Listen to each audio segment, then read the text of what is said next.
The agony arrived first, a searing spike in Jack Reacher's right wrist, hot and immediate, overwhelming the dull, persistent ache that filled his skull.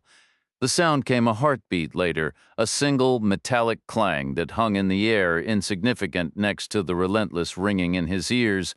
Both sensations erupted as he attempted to move his arm. That was his only certainty. He had been submerged in something far deeper and darker than sleep, and his ascent to consciousness was a turbulent rise through waves of vertigo. He lay on his back, not on a bed, not on the earth, on something unnaturally smooth, unyielding, and cold. The chill was leaching through his shirt, into his shoulder blades, and down the length of his spine. A hard ridge pressed painfully into his calves. His skull felt crushed against the ungiving surface. Instinct made him draw his right elbow back, bracing to push himself up, or he tried to. It wasn't just the pervasive discomfort that halted him. Something was fastened around his wrist, cinched tight, biting into his flesh and allowing only a couple of inches of movement. The real pain, however, radiated from deeper within, from one of the bones in his forearm, possibly more. A serious injury lurked beneath the skin. That much was clear. Reacher tested his left arm. No sharp pain, but that wrist, too, was secured by something unyielding. So was his left ankle, his right as well. He couldn't see his restraints or what he was attached to because there was no light, not a sliver. The space was a void of perfect black. The metallic echo had faded, leaving behind an absolute silence and air so still it felt solid. Reacher had no concept of where he was, no memory of how he arrived. But someone had undoubtedly brought him here. Someone had shackled him, and that someone was going to profoundly regret it. That was an absolute guarantee. While Reacher was sinking back into that consuming darkness, a man stood 5 miles to the north, watching the roadside for any sign of smoke or fire. He had cycled through many names over the years, but currently he was using Ivan Vidic. Heavy-set and slightly stooped, he appeared shorter than the 6'2" listed on his license, his bald head a landscape of harsh angles and ridges, as if crudely chiseled from granite. His car was parked near the second of 3 treacherous switchbacks, a spot infamous for accidents. The turns were sharp, poorly lit, and crammed too close together. A wide shoulder and a corroded guardrail were all that stood between the asphalt and a steep drop, and the road's camber coming off the first bend was dangerously misaligned. A legacy of shifting subterranean geology that the cash-strapped local roads department had opted to just warn people about with a couple of signs. They didn't prevent crashes, but the county lawyers hoped they might limit liability. An SUV, a Lincoln Navigator, had crashed there earlier. Vidic had witnessed the entire event, having been following closely behind. He saw the Lincoln lose control, clip a tree, tumble 3 times, and land back on its wheels, its roof crushed, its body mangled, every window webbed with cracks. Vidic had slammed his brakes and skidded to a stop as the other vehicle was still rolling.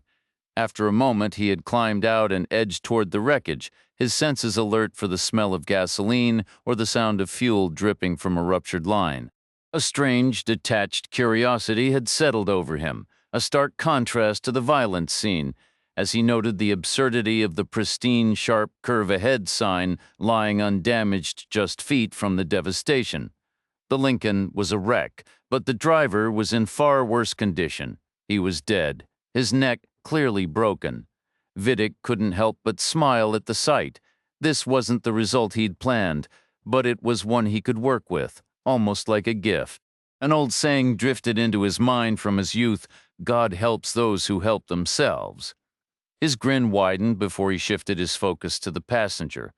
At first glance, Vidic assumed this man was also a goner, but a quick check revealed a faint pulse. Revising his assessment, he figured the guy had a concussion and a broken wrist, the latter obvious from the unnatural angle of bone pressing against skin.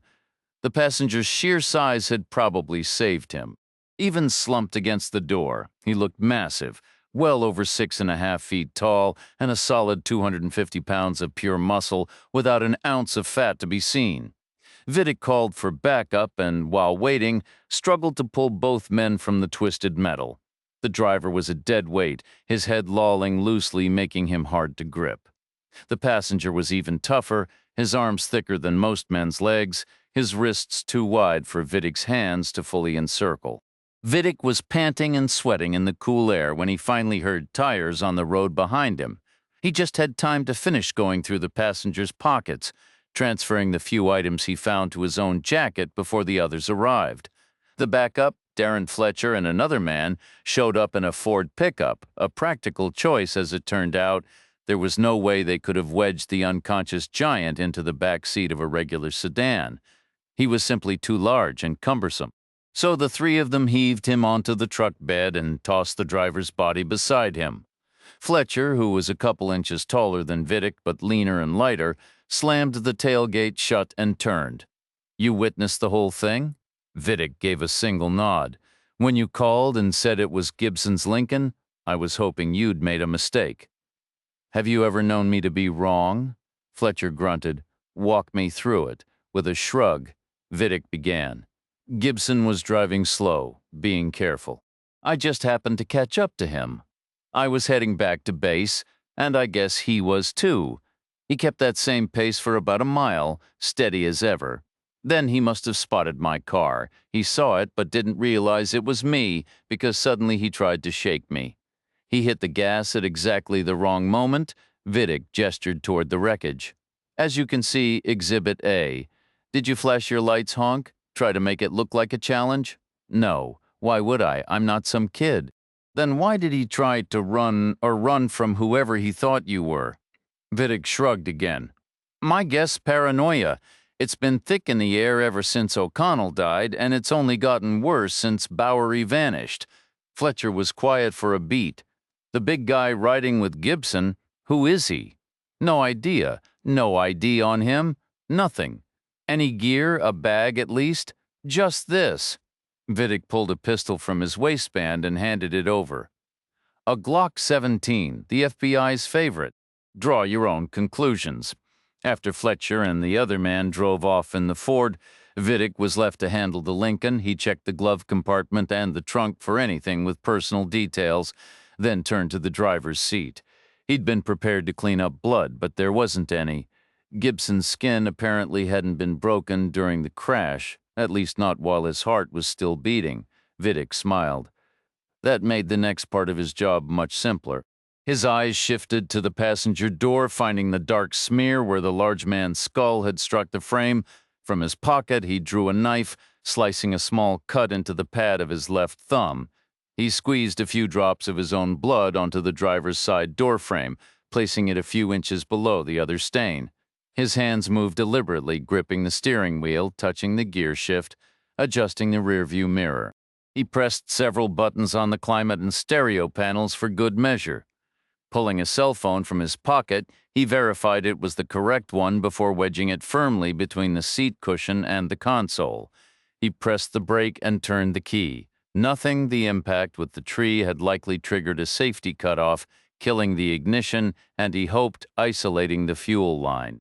Using his knife blade, he pried off the plastic cover near the gear shift, manually selected neutral, then pushed the door open and stepped out. Back in his own vehicle, he started the engine, pulled up behind the Lincoln, and gave it a light push. It rolled forward a few yards before stopping again. Vidic pressed the accelerator a bit more firmly. This time, the Lincoln gained momentum, its speed increasing as it approached the guardrail. With a grinding crunch of metal, it broke through the barrier and vanished into the blackness beyond. Vidic braked, hurried to the newly created gap in the rail, and looked down. The car lay on its roof, about 50 feet below, 3 of its wheels still spinning lazily in the air. He watched and waited. There was no fiery explosion, not even a wisp of smoke. He gave it a full 20 minutes just to be certain. Then his remaining phone began to vibrate.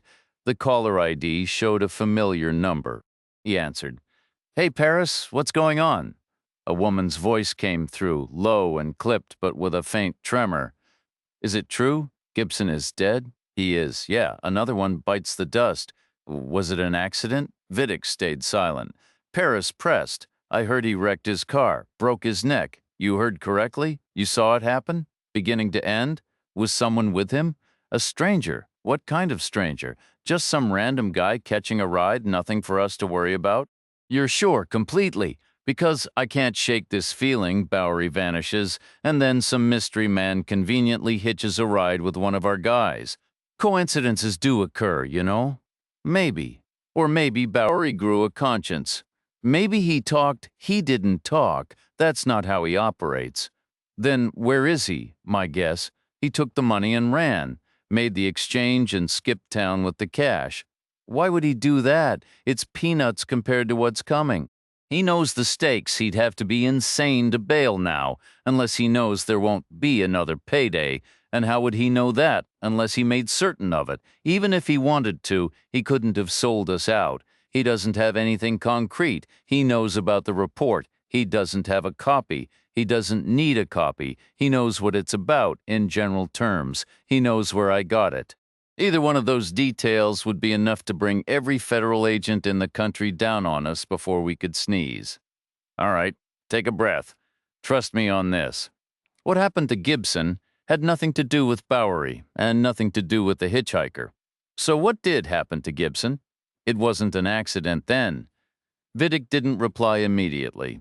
Gibson was an excellent driver. He knew that road. He wouldn't just crash without a cause. So the crash wasn't purely an accident, was it? Give it to me straight. It was, and it wasn't. That's your version of straight? Listen, I learned something about Gibson earlier today. Learned what? I can't say. Not over the phone, but it changes things. Changes things? How? First and foremost, we need to move our timetable up. By how much?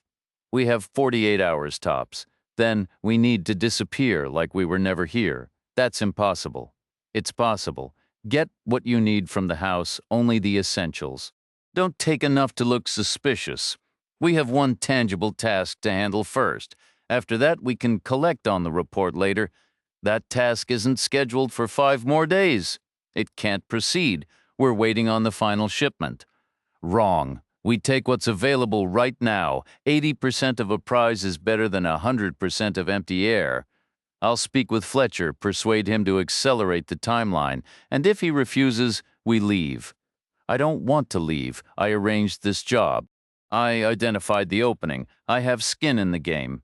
I understand, but when it comes down to it, that job is a bonus. It isn't essential. We need to keep our eyes on the horizon. Think about what's ahead, our fresh start, not what we're walking away from. Paris stayed silent. That leaves just one unresolved issue. Vidic looked down at the demolished Lincoln. He pictured the 2 men he'd pulled from the wreckage, Gibson and the enormous stranger, one deceased, one breathing. For the moment at least, he lifted the phone again. I'm going to need a quantity of phosphorus. Can you bring some to the house? I'll see what I can do. How much? Enough to incinerate a body, totally, fingerprints, dental records, genetic material, everything. Chapter 3. The noise that woke Reacher this time was the door swinging open. His eyes were shut, but he could perceive light. Faint at first, then significantly brighter. Footsteps approached. A single person. They drew near, then halted. Reacher opened his eyes slowly against the sudden glare. The vertigo had faded somewhat, but his vision remained bleached and indistinct, like a cheap watercolor left out in the rain. A man stood beside him, dressed in jeans and a faded gray tee. He was lean, built like a distance runner, and stood around 6'4". His hands were balled into fists, and Reacher read a mix of anger and poorly concealed fear in his stance. The man said, "I'm Darren Fletcher." "Who are you?" Reacher didn't answer. If they'd patted him down, Fletcher already knew his name. And if Fletcher hadn't bothered to search him, he wasn't worth the energy. Reacher focused on assessing his environment. The restraints on his wrists and ankles were standard-issue handcuffs, securing him to a rectangular steel table. The floor was white tile, the walls lined with steel shelving, some kind of commercial kitchen or cold storage, Reacher guessed. He turned his attention back to Fletcher because the idea of food suddenly turned his stomach. "Playing mute won't do you any favors," Fletcher said. "You need to grasp how serious this is. A man is dead. He was a friend of mine. So you're going to tell me who you are. You're going to explain why you were in his vehicle and what pushed him to lose control and hit a tree. Reacher had no memory of a car, a crash, or a dead man, but he knew admitting that wouldn't help his position. "Take these cuffs off, then we'll talk." Fletcher shook his head. "Convince me you had nothing to do with my friend dying. Then I'll unlock them." Reacher said nothing. "Not a wise move. I can make you talk if you don't start cooperating." Reacher said, "Can you, because I only see one of you here? You don't want to push me. Trust me on that, so be reasonable, convince me, and then you'll let me go." Fletcher gave a single nod. "You have the key, obviously. Show it to me." "No." Fletcher paused. "Why not?" "To show good faith. Prove you can follow through."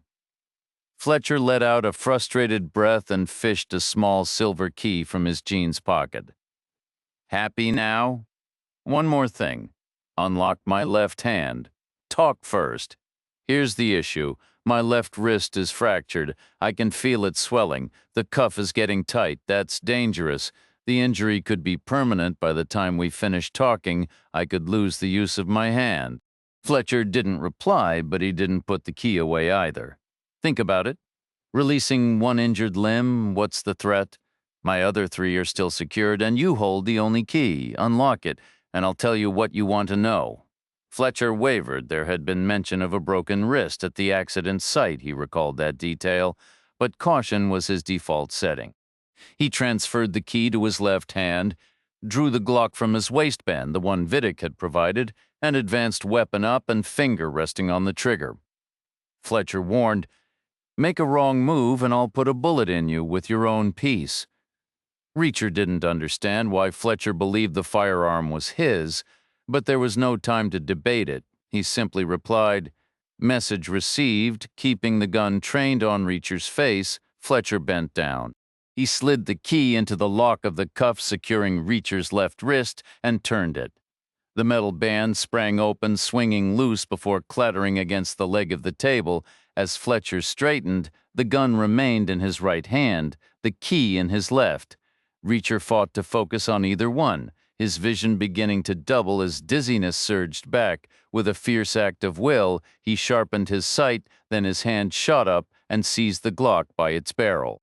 He wrenched it upward and sideways, then drove it back in a brutal, continuous motion until the weapon was level, its muzzle aimed at Fletcher's chest. Fletcher's trigger finger was caught in the guard, bent backward to its limit. Reacher shoved harder. The knuckle joint gave with a sickening pop, cartilage tearing, tendons ripping. Fletcher screamed and released his grip. Reacher let the gun drop and swept his hand across Fletcher's body, seizing his left wrist. He pulled until Fletcher's hand was positioned over his own chest, then began to squeeze hard. Another scream tore from Fletcher's throat. Reacher increased the pressure, feeling bones and ligaments twist and crack under his grip. Fletcher's cry grew louder, and the key tumbled from his fingers. It struck Reacher's chest and bounced away, spinning and glinting as it arced sideways. Reacher's blurred vision couldn't track it. He imagined it skittering across the table's polished surface and rattling onto the floor tiles for all the good it would do him now. It might as well have landed in Australia, but then he felt a light touch, like a butterfly alighting on his right bicep. He still couldn't see what it was, but Fletcher lunged for it with his injured hand. Reacher jerked his arm and felt something hard and cold slide down against his side.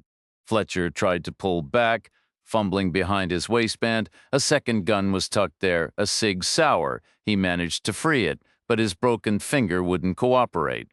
Reacher heard the weapon clatter to the floor. Letting go of Fletcher's wrist, Reacher grabbed his neck instead. He found the Adam's apple, shifted his thumb down, and to the side did the same with his middle finger, then drove both deep into the flesh of Fletcher's neck, pinching the carotid arteries shut. Fletcher howled and clawed at Reacher's wrist with his good hand, pulling, heaving, scratching with his nails. Reacher only tightened his grip. He held for 5 seconds. 6. Fletcher kept struggling. 7 seconds passed and his energy began to wane. At 8 seconds, it was over. Fletcher's brain starved of oxygen. He went limp, slumping forward. Reacher pulled his arm free, and Fletcher collapsed face first onto his chest. Reacher allowed himself a moment for his pounding heart to steady, hoping the throbbing in his head would ease with it. Then he drove his fist into Fletcher's temple and let the unconscious body slide to the floor, retrieving the key from where it was wedged against his side. He eased into a semi-sitting position.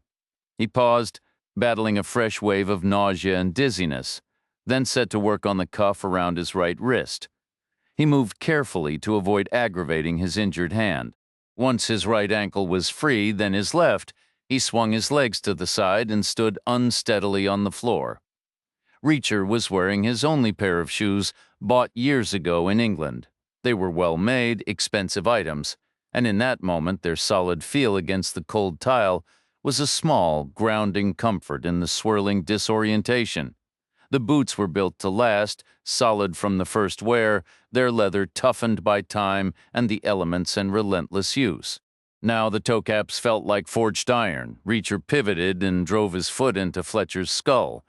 It served two purposes, ensuring the man stayed unconscious for a good long while and venting some of the anger simmering inside him, anger over his injured wrist, over being taken to this place against his will, over the entire demeaning handcuff ordeal. Using only his left hand, Reacher went through Fletcher's pockets. He discovered a key ring and pocketed it, both for potential escape and to add a future headache for Fletcher. Next came a wallet, which he also took, planning to examine its contents for identification when the light was better. He collected the two discarded pistols, moved silently to the doorway, and looked out. It opened into a kitchen, a vast space outfitted with commercial-grade appliances and machines he didn't recognize. He was no culinary expert, but the scales suggested a large private residence, not a restaurant or hotel. Regardless, the important thing was the absence of people. Reacher spotted another door in the far corner. He started toward it, but it only covered half the distance when it swung open. The Glock was already in his left hand. He raised it. A man stepped through, burly, slightly stooped, with a distinctly angular head. The man hesitated, then spoke. "Reacher, you can put the gun down." "I'm on your side." Reacher didn't lower the weapon. "Who are you?" "A friend. I pulled you from the wreck." "How do you know my name?" "I found your belongings. Kept them safe so the others wouldn't get them. They're right here." The man patted his jacket pocket. "Want them back?" Reacher gave a single nod. "Don't try anything clever." The man produced Reacher's expired passport, a debit card, a few crumpled bills, and a folding toothbrush. "You don't believe in excess baggage, do you?" "Set them on the floor," Reacher ordered. "Then step away." "There's no time for that," the man insisted, his voice tightening. "We have to move. The man who was in the car with you, the one who died, you remember him?" "No," Reacher said. "Well, that's a problem because he was FBI. Now that he's dead, all hell is about to break loose. Cops will be swarming this area, a small army of federal agents will follow, every one of them looking for someone to blame for their colleague's death. And if you can't explain yourself, that someone will be you." The angular-headed man turned and ducked back through the doorway, only to reappear a second later when he realized Reacher wasn't behind him. He threw his hands up in a dramatic gesture of frustration. "Why are you still standing there? Don't you understand? We need to go now." Reacher didn't budge. He tucked the gun into his waistband, retrieved his few possessions from the man, and asked, "What is this place?" "That's what you're asking now. Have you lost your mind?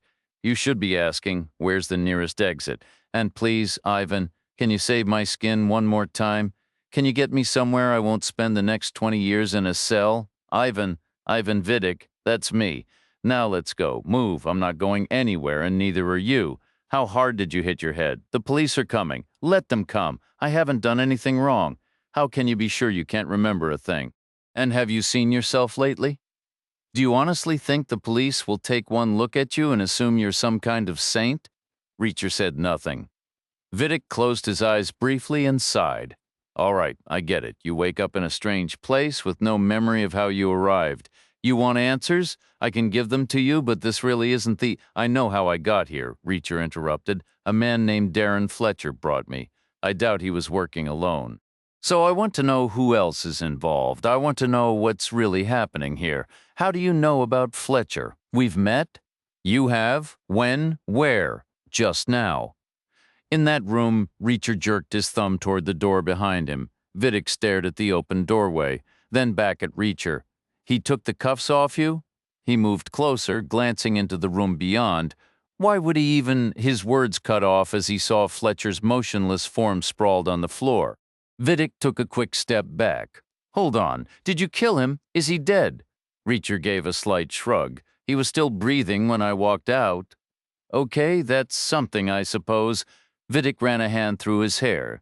Did you two have a conversation before you worked him over? No, which is why I'm asking you. Who else is part of this? I need names. I need places. Vidic exhaled slowly. Listen, I understand now. You're angry. You want revenge. More revenge, apparently, given what you did to Fletcher. I get that. But answer me this. How much does your attorney charge? I don't have an attorney. That's what I thought. But Fletcher and his associates, they have lawyers, the kind who bill $500 an hour, maybe more.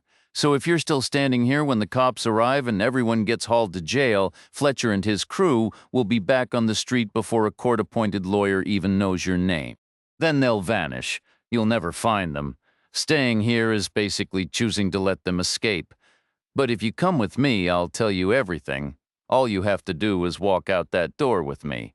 Right now, Reacher considered it. He'd had his share of run-ins with law enforcement. Charges never stuck, but getting released always took longer than it should. Wasting hours in a holding cell wasn't going to get him any closer to what he needed. Fine, he said, but do one thing for me. What?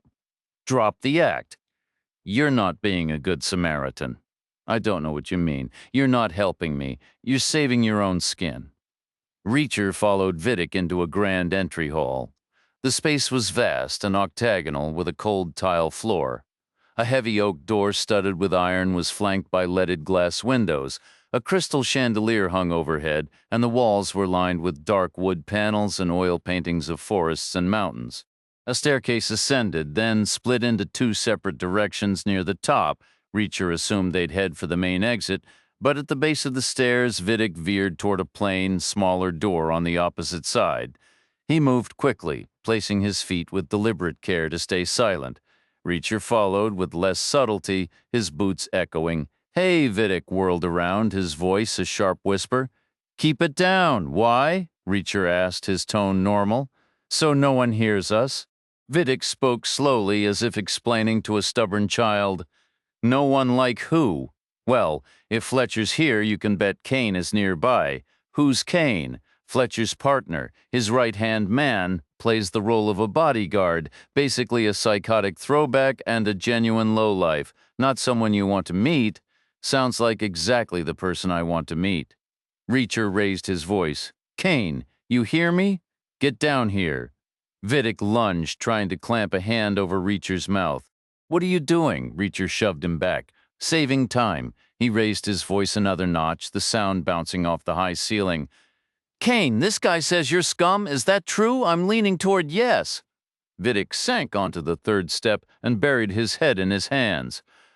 Would you stop? You're going to get us both killed, Kane. Still, there was no response. No furious shout, no thudding footsteps from another part of the mansion. Reacher looked down at Vidic. Seems you were wrong. Your friend Kane isn't home? So where would he be? Vidic stood up, his face pale.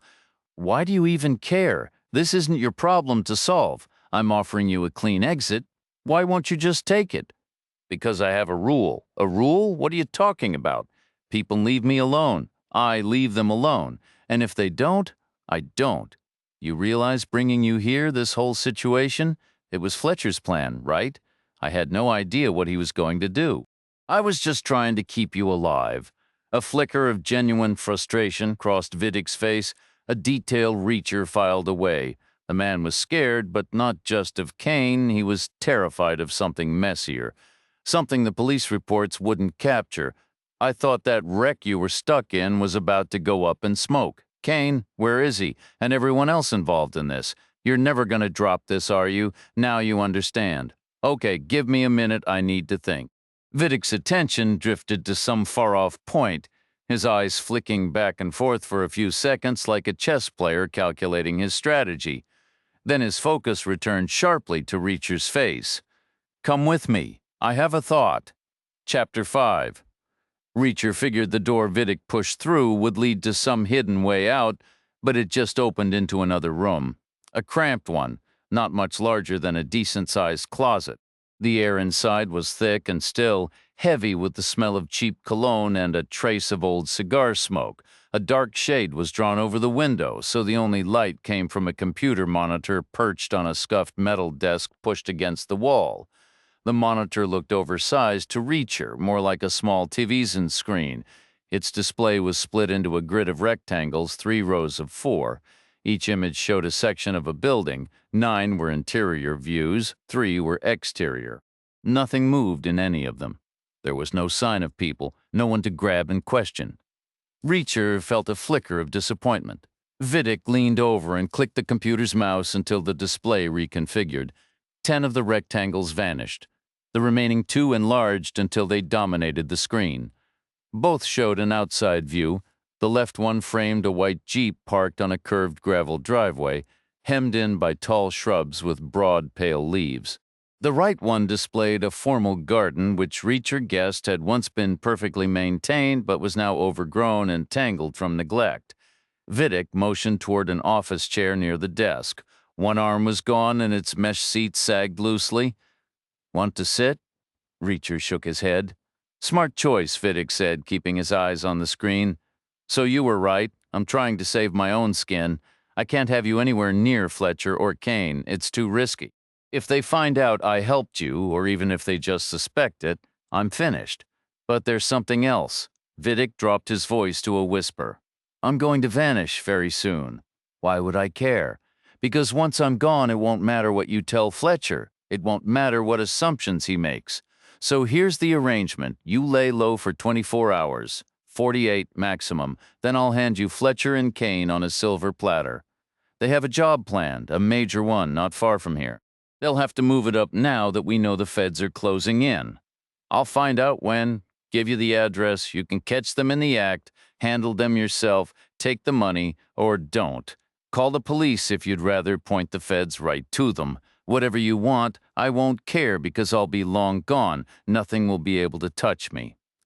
Reacher gave a slow, deliberate nod, as if weighing a complicated puzzle from every possible side. "So it costs me a day or 2, but I get Fletcher. And you get away clean. I get away, and maybe one other thing. What's that? Fletcher has a stash of cash. I know where it is. I figured there was nothing I could do about it alone. No way to get my hands on it before I leave. But together we could take it. Where is it? Not far. I could take you there. Then give you a ride afterward. Anywhere you want to go. Within reason. How do we get it? It's in a safe. The model doesn't matter. The lock is basically impossible to pick. Maybe 3 people in the world could do it. And we aren't them. The door, the top, the sides. They're all too strong and too thick to cut, drill, or blow open with explosives. But it has a weakness. The back, it's thinner, thin enough to be vulnerable to a shaped charge. The manufacturer probably cut corners to save on weight or cost. Who knows? Their logic was that the safe would be permanently anchored to the wall and floor, so no one would ever access it from the back. Except there's a problem. The safe isn't secured at all. Fletcher got it at a discount and just pushed it against the wall. I can't budge it. It's far too heavy. But Kane moved it when he installed it. If Kane could handle it, so can you. Don't you agree?" Reacher glanced at his wrist, attempting to flex it. A sharp pain radiated up his arm and into his fingers. "How much is inside? 2.2 million split? How? 70-30 in my favor? Dream on." Reacher stayed silent. "Fine, 60-40, 60 for me." Still no reply. "All right, 50-50. What do you say?" "Under normal circumstances, I'd say you've lost your mind." Vidic gestured broadly around them. "Does any of this look normal to you? So what's the next move? I take you somewhere secure, get you settled and out of view. I'll bring in a medic I trust, he'll see to your wrist. Then I'll get you food, books, magazines, movies, whatever helps pass the time until we're ready. That could work. But I still need the complete story on Fletcher and whatever operation he's running. You'll get every detail, just not here, okay?" Vidic pointed at the monitor. "We've already pushed our luck. Police could show up any minute." Reacher nodded and moved toward the door, but Vidic lingered. He leaned over, took the mouse, and began clicking. The screen reverted to its original grid of 12 camera views. Vidic selected the driveway feed, prompting a password box. He typed a sequence, 4 letters, 8 numbers, 4 more letters, and the screen populated with thumbnail versions of the same scene, each stamped with a time and date. He chose the most recent, manipulated the mouse again, and a cartoon trash can appeared. With another click, the thumbnail vanished. "They say you can't erase history," Vidic turned with a quick smile. Maybe that was before computers. Vidic pulled out his phone and tapped the screen briefly. Reacher's vision was too blurred to make out the details. Noticing his gaze, Vidic said, "Relax, just messaging the medic." He then moved the cursor to the top of the screen, where a menu appeared. He selected Engage Privacy Mode and set it for 15 minutes. "Now it's like I was never here," he said. "We can leave together without being seen," Reacher asked. "What about the kitchen and hallway? Aren't there cameras there too?"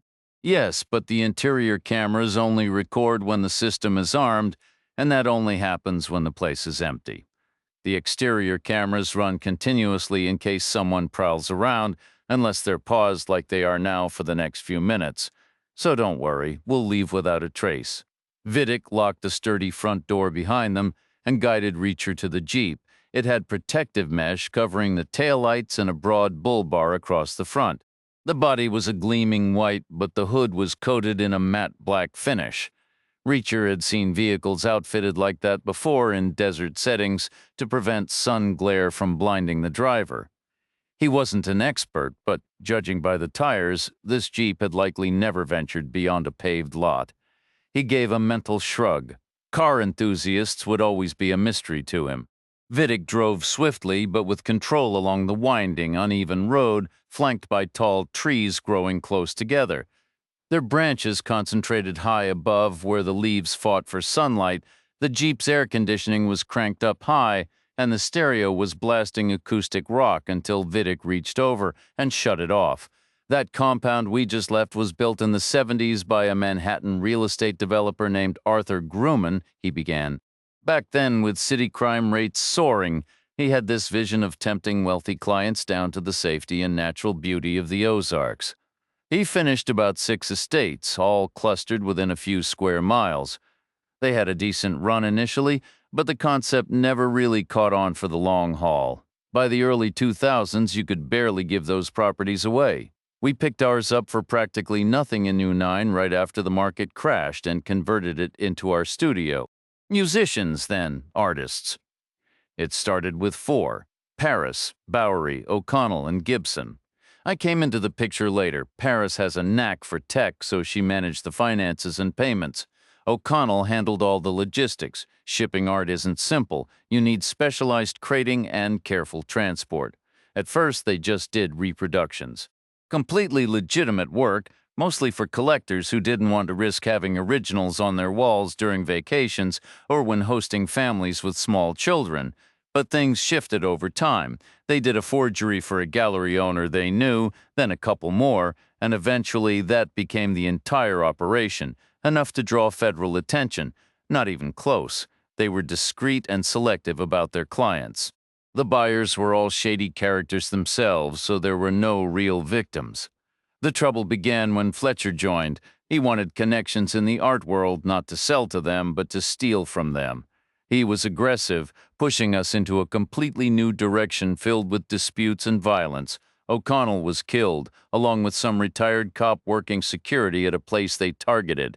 That's when Fletcher brought in Kane as extra muscle. Now Bowery has vanished, and Gibson turned out to be a federal agent. What a mess. This isn't the group I signed up for, not by a long shot. You can see why I'm getting out. When did you join? I essentially took over after O'Connell, so around the same time Kane came on board. The difference is I'm not unhinged and I don't owe Fletcher any loyalty. It's just not safe anymore. You're certain about Gibson being a Fed? They usually don't wear name tags, I'm sure. How? It was a fluke, really. He had this habit of disappearing for a few hours every week. I didn't pay it much mind at first, but after Bowery went missing, I got suspicious. Today, when I saw him slip away, I tailed him. He went to a motel just off a highway exit, one of those big places with a gas station and a diner attached. He knocked on a motel room door with this odd rhythmic pattern and went inside. I caught a glimpse of a woman waiting for him. My first thought was relief. Maybe he was just seeing a sex worker. But I crept up close and listened at the door. It felt sleazy, but I had to know. That's when I heard her say it. Say what? Albatross? Like the seabird? Exactly, albatross. Why is that significant? Because that's what she called him, Albatross, not Gibson. It was clearly a code name, and who uses a code name? An undercover agent. That's how they operate. You're positive about that? 100%. It's common knowledge, if you say so. So how did I end up in Agent Albatross's car? He offered you a ride. Why would he do that? To thank you, I suppose. Thank me for what? A couple of punks tried to steal his Lincoln. You stepped in and knocked one of them out. He was leaving the motel room, saw the whole thing, and offered you some cash. Looked like you turned down the money and asked for a lift instead. How do you know all this? I was watching from the diner. I was waiting for him to leave. You came in about 30 minutes before. I overheard you talking to the waitress. What did I order? A burger, a slice of pie, and black coffee. You had 3 refills. Reacher just shrugged. He had no memory of that, but it sounded plausible. So we left, he said. What did you do next? I waited to see what Gibson's contact would do, and she stayed in the room for a few minutes. Could have been giving him a head start, wiping the place down, or sending a message. Maybe all 3. Then she came out, checked the door was locked, and walked to her car, drove off. No checkout, no key return. Vidic shook his head, just left. Describe her: casual, jeans, a white shirt, a blazer, simple shoes, a necklace, no earrings, blonde hair, shoulder length, and a ponytail. Age? Maybe mid-30s? She had a large purse, big enough for a gun, and a slim black leather briefcase. Car? A blue Dodge Charger. Base model with a couple of extra antennas, parked on the far side of the lot, away from their room. What did you do after she was gone? I got in my car and headed for the house. Gibson drove slow. I pushed it, hoping to beat him there with what I knew, but I caught up at the worst spot, a nasty switchback. I must have spooked him. He lost control. The wreck was my fault, if we're being honest. I stopped, tried to help. Gibson was gone. I managed to get you out, though. That counts for something, doesn't it? Chapter 6. Vidic drove north, maintaining a brisk pace until they hit a series of sharp bends. He slowed slightly as the road widened near a second curve. Reacher spotted fresh, dark skid marks snaking across the pale pavement. Beyond them, a tree was partially shattered and a section of guardrail was torn away. This where it happened? Reacher asked. Vidic glanced over. You remember it? No, just connecting the dots. Pull over, I want to look. Not smart. The police? Pull over. Reacher's tone brooked no argument. Vidic complied. Reacher got out and walked to where the skid marks began. The pattern was odd. They started as 2 parallel lines, then one veered sharply right onto the shoulder in a wide arc before snapping back to meet the other, but only for a foot. Then both tracks slewed left, crossing the center line before vanishing entirely near the curve's apex. The shape reminded Reacher of an eccentric symbol a rock star had used as a logo years back. Come on, Vidic was at his side, tugging his arm toward the shoulder. Let's not stand in the road. Drivers here are reckless. The vehicle rolled. Reacher pointed to where the marks ended. Right. Vidic pulled more insistently. The back end kicked out, entering the turn. Gibson almost saved it, but overcorrected. Started fishtailing the other way. If he hadn't been speeding, he might have just slid off. Might have missed the tree. You said he was in a Lincoln? A Navigator. Fairly new. Nothing wrong with the vehicle. An SUV? Yeah, a big tall one. Probably top-heavy. That wouldn't have helped. 4-wheel drive? Vidic shrugged. Could be all-wheel maybe, or just rear. I'm a Jeep man. I don't keep up with Lincoln's color. Black, why? What's it matter? Building the scene. Maybe it'll trigger something. Reacher had hoped the location, The sight, the smell, the feel of the place would dislodge a memory, but his mind remained stubbornly blank. A cold breeze kicked up, carrying the faint scent of pine and gasoline, a detail that felt new and oddly sharp against the blur of everything else. It was like stepping into a windowless room at midnight. He felt a presence, but its shape was a mystery. Vidic remained silent. Reacher asked, "What happened to the Lincoln? Did a tow truck take it?" "No," Vidic said, gesturing toward the broken section of guardrail. "It should be right down there." Reacher moved to the edge and peered over, but the ravine was swallowed by darkness. Vidic hurried over and grabbed his sleeve once more. "We need to leave. If the cops show up, you're the one who hauled me out of that ditch," Reacher interrupted. Vidic shook his head. "The Lincoln came to rest right here on the shoulder, upright. After we got you out and retrieved Gibson's body, Fletcher ordered me to shove it over the edge. I think he was hoping the gas tank would ignite. You contacted him?" "I didn't have a choice." "Was that after you learned about Gibson?" "Back at the roadside motel." Vidic hesitated. "You think Fletcher arranged some kind of trap? Ran Gibson off the road? Did he?" Reacher pressed.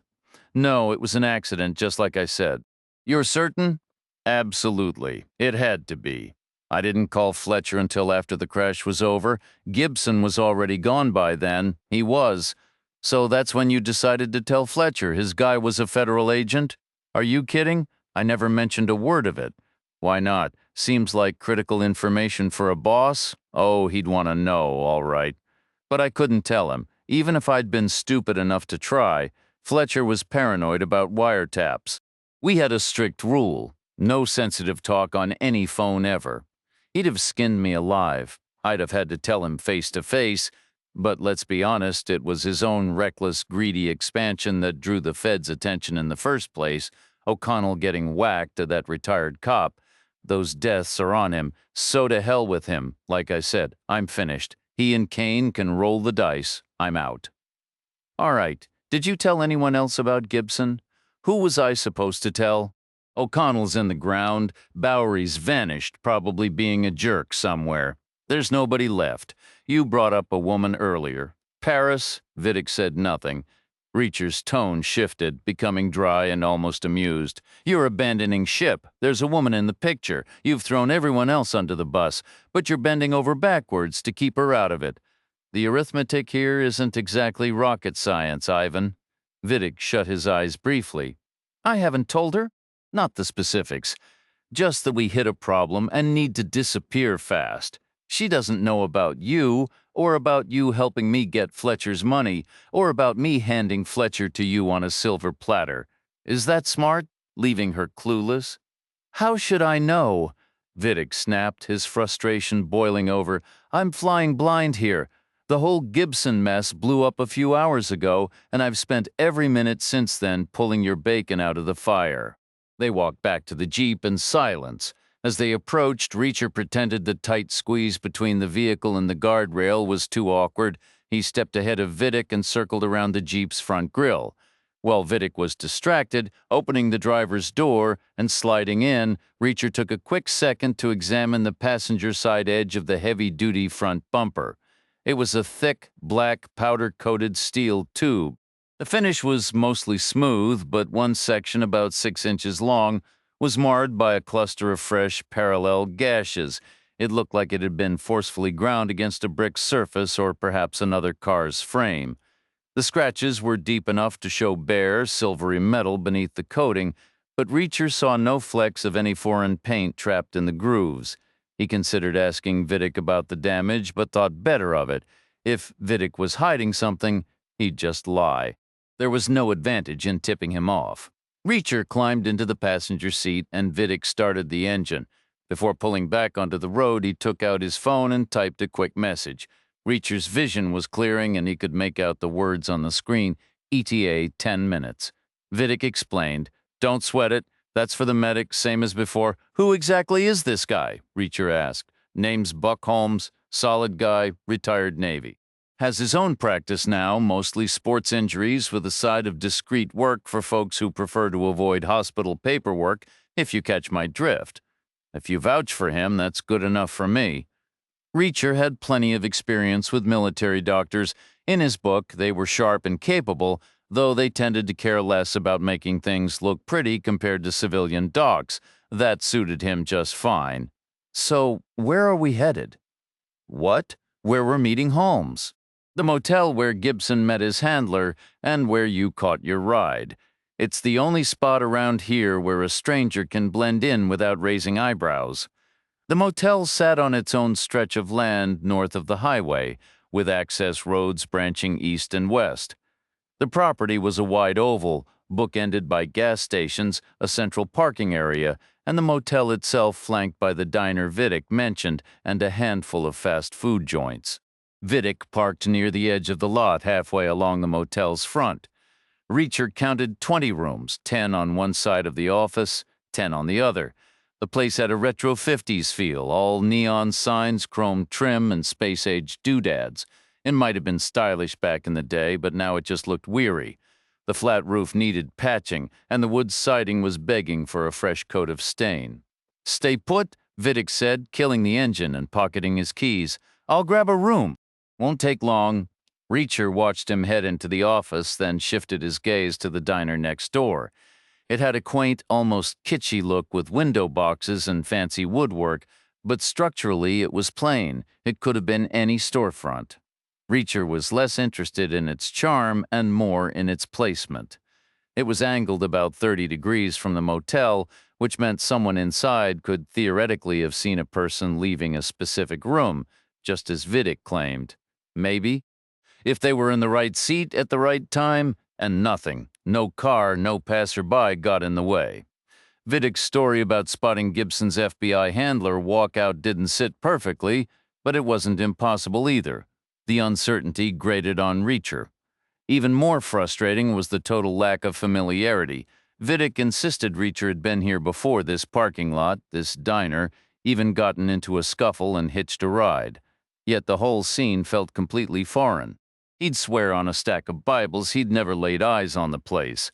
He could have aced a polygraph test without breaking a sweat. Vidic came back after 5 minutes. Reacher stepped down from the Jeep and Vidic handed him a plastic key card decorated with a cartoon flying saucer in bold primary colors. "You're in room 20, all the way at the end." Vidic locked the Jeep with his remote and started walking. "The goal is to stay off the radar. Hang the Do Not Disturb sign, close the curtains, and don't step outside. Not unless the place is burning down, and even then, only if the fire's headed straight for you clear." Sounds simple enough. But answer me this, how'd you book the room without my ID? ID's not a problem. They're easy enough to come by. Besides, around here, they're happier to take a little extra cash than fuss over a bunch of pointless regulations. "Outstanding," Reacher said. Reacher reached room 20 well before Vidic arrived. He tapped the key card against a black panel by the handle. The light switched from red to green, and the lock released with a soft click. The room was dominated by a king-sized bed pushed against the right wall, its comforters sporting a printed image of a lunar module. The headboard was a large, pale semicircle textured to mimic the moon's surface. Orange carpet covered the floor, contrasting with walls of deep, inky blue. A pair of teal upholstered chairs sat near a metal desk that doubled as a vanity. Opposite a flat-screen TV, stars were painted across the ceiling, and a pendant light shaped like a satellite hung overhead. A door at the back led to a bathroom with a separate shower stall, though its fixtures were all plain, modern, and utterly nondescript. Reacher briefly pondered whether the bland bathroom was an intentional design choice or just a sign of a budget-conscious owner. Vidic entered behind him, shutting the door and taking a moment to survey the surroundings. "Incredible," he remarked. "I wasn't expecting anything like this." He pointed upward. "I bet that paint glows in the dark. You'd have the entire Milky Way right there with you all night." Reacher thought the painted constellations bore little resemblance to the actual Milky Way. The star patterns were completely off. He'd spent countless nights under real skies across both hemispheres, but long experience had taught him to keep such precise observations to himself. Instead, he asked, "This isn't the room she was using. Who? Gibson's handler." Oh no, she was in room 1, all the way at the other end. No space theme over there, couldn't tell. The door was only open for a second, but you got a clear look at her when she stepped out. Sure. Why? A knock interrupted them. One firm rap, a pause, then 2 lighter taps. Vidic said quickly, "Stash the guns, I don't want to complicate things for my contact." Reacher pulled the cig and the Glock from his waistband and slipped them beneath a pillow. Vidic turned and opened the door to admit a man who stood about 6 feet tall. He wore dark chinos, a cream-colored shirt, a blue sport coat, and boat shoes. His thinning, sandy hair framed a face flushed pink from the sun. In his left hand, he carried a worn black ballistic nylon backpack, its surface scuffed and marked with the evidence of heavy use. The bag was covered in pockets, flaps, and straps. Reacher wondered if this man's medical practice leaned more toward unofficial work than Vidic had led on. "Buck, thanks for coming," Vidic said, gesturing toward Reacher. "This is the friend I mentioned. He was in a car accident, probably a broken wrist, and he took a good knock to the head, too. Maybe you could check him over while you're here." "No trouble at all." Buck Holmes walked to the bed and set his pack down flat. He tugged a zipper that ran from the bottom left around the top and down to the bottom right, then folded the front of the pack back like a clamshell, revealing an interior neatly organized with small instruments in clear packages and various sterile bandages and dressings. "All right, let's begin. Shirt off, please. Pants too." Vidic edged toward the door. "I'll step out and grab some food. What's your order?" Reacher said. 4 sandwiches. Meat or cheese, no vegetables, chocolate bars, nothing fancy. Pie if you can find it to go. Black coffee and a couple bottles of Coke. After Vidic left, closing the door behind him, Reacher turned to Holmes. "Do I really need to strip? It's just my wrist, and I'm already in a t-shirt." Buck crossed his arms. "Ever serve in uniform?" Reacher gave a nod. 13 years, Army. "Then you've had basic life support training at a minimum, correct?" Reacher nodded again. "Think back to your final assessment," Holmes continued. "You locate your casualty. He's on the ground, howling, thrashing, his hands clamped around his knee. You rush over and immediately begin wrapping that knee. What's the outcome? You'd flunk the class, right? Because the man would bleed out internally from an abdominal wound you overlooked while fixating on the injury he was complaining about. Do you understand the parallel here?" Reacher stepped out of his pants and set them on the bed beside the doctor's bag. He removed his shirt, folding it over the pants.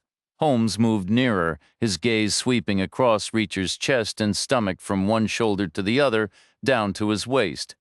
He was quiet for a beat. "You've been in the arena before, I take it." "I'm looking at gunshot scars, knife marks, and what's this one?" He indicated a long, crescent-shaped line just above the waistband of Reacher's shorts. "A different kind of blade? Shrapnel?" Reacher said. "A piece of someone's jaw that was in Beirut years back. Now that's a new one for me. Turn around, would you?" The doctor inspected Reacher's back and legs, then had him lie down on the bed. He pressed and palpated areas of muscle, worked the joints, and checked reflexes. Finally, he stepped back. "All right. Everything looks in order, so get dressed and we'll assess that head of yours." Reacher pulled his shirt and pants back on and sat on the edge of the mattress. Holmes asked, "You struck your head during the collision, correct? Were you knocked out?" "Yes, for what duration? I couldn't say." "Any gaps in your memory?" "I don't recall the crash itself, and maybe an hour leading up to it.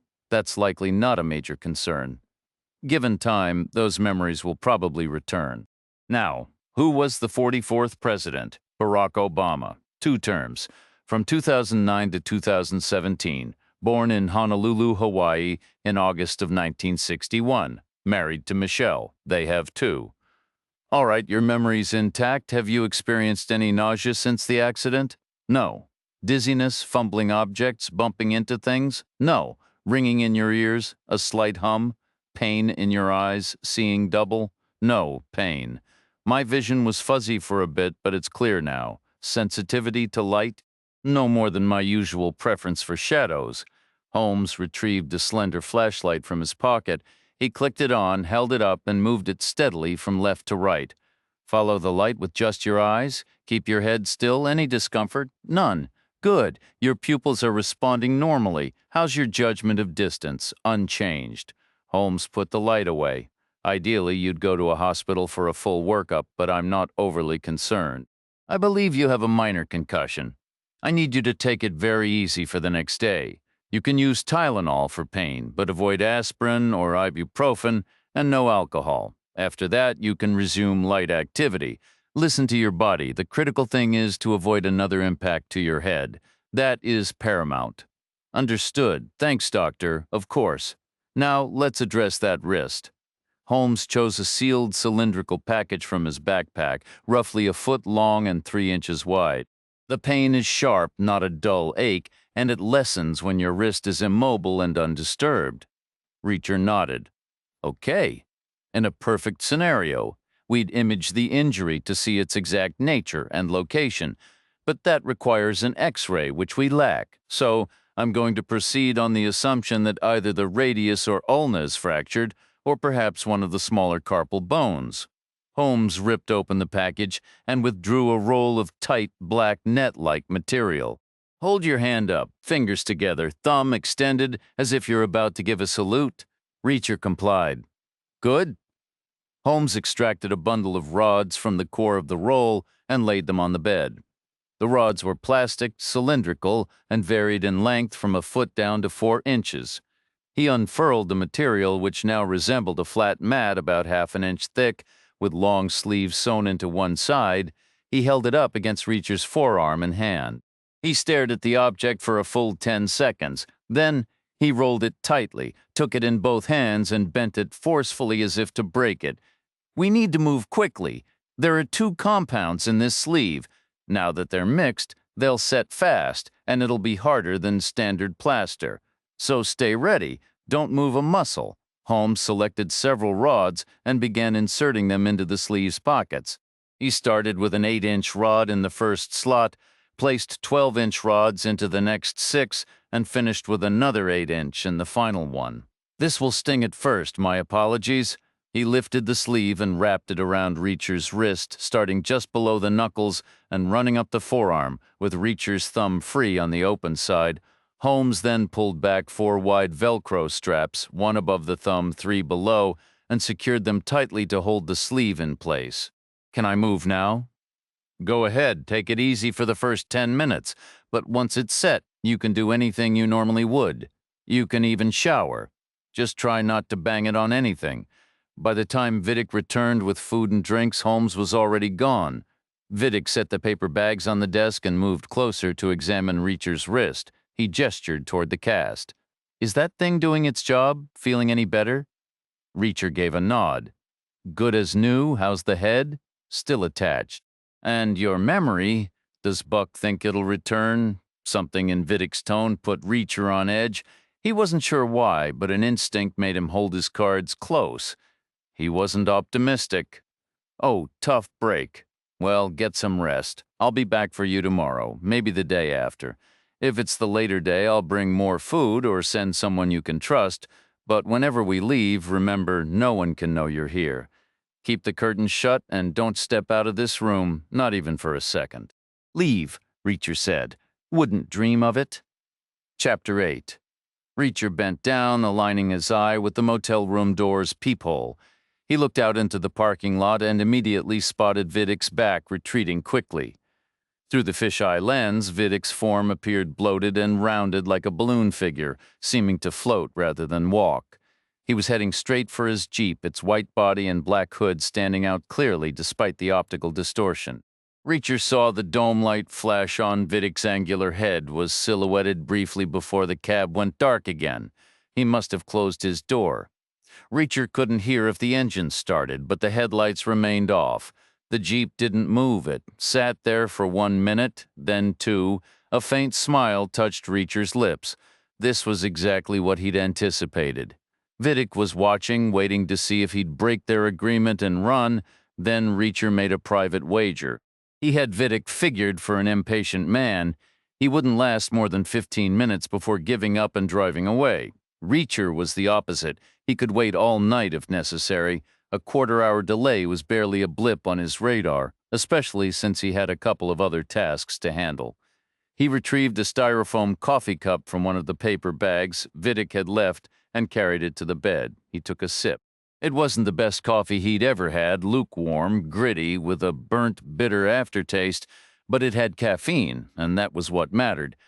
Trying to stop Reacher from drinking coffee would be harder than convincing a heroin addict to quit. His brother Joe had been the same. On the rare occasions he pondered it, Reacher blamed his genetics. Mostly he just looked forward to his next cup. After finishing the coffee, Reacher picked up the bedside phone, pressed 9 for an outside line, and dialed a number from memory. It was answered on the second ring by a man's voice. The voice on the line identified itself as Walwork. Ronnie Walwork was an FBI agent whose professional orbit had intersected with Jack Reacher's on a few occasions over recent years. From Reacher's perspective, their dealings had been reasonably balanced, though he'd concede that Walwork, armed with the full weight of federal procedure, had often held a structural advantage. Walwork's own recollection of those events was starkly different. While outcomes had been achieved, he viewed each interaction not with satisfaction, but as a near miss he was fortunate to survive. Walwork. It's Reacher. A beat of silence hung on the line before Walwork replied, I was clear you should forget this number. You were, Reacher said, yet you're still on the phone. Common courtesy. It doesn't mean I can assist you. Whatever it is, find another resource. I'm not looking for assistance. Then what's the purpose of this call? I picked up a story. It has the potential to be significant. Use the public tip line. You might even collect a bounty. The bulk of it is almost certainly fabricated, but if even a sliver is real. Walwork exhaled, the sound heavy with reluctance. All right, let's hear it. Word is one of your people is dead. A car accident. He was working undercover. Hell, when earlier today? Around 1 in the afternoon, location, the Ozark Mountains. I don't have a town name, but I can provide coordinates. You've seen the remains? No. Current whereabouts? Unconfirmed. And your source for this? A man claiming to be part of the organization this supposed agent had penetrated. You trust him? You just called his story nonsense. Most of it is pure fantasy, I'm certain. His tale of tailing the agent to a handler meeting and overhearing their conversation, about as credible as seeing a squirrel tap dance. But a couple of his details gave me pause. I can't dismiss them outright, such as the location he described for this alleged meeting is feasible. I pressed for a description of the handler, and he delivered it without hesitation, detailed enough for a courtroom sketch, right down to practical footwear and a lack of jewelry that could be grabbed in a struggle. His account of the vehicle she used was similarly specific. What's his motive for telling you any of this? True or false? He believes I have a grievance with his employer, says he's looking to exit the operation with a larger slice of their dirty money than his due.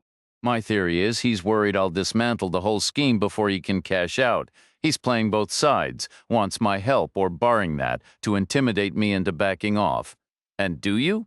Have a grievance with this boss? Without a doubt. Which creates a dilemma. If this group is the subject of an active federal investigation, I'll stand down. The last thing I want is to compromise an undercover operation, particularly one that may have already cost a life. But if the Bureau has no involvement, stop right there. I know your methods. Keep any future plans to yourself. I have no desire to be briefed. Understood. But consider another angle. Assume for a moment my source is truthful. An agent infiltrated this crew, and now he's gone. What's the protocol? A missed check-in procedure which would take a predetermined window. Then a team gets mobilized. By the time the operation launches, at least one of these guys could be in the wind. Possibly all of them. An unacceptable outcome. I'll look into it. What's your source's name? Ivan Vidic. It might be an alias. Any tattoos or distinctive marks? He has a blocky, oddly shaped head, no visible ink, nothing else memorable. Fine, I'll run a background check. One more detail. Vidic claims he overheard the handler use the agent's code name. Seriously? That's a breach. It makes no tactical sense. I agree. But if it somehow happened, it would expedite identification. What was the name? Albatross. Noted. I have to move. How do I reach you if necessary? Have you finally acquired a cell phone? No cell. You can call this number back. Vidic settled into the driver's seat of his Jeep, his attention split between the motel room door and his phone. He was about to dial Fletcher when the device buzzed in his hand. Fletcher was calling him first. A faint smile touched Vidic's lips. He always took these little synchronicities as a cosmic nod, a quiet affirmation he was headed the right way. He answered. "Where are you?" Fletcher's voice was tight over at the highway diner. Vidic replied. "What are you doing there? Grabbing a bite, skipped dinner." "Are you kidding me? Gibson's gone and you're worried about a meal."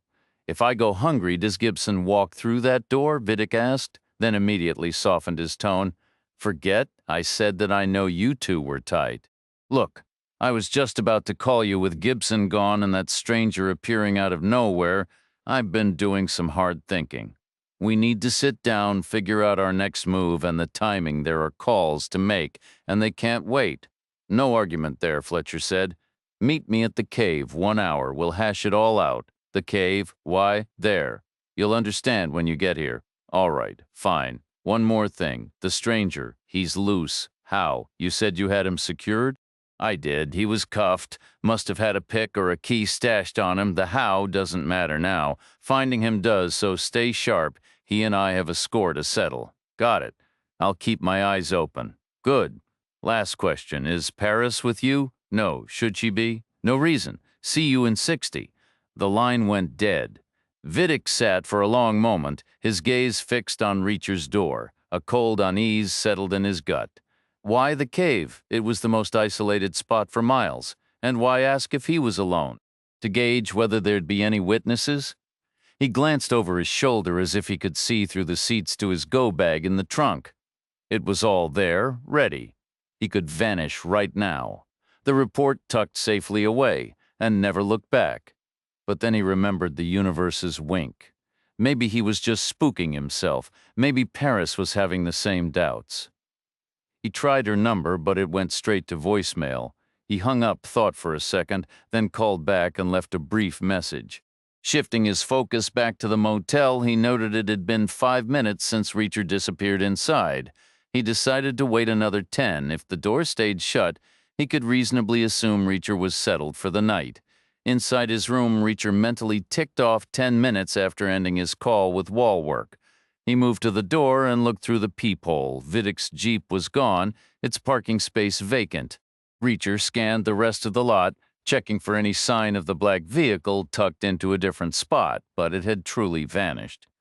He pocketed the key card, stepped outside, and moved quietly along the row of rooms, pausing to listen at each door until he reached the office. It was empty. The same assault of citrus and teal from his room bled into the lobby, but the furniture was strictly utilitarian: a humming vending machine, a rack of tourist pamphlets, a plain reception desk. And on it, a computer. Reacher felt a twinge of disappointment. He'd been hoping for an old paper ledger, which were always far more cooperative.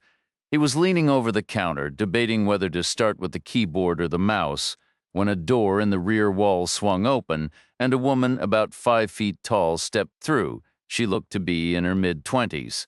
Her hair was a faded scarlet, with several inches of blonde roots showing, and it stuck out in wild tufts as if she'd just touched a live wire. Her complexion was pale and marked with old acne scars. She was painfully thin, dressed in faded denim overalls with one strap undone and a simple white tee. A name tag pinned to the fastened strap read, "Mary." "Can I help you?" she asked, her voice flat. Reacher offered what he hoped was a disarming smile. "I'm hoping so. More accurately, I'm hoping you can help my sister. We aren't hiring right now. That's good, because she isn't looking for work. She's trying to find her husband." Mary gave a slight shrug. "Haven't seen him. I didn't think you had, but she heard he's been coming here regularly, every week, like clockwork, maybe to visit someone. So I need to know if anyone is renting a room on a weekly schedule." Mary shook her head. "No, I can't do that. It's not possible." "No. You're sure?" Positive. Reacher gestured toward the computer monitor. "Isn't that sort of information kept in the system?" "Of course it is. But I can't just give it out. Is it a matter of can't or won't? I'm not allowed. There are about a dozen company policies against it, probably a few laws too. Let's not worry about those right now. Why are you a police officer? You don't look like one. I was once. But that's not the point. The point is the information exists. It's right there on that screen. It does exist, but it's confidential. You're not getting it. Life is full of uncertainties, wouldn't you agree, Mary? I suppose. Well, here's a rare moment of absolute certainty. I'm walking out of here with that information. That is guaranteed. The only variable is how we arrive at that outcome. Option 1, you tell me what I need to know. Option 2, I make a call to some old colleagues. I suggest they pay a visit. Now I'm going to take a wild guess and say you don't want those guys showing up with their dogs, sniffing through your personal locker. I'm guessing you wouldn't enjoy them pulling you over on your way home and turning your car inside out. Am I right? Mary's eyes widened. Please. There's nothing I can do. You don't understand. I can't give you that information. I just can't. You have to believe me. Let me tell you how we used to handle this sort of situation. When someone couldn't officially give us information, they'd leave the relevant file or computer screen unattended. They'd step out for a bathroom break or a smoke or any other reason. While they were gone, we'd get what we needed. Technically, they never told us a thing. Does that sound like a process we could implement here? Mary was silent. Or would you prefer the alternative with the dogs and the traffic stops? She thought for a long moment, then muttered, 2 minutes. Her fingers danced over the keyboard, and she clicked the mouse. A grid display appeared. The columns showed days of the week. The rows listed room numbers. Reacher waited until Mary slipped out through the door behind the counter before turning his full attention to the screen. Vidic had claimed Gibson met his contact in room 1 earlier that day. The grid showed room 1 was booked by a corporate client, Automotive Factors, Inc., with a contact number bearing a 312 area code, Chicago, if it was even a real company. Reacher lifted the desk phone and dialed. It rang 6 times before switching to a voicemail that stated the company name and business hours. He pondered how easy it would be to fabricate such a message and decided it wouldn't be difficult at all. Scanning down the screen, he noted 4 other rooms were occupied. One was his, registered under the name John Austin, presumably the alias Vidic used. The 3 others were listed with different names, their purposes unknown. A sudden heavy rain began to patter against the lobby windows, casting shifting shadows across the floor and adding a layer of gloomy tension to the quiet room. The bookings were all listed under what seemed like ordinary names. There was no clear way to verify their legitimacy or to know what the clients were actually doing in those rooms. He fumbled with the mouse until he managed to scroll the display back to the previous week. The same company name appeared, Automotive Factors, with the same Chicago area code, but this time it was assigned to room 4. The other 3 individuals kept their same rooms. He went back another week. Automotive Factors was booked into room 6. The individuals remained consistent. The week before that, the company had used room 2. Mary returned after a few minutes. Find what you were looking for? She asked. Reacher clicked around the screen until it shifted to a main menu. Hard to say, he replied. We'll see. Chapter 10. The diner was Reacher's next stop. Inside, the atmosphere was nothing like the quaint exterior. It was straightforward and unpretentious, exactly his style. 16 square tables were arranged in 2 rows with a long rectangular table at the back for bigger parties and a pass-through window into the kitchen. The place was empty, which made sense given the hour, just a minute before 1 in the morning. Reacher walked to the window and chose the seat with the clearest view of the motel's front. He had a direct line of sight to the door of room 1 and could see all the others except for room 20. The diner made for a perfect lookout. Vidic's story about spotting Gibson's contact could have been plausible. It was possible that didn't make it true. A door beside the kitchen hatch swung open, and a waitress emerged. She was tall and slender, her gray hair pinned in a neat bun, her expression warm. Her apron tag read Hannah May. "Back already?" she said. "You must have enjoyed yourself. Can't keep away." Reacher looked at her. "You've seen me before?" Hannah May tilted her head. "That's a weak opening line, and this isn't a bar, so I'm not sure how to respond." Reacher raised his hands, palms out, in a gesture of apology. "I was in a car wreck this afternoon. My memory of this morning is gone. The man who pulled me from the car said he saw me here earlier. I'm trying to figure out if he was telling the truth or working some kind of scam. You were here, no question about it. I've never seen anyone drink that much coffee so fast. When I was here, did you notice another man, hunched posture, with a blocky, unusual head shape?" Hannah May nodded. "A guy like that was sitting right where you are now." "Ever seen him before?" "No." "A head like that, I'd remember." Reacher felt a spike of frustration. He wanted to ask about Gibson, but he had no idea what the man looked like. No description came to mind. He pushed the feeling down and stood up. "I'm changing seats," he said. "This one doesn't work for me." He moved to a table against the wall where he could watch the kitchen door, the main entrance, and every other table. The waitress followed. Her expression said, "Strange." "But not the strangest thing I've seen on this shift." Aloud, she asked, "Want anything to eat while you're here?" Reacher said, "What did I order last time? Cheeseburger and a slice of pie? Did I like it? Your plate was clean when you finished. I'd say so." "All right, that works. I'll have the same." Hannah May walked away and returned a minute later with a mug of coffee. "Don't worry," she said. "I'll keep it coming." The food arrived 10 minutes later. Reacher picked up his fork, then said, "Tell me about this area. I heard some wild experimental houses were built around here back in the 70s. Hannah May shrugged. "I suppose so. Some high-end architect trying to attract people away from New York and other cities when urban crime was through the roof. Did it work? Couldn't tell you. Real estate isn't really my thing." "I'm aware there are occupants in one of those homes," Reacher mentioned. "What sort of occupants?" "I can't say for certain.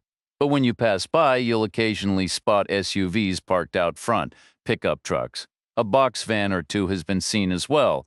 And the other properties? Any residents there? Are you considering a purchase?" Reacher allowed a brief smile. "Not a chance, just curious." "Well, they all sat empty for several years, but I heard a couple were purchased, possibly more. I don't really keep close tabs. When did those sales happen?" Hannah May looked upward, thinking. "I'd say around January 21, sometime after the worst of the COVID chaos anyway. Ever catch a glimpse of the folks living there?" "I'm not even sure anyone is living there. The lights are never on. No cars around, rumor has it. There's some kind of investment property. One person muttered something about money laundering, but who knows? Can I get you anything else?" "Not at the moment, but I'll return for breakfast." Vidic had been waiting a full 5 minutes before Paris's Land Rover pulled up next to his Jeep. He'd chosen the rendezvous point with care. It was a 10-minute drive from the location Fletcher had summoned them to the cave, making it convenient. Shielded from the road by a thick stand of trees, it was also discreet. If Fletcher had access to a helicopter, Vidic would have been concerned, or a drone, but under the circumstances he was confident they wouldn't be observed. Paris climbed down from her Defender and slid into the Jeep's passenger seat. "What's happening?" she asked. "Why does Fletcher want to meet?" Vidic replied, "We'll find out soon enough." "Why so late, and why at the cave? This feels off."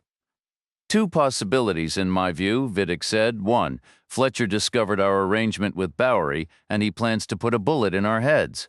Don't even joke about that. Who's joking? Or two, he's brewing up some other scheme." "Like what?" "No clue. That's why I wanted to talk before we see him." Paris was quiet for a moment. "What if there's a third option? What if he found out about the report and wants a cut? What would we do?" "Shoot him in the head." "Ivan, be serious. We're looking at a fortune. We could easily give him a share and barely feel it." "Absolutely not. I despise that jerk. He doesn't get a single penny. How do we refuse? We don't know he's found out. Don't assume the worst. But if he has, we need to be ready. We need a plan." "I have a plan. Remember the stranger who was with Gibson?" "What about him? Fletcher let him get away." "Seriously? How?" "My guess is the guy overpowered him, but that's not the point. The point is Fletcher has no idea where he is. I do. and he's going to assist us. I had another angle in mind, but we can use him for this too. Why would he help us? He doesn't know us. He believes there's something in it for him. Is there? Of course not. So what's the play? We ensure the Russian job proceeds. Soon, it needs to be finished tomorrow, the day after at the latest. So if Fletcher hesitates, I need you to back me. We do the job regardless. We just adjust the schedule, understood? And the stranger, another loose end, how does that help us? Don't worry about him. He won't be a problem. Not for us, anyway. Chapter 11. Reacher exited the diner and paused to survey the parking lot. He didn't truly expect Vidic to have returned, but he was a cautious man. A shop teacher had ingrained a lesson in him years ago, back when he was just a kid. Measure twice, cut once, he'd never forgotten it. While he foresaw little practical use for woodworking in his life, the underlying principle resonated. He adapted it, made it his own. Look twice, act once. That became a cornerstone philosophy. It had served him well over the decades. It had kept him breathing while the reckless and impatient often wound up in the ground. There was no sign of the Jeep, but one shape did catch Reacher's eye, the silhouette of a man. He stood outside the motel office, about 30 feet from the entrance. The man was tall, maybe 6'3", dressed in jeans and a black leather vest. The glow from the office window gleamed on his shaved scalp. It wasn't his size or his clothes that drew Reacher's eye, though. It was the restless, agitated way he moved. He was pacing a tight path, 15 feet one way, then 15 back, over and over without pause, like a caged animal spoiling for a fight. The most direct route to Reacher's room went right by him. That was fine. Reacher's rule was simple. He wouldn't start anything as long as nothing was started with him. The man in the vest turned and began walking away. Reacher moved at the same moment, heading in the same direction, maintaining the 60-foot gap between them. After 15 paces, right on schedule, the man spun and started back. Reacher kept walking straight toward him.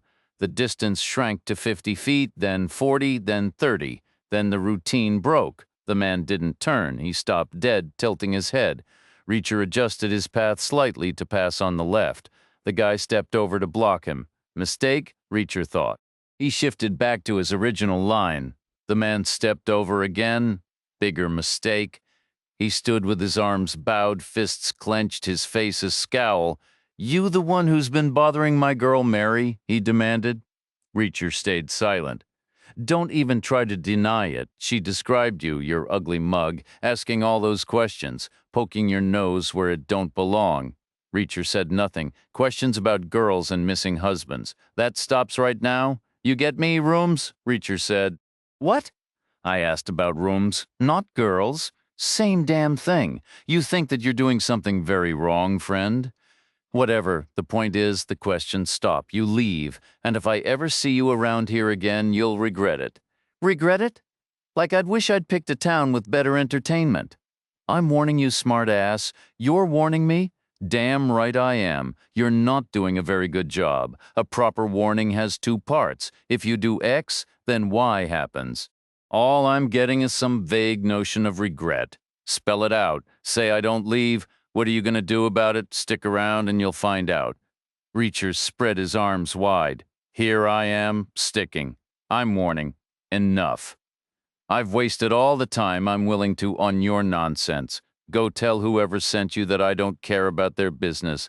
I'm not looking for trouble. Stay out of my way and nobody gets hurt. As soon as I see you leave, that's not happening." "I'll leave when I'm good and ready. Leave now. Make me happy to. Go ahead, try. But before you do, think about this. You can still walk away. You should. While you still can, what are you going to do? You've only got one working arm. If I only had one working finger, it'd be enough. Be smart. Walk away."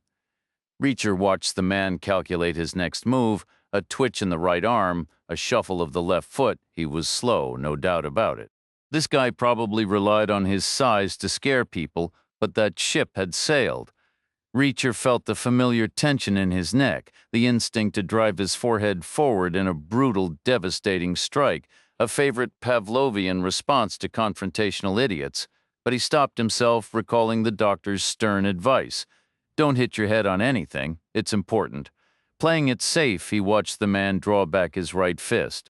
Instead of the headbutt, Reacher simply stamped down hard on the guy's front foot. Reacher put his full weight into the move, feeling the fragile bones beneath the man's foot give way with a sickening crunch. He shifted his stance, and the guy let out a sharp cry, folding forward in pain. Reacher brought his knee up hard, connecting with the man's face.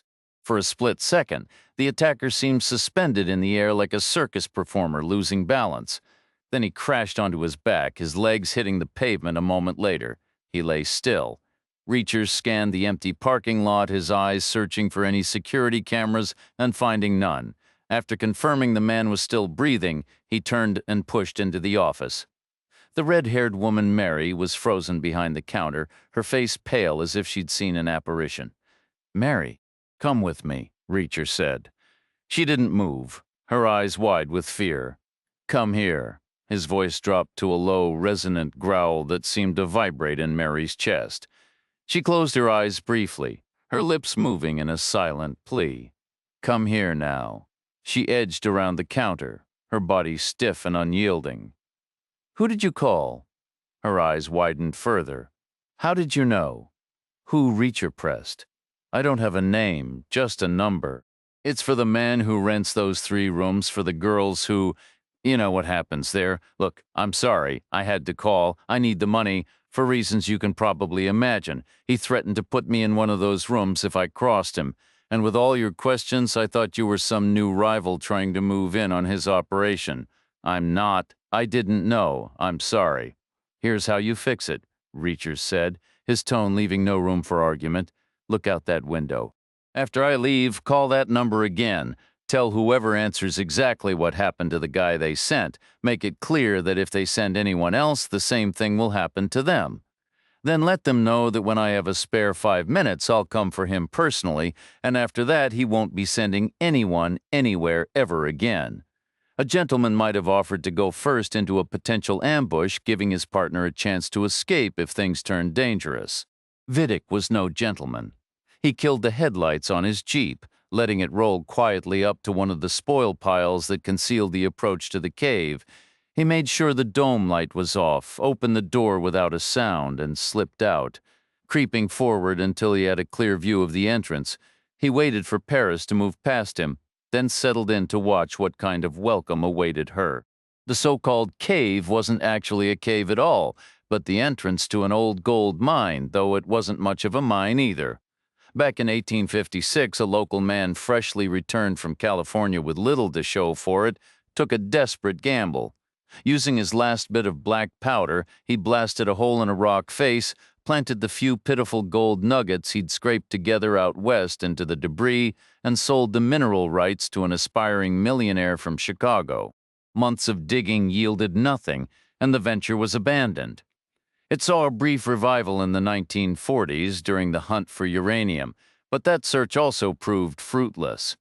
The entrance was sealed, metal rusted, weeds grew tall, and the place faded from memory, until Fletcher came along. He needed a remote spot to stash merchandise that was too hot to move immediately.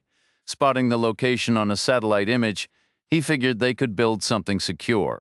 But when he first visited and pried open the rusty barrier, he realized the hard part was already done.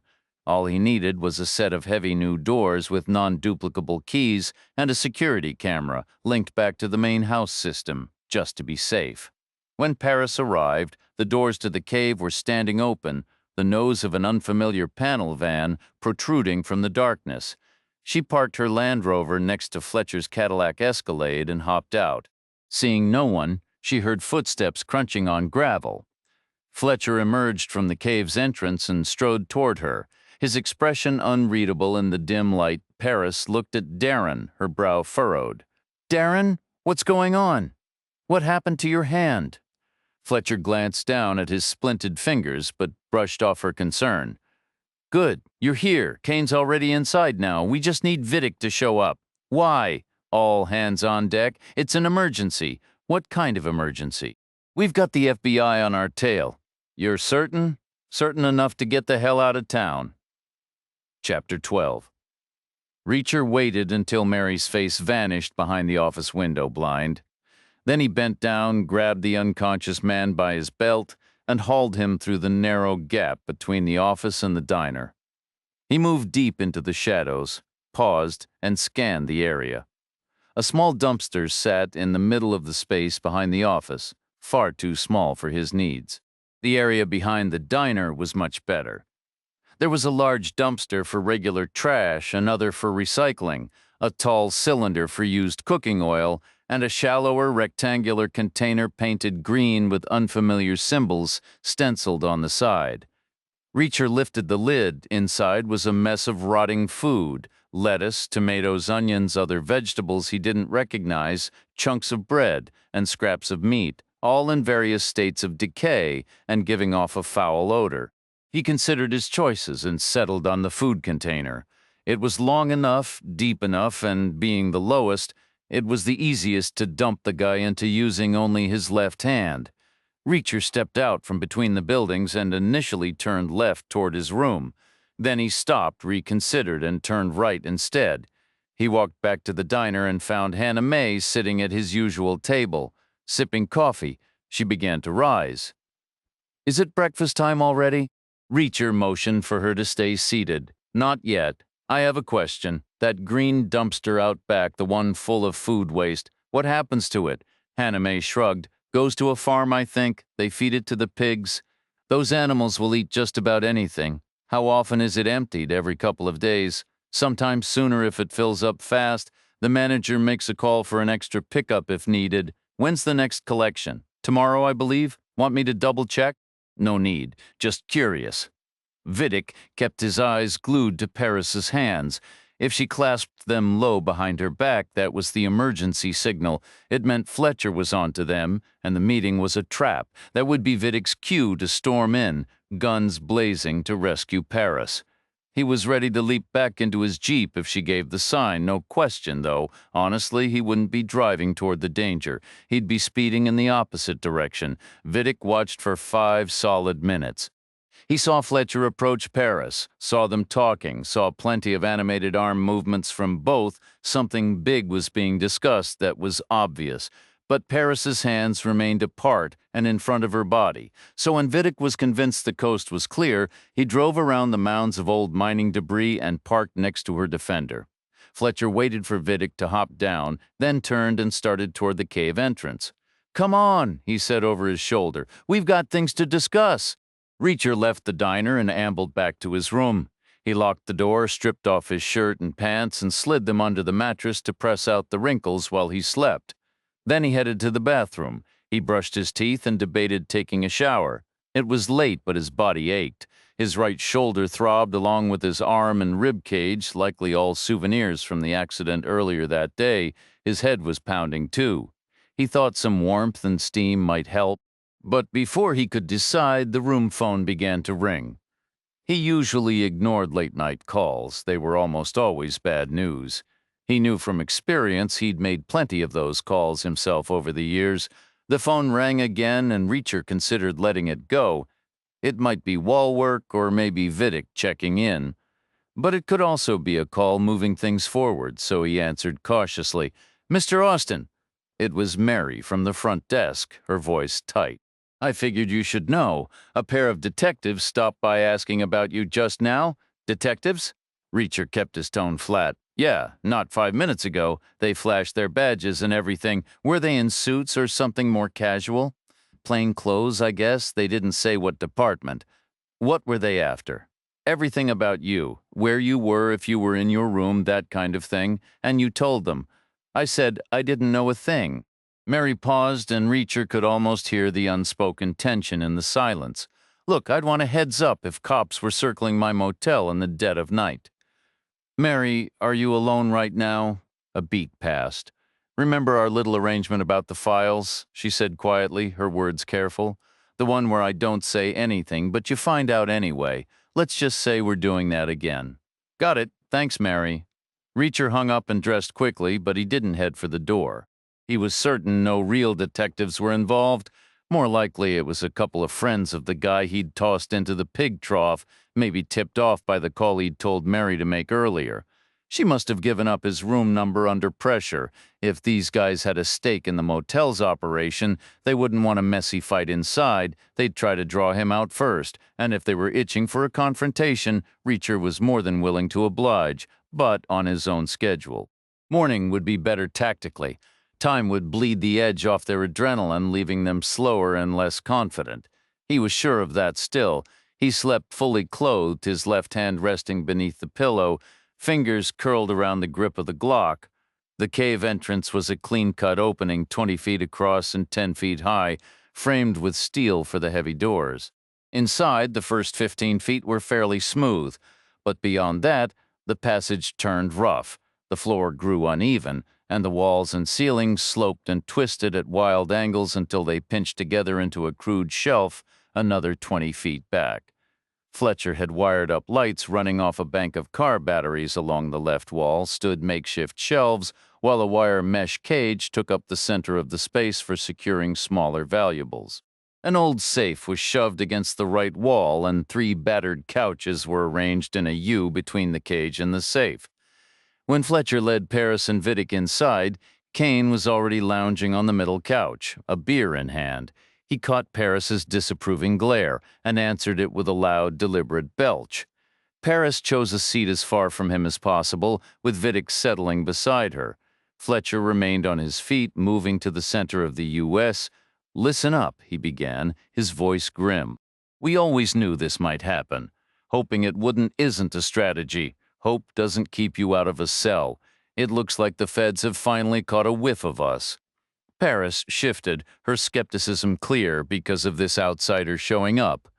"How can you be sure that's what this is?" "I'm not sure," Fletcher shot back, a trace of sarcasm sharpening his words. "The people who wait around for certainty are the ones wearing handcuffs, but look at the facts. This stranger went straight for Gibson. To pull that off, he'd need to know Gibson's patterns. That means surveillance, manpower, resources. It's not some random drifter, it's coordinated. He let that hang in the air, the unspoken implication, tying them all together.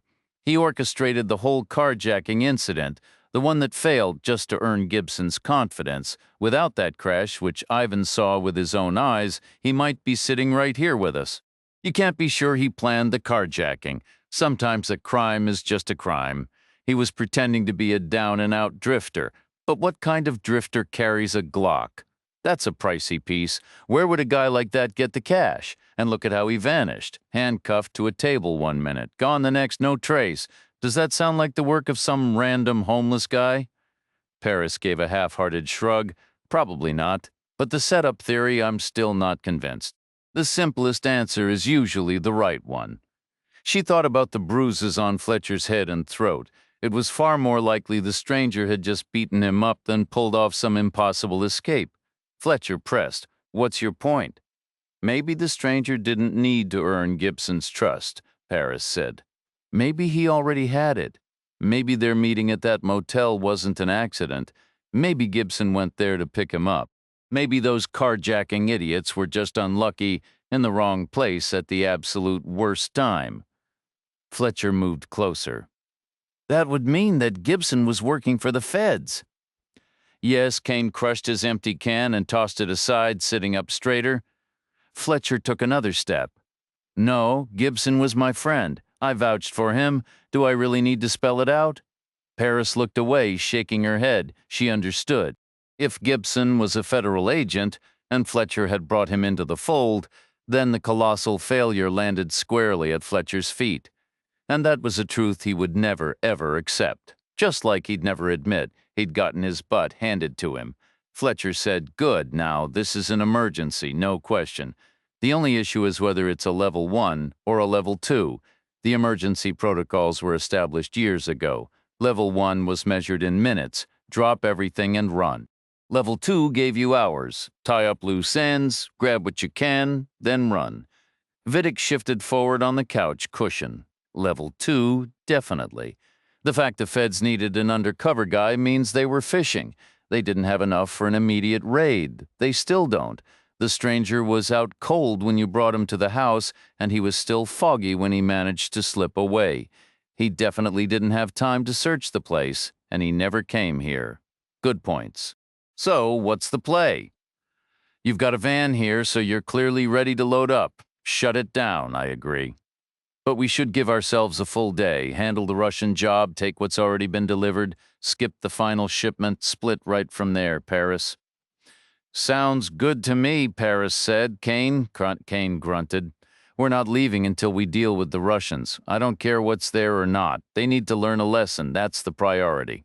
Fletcher nodded. Good. We pack this place up, we handle the Russian job, but that's not all.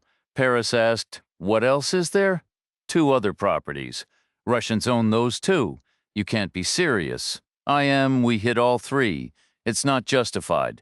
We have no intel on what's inside. The buyers might not even be using them yet. We'd waste time, maybe for nothing, and we've done 0 surveillance. That makes it dangerous. Could be traps. Guards Fletcher nodded again. Fair. We might waste time.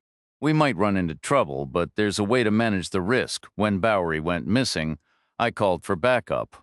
I was worried someone was muscling in on our territory. That's irrelevant now. So we used the extra manpower for the additional properties and to help track down the stranger. Vidic threw his hands up in an exaggerated gesture. Hold on, backup. You should have told us. Who are they? How do we know we can trust them? When did they arrive? Fletcher said. Sometimes calls have to be made in the moment. That's called leadership. I brought in 4 guys. Kane vouches for every one of them. He's worked with them in the past, and they're already in town. They got here tonight. Where are they staying? That rundown motel off the interstate. They'll lay low there until we need them.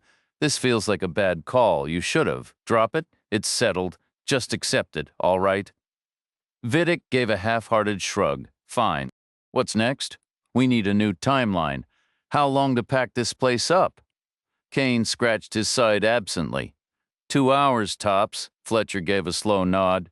We'll rest now, pack everything up in the morning when it's light. Everything except the industrial-grade metals. Too risky to move, too tricky to offload. We'll hit the first Russian spot at noon, then the other 2 after that. We go our separate ways. Paris spoke up. When should we come back? We're not leaving. We're sleeping right here. All of us. She couldn't stop herself from glaring in Kane's direction. All of us in one place. That's right. And when do we clear out our own place after we finish here? No one's going back to the house. Consider it compromised. But I need to grab something. What? Paris hesitated. My books. You can buy new ones. I want the ones I have. They mean something to me. Not happening. It's too dangerous. Any other questions? Vidic cleared his throat. This is a sensitive topic about the house. Gibson's body is still there. Aren't we going to recover it? Give him a proper send-off? We're not retrieving the body. Too much risk? Not enough gain? Assume the house is being watched around the clock from here on out, but we will give him a funeral. A Viking funeral. Once we're done with the Russians, I'll turn the house into a bonfire. We'll say goodbye to Gibson, destroy anything that could tie back to us, and create a distraction for our exit. A perfect 3-for-1. How do you plan to set the house on fire if you can't go near it? I don't have to go near it. Fletcher pulled out his phone and held it up.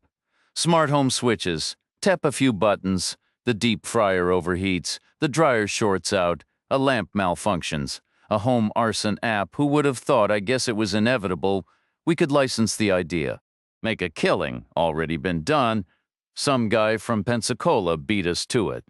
Fletcher paused. Anything else? Just one thing. Vidic turned and pointed toward the safe. You said pack everything except the metals. Does that include what's in there? What's inside? Yes. We'll split it 5 ways. Gibson had a daughter. She'll get his share. That seems fair, but we handle that last, after the Russian job is wrapped up. What if something happens to you? Nobody else knows the combination. A faint smile crossed Fletcher's face.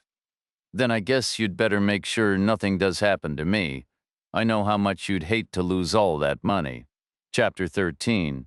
Reacher slept, but not deeply. Part of his mind stayed alert, tuned to any sound of a lock being picked or the bathroom window being tampered with. At one point, noises from room 19 next door pulled him from his rest. Someone must have checked in while he was at the diner. He listened for several minutes before deciding it wasn't a threat. Just idle chatter, a couple of guys settling in for the night. He was finally pulled from sleep a minute past 6 in the morning by a firm knock at the door. It was followed by a woman's voice, clear and assured. "Mr. Austin, room service? I have your breakfast." Reacher slid the Glock out from under his pillow, stood up, and tucked it into his waistband. He rolled the pillow tightly to make it firmer and carried it to the door. Moving to the right side, he lifted the pillow to cover the peephole, just in case someone was waiting on the other side with a gun ready to fire when the lens went dark. 1 second passed, then 2. No gunshot came, no splintering wood or torn fabric. Reacher risked a quick look. He saw a woman slender, around 5'8", with dark brown hair pulled back from her face. She wore an apron over her clothes. The uniform was familiar, the same style he'd noticed on the servers at the local diner the previous afternoon, though hers lacked a name badge. She balanced a rectangular tray in her left hand, a coffee mug and a plate concealed under a silver dome resting on its surface. Her posture was off. Her right arm was pinned awkwardly to her side, her hand concealed behind her leg. "I didn't order breakfast," Reacher stated. "You sort of did," the woman replied, her voice carrying a false sugary warmth. "You mentioned to Hannah Mae you'd be stopping by, but her shift ended. She asked me to look after you. Seems she's taken a shine to you for reasons that escape me. I figured I'd go above and beyond, deliver it personally. What's on the menu?" "Coffee, of course. She mentioned you're a fan. Just the 1 cup, but I can bring a pot later. Plus there's bacon, scrambled eggs, and buttered toast." Reacher saw it for what it was, the next phase of the trap. His mind calculated the likely setup, at least 2 men, positioned just out of sight on either side of the doorframe. "Time for a field test? All right," he said, his tone deceptively casual. "That works. Bring it in." He began to open the door, moving it with deliberate slowness. When it was 2/3 open, he heard the faint clatter of china from the hallway. In one fluid motion, he threw his full weight against the door, slamming it violently back on its hinges. The solid wood connected first with the tray, then with the woman behind it, before crashing into the jamb with a force that shook the frame. He yanked it open again. The woman was sprawled on her back, dazed. A semi-automatic pistol lay several feet from her head. The coffee mug was in pieces, a dark puddle spreading on the worn carpet. The plate had landed upside down, its contents hidden. The hallway was empty, no backup in sight. Reacher seized her ankle, dragged her unceremoniously inside, then leaned out to scan both directions. Still clear. He scooped up the gun, closed the door, and turned. She was already on her feet. Her body was coiled, arms extended with fingers curled like talons, every muscle tense, a predator poised to strike. "Found you at last, you son of a—" Her sentence died abruptly. Her arms fell to her sides, and she took a stumbling step backward. "Oh, you're not—" "I'm not what?" Reacher asked, his voice level. She stared at the floor for a long moment before meeting his eyes, her expression crumbling from fury into profound confusion. "You're not the man who murdered my father?" Vidic spent a miserable, mostly sleepless night on one of the cave's lumpy couches, mentally berating Reacher for his prehistoric lack of a cell phone. A simple text would have solved everything. A call was out of the question, not with Kane snoring on the adjacent couch. He couldn't even risk stepping outside on a pretended bathroom run. Fletcher was out there, camped in his Cadillac for the night, possibly asleep, but more likely keeping watch. Fletcher barged back into the cave at 6:15 a.m., the door slamming against the rock wall. "Big day ahead, folks. Who's eating?" Kane sat up, rubbing his eyes. "I'll take a breakfast burrito. Extra salsa, croissant, black coffee," Vidic said. "Sausage and biscuits for me," Fletcher announced, then turned Paris. Paris gave a half-hearted shrug from her couch. "Not really hungry. Maybe some Greek yogurt, a few berries." Fletcher made a face. "Sounds awful. Suit yourself. You got everyone's order?" Paris nodded, her expression stony. "Great. Then hop to it, and make it quick." Paris shot him a look that could have melted steel, but pushed herself up and headed for the door.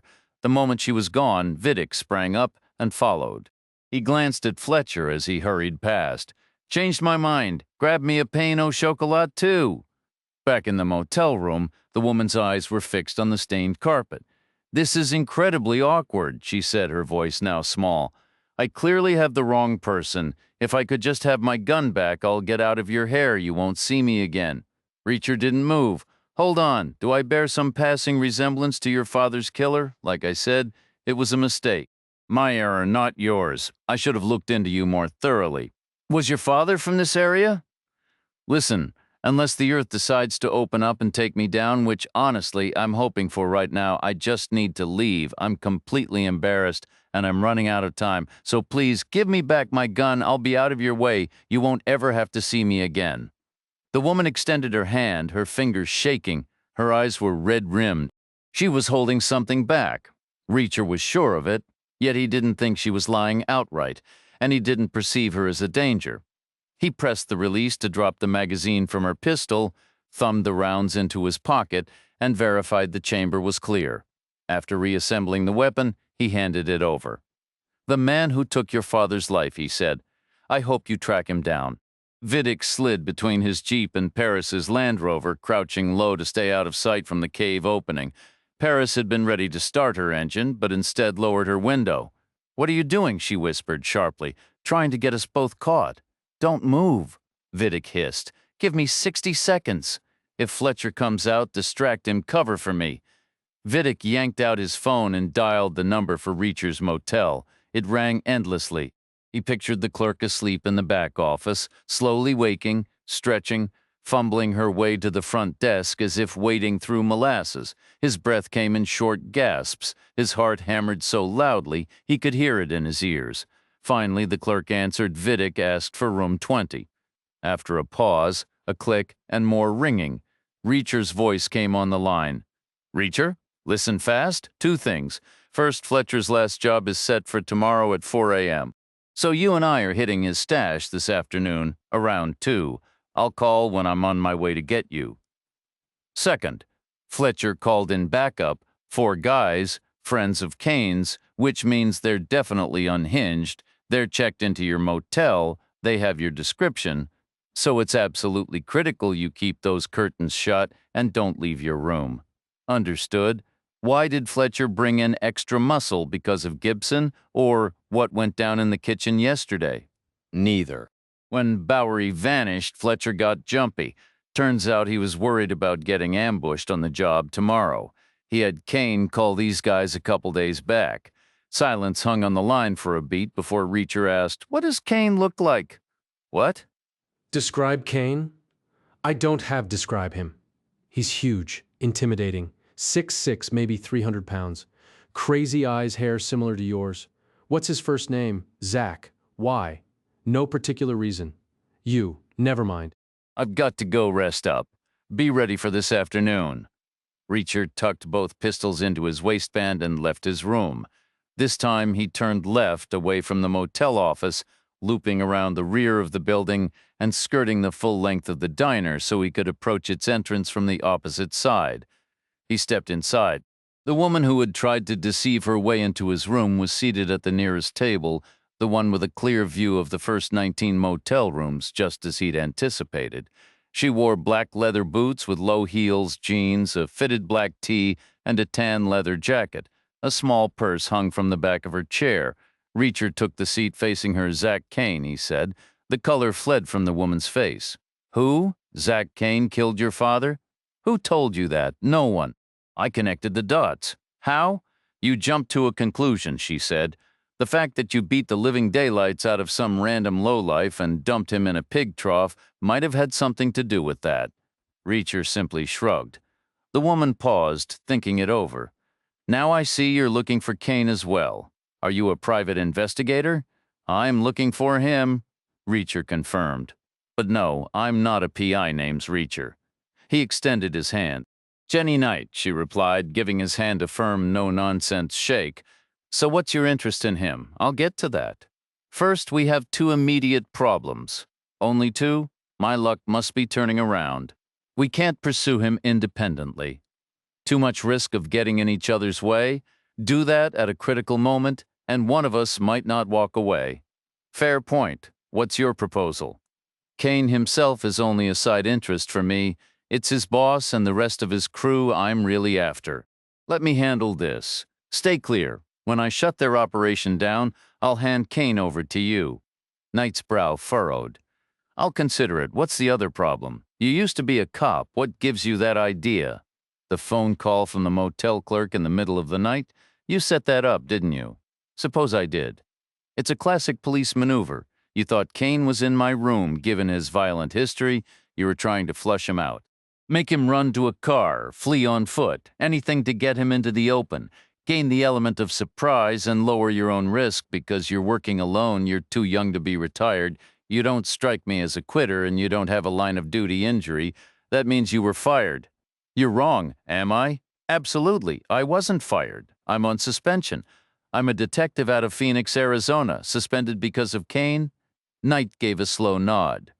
My father was a cop, retired working security at a private gallery in Tempe. The place got hit one night. He took a bullet to the chest. They got him to the ER, but he was unconscious. He came around for just 2 minutes, a couple hours before he died. I was there, he told me. Kane was the shooter, recognized him from his old days on the job. Kane has a rap sheet a mile long, but nothing ever sticks. Another detective caught the case, but Kane just vanished. Poof, gone. The detective tried to get the feds involved, but they blew hot and cold. Eventually, they wanted no part of it, so I took the case myself. Evenings, weekends, every spare minute I could find. My lieutenant didn't like it, called it a conflict of interest, a distraction from other investigations. He ordered me to stop. I didn't, and here I am. "Can't say I blame you," Reacher said. "So what's the plan when you find him?" "I suppose you want me to say something predictable like ensuring justice is served or promising to turn him over to the local authorities unharmed. But you know what? I can't do that. When I get my hands on that miserable son of a gun, I'm going to make sure he knows exactly who I am. Then I'm going to put a bullet in his gut and watch him die, slowly and in agony. That's the truth. You're probably horrified now. If so, that's just how it is. I'm not here to judge." Reacher thought of his own reaction when someone had murdered his brother. He was many things, but a hypocrite wasn't one of them. He said it's something else. Like what? What if I told you the FBI might actually be investigating Kane after all, and that they might have lost an agent along the way? Knight leaned forward, her eyes sharp. "What makes you think that?" "I'll explain shortly, but until I know if it's true, I'm not doing anything that could spook these people. I'm hoping, as a cop, you'll respect that. Agree to do the same." Knight took a moment studying him. "Why should I trust you? You know a lot about police tricks. Maybe a few have been used on you before." Reacher shook his head. "Not used on me. Used by me." "You're a cop?" "I don't buy it. Was a military cop. 13 years. You've got to be kidding me. Where were you stationed?" Knight asked. "All over. Wherever the Army needed boots on the ground. What was your rank?" "Retired as a major." "All right." Knight gave a slow nod, as if recognizing a shared background. "So what's the plan to verify this FBI story?" "I've got a contact at the Bureau digging into it. Should have an answer soon." "That's a start. But I'm not just going to twiddle my thumbs while you wait for a call from your pal, assuming he's reliable. Assuming his story doesn't flip on a dime. He's solid, and it won't be a call, and I won't be idle. Then what's on the agenda? Digging deeper into Kane and his associates, making sure they don't harm anyone, making sure no one else disappears. Then, if the FBI lead is a dead end, I'll shut their operation down myself. I can support that under one condition." "Let's hear it.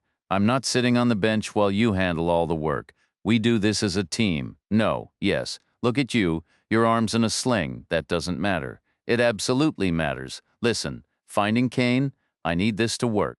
Frankly, I've got more at stake here than you do, but I'm not too stubborn to admit I'd have a better shot with a partner.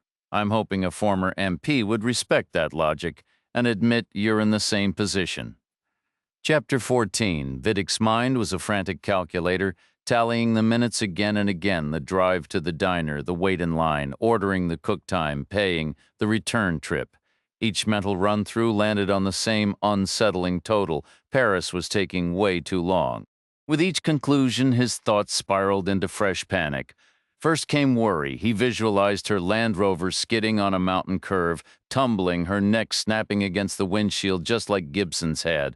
Then anxiety took over. He imagined her speeding, driving recklessly, getting pulled over, somehow slipping up and getting arrested. He cycled through every grim possibility until only sheer dread remained. In that darkest scenario, he saw her running, just as Bowery must have done. But for Paris, the stakes were infinitely higher. It wasn't just an annoyance or an inconvenience. It would be a disaster, because she had the report. She could leak it, undercut his price, and worse, she'd be far more persuasive when questions arose about how the document was acquired, and far more credible in verifying its origins. A car horn sounded from the cave entrance. 4 blasts, one long, 2 short, another long. Vidic felt the surge of relief, set down the crate he was holding, and announced, "That's Paris. She'll need help with the food. I'll go." He found her beside the Land Rover, the rear door open, as she struggled to balance 4 cardboard takeout boxes in the footwell. "What happened?" Vidic demanded, his voice tight. "You were gone forever. Are you okay?" Paris moved closer, dropping her voice to a whisper. "I went to the house. Why in the world? What was so urgent? Fletcher was right. You can replace books. Soon you'll be able to buy anything you want." "I wasn't after books. I went for my ledger. You didn't have it with you?" "Clearly not, or I wouldn't have gone back for it. I told you not to." "Ivan, is now really the time?" Vidic fell silent for a beat. "So, did you get it?" "No, I didn't go inside. Fletcher was right, but not about replacing things. The house is under surveillance." Reacher ordered a black coffee and a full stack of pancakes with a side of bacon. Knight asked for Earl Grey tea, hot with milk. As the waitress headed toward the kitchen, Knight placed a $20 bill on the table. "Just in case," she said. "I don't want to dine and dash if we have to make a quick exit." Reacher gave a silent nod of agreement. Knight laid out every step she had taken after the FBI declined to pursue her father's case. She had conducted digital searches on every alias Kane was known to use, issued be on the lookout notices for him, along with his registered truck and motorcycle, and requested alerts on his passport and credit cards. She initiated traces on his phone numbers and email accounts, but none of those efforts produced a lead, so she widened the scope, turning her attention to Kane's known associates. She interviewed those already behind bars and kept surveillance on the ones still at large.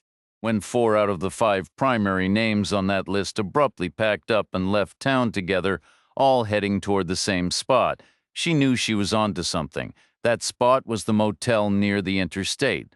The location itself didn't seem promising. It felt more like a temporary base than an endpoint, but she had to believe Kane was nearby.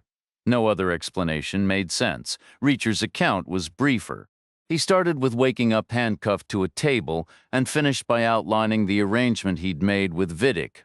Knight tapped her fingers lightly on the tabletop. "Let me get this straight. If you move the safe, and if Vidic cracks it open, and if he actually keeps his word, he'll tell you where Kane will be at 4 tomorrow morning. What kind of deal is that? Kane, Fletcher, and Paris, the last surviving members of their crew. That's the deal. But you're missing the bigger picture. Then what is the picture? The $1 million? No, the point was to make sure all 4 of them stay put. I could have taken Vidic out of the equation easily, Fletcher too. But the others? I had no idea where they were hiding or even exactly how many I was up against. By the time I tracked them down, at least one would have heard his buddies had gone quiet. Maybe both. Then they'd vanish too. These guys are jumpy, like cats in a room full of rocking chairs. Kane is only still in play because I made that deal." Knight leaned back, considering. "Fair point. So what's the plan now?" Reacher said. "I already told you, it hasn't changed." "So do you?" The waitress hurried over, but instead of carrying their food, she held a cordless phone. "Are you Mr. Reacher?" "Just Reacher." "Sorry to interrupt, but the man on the phone described you. He was very insistent I ask." She handed him the handset and stepped away. Reacher put the phone to his ear.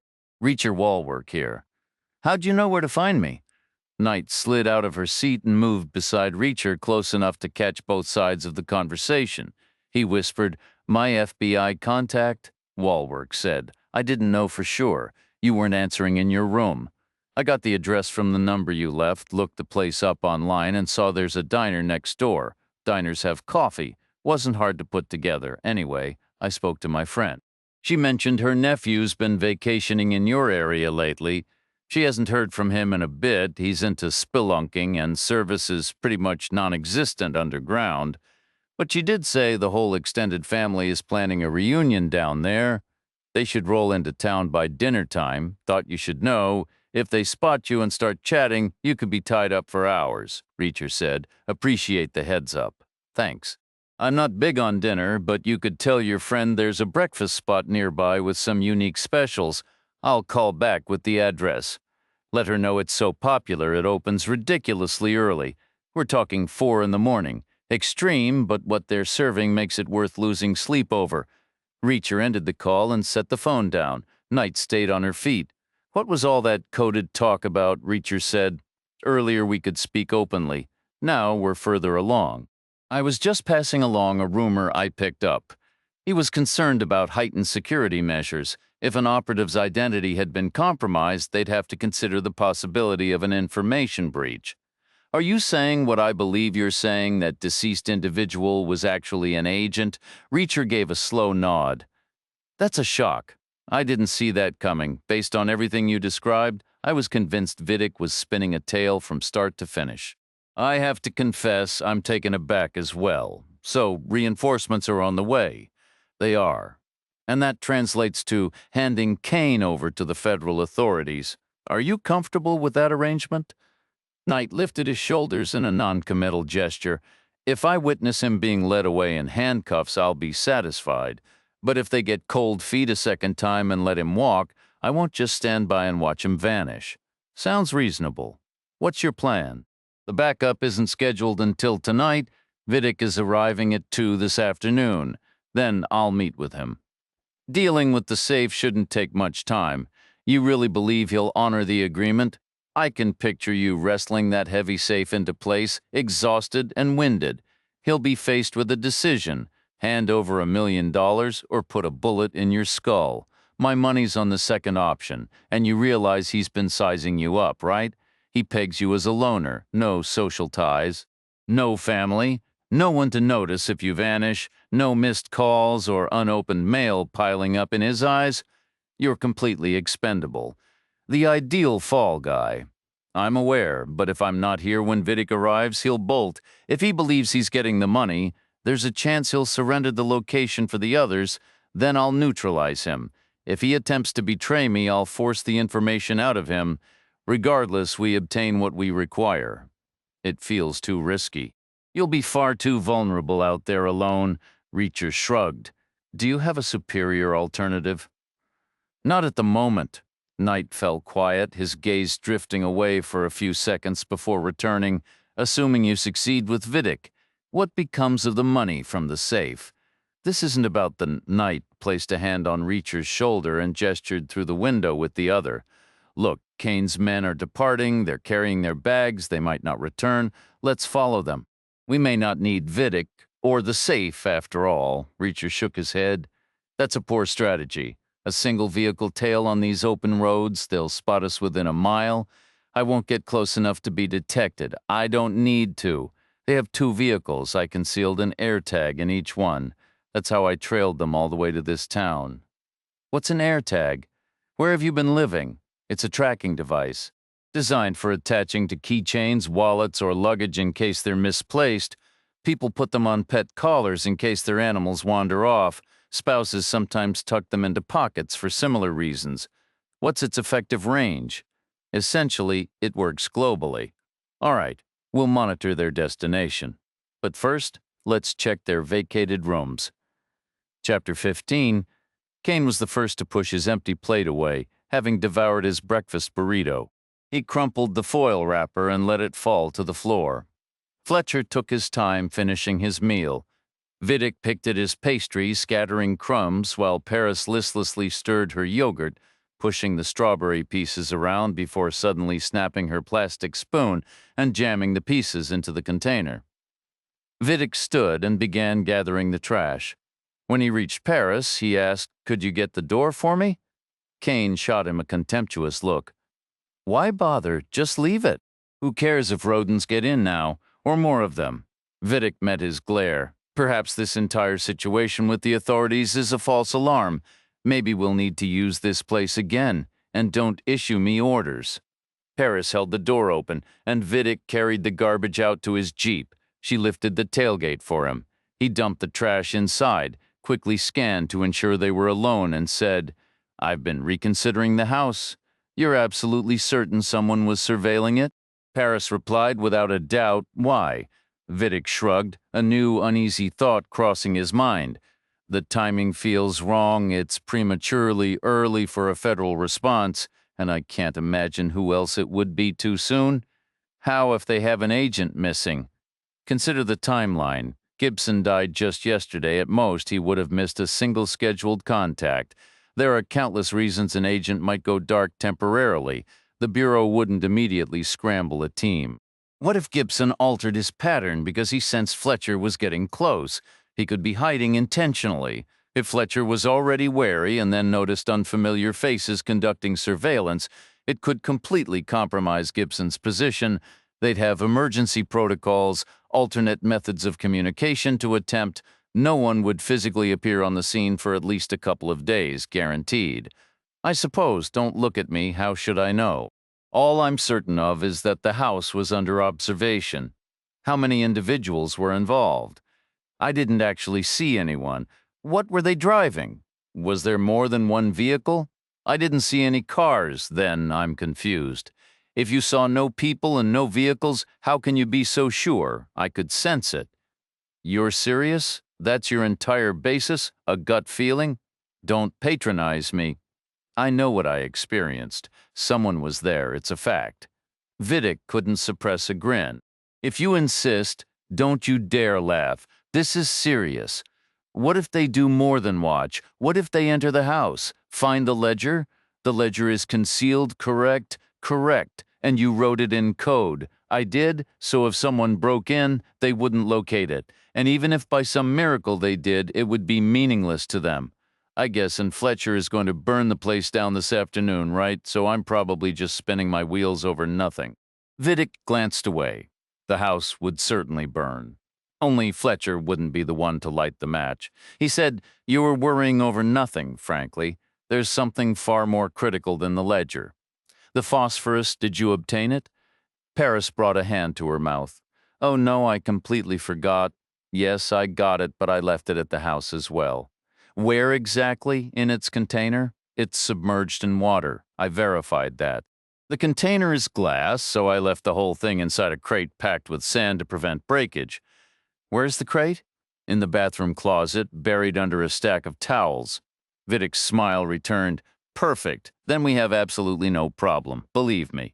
By tonight, we'll be in the clear, and we won't be leaving empty-handed. We're taking Fletcher's $2 million.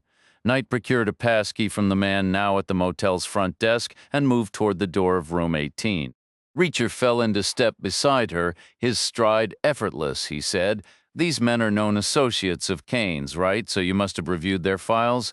Knight gave a single nod. "All four are former military Army infantry, dishonorably discharged. Together, two were the other two? Separately, and they haven't reformed their behavior, not even a little. They've settled into what I term secondary roles. They don't mastermind operations. Their specialty is providing brute force or backup for anyone who needs it and can pay for it. Typically, they get involved in high-stakes robberies, kidnappings, extortion, that sort of thing. Is Kane ex-military? No. He met one of them while they were both incarcerated, stayed in touch after release. That guy introduced Kane to the others. We believe they've collaborated on maybe half a dozen jobs, but nothing was ever provable. They fell silent 10 feet from the door. Reacher scanned the parking lot and the surrounding area. No visible observers, no one sitting in any nearby vehicles. He moved to the handle side of the door, drew the Glock from his waistband, and nodded to Knight. She slid the key card, depressed the handle, pushed the door open, and pivoted away to the opposite side. They waited. No gunfire erupted. No one charged out. No challenge was shouted. Reacher stepped across the threshold, the Glock held steady in his left hand. He confirmed the room was empty, then stepped into the bathroom.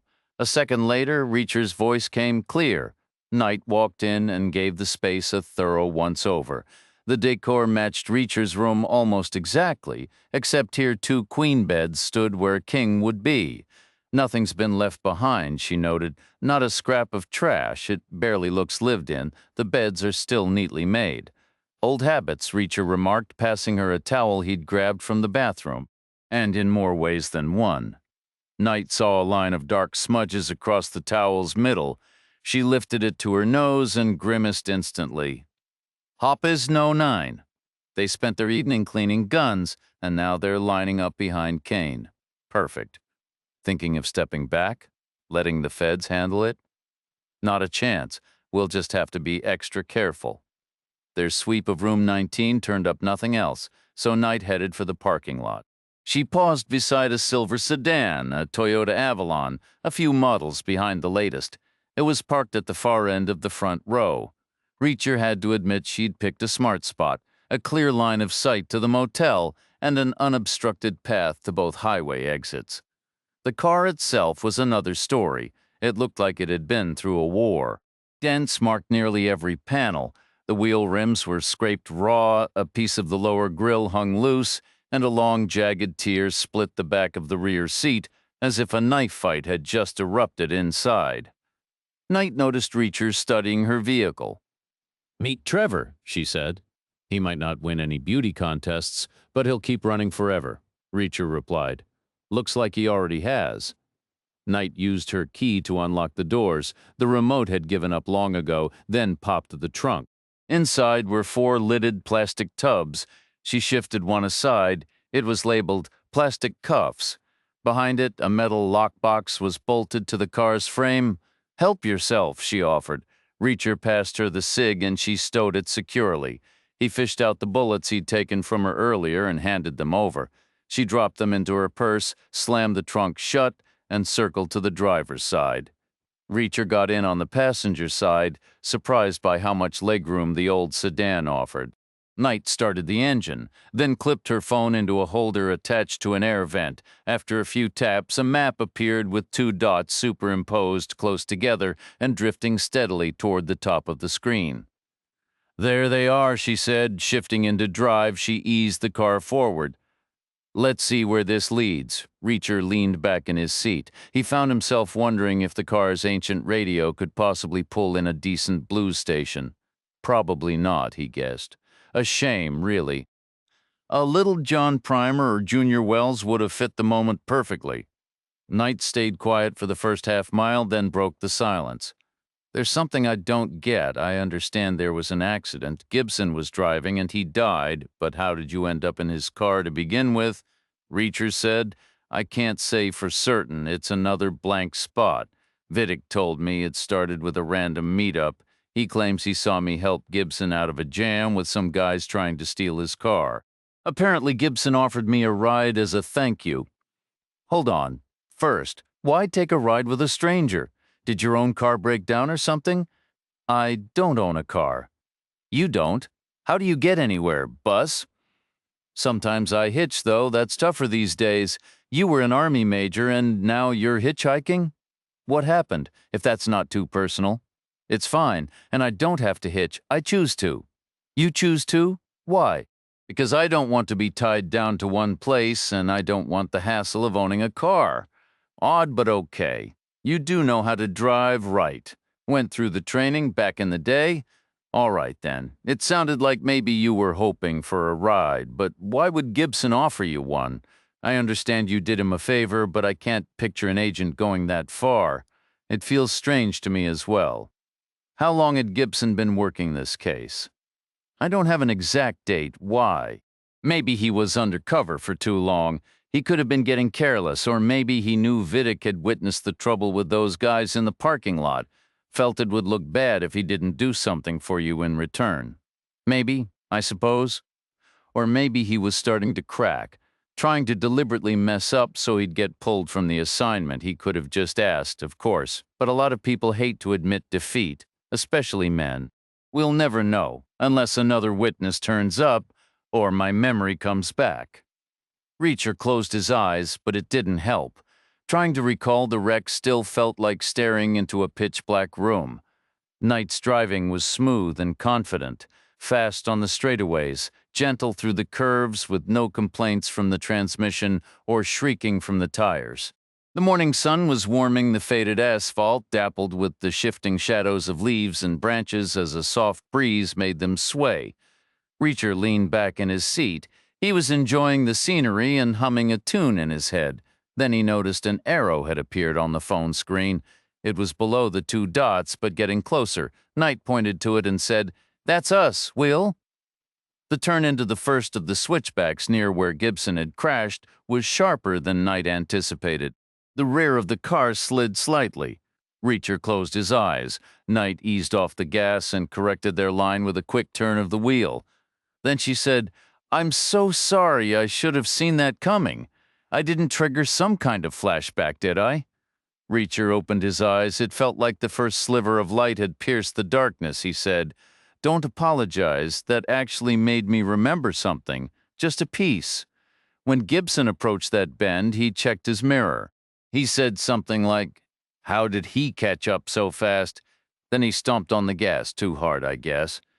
"Reacher, that's huge. Anything else?" Reacher closed his eyes again briefly. "No, nothing more right now. It'll come. This is just the start. I have faith. Meanwhile, who do you think Gibson saw in his mirror, Vidic?" "Seems likely." "Vidic was at the crash scene. We know that. He claims he was following Gibson and saw what happened. No real reason to think he's lying. Okay, then why did Gibson try to shake Vidic? What scared him so badly he ended up wrecking his car and killing himself? Some of Vidic's story is true, maybe all of it is. Perhaps he did see Gibson meet his handler at the motel.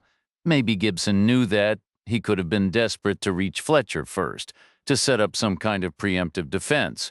But what kind of defense? That's an if you're explaining your losing situation from the start, not convincing, not worth dying for. It had to be more urgent.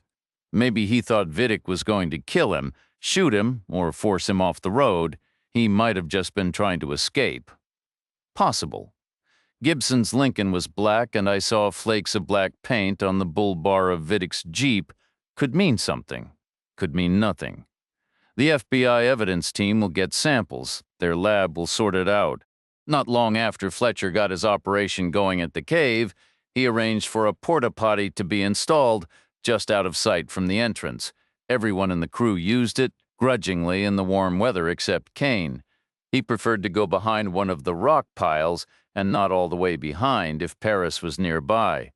She knew what he was thinking when he leered at her, slid a crate into the van, and then strolled back out into the open air. She hurried away from the entrance, deeper into the cave's cool shadows. Then she noticed Fletcher heading outside as well, his phone already in his hand. Paris seized Vidic's arm, yanking him near. "We've got a minute, tops," she hissed. "Explain this plan about taking Fletcher's $2 million. Have you lost your mind?" Vidic's eyes darted toward the entrance. "It's all arranged. That cash gives us breathing room, a safety net if moving the gold hits a snag, and we can't sell the report right away. The other option is taking anything from the Russians. And I won't do it. I don't want those vengeful maniacs hunting us forever. Better they believe Fletcher and Kane were the only players. Fine, but how?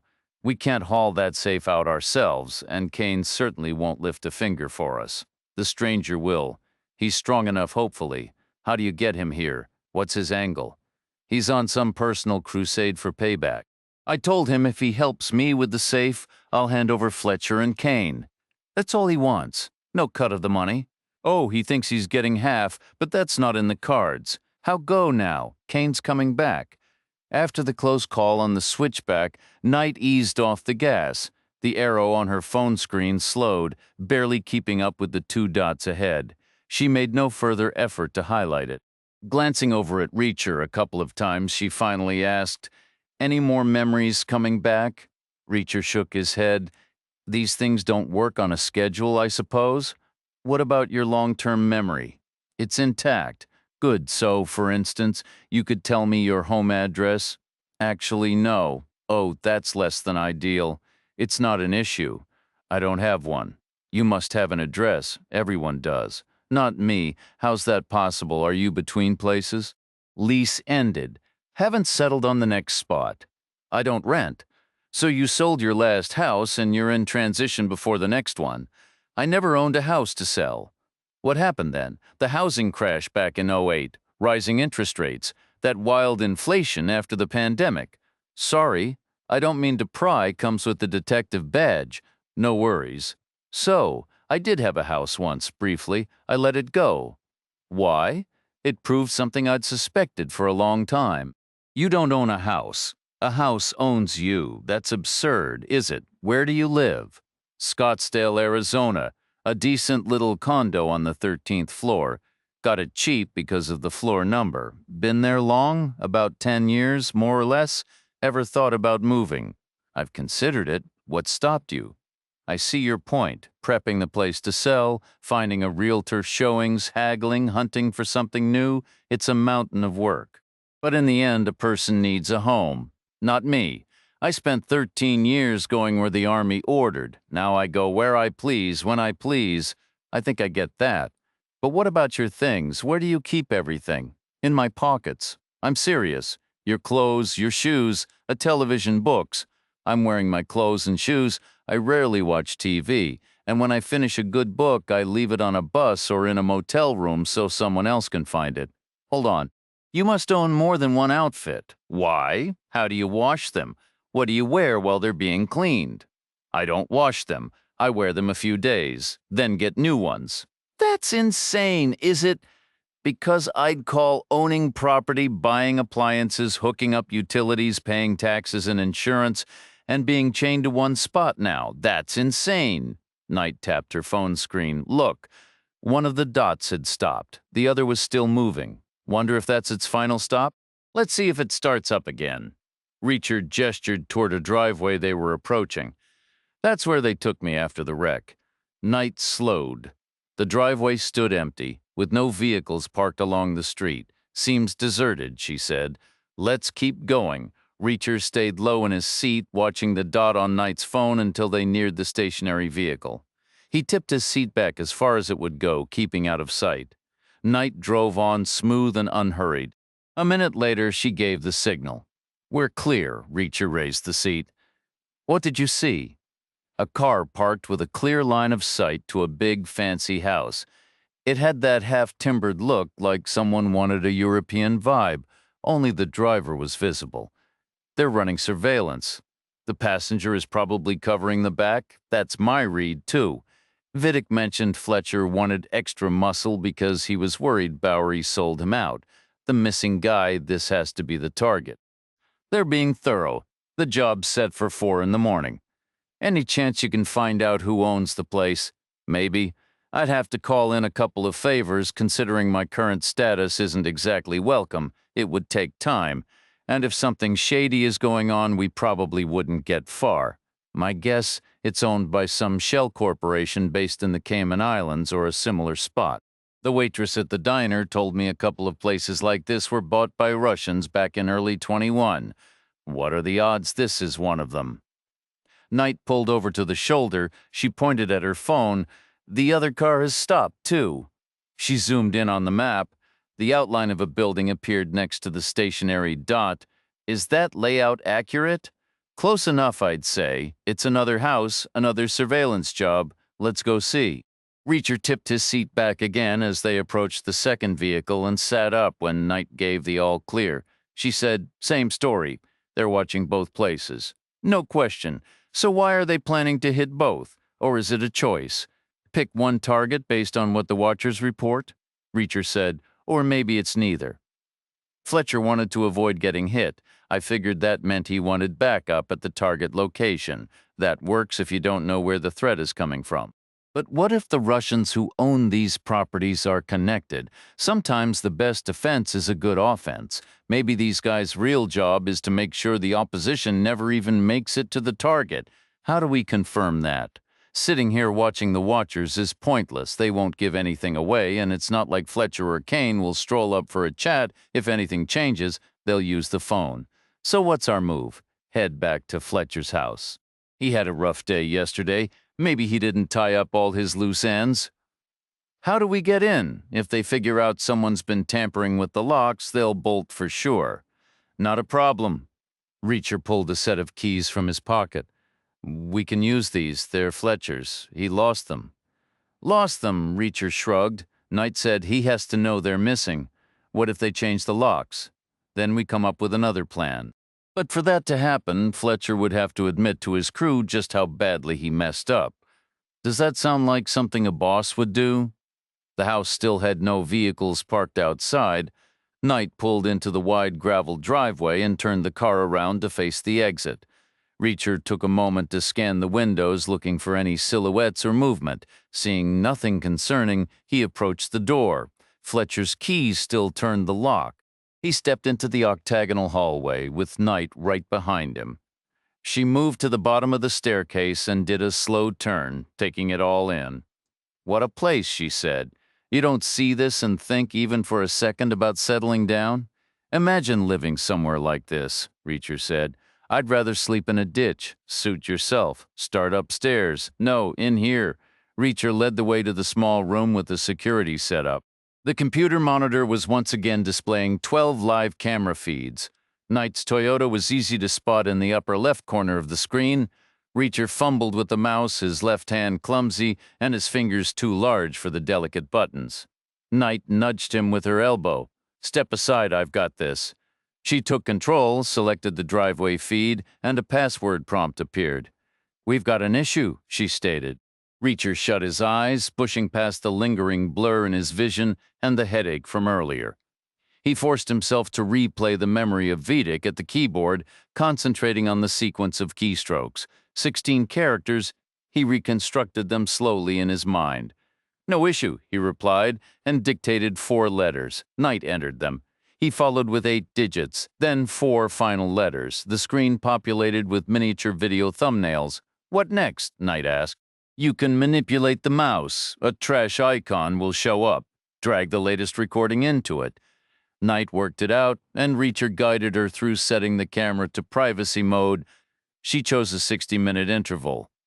Sufficient? Reacher gave a nod. Now repeat that for every other camera. They record the interior, too. When the place is empty, Knight began clicking through the feeds. Simple enough, she murmured, then paused. Hold on, look at this. She had cycled through the front and rear views, and now a new exterior image filled the monitor. The angle was from a high-mounted camera looking down on the rough, gravelly ground below. The roof of a panel van was visible, parked with its rear doors swung wide. A man emerged from behind it, hauling a crate the size of a small footlocker. Even from that bird's-eye view, his size was imposing, a head like a slab of stone, shoulders broad as a draft animal's. He shoved the crate into the van, turned and vanished from the frame. Good grief, Knight breathed. That was Kane. They must have a storage unit somewhere. He's emptying it.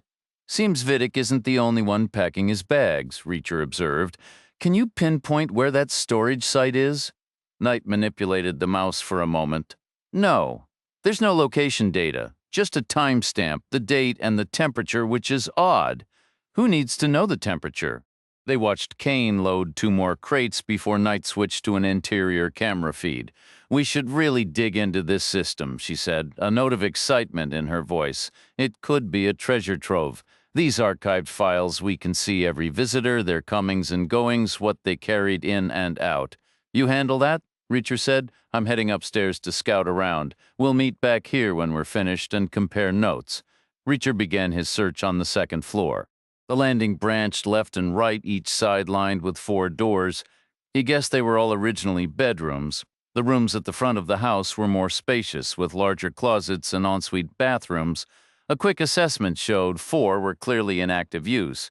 2 others showed signs of recent but not current occupation. 1 appeared sealed up and unused, while the smallest, had been converted into a chaotic storage space crammed with suitcases, cardboard boxes, wooden crates, and assorted clutter. Paris's room was unmistakable. It was the sole space containing women's clothing and personal care items. A plush robe hung from a hook on the back of the door. The walls were a soft sky blue. The bed was neatly made. On the nightstand sat a half-empty water glass, a phone charger without its phone, and a few paperbacks. Under the window was an old wooden table serving as a desk, its spindly legs and drop leaves offering extra surface area. A charging cable lay coiled there, but no laptop. A mug held a collection of pens. A spiral-bound notebook with a turquoise cover sat nearby. About half its pages were torn out, and the remaining ones were blank. More books were lined up on a shelf against the far wall. Reacher let his gaze travel across their spines. Reacher's eyes scanned the bookshelves, taking in volumes dedicated to fine arts and design. There were studies on oil painting techniques, modern sculpture, and the history of jewelry making. Other texts covered classic furniture, vintage automobiles, luxury watches, and the trading of precious metals. He crossed the room to a sturdy wooden wardrobe and opened its doors. Inside, dresses and blouses hung neatly from a rod, while stacks of sweaters and zip-up hoodies occupied an upper shelf. In the built-in drawers below, undergarments were folded with precise care.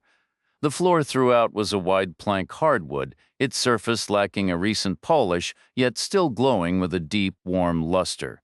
The developer had clearly invested in premium materials, a genuine attempt to lure weary urbanites seeking a rustic escape.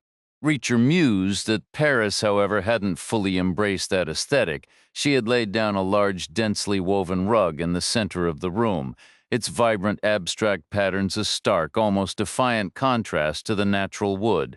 Noticed tucked beside the bed were a pair of fleece-lined slippers, with a set of thick hiking socks discarded nearby. It seemed Paris preferred not to feel the chill of the floorboards at night. Her adjoining bathroom was practical but sprinkled with indulgences. An electric toothbrush stood charging next to a roll of dental floss. An array of plastic bottles and tubes filled with various lotions and gels cluttered one corner. A plush robe hung on a hook, and a stack of towels seemed excessive for a single occupant. Along the rim of the bathtub stood a line of glass jars filled with colored salts and crystalline bath grains. Another vessel, shaped like an hourglass with one open end, held a pool of thick oil at its base. Several slender wooden sticks protruded from the top, releasing a subtle scent of lavender into the air. A medicine cabinet was mounted above the sink, and a small closet was packed with extra towels and backup toiletries, this area noticeably less orderly than the rest of the space. Some towels had been tossed haphazardly onto a rough wooden crate. Reacher moved them aside and lifted the lid. The crate was filled with fine, pale sand. He began to sift through it carefully with the fingers of his left hand. His touch soon met something solid and cool, glass, a bottle full of a clear liquid. Likely more of the scented oil, he assumed. Normally, he would have extracted it to confirm, but working one-handed, the risk of dropping it or creating a sandy mess was too great. Over his long career, Reacher had been compelled to search countless private rooms. It was a task he never relished, always leaving him with a sense of intrusion like a voyager crossing a forbidden threshold. Yet it was often necessary. Sometimes the rooms belonged to suspects, and physical evidence was the only arbiter of truth. Other times the occupant had vanished, and the space held the faint echoes needed to pick up their trail. Paris's room felt like the latter. Her belongings told a story of deliberate, hurried selection. No single category of item was wholly absent, but each storage space bore quiet vacancies, empty hangers punctuating the wardrobe, drawers only half occupied, noticeable gaps on the bookshelves. It was the signature of someone who had packed the essentials in a rush with no intention of returning for the remainder. A silent clock ticked in his mind. He knew if he found nothing concrete, he needed to be back at the motel before Vidic. Otherwise, his plan to keep the group together for the FBI would collapse. He mentally cataloged the classic hiding spots from his MP days within the hem of the curtains, inside the folded layers of hung towels, behind the bathroom mirror's frame, under the slight overhang of the windowsills. He checked the obvious places too, under the mattress, buried in the underwear drawer atop the doorframe. Each yielded nothing, yet, as he turned for a final glance before leaving, a nagging suspicion lingered. He was overlooking something. The other bedrooms clearly belonged to men. Reacher identified 3 occupants by the clothing in their closets. Fletcher's items were cut for a tall, lean frame. Vidic's were nearly as tall, but built for broader shoulders. Kane's clothes were colossal in every dimension, too large even for Reacher himself. Then he discovered 2 more sets of belongings that didn't match any of the known players, their presence adding another layer of quiet mystery to the silent house. The first room had the lived-in feel of a space recently vacated. The bed still rumpled, which Reacher figured belonged to Gibson. The next chamber carried a stale, quiet, untouched for days, likely belonging to Bowery, the man Vidic claimed had vanished. The final room held a deeper silence, the kind that settles after a long absence. It reminded Reacher of homes left behind by the departed, places where grief had stalled the clearing out, that he assumed was O'Connell's. He searched each as thoroughly as the clock allowed. All shared a jarring emptiness, the grand ornate architecture mocking the few pitiful belongings within Vidic's. Own space was especially bare, yet Reacher found nothing of use. No evidence, no secrets, no hint of what their next target might be. Fletcher slammed the van's rear doors shut and walked over to the loose circle the others had formed. Kane edged nearer to Paris. Paris shifted closer to Vidic, who seemed miles away in his own thoughts. Fletcher scanned each face before speaking. Someone told me once, can't even recall who, that it's impossible to do something for the last time and not feel a pang of sadness. I thought it was nonsense back then, but look at us, we haven't always agreed. We've buried friends along the way. Still, we've pulled off more wins than losses. How many jobs total? 74, Paris answered. This makes 75 and 76 and 77. Our final run together. And honestly, I'm feeling it. It's the end of an era. We had a good ride. We made bank. We left our mark. So let's be sharp today, handle business, regroup here, divide what's in the safe, then we walk away. He jerked his chin toward the van. After that, you'll only hear from me when everything in there is sold and I'm sending your cut, cash, crypto, whatever you want. Any questions? Vidic looked up, his expression uneasy. I know we'll only be gone a few hours, but does anyone else feel nervous leaving the van parked out in the open, fully loaded? What's the worry? Who's gonna steal it? Said every person who ever got robbed. Vidic shot back. It just feels like inviting trouble, especially when there's a simple fix. Like what? One of us stays behind. Who? Paris.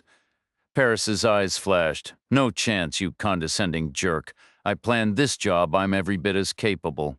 Kane talked right over her. Dream on. We come back. She's vanished with the van. You play shocked. Then you 2 lovebirds reunite later, living large off our gear. Not happening. Vidic raised his hands in a placating gesture. Everyone breathe, one. We're not lovebirds. Look at Paris. She'd gladly throttle me right now. 2, Paris, you're absolutely capable. But when you laid out this job, we were expecting another shipment. It never came. That means less to carry, so we can manage with fewer people. You guarding the van is smarter logistics, just facts. And 3, Kane, the van is locked. You take the keys or Fletcher does. Then Paris can't drive it anywhere. All she can do is watch over it, which helps us all right. A heavy silence fell as Kane, Paris, and Vidic exchanged stubborn looks. After a long moment, Fletcher broke it. It's logical, Paris, you stay. Kane, Vidic, get set. We move in 15. Chapter 18. Reacher heard Knight calling his name from the floor below. His hand went to the Glock tucked in his waistband as he took the stairs 2 at a time, moving with a controlled quiet. He paused in the hallway, listening. Her voice came again, slightly strained. Reacher? In the kitchen, Reacher discovered Knight standing beside an open doorway. It was positioned roughly 15 feet deeper into the room than the entrance he had used after his run-in with Fletcher. He stepped up beside her and peered inside. It was a walk-in cooler. Stacked on shelves were plastic bins of beef and chicken. alongside wooden crates filled with carrots and green beans, and on the floor with pallid skin, vacant eyes, and one ear slumped against his shoulder, lay a man's body. Knight asked, "Is that Gibson?" Reacher replied, "It has to be. We know they brought him here. Plus, there's an identical shirt to the one he's wearing in a closet upstairs. You don't actually recognize him? You were right there when he died." Reacher knelt for a closer inspection of Gibson's face, his hands, his clothing, his shoes. Several details felt unnatural: the awkward angle of his neck, the ghostly pallor of his skin, that profound, otherworldly stillness that only claims the deceased. Yet, regarding his actual features, the man looked utterly ordinary, unremarkable even. There was nothing distinctive about his nose, his eyes, his mouth, or his fingers. Reacher absorbed it all, straining to recall anything about the man, his demeanor, the sound of his voice, whether they had exchanged words during the drive from the motel, if he had seemed assured, content, or frightened. But his mind yielded nothing. As he stood, a sudden sharp question pierced his thoughts. What if he hadn't intervened to stop those car thieves from taking Gibson's Lincoln? Would the man still be breathing? He forcibly dismissed the idea and turned to Knight. "It's as if I never laid eyes on him." Knight took his place beside the body. "Don't stress over it. I'm sure it'll come back to you." She retrieved her phone, fumbled for a moment to find the optimal angle, and snapped 2 photos of Gibson's face. Standing, she took several more shots to document his full body and the location where it had been discarded. She then moved to the standard refrigerator and pulled out a stick of butter. "Have you come across any paper in this house?" "On it," Reacher said. He retraced his steps to Paris's room and took the spiral notebook from her desk, grabbing a pen for good measure. As he shut the door, that nagging sensation of overlooking something brushed against him again. He handed the notebook to Knight. She opened it, placed it flat on Gibson's chest, then smeared butter on Gibson's thumb and each finger of his right hand, pressing greasy impressions onto the first page. She stood and caught Reacher's expression. "I know you're appalled. You think I've tampered with the crime scene, and in a way I have, but we won't be here babysitting until the feds arrive. Anything could happen in the meantime. Fletcher might relocate the body. Kane could do who knows what to it. The whole place could go up in flames. And we need the feds to be able to—" "Enough," Reacher cut in. "Come with me." He led the way back to Paris's bedroom, took the notebook from Knight, tore out the page bearing Gibson's fingerprints, and returned it to its spot on the table. The pen went back into its mug. He continued into the bathroom, opened the closet, shifted the jumble of towels aside, and lifted the lid from the crate. Knight stared. Sand? What in the world? What kind of bathroom product needs that level of security? Like I'm an authority on bathroom products, Reacher said dryly. "Hand me the trash can." Knight grabbed it from beside the toilet, then understood his intention. "Step back, I'll handle it." She knelt and began carefully scooping sand into the bin, starting from the center and working outward in a widening circle. She soon uncovered the glass vial Reacher had found earlier, exposing more of it as she dug deeper. 3 inches, then 4. She paused. Nestled in the liquid at the vial's base was something silver-colored, bright and metallic, catching the light. Reacher's voice was grimly certain. "The house burning down, that's practically a guarantee now. It won't be any kind of accident," Knight said, her voice low. "That metal is phosphorus. They're banking on a fire hot enough to destroy Gibson's DNA. Make it impossible for the feds to identify him. Is that even possible? DNA wasn't my area." Knight gave a grim nod. "Enough heat can render DNA unrecoverable. The fingerprints and dental records would be long gone by that point, too. All anyone would know is that there are human remains in the ashes. That's it." She lifted the trash can and carefully poured the sand back into the crate, packing it firmly around the vial before smoothing the surface. "Can you secure the lid properly? Make sure it's tight." Reacher shook his head. "It was loose when we found it. We should leave it that way. Is that safe? I don't want this stuff rolling around in my car. Jenny, we can't take it. We have to. We can't just let them destroy an agent's body. There's no other option. Think it through. They could come back and burn the house down with the phosphorus still here, or they could come back, find it missing, and just run. They'd probably torch the place anyway, hoping for the same result.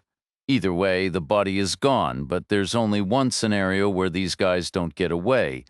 Knight was quiet for a long moment, the weight of it settling in. I guess you're right, damn it.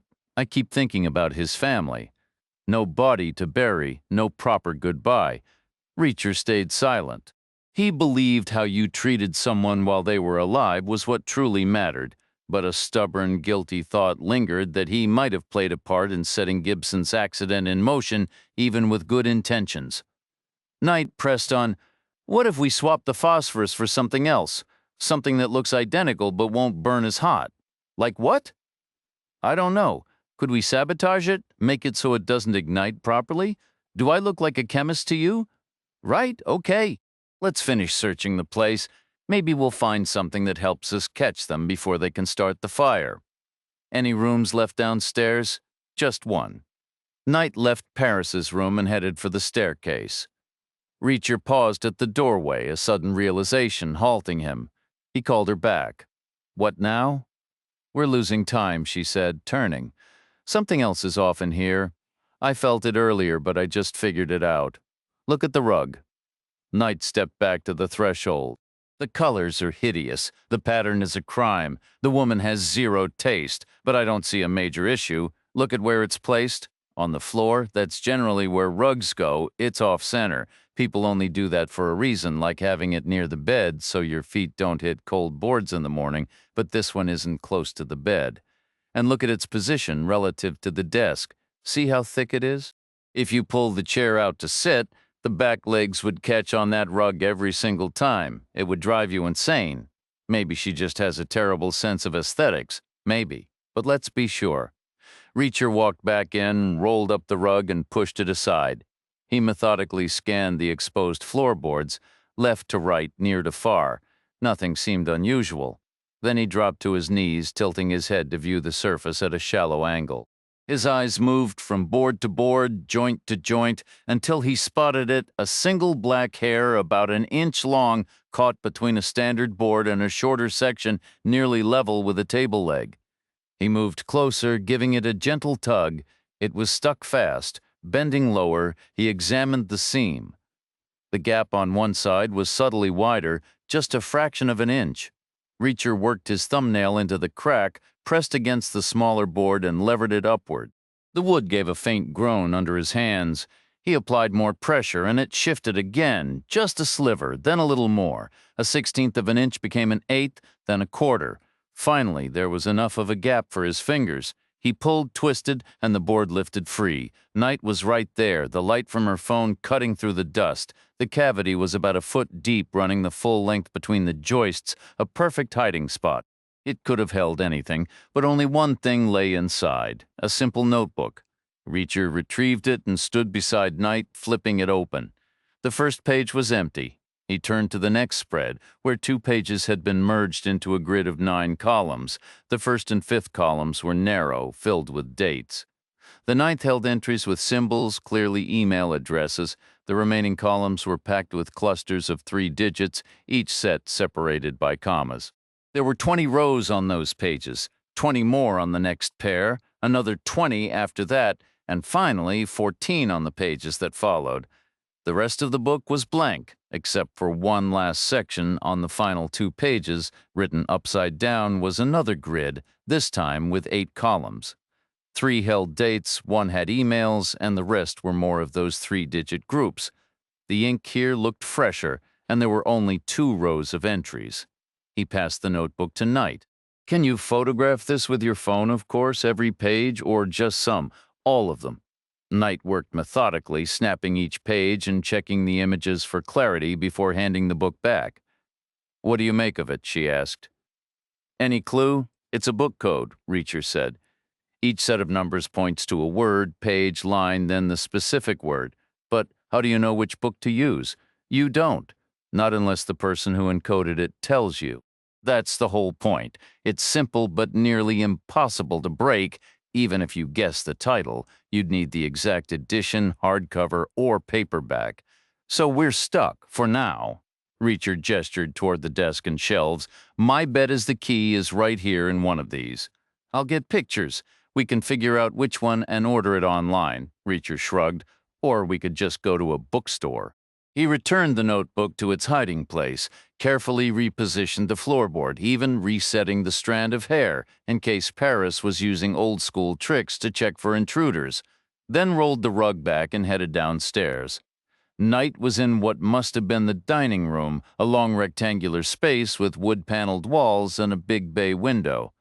The curtains were drawn, and a projection screen hung down in front of them. A ceiling-mounted projector pointed toward it from the other end of the room.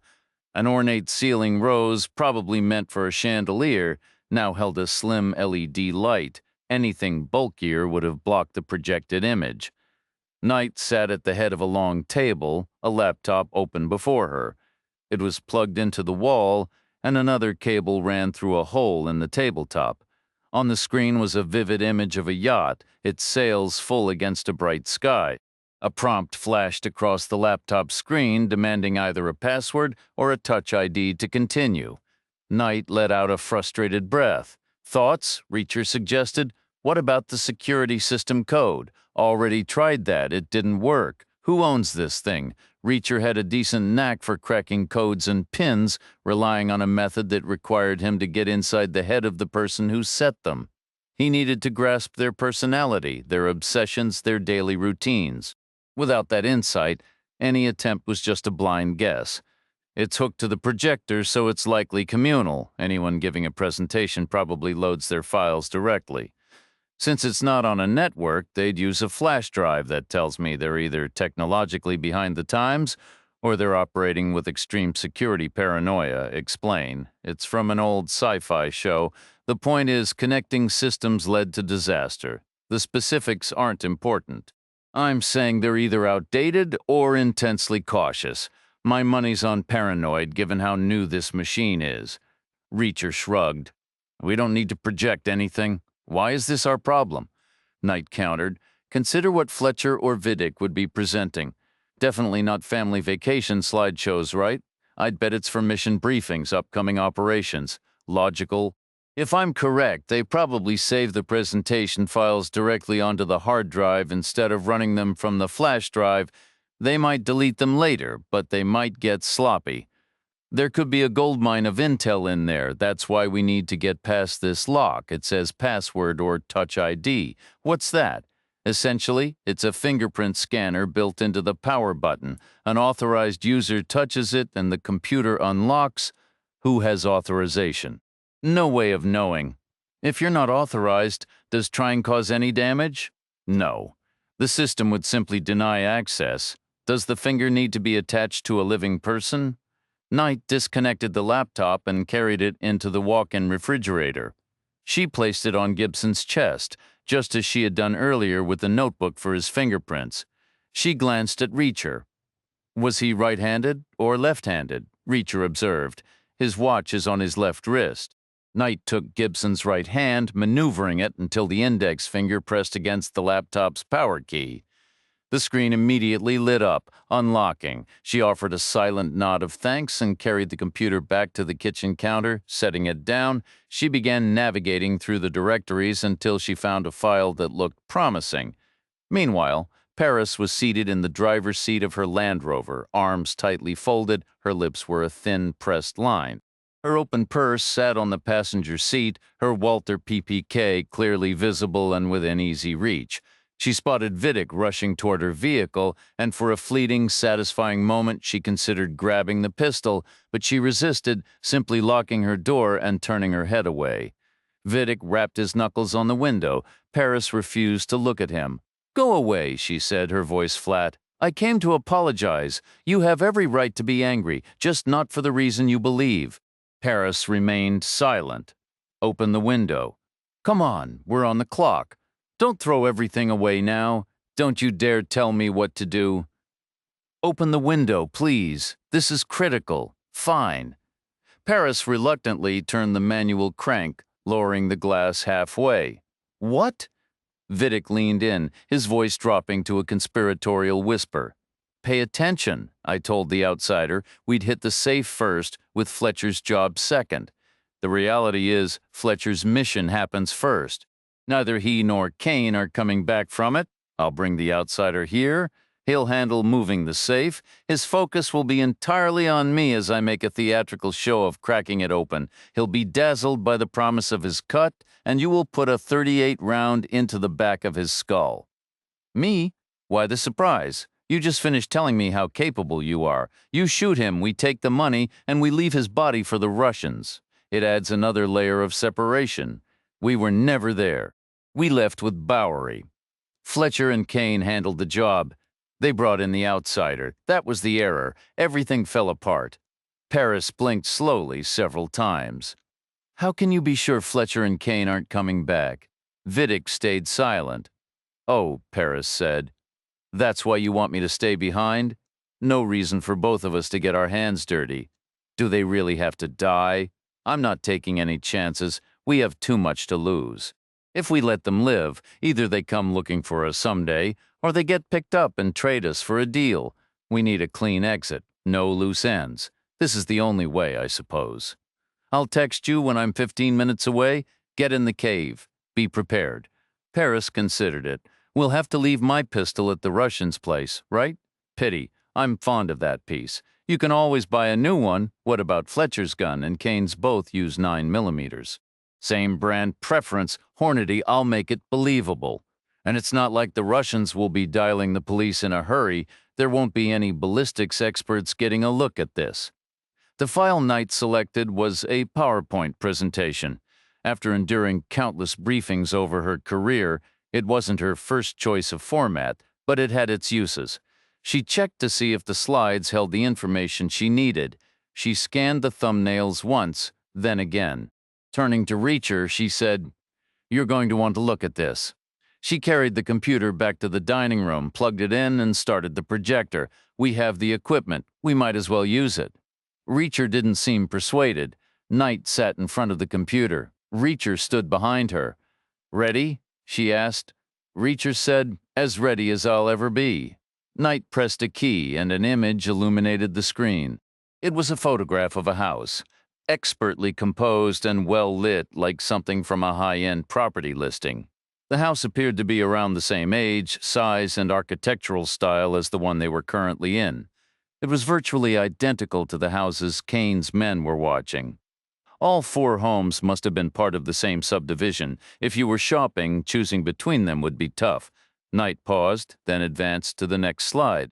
This one displayed a satellite image tightly cropped to show the house and its immediate grounds. The roof looked well maintained. The gravel driveway was neat, with no cars in sight. Out back, the formal garden showed signs of recent severe pruning. Whoever did it seemed more focused on controlling growth than on aesthetics. One other detail in the image grabbed Reacher's focus. He pointed at the center of the screen. "What is that?" Knight brought up the next slide. It was a shot of the house from the street, showing the driveway blocked by a gate. It was black, made of wrought iron, maybe 8 feet tall at its peak. The top was curved and adorned with heraldic-style emblems and flourishes meant to look elegant, but were really shaped and sharpened to deter climbers. Reacher said, "Can we see the lock?" Knight advanced to the next slide. It was a tight close-up of the gate's center where the 2 halves met about 3 feet off the ground. There was a keypad. Knight hit the spacebar again, and a text box appeared overlaid on the image. It contained a sequence of 6 digits followed by a hash symbol, Reacher said. "Interesting, right?" Knight pressed the key again. The next slide showed the front door. The following one was a close-up of its handle, revealing another keypad. Another click brought up a text box displaying a different 6-digit code, also followed by a hash. Knight lingered on the image a few seconds longer before clicking to the next one. This wasn't a photo, but a detailed schematic. It illustrated a series of heavy-duty deadbolts extending from the doorframe into the top and sides of the entryway. The specifications for the metal alloy were listed, a material engineered to resist cutting and bending. The door was further reinforced with even thicker steel strips running its full height and width. A double-headed arrow clearly showed the door swung outward. After confirming Reacher had taken it all in, Knight tapped the space bar once more. A somewhat pixelated image of a first-floor window filled the screen, the detail blurred from excessive digital zoom. "What are we seeing here?" Knight asked. Reacher studied it for a beat, security bars installed behind the glass. "Charming," Knight said with a shiver. "Not exactly a welcoming vibe you probably approve." "I doubt hospitality is the primary function of this place." "No kidding," she muttered, hitting the spacebar again. A new diagram depicted an armored panel mounted above a doorway. Another tap of the key and an animation showed the panel sliding down to completely block the exit. "What in the world?" Knight breathed out. The following slide displayed a painting on a wall, a Van Gogh-esque landscape in a lavish gilded frame. The next image revealed it swung away from the wall, hinged on the left, like a small cabinet door. Concealed behind it was another keypad. This one sleeker with a touchscreen interface. A final click brought up a text box containing another numeric code. "So let me get this straight," Knight said, her voice taking on a dry, almost sarcastic edge. "You need one code to get past the gate, a second to get through the front door, and if you're clueless enough to miss the third code hidden behind a painting, a metal cage drops and turns the foyer into your personal prison. What's the end game here? The owners are halfway across the world. How would they even know if someone got trapped? And if they did, what then? They can't exactly hop a flight back. Do they have a local caretaker on standby for such cheerful emergencies?" "They wouldn't need to do a thing," Reacher said. "They'd have to, or, oh." The realization hit her, draining the sarcasm from her tone. "Exactly. The door is sealed. The windows are barred. I'd bet the refrigerator is empty and the water main is shut off at the street." "So you just wait," Knight said, her voice now low and grim. "No food, no water. You couldn't even use the bathroom. You'd lose your mind long before anything else happened." She fell silent for a long moment, motionless, before mechanically advancing to the next slide. Two architectural floor plans appeared, one for each level of the house. The layout was ordinary, but several rooms were marked with colored star symbols. A blue star was in the first bedroom on the right side of the upstairs hallway. A cluster of green, orange, and purple stars sat together in the first room on the left. Downstairs, a yellow star was in the living room, and a red one, noticeably paler and less vivid than the others, was in the dining room. The subsequent slide presented a table with 3 columns, correlating each star color to an asset category and its estimated value. Yellow represented paintings valued at $480 million. Blue was for statues, $27 million. Green signified industrial diamonds, $124 million. Orange was precious metals, $13 million. Purple stood for jewelry, $41 million. The red category, matching its faint star, was wine, valued at $19 million. A small pale asterisk beside this entry corresponded to a date, the following Tuesday. Knight sat completely still, arms limp at her sides, just staring at the screen. The sheer scale of the numbers seemed to hold her in place. "You all right?" Reacher asked. "I'm fine. It's just look at those figures," she said, a hard, enlightened resolve cutting through her earlier shock. "How can a collection of objects be worth $500 million? Think of what a city's police force could do with that funding, or a public school system, an entire hospital wing could be built." "I get it," Reacher said, "but that's not what this is about. It's not art. It's literally paintings and sculptures, but it's not on display. No one ever sees it. It can't inspire a thought or stir an emotion. It doesn't do any of the things art is meant to do. So, because it's locked in a vault, it stops being art. What does that make it then?" "A financial life raft," Reacher said. "Nothing more, nothing less. The whole setup is there as a safety net. If the owner ever gets shot down, he won't crash and burn. He can flee Russia, come here, liquidate everything, and continue living in obscene luxury. The real question isn't the price tag. It's what a person has to do to afford it. Nothing legal, I'd bet my last dollar. And now it's sitting here, clogging up a perfectly good house, while we've got veterans sleeping on grates. It's enough to make you sick." "Damn straight, you're right.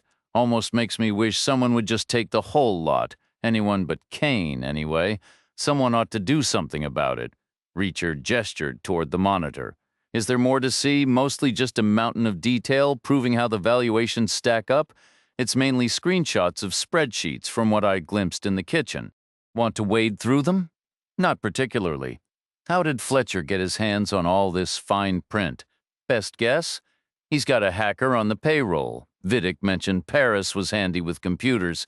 If she's good enough, she could have started with the buyer and traced everything backward, dug through the shell companies that are definitely involved, breached the guy's personal records, found out what he owns, where it's sitting, and where he's moving it to. And when, though it's strange he'd keep the gate and door lock codes somewhere so vulnerable. I doubt those were hacked. Then where did they come from? Think about how the operation has to work. There are 3 hurdles: getting the goods into the country, getting them across the country, and getting them into the house. The first 2 are easy. You can pay off customs agents, you can pay transport crews, but assuming you're not there to open the door yourself, how do you grant access? You don't mail a key. Keys can be stolen, copied, sold, reused. You'd be begging to get robbed, so you use a keypad instead of a regular lock. The code can be changed, probably remotely activated a minute before the delivery crew arrives, updated the second they leave. So Paris hacked the delivery guys? No, that doesn't track. They wouldn't keep that kind of information on a computer, and if the code changes the minute they're done, what good is it anyway? Fletcher's people didn't hack anyone for the code. They used their home field advantage. I'm not following. They steal art and other high-value items. They use other crews to move it. Theft and transportation have a symbiotic relationship. They've likely been working together for years. A new player shows up, especially a foreign one, and they hear about it. They learn about the deal with the temporary code.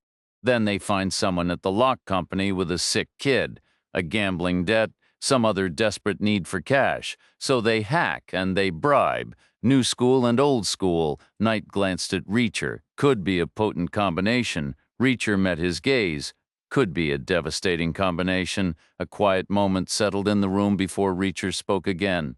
So we're agreed? This is what Fletcher is planning to hit. Knight nodded. It's the newest file. The values are absurd. Worth sticking around for, even if they think the FBI is closing in. And it looks like one major asset isn't even here yet. The wine collection seems it's arriving next week, which means the operation is still live. Nothing's ever guaranteed, but I wouldn't bet against it, would you? No. Is there anything to confirm what day or time they're planning the hit? Nothing concrete. You don't trust what Vidic told you. I'd sure like a way to verify it. What about the location? Can we pin down the address? We can do better than that. I hope Knight scrolled back to the first image and tapped a key. The picture shrank and a band of text and icons appeared across the top of the screen. She moved the pointer over the house photo and worked the trackpad, but nothing happened. Don't worry. It just means this shot wasn't taken with a phone. She scrolled to the close-up of the gate and tried again. This time, a data panel popped up. The screen displayed an address along with technical specifications for the image. Knight tapped it, and a map appeared with a blue pin marking the spot. Got it, she said. It's under a mile away. I can forward this to your FBI contact if you have his number. Kane said 4 a.m. tomorrow, correct? Correct. Odd hour, but fine. Reacher hesitated. He'd conducted countless raids at that precise hour over the years. To him, it was standard procedure, the ideal moment to find targets asleep, disoriented, and least capable of mounting a coherent defense. His mind drifted to historical studies from military and intelligence units, tracing back through Cold War and World War II eras, all of which confirmed what his own instincts had long told him. Then he said, "Wall work can wait. Wipe the computer. Power it down. We're leaving now." Knight checked her wrist. "We have enough time to return to the motel."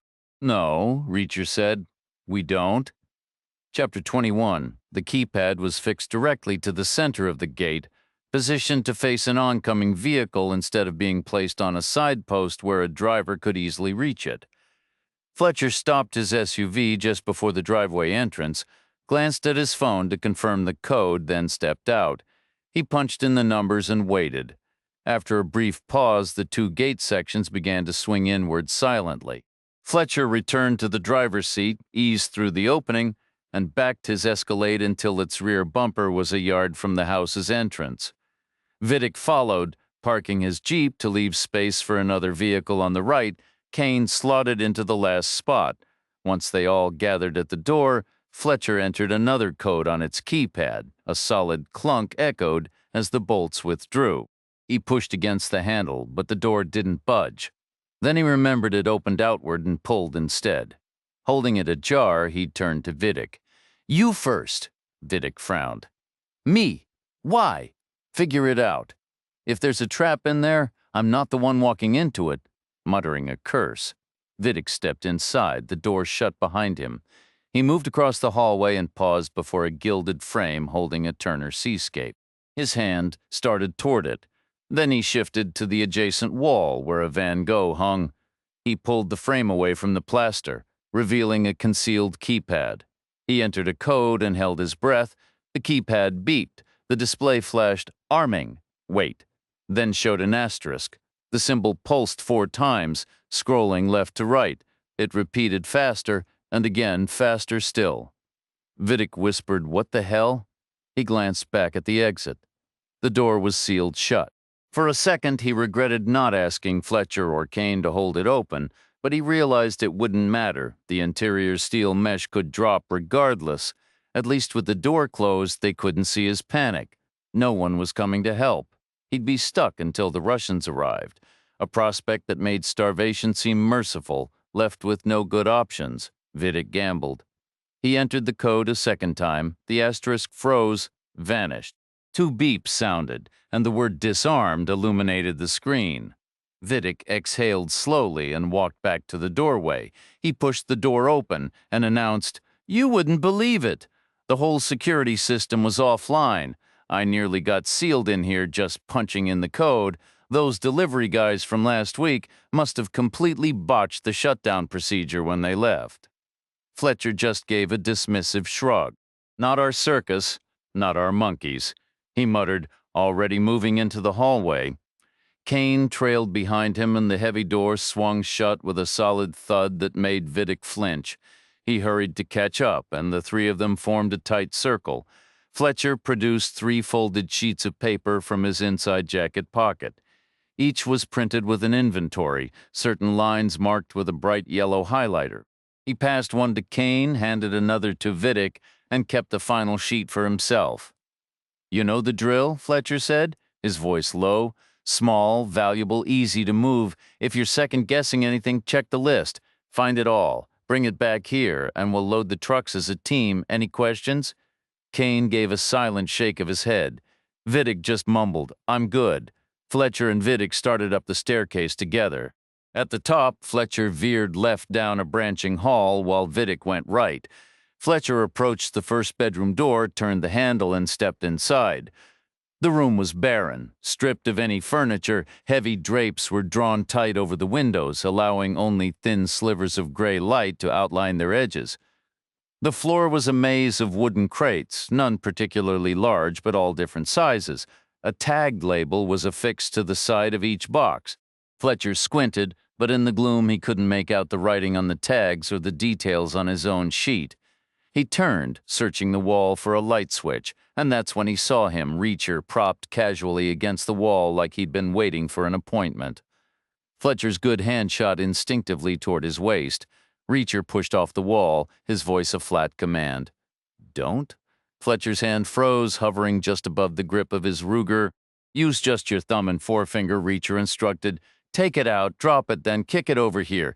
"You're not calling the shots here," Fletcher spat back, a flicker of his old bravado returning. Really? For starters, you're unarmed. I'm not. And how's that working out for you so far?" "Pretty damn well from where I'm standing. Recall our last little get-together? You had 2 guns, I was cuffed to a steel table. How did that whole situation wrap up for you?" "Fool me once, shame on you. I'd fool you 1,000 times if I could stand being in the same room with you for that long." A hot wave of anger visibly washed over Fletcher's face. His hand moved, fingers closing decisively around the pistol's grip. Reacher lunged forward. He trapped Fletcher's gun hand with his own left, pinning it against Fletcher's body, but then he was momentarily stuck. His right arm was useless in its cast. A headbutt was out of the question given his recent concussion. So he resorted to a crude but practical solution. He drove his right knee hard up into Fletcher's gut. It wasn't pretty, but it was brutally efficient. The impact lifted Fletcher onto his toes and punched the air from his lungs in a loud whoosh. As Fletcher gasped, gravity reasserted itself, slamming his heels back to the floor. Reacher released the trapped hand, sidestepped behind the staggering man, and slammed the side of his foot into the backs of Fletcher's knees. The joints buckled violently, and Fletcher crashed down before sprawling forward onto the dusty floorboards. Reacher circled around and delivered a final decisive kick to the side of Fletcher's head. The finale was a grim echo of their first encounter with the same result. Fletcher lay motionless, face down and out cold. Reacher hauled Fletcher's arms behind his back and secured his wrists with a set of plastic cuffs he'd taken from the makeshift evidence kit in Knight's Toyota trunk. He bound Fletcher's ankles, then patted down his pockets. The haul was meager this time. No fancy new wallet, no stack of cash, just a cell phone and a single key on a leather fob, its surface embossed with the gold-lettered details of a Cadillac dealership. Reacher let the key fall to the floor, collected the Ruger, ejected the magazine into his pocket, and racked the slide to clear the chamber. He moved to the doorway, scanned the empty corridor, and then crossed to the first room on the opposite side of the stairwell inside. Vidic wasn't even bothering to compare the crate labels with his assigned list. The sculptures inside the crates held no appeal for him. Their market value or how easily they could be sold were irrelevant. He wasn't planning to take a single one. His only concern was locating a box of the right dimensions and heft, something light enough to carry one-handed, yet large enough to hide the pistol he'd be holding behind it. Once he'd picked his crate, he'd listen for Fletcher's movements downstairs. Let the man make a few trips, lugging down whatever trinkets or gems had caught his eye. After a couple of runs, when Fletcher was settled into a rhythm and his guard was down, that's when he'd make his move. He'd follow him to the ground floor, staying close as Fletcher approached the front door, and wait for him to bend and add his latest haul to the pile. What happened next depended entirely on Kane. If Kane was in the hallway at that moment, he'd take the shot first, no question. He was the greater threat. But if Kane wasn't there, he'd put a round into Fletcher's chest and then wait. The gunshot would bring Kane running, and in that tight, confined space at point-blank range, it would be the easiest shot of his life, impossible to miss. After that, staging the scene would be simple. He'd need to fire a round from each man's weapon, assuming they'd started with full magazines, place the guns in their hands, and position the bodies so it looked like they'd shot each other. 2 minutes of work, 3 at most. Then he'd have all the time he needed to get to the motel, collect Reacher, take him to the cave, and finally crack open that safe. A grim smile touched his lips. He'd been genuinely annoyed when he realized the big stranger had walked away from that car wreck, and now ironically the guy was about to hand him $2 million. Sometimes fate works in the strangest ways. A soft, high-pitched squeak of a hinge sounded behind him. He whirled around. Fletcher deviating from the plan wasn't something he'd accounted for. They'd worked a few jobs together recently, and the routine was always the same. Roles agreed upon in advance, executed without deviation. The only exceptions he'd ever heard of were when everything went completely sideways, like that time O'Connell got taken out by a security guard. But there were no security guards here. He was sure of that. "What?" he began. But the words died in his throat as a sudden, cold understanding washed over him. Reacher closed the distance to within an arm's length before he spoke. His voice was flat. "This is the part where you tell me it was all Fletcher's idea, that he changed the plan at the last second. You tried to warn me, but circumstances beyond your control prevented it. But not to worry, you'll still make good on your promise. I'll get what's coming to me, and we'll all ride off into the sunset. Am I right?" Vidic's jaw went slack. His mouth hung open, but no sound came out. Reacher's expression didn't change. "Here's the issue. I've lost my appetite for your lies." Reacher raised his right arm. Vidic flinched back, his left hand coming up instinctively to block. But Reacher pulled his right shoulder back and instead drove his left fist forward in a tight, vicious arc, accelerating through the punch until it connected solidly with Vidic's temple. Vidic spun sideways, crashing over a stack of crates at waist height, smashing through another, and finally landing in a crumpled heap against a massive jade Buddha that had been nestled inside the broken container. Reacher moved to the doorway and listened. No footsteps came pounding up the stairs, not heavy, not light. He gave it another full minute to be certain, then walked back to Vidic and went through his pockets. The usual items, keys, a phone, a wallet. The only thing of interest was a small stack of driver's licenses tucked into the coin compartment. There were 5. Reacher laid them out neatly on the dusty floor. Every single one of them held a matching photo of Vidic, a soft, direct shot designed to downplay the unique contours of his skull, each bearing a gentle smile. They were issued from different states: Michigan, Alabama, Washington, Nevada, and Rhode Island, each under a different alias: Cameron Archer, Daniel Ings, Dean Saunders, Dalian Atkinson, and Kevin Richardson. Reacher inspected them one by one. He was no document expert, but to his eye they appeared convincingly real. After gathering and then replacing the IDs, he figured the FBI would have plenty of questions whenever they arrived, not just about where the licenses originated, but certainly about what other purposes they had served. After securing Vidic's wrists and ankles with plastic restraints and removing the bullets from his pistol, Reacher left the room, Glock in hand, and started down the staircase. 2 down, he thought, 2 still to find. Kane and Paris were still out there somewhere. Based on the floor plan from the presentation he'd seen, 2 other rooms were marked for high-value contraband, the dining room for wine and the living room for paintings. If his intel was right, the wine hadn't arrived yet, and the paintings were the top-tier prize. That made the living room the logical place for Kane and Paris to be working together. To play it safe, Reacher decided to clear the other rooms first. He began with the kitchen. It was deserted. No people, no crates on the floor, no appliances on the counters, no dishes waiting to be washed. The only movable item was a wooden rack suspended from the ceiling over an island, hung with a collection of copper pans on S-hooks. He'd seen setups like it before and never been convinced they were for actual cooking.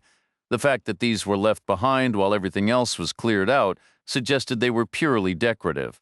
Moving back into the hallway, Reacher noticed 2 shallow rectangular crates no more than 4 inches deep.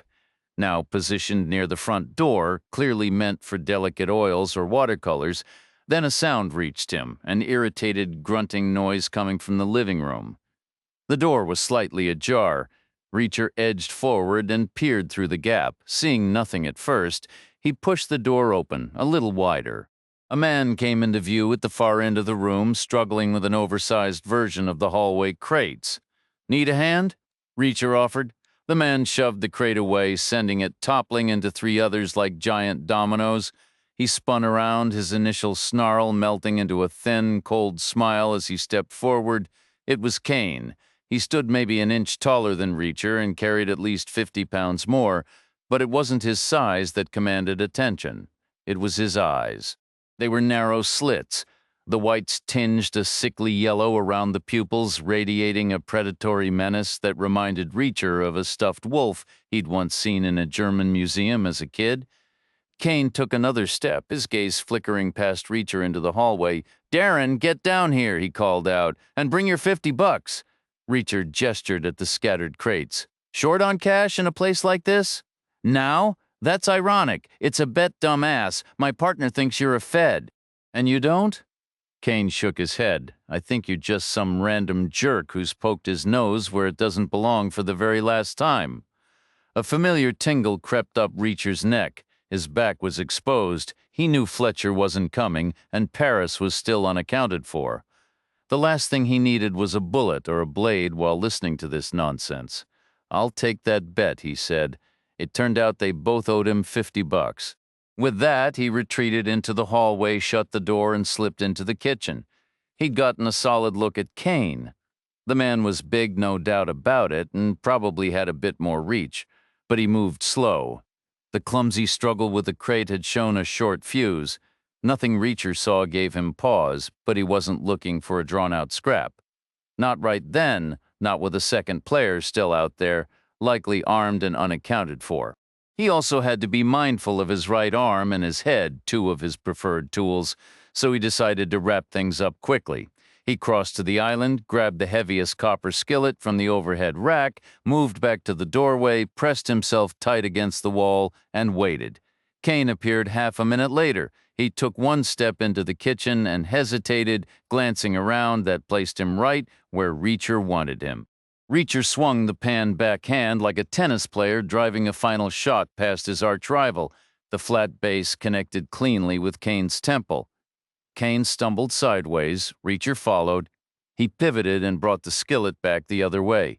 It smashed against the opposite side of Kane's head. Kane's legs buckled. He dropped to his knees. Reacher whipped the pan in a wide arc so it crashed up under Kane's chin. His head snapped back. His eyes rolled white. His body folded, legs crumpling beneath him, and he settled into a motionless heap on the floor. Reacher secured Kane's ankles and wrists, then went through his pockets. He worked fast, but found nothing useful. Standing up, he left the kitchen, 3 down, 1 to go. The question was, where would he find her? He'd heard Fletcher and Vidic talking when they arrived, puzzled over why the alarm wasn't set. He'd listened to Fletcher's briefing, but he never caught a woman's voice the whole time the others were in the house. No extra footsteps either. Reacher considered Fletcher's setup. 3 kinds of merchandise, 3 people selecting and hauling it. Maybe Fletcher decided the 4th was better used as a lookout or to guard their exit. Reacher moved down the hallway, shoved Kane's crates aside, and eased the front door open. 3 vehicles sat lined up in the driveway, Fletcher's Escalade, Vidic's Jeep, and Kane's truck. Paris wasn't in any of them. She wasn't near the vehicles or by the gate or watching from across the street. If the 3 men drove their own cars, why didn't Paris? Did she catch a ride with one of them for some reason? Or was she never here at all? He cleared the house room by room, starting on the 1st floor. He checked the kitchen and living room again, though he'd just been through them. He tried the dining room, the pantry, the utility room. He looked in the powder room and the study. He peered into the small closet-like room off the hallway, no camera gear this time, and no sign of Paris. Reacher climbed the stairs and checked each bedroom in turn, starting at the back of each corridor and working forward, smaller rooms to larger. All were unfurnished, all were empty. He checked the bathrooms, same story, no trace of Paris, nothing to suggest she'd ever been there. Returning to Vidic's room, Reacher picked the phone up off the floor. He used Vidic's face to unlock the screen, then dialed Knight's number from memory. He wasn't sure of her exact location, but knew she'd be close. They'd hashed out the plan in her car, on the fly, right after the pieces clicked together in Reacher's head about Vidic's real agenda. 4 a.m. was a prime time to hit a house. Reacher knew that from experience. He knew it was a terrible moment to rob a house, especially one you were certain would be empty all day. If a neighbor spotted a moving truck in the afternoon, they'd think nothing of it. But if they drove by in the early morning and saw people loading crates into unmarked SUVs, their minds would race. That was a given. Their fingers would be twitching, ready to call the police, which meant Vidic had lied. Fletcher's job was happening before the safe attempt, not after that, left almost no time. His meeting with Vidic was set for 2 in the afternoon, so the break-in had to be scheduled before then. Knight, ever the detective, had suggested calling the cops, a natural reflex, but Reacher had hesitated. Vidic had told him on the phone that the police had ignored Gibson's accident despite his earlier prediction they'd be swarming all over it. Reacher combined their willful blindness with the fact that Fletcher's crew had been operating right under their noses for years without a single sniff from law enforcement, and he didn't feel much confidence in the local authorities. Instead, he called Wallwork. Agents were on their way, Wallwork promised, but they'd never make it in time. So Knight had dropped Reacher at the gate and headed toward the other houses they'd passed earlier. Her plan was to find a quiet spot to wait, and if needed, cut off Kane's men if they got a distress call and came speeding back to help. Knight answered on the first ring. She said, "If this is a telemarketer, I'm hanging up." Reacher said, "It's me. You got them?" "I've got 3. I can't locate Paris. What do you need? Come meet me, Scout, for hiding spots, and if she's not tucked away in here, help me figure out where else she could be. Don't sweat it, we'll find her. I'll be there in 5? Knight ended the call, but Reacher kept the phone to his ear. He stepped out of Vidic's room and onto the landing. Raising his voice, he said, "Got it, you're right. That's a smarter move. I'll be out front in 30 seconds. Pick me up there." He slipped the phone into his pocket in case Knight called back and made his way down the stairs. He moved down the hallway and opened the front door, but he didn't go through. He stayed inside and slammed the door shut. Then he stood perfectly still, slowing his breathing, making no sound. He wasn't hopeful, but he'd flushed people out of hiding this way more than once. A minute passed in his head, then another and another. The house stayed utterly silent. Reacher didn't move. Another minute went by, and he heard the crunch of tires on the gravel driveway outside. A car door slammed. Light, quick footsteps approached. He looked out and saw Knight. He let her in, and she said, "3 cars out there? I doubt Paris is here, but let's be sure I'm going to need Kane's phone, then Vidic's." Reacher led the way to the kitchen. Knight paused, staring at Kane's body. She reached out, steadying herself against the doorframe. She took a deep breath, then looked up at Reacher and said, "I'm sorry, this is the closest I've ever been to him. I didn't think it would hit me like this. What did you do to him?" Reacher pointed to the dented copper skillet lying discarded on the counter. "You hit him with that?" Reacher nodded. "Is he dead?" "No. He can still stand trial." Knight shrugged and picked up Kane's phone. She leaned over, held it near his face to unlock it, then straightened up and opened his messages. She searched through his conversations briefly, then selected the one she wanted. It was between Kane and 4 other numbers, no names attached. Knight scrolled back through the last few days to get a feel for Kane's style and vocabulary, then she typed 911. "Head back to base immediately. Acknowledge receipt, then maintain radio silence for the next 2 days. Full payment is guaranteed. Mission abort or not," she sent the message and waited. The first response pinged back in half a minute, a simple cartoon thumbs up. Another followed right after, a round cartoon face with a hand at its temple in a mock salute. Reacher thought it was in bad taste, Knight said. "Good. That should keep any unexpected company away." She tossed Kane's phone onto his chest. "Now, where's Vidic?" Reacher said. "Upstairs, but I have his phone right here." He pulled it from his pocket and handed it over. Knight remarked, "That's some eerie intuition." "Not really. He was just the closest when I needed to make a call." Reacher led Knight to the room where Vidic was so she could use his face to unlock the device. She scrolled through his messages, then shook her head. She checked the call history and his contacts, shaking her head again. "This guy is a slippery character," she said. "He wipes everything clean. This phone looks brand new, but don't sweat it. I've got a few more moves to try." She navigated to a hidden menu, her finger gliding up and down the screen for a moment before she frowned. Figures there's usually a way to retrace someone's steps if you know where to dig. Not many do. He clearly does, and he's turned it off. "All right, one last shot." She tapped and swiped again, and then a grin spread across her face. "Check this out." She held the phone toward Reacher. The display showed a map with a single glowing dot similar to the tracker she'd used earlier. Reacher asked, "Did he plant a tag in her car?" Knight smiled. "Don't be silly. They're sharing locations. It hasn't been active for long. People actually do that. Absolutely couples, family members, co-workers, even creepy stalkers in toxic relationships." Reacher studied the screen. "That dot is in Paris." Knight nodded. "Her phone, at least. It's not like she's got a microchip under her skin." "How can you be sure? Microchip implants? That's not a thing yet, at least not for this, but how do you know it's Paris's phone? We don't have any numbers to match it against." Knight paused, her smile fading. "Look, it's a man and a woman on the run together. Who else would it be?" Reacher stayed quiet. "Got a better idea for finding her?" "No, I'm drawing a blank." "So let's follow this lead. The location isn't far, it won't take long to check out, and even if we find someone else not Paris, maybe they're connected. They might know where she is." Reacher was first down the stairs, and halfway along the hall he noticed Knight wasn't following. He turned. "You coming?" Knight folded her arms.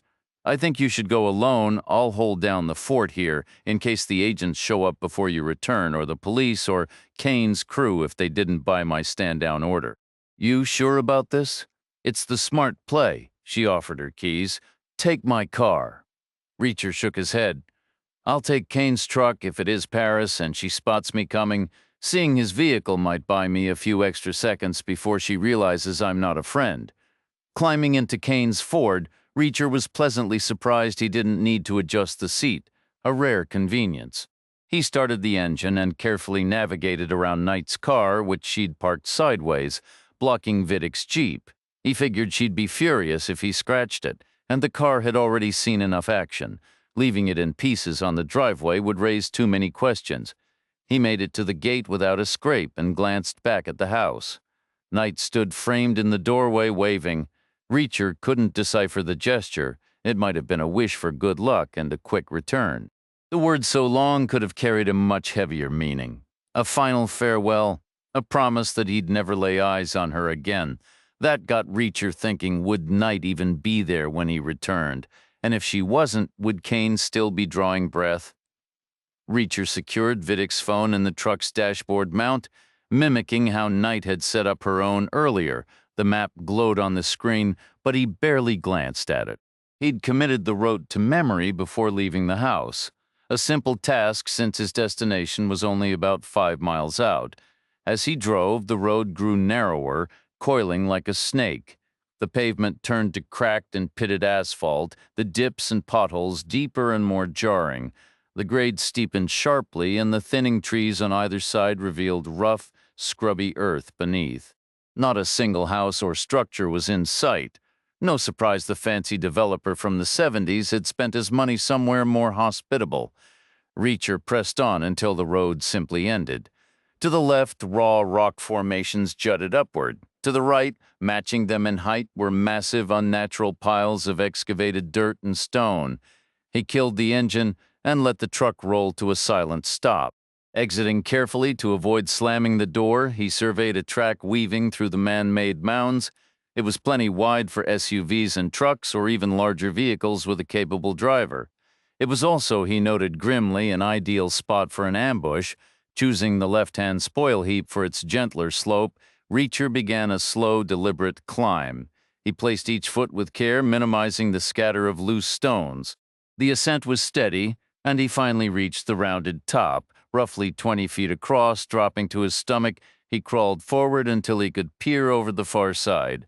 Below lay a semicircular clearing covered in gravel. Set into the rock face beyond it was a shiny metal door, stark and out of place against the rugged gray stone. 2 vehicles were parked there, a panel van and a Land Rover. From his angle, he couldn't tell if they were occupied, nor could he gauge the size of the space behind that door. Most importantly, he had no clue if hostile parties were lying in wait. Getting back down was trickier on the loose surface, taking longer than he preferred. Every passing second eroded the value of his scant reconnaissance. He made it without triggering a rock slide, a small victory, then hurried back to Kane's truck. The smart play was to leave. The area could be rigged with traps, and if the mine had even minimal defenses, assaulting it with his current resources would be insanity. Reacher wasn't one for unnecessary risk, but he also hated veering off course or abandoning an objective. The odds were that Paris was in that mine or one of those vehicles. It was only a matter of time before Vidic missed a check-in. She'd realize something was wrong and bolt. Maybe she had a contingency plan for this exact scenario. Or maybe she'd just improvise. Either way, her window here was closing. He knew what he should do, but he also knew an FBI agent had died trying to build a case against this woman and her crew. He had 3 of them contained, but that wasn't enough. Letting the 4th one slip away, not a chance. Reacher started the truck and took the track between the spoil heaps. Rounding the final bend, he caught movement in the Land Rover. A woman was behind the wheel, pale with black hair, her face a mask of fury. Reacher pulled up parallel to the mine door, positioning the truck with the rock face to his right. That way, if bullets started flying, he could bail out and use the engine block as a shield. 10 seconds ticked by in silence. No gunshots echoed the heavy metal door to the mine entrance stayed shut, but the woman stepped out of the Land Rover. She took a couple of paces toward the truck and halted, planting her hands on her hips and tilting her head with a look of cool assessment. Reacher killed the engine and got out, moving around the front to meet her. She wore a light blue button-down shirt tucked into faded jeans with a tailored jacket and a large black leather bag hanging from her shoulder. Reacher asked, "Are you Paris?" Paris let out a short, derisive laugh as if you don't already know exactly who I am. What am I supposed to believe? That you just wandered in here by accident and guessed my name? Is that a yes or not? Call it what you want. All right, my name is. I know your name, she cut him off. You're Reacher, the guy who was with Gibson when he bought it. You're also the one who put Fletcher on the floor in our kitchen. Reacher raised his hands, palms out. The first thing was a coincidence. I had nothing to do with it. The second, well, he handcuffed me to a table. He was asking for it. You're missing the point? I'm not angry with you. Gibson was a rat. I'm glad he's gone. I only wish someone had pulled the trigger themselves. And Fletcher, he's a contemptible little worm. If I thought for a second you hadn't meant to lay him out, I would have shot you before you hit the dirt. So why are you here? And why are you driving Kane's ridiculous truck? Vidic sent me. We're partners now. The business with the safe. He didn't mention it. Paris was silent for a beat. Keep talking. There was an incident, an accident. Vidic is injured, seriously. He sent me to get you and bring you to him. He needs your help. You're kidding me. You should have led with that. All right, let's move. Reacher gestured toward the passenger side of the truck and turned to get back in. Paris shook her head firmly. No, I'm not setting foot in that heap. I don't care how bad Ivan is hurt, we'll take my vehicle. Reacher gave a slight shrug. He leaned into the truck, turned the key to shut it off, then came around the hood toward the Land Rover's passenger side. Paris stopped him. Actually, you drive, I can't right now, hearing about Ivan, I'm too shaken up. Reacher changed direction and headed for the driver's door. Paris said, thanks. She turned as if to walk around the back to the other side, but the moment she calculated he'd be reaching for the door handle, she spun back. She had a small, sleek Walther PPK in her hand. She began, on your, but Reacher wasn't where she anticipated. He hadn't stopped at the door. He had closed the distance silently and was suddenly right behind her. His left hand shot out, clamping over her right wrist and forcing it sideways until the gun's muzzle pressed against the Land Rover's window glass. His voice was calm. Good effort. Now let it go. Paris kept her grip on the pistol. She tried to wrench her arm back toward him, but it was like trying to move a steel post. Reacher said, think this through. You strike me as a smart person. The gun is metal. Your fingers are not. What do you suppose happens when I increase the pressure? She pulled again, harder, twisting her whole body against his immovable strength. Reacher began to squeeze. Does a broken hand sound appealing? Because that's what you're about to have in half a minute. Paris strained for another moment, then the fight went out of her. She went slack and said, fine, have it your way. Reacher took the pistol from her loosened fingers and took a step back. What I want is for you to get in the car. We are going to Vidic. I wasn't lying about that. He is hurt. Paris began to walk toward the rear of the vehicle. If you say so, I still don't buy it. Turn around. She stopped. Why? You're driving, I am? What kind of kidnapper makes his hostage drive? The practical kind. You'll be in front. I'll be in the back seat. You won't be wearing your seatbelt. I will be. See the advantage? Paris released a long, weary sigh. I see the picture. Let's just get this over with. Let's just do this. But I'm serious. Don't lie to me. She paused, the weight of her own words settling in. If you're lying about him being alive, if he isn't okay when we get there, if you know he's gone and you're just, I'm not lying, he's hurt, but he'll pull through, then let's move. We're just standing here. Tell me about this spot first. What's to tell? It's a grimy pit nobody should stick around in. What else do you need? Who discovered it? Fletcher did. What's it for? Birthday parties, bar mitzvahs. What do you think we stash things here? Or lay low. A place like this, you could lock it down easy. Lock it down? What are you preparing for a siege? We toss all the junk we swipe that nobody wants. Fletcher treats it like a vault. I call it my crazy uncle's garage if he had a hoarding problem and zero common sense. Charming. Show me right now. You want to schedule a tour? But Ivan, we shouldn't leave him hanging, should we? A couple more minutes won't finish him. Don't say that. Finish, and there's no point going inside. Not anymore. Why's that? See that van? We spent half the day stuffing it with anything that wasn't total garbage. It's packed to the roof. And no, I don't have the key. Kane took it. They left me here to guard it, but not enough to actually let me drive off. Best team ever, right? Why clear it out? We're getting out of here. All of you, obviously, but not as a group. How did you? Ivan. What exactly did he tell you? He said you and he were splitting off, leaving the others behind, starting fresh. That was the plan. It was supposed to stay between us. It wasn't betrayal, not really. You have no idea how bad it got. The beginning was great. Then Fletcher came along. He was all right, I guess, but once Kane showed up, impossible. Those two together talk about a hostile workplace. Looking back, Gibson was almost decent funny, since he wanted to lock us all up.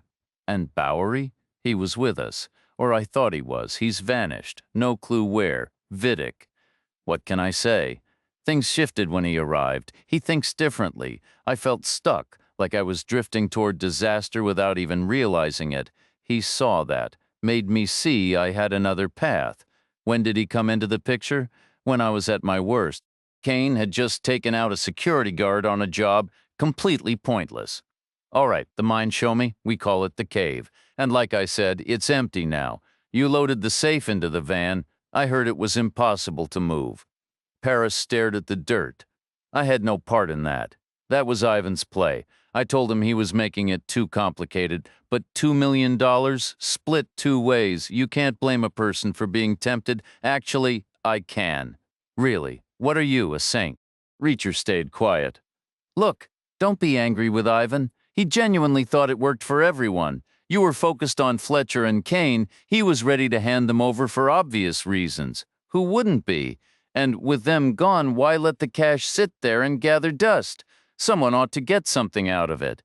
You get that, don't you? So, after I moved the safe for him, he was going to give up Fletcher's location. That's what he told me. I know it seems shady now with how things played out, but plans change, situations shift, and you two are square now, right? Otherwise you wouldn't be helping him. You wouldn't have come here for me. And speaking of him and me, we should go. He's injured. I need to see him. We'll go after I see inside the cave. Reacher didn't expect to find anything inside the cave, but he never left a stone unturned. Years of experience had taught him that shortcuts usually led to trouble. So he stepped inside, his eyes scanning the dim space before settling on the empty spot where the safe had been. Reacher examined the worn-out furniture, then sorted through the abandoned boxes of odd metal scraps. He combed through the trash, checked the floorboards and walls for hidden panels, and looked for any disguised escape routes. In the end, Paris's assessment proved mostly correct. The location had been cleaned out. Nothing useful remained. It was effectively deserted. Still, Reacher didn't consider the trip a loss. 2 points stood out to him. Fletcher and his crew were sharp to have located and utilized a spot like that, and the work required to keep them out of action would absolutely be worth it. Reacher chose not to ride in the back behind Paris. She was clearly convinced they needed to reach Vidic without delay. He retrieved Vidic's phone from Kane's truck and settled into the passenger seat of the Land Rover. Paris started the engine and hit the accelerator. The large SUV lurched and rolled around the curves between the slag heaps. To Reacher, it handled more like a boat than a vehicle. Then it clattered onto the asphalt, jolting and rocking through the potholes until they reached the broader stretches of road. The ride smoothed out somewhat after that. It wasn't exactly graceful, but the risk of being rattled apart decreased. Paris located the Russian's house and drove straight through the open gate, stopping next to Knight's Toyota. Reacher was glad to see it. Paris shut off the engine and leaped out, hurrying to the keypad to enter the code. She yanked the front door open and darted inside. Reacher followed. catching the door before it shut completely. He stepped into the hallway and called out to Knight to announce their arrival. His plan was to catch up with Paris, who he assumed was in the bedroom with Vidic, and present her with an option, conscious or unconscious. Either way, she was getting restrained. Reacher reached the foot of the stairs and halted. Something felt off. Knight hadn't responded. She hadn't come out to meet him or verify who had entered. An image flashed in his mind, Knight standing over Kane's body, his corpse with a knife or a gun in her hand, too absorbed to react. He quickened his pace to the kitchen, knocked on the door in case she was in some kind of trance, then pushed it open. Inside, he saw only Kane, tied up on the floor exactly as he'd left him. He checked for a pulse to be certain, no question.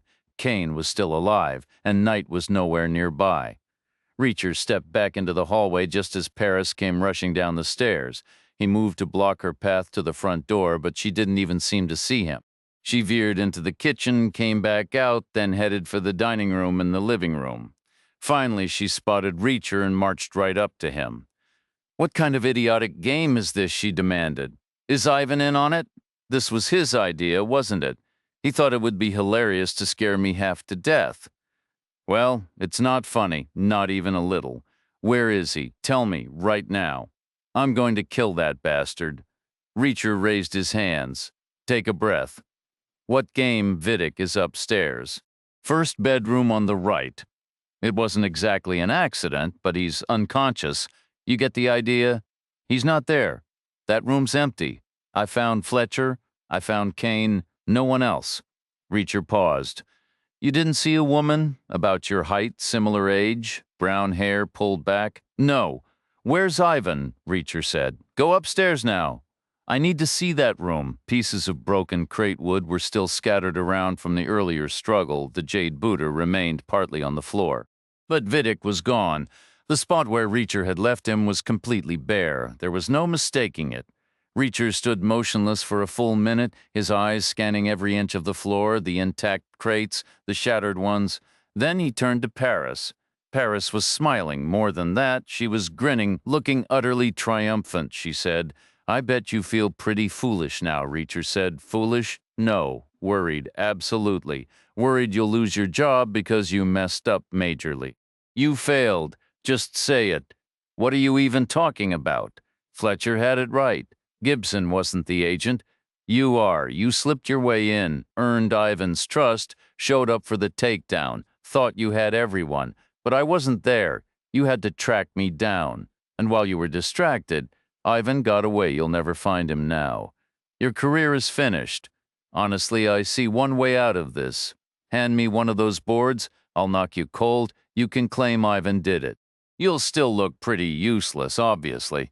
But if you're hurt, they might go easy on you, ship you off to Alaska or stick you searching smugglers for the rest of your days. Admit it, you're not walking away from this clean." Reacher stared at her and slowly shook his head.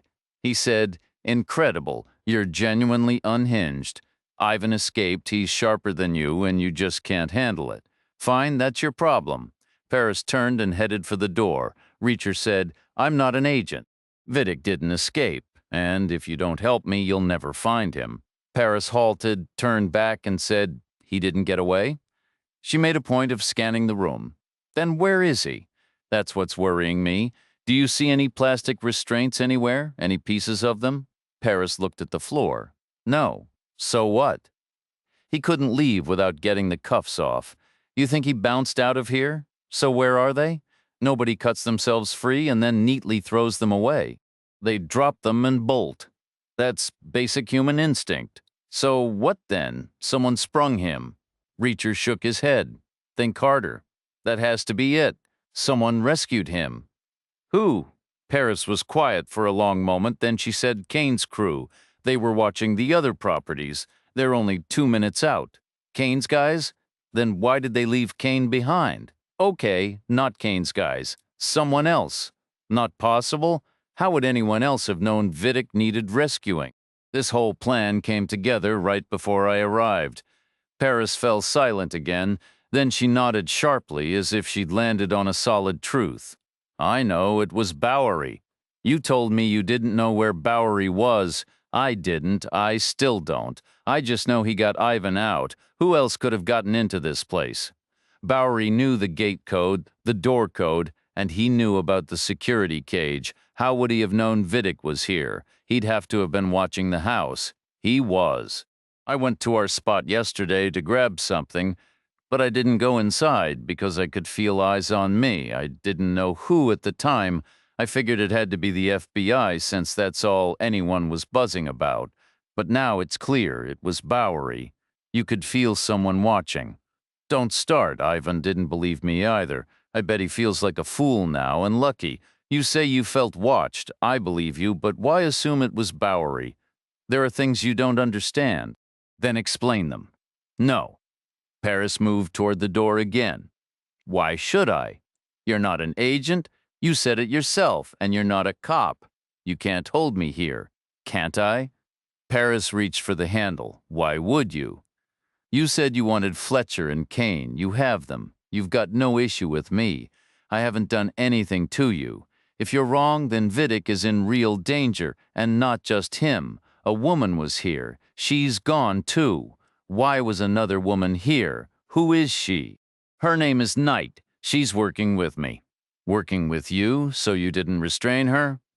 Reacher shook his head. Paris said, Then it's obvious she took Ivan. Reacher said, No, she's involved because Kane killed her father. If Kane was missing, I might agree, but she has no reason to go after Vidic. And what you need to understand is that I trust her, so I'm not playing games. Tell me what you know, then you'll let me leave when you give me what I need? Fine. Here's how it is. It's true what I said. Ivan and I and Bowery were planning to split. Even before we learned about Gibson and Fletcher hitting the panic button, we were already planning to start fresh on our own without the dead weight. But here's the thing you need to get. Businesses shift. The world moves forward. It's like Henry Ford said, what gets you to the top won't keep you there, so we weren't about to repeat the same old play. We adapted, we found a new approach, hacking, like you did here. Not quite. We're taking it a step further here. We only hacked the basics, what was in the house, its value, the security setup, the same kind of intel we used to buy from art dealers and insurance brokers. That meant we still had to handle the actual theft, the risky part as you so clearly demonstrated. The new model is different, it's cleaner. I hack information that has inherent value.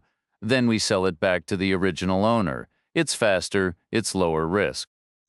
And it's more efficient because you don't need the whole crew a heist demands. Sounds like classic blackmail. Call it whatever you want. How do you decide who to target? We don't, not really. It's like going on a digital prowl. It's random. I spend hours every day just searching. Sometimes a company name jumps out. Sometimes a website looks outdated and weak. Reacher paused to think. Let me guess, you did a test run. Bowery went to collect the payment. Right. He went, but he never came back. Ivan thought he'd ripped us off. But what if that's not what happened? What if he got double-crossed and figured we wouldn't believe him, or he got hurt and needed time to recover, or the guys we targeted came after him? He went off the grid, then came back to warn us. That's why he had to lay low and watch to make sure they weren't already onto us, and when he saw what you did and then knew you'd left, so he'd be working alone. I guess so. Vidic was still out cold. His cuffs weren't removed because rescuers don't usually bother cleaning up someone else's mess. I can almost picture Bowery leaving the cuffs on. He might have thought Vidic would be easier to carry that way, or that cutting them off would waste precious seconds. But here's the hitch. He's alone. He's carrying Vidic. So, how did he get Knight to go along with him? He surprised her when he came in, took her hostage, and kept her under control while he searched the house and then carried an unconscious man down a whole flight of stairs. Reacher shook his head. No chance that happened. Zero. Then what? Walk me through the process. Everything from first contacting your mark to losing touch with Bowery.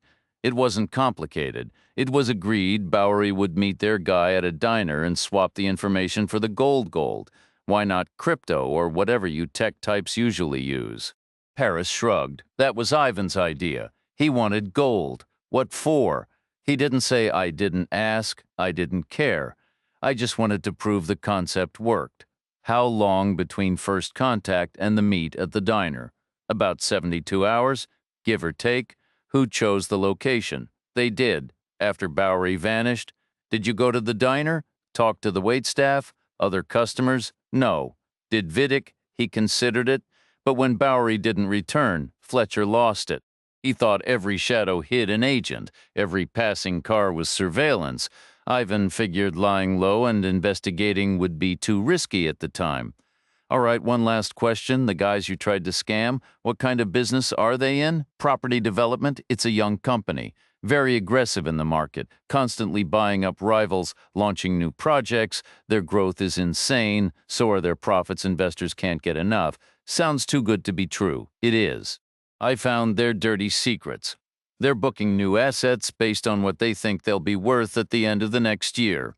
If they hit the projected valuation, great.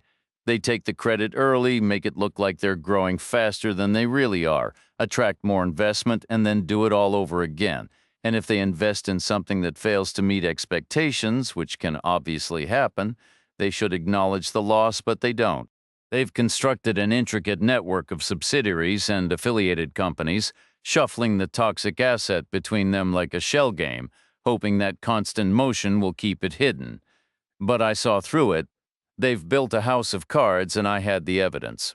And that's what you planned to sell back, the evidence? Exactly, and for a reasonable price given the damage they'd face if the truth emerged? All right, you know what? I think you're partially correct. Bowery is involved. He did return, but not by choice. Then why? The people you tried to blackmail didn't want to pay, or they didn't want to send the message that it was acceptable to cross them. Maybe both. So they brought in a specialist to handle the situation. 72 hours is more than enough time to set things in motion. These fixers had no intention of giving Bowery anything. They lured him to a controlled location, captured him, took him somewhere, and forced him to give you up. No, I don't believe that. All the pieces fit. Bowery tells them who else was involved. Vidic and you. A woman, then who do they find at the house? Vidic.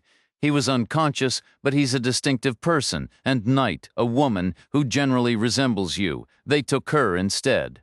That's terrible. Paris wrung her hands, her fingers twisting together. Do you think they'll return? It won't take them long to realize Knight isn't you. Then I should leave. Run, right now.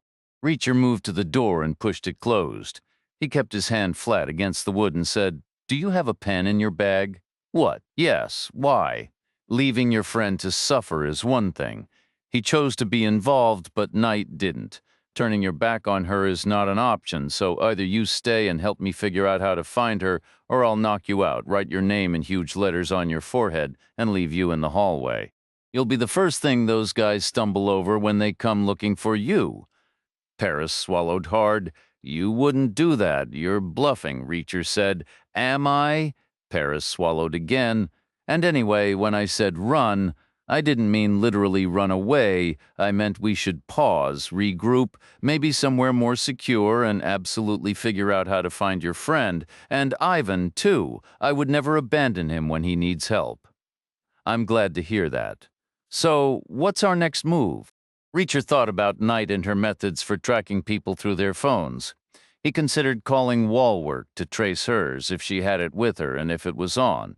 But he dismissed the idea. Even if it worked, it would take too long. Then he recalled how she'd used Vidic's phone to locate Paris's through something she called location sharing, implied a reciprocal connection. He could use Paris's phone to find Vidic's, except he couldn't because Vidic didn't have his phone. Reacher did. It was right there in his pocket. It was like he'd always known there are no easy shortcuts. "So," he said, "the property developer, how did you communicate with him?" She said, "Email. Can your phone send email? Of course, this isn't the Dark Ages. Okay. Use it to contact him. Tell him you're the fourth member of the group, a silent partner brought in to handle crises. Tell him we know his people are close, that's obvious. And now they need to release Bowery, Vidic, and Paris. They need to bring them to the cave. They have 1 hour, or you'll send the incriminating information to every major newspaper and financial site in the country." "I can't. It's pointless. It won't work." "Why not?" "It's part of the system we designed to prove. The information we sell is formatted in a specific way. The best comparison I can make is that it's like an NFT, explain in plain terms, similar to a non-fungible token. In simple terms, it's a one-of-a-kind digital file, like an original piece of art. The whole value is in its singularity. If it could be endlessly duplicated, it would be worthless. We couldn't go back for more payments. Our targets would figure that out instantly. They'd never agree to pay. Did you use every piece of data from the hack? Or is there anything left, even a fragment? Perhaps a small piece remains. Perfect. Include that. Inform them you held back a second batch as an insurance policy. Tell them this first sample is proof of your seriousness, and the rest gets released to the world if your demands aren't met. That could possibly work. Try it. Send the message. I can't. You just claimed you could. I said my phone could, in theory, but I need a destination address. You messaged the contact before, right? Of course. Then you must have his address. I had it. I don't anymore. How do you lose an email address? Don't devices save that automatically? Normally, yes, unless you specifically tell them not to, which I did. Why would you do that? Because what I was doing was against the law? Genius. I didn't want a digital trail pointing straight back to me. I thought email addresses were supposed to be memorable. Some are, if you want them to be remembered, like his official corporate email I used for the initial approach. After that, he blocked me and created a special secure address just for our communications. It wasn't something simple. The domain was masked. The username was just a long, meaningless string of numbers and letters. So it was impossible to memorize, and you never wrote it down anywhere. Oh, I wrote it down. Where? In my ledger. It's back at my place. Knight's immediate goal was to avoid throwing up. She was lying on the hard metal floor in the windowless cargo area of a moving van, plunged into total darkness. The vehicle was speeding along a winding, uneven road. Her wrists and ankles were bound, making it difficult to shift her position, and she was wedged tightly between two men. Vidic was on her right, still unconscious. One of their captors had carried him down the stairs from the house, draped over his shoulder like a rag doll, while the other kept a pistol trained on her. They had tossed Vidic in first, then her.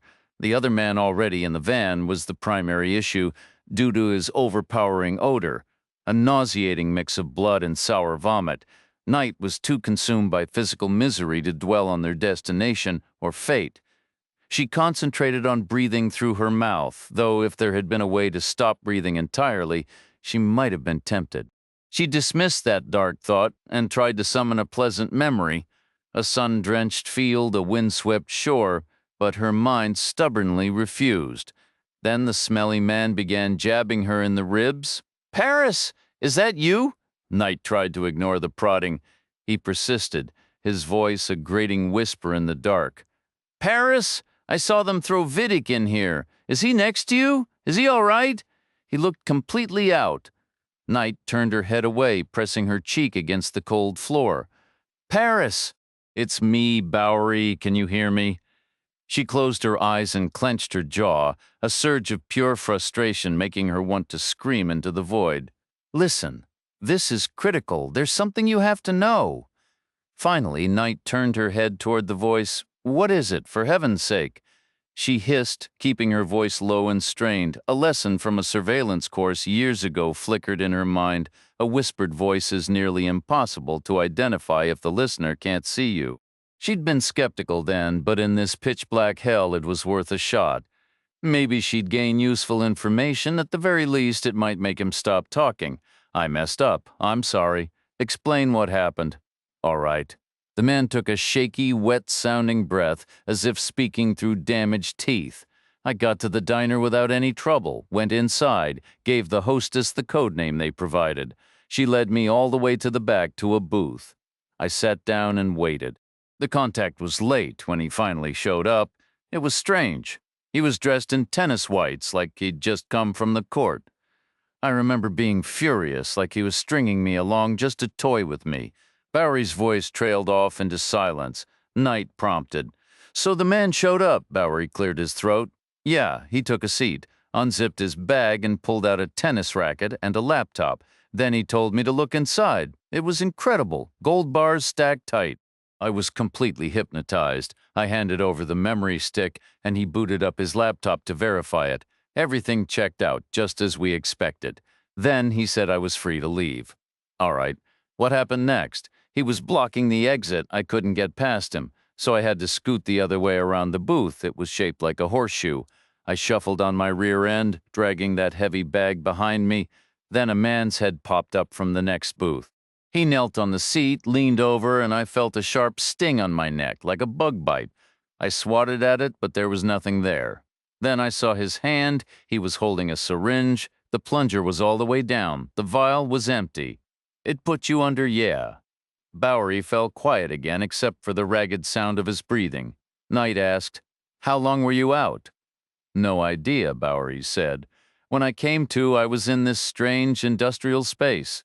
Best I can figure, it was a shipping container, but it wasn't moving. The inside was divided by a glass partition. My side was completely bare. I woke up lying on the hard, cold floor under a harsh, unshielded light. I was disoriented, my mouth bone dry. I managed to lift my head and look through to the other side. There was another man there, strapped into a chair, the kind you'd see at a dentist or an old-fashioned barber, thick leather restraints, metal buckles. He wasn't moving. His head was tilted toward me. His eyes were missing. So were his teeth. His arms hung limp, his fingernails ripped out. I couldn't see his feet." Bowery's voice drifted away once more. Knight pressed. "Was he dead?" "Not yet," Bowery whispered. After a while, one of the guys from the diner, the one who drugged me, walked in. He was wearing goggles, rubber boots, and a leather apron. Nothing underneath. He had a scalpel in his hand. He made sure I was watching. Then he grabbed the man by his hair, straightened his neck, and made a single clean cut. That's all it took. Bowery choked up, falling silent. Knight said, "He killed him." The blood shot up to the ceiling. Bowery continued, his voice trembling. It coated the glass wall, gushing out like a fire hose in pulsing waves. Then it began to slow, I guess. His heart gave out, finally. It stopped. They left him like that for hours. Eventually, someone came and took the body away. I don't know what they did with it. Then they came for me. They dragged me around to the other side of the glass and made me clean it all up, scrub every trace of blood. If I wasn't fast enough, they'd hit me or kick me. When I finished cleaning, they forced me to strip, put me in that chair, fastened the straps, and gave me a choice. Give you 2 up or get the same treatment as the other guy. So you gave us up? That was the right call. Either of us would have done the same. Maybe. But that's not everything. I'm not an idiot. I knew they were going to kill me regardless at first. I just prayed it would be quick. But then I had a thought. I realized I might have something to bargain with. What did you offer them? The report? I'm sorry, I was desperate. I told them I could get it for them if they let me live. Bowery's breathing grew faint and shallow. Knight waited a moment. I need you to tell me exactly what you said. Every word. Think carefully. Bowery replied, I told them the estimated value, where it originated, cone dynamics, and that they'd have to move fast because we already have an offer on the table. Did you tell them who made the offer? No, I don't actually know who it's from. Vidic told you there's an offer? Not in so many words, but I found out from him. What's the timeline on the offer? Bowery groaned but didn't answer. Hey, stay with me. Don't shut down now. Bowery remained silent. Knight shut her eyes and pressed her elbow into his side. Nothing. She jabbed again. Harder this time, holding her breath, she leaned in close. The slow, steady rise and fall of his chest was a relief. He was alive, but out cold. Finally, the fight had left him. She noticed the ride had smoothed out. The van was holding a straight line now, no more wild swerves or sudden lurches over hills. Even the sour smell clinging to Bowery was becoming familiar. Just another part of this grim reality. Gathering her nerve, Knight pushed herself upright. Her stomach mercifully had settled. She lifted her bound hands and began to feel along the ridged metal walls. All she needed was one sharp, uneven seam. She didn't know for certain that the men driving were the ones Bowery had described, the ones with the aprons and the scalpels, but the suspicion was a cold, heavy stone in her gut. She had no desire to get a closer look and have that fear confirmed. Paris pulled her car onto the gravel driveway, sliding into her favorite spot. It was the one Kane always stole just to irritate her, a petty game she wouldn't miss. But the house itself was a different story. This would be the last time she walked through that door. Maybe Fletcher had a point about how nostalgia ambushes you. She grabbed her laptop from the tote bag behind the passenger seat and stepped out. At the front door, she punched in the code, the familiar beep sounding strangely final, and led Reacher inside. Upstairs, she stopped outside her bedroom. "Sorry," she said, turning to him. "You'll have to wait out here for a minute." "Why?" Reacher asked. "My ledger's hidden. Nobody gets to see the spot." "You're walking away from this place for good," he said. "What difference does it make if I see it now?" She shot him a sharp look. "Fine, come in, but stay back. Don't hover." Reacher waited by the doorway as Paris tossed her laptop onto the bed. She rolled up the area rug, went straight to a loose floorboard, and pried it up. Reaching into the space beneath, she pulled out a worn notebook. Next, she crossed to the bookshelf and took down the third book from the left on the top shelf, a dense tome on military strategy spanning from ancient Rome to Vietnam. She collected a notepad and pen from her desk and settled onto the bed, sitting cross-legged. Flipping the ledger to its back cover, she opened it and checked a specific column, her finger tracing down to the second row. She then began cross-referencing the sequences of numbers and letters with pages in the strategy book. Reacher watched, piecing it together. She wasn't picking full words from the text. She was selecting strings of characters from tables and chapter notes, the precise, disjointed pieces you'd need to reconstruct something like an email address. When she was finished, Paris opened her laptop and launched her email. She started a new message, entered the address she'd decoded, and typed rapidly for a couple of minutes. After reading it over, she turned the screen toward Reacher. He shook his head. "No, I've changed my mind. There's a flaw. If the property manager sees this, he'll consult his team. They'll figure out we're bluffing." "We're not bluffing," Paris insisted, her voice tight. "If they don't release Ivan, I'll send that document in a second. I'll find more and send that too. It's not about the threat," Reacher said. "It's about the timing. Our objective is transparent. We want our people back. Leaking the material is just the lever we're using. They'll see that. So if they stall and demand 24 hours to comply, what's our move? Or 48? We'd have to agree. That gives them all the time in the world to set a trap, exactly like they must have done with Bowery." "So we just give up?" Paris asked, frustration edging her words. "No, we simplify. I want you to send them something cleaner, a photo of the information snippet we have with your phone number written across it. That's it. That's it. Why? Because the lack of context will pose a question. People are wired to seek answers. He'll call the number, and I'll be the one to answer. Make him understand how urgent this is." "You're confident that will actually work?" Reacher gave a single nod. "First, answer one thing for me. Can you schedule an email to send automatically at a specific future time?" "Absolutely." "All right. Assemble the image."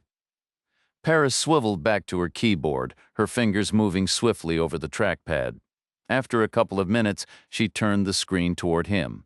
This time, Reacher's response was immediate. "Looks good. Send it." She tapped a key. "It's gone. Do you really think he'll call?" "He will, while we wait. Here's another question. Those little symbols on a computer screen that stand for files, can you label them anything you like? Pretty much yes? What's the full name of the property firm? Nichols Property Partners, LLC. Could you create a file named something along the lines of NPP Fraudulent Accounting, Phase 2? Easy? Could the file itself be completely blank? Naturally. All documents start out empty. Good. Now I need you to draft another email with a harmless message, something like, "To whom it may concern, please review the attached documentation." Attach that empty NPP file, just the icon. Address it to the financial editors at every major newspaper.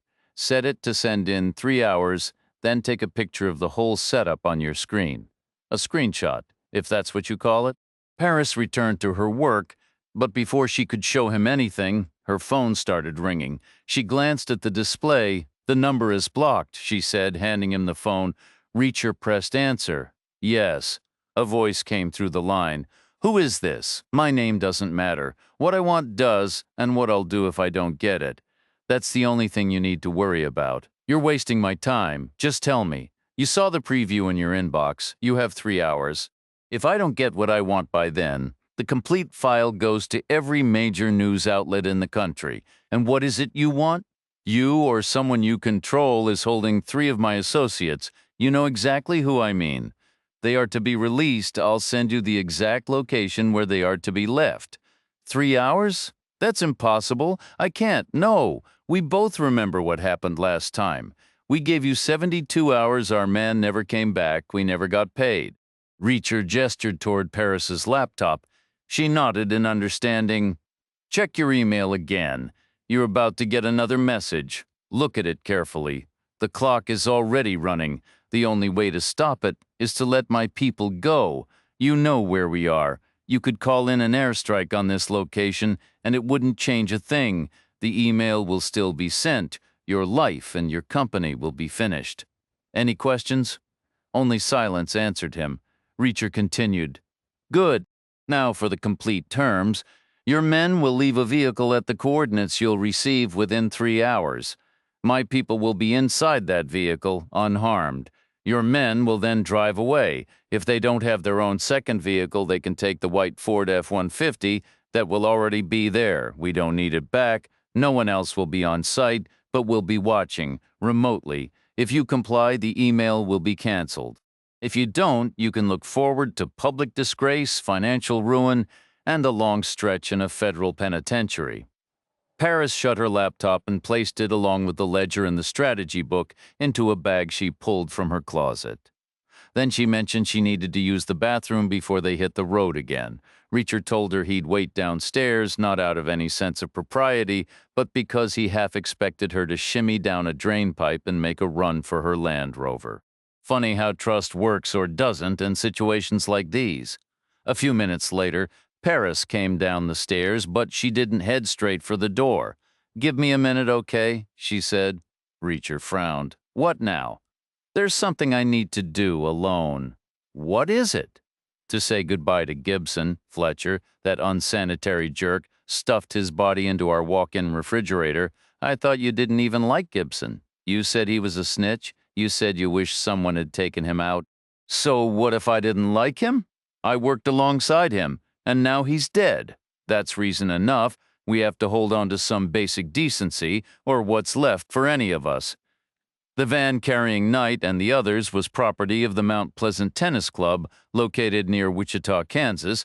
The club lived up to its name, featuring 6 well-maintained courts, a comfortable clubhouse, ample parking, and a row of tall trees that buffered the noise from the nearby interstate. Those same trees also hid the 2 weathered shipping containers on the neighboring lot, which had been there so long, the regulars barely registered them anymore. The 2 men in the cab owned the club. They were eager to get back, their anticipation heightened by the unexpected cargo they were transporting. The driver glanced at his partner. "Still think it was a good idea?" His companion gave a non-committal shrug. "The real estate deal? That was straightforward. This little side job? I'm not sold yet. Feels off. How can a single file be that valuable? And Cone Dynamics? Sounds like a made-up company from a bad movie.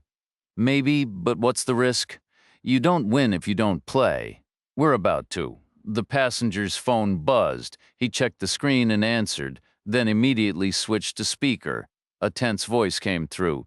"Change of plans. Turn around. You need to bring everything back." "Seriously? What happened?" "That's classified and you're not cleared. Just reverse course, immediately. You have a 3-hour window to return the merchandise." "Impossible. We're already miles down the road." "Then turn the vehicle around. Whoever's pressuring you needs to understand we require more time, at least a couple of days. You have 3 hours, not a second more. We're not really giving it back, are we? We're supposed to be expanding the inventory. That requires preparation. Negative. Return all of it. You now have 2 hours and 55 minutes. Sooner would be better. What's going on? If there's some kind of issue, just do it. No discussion."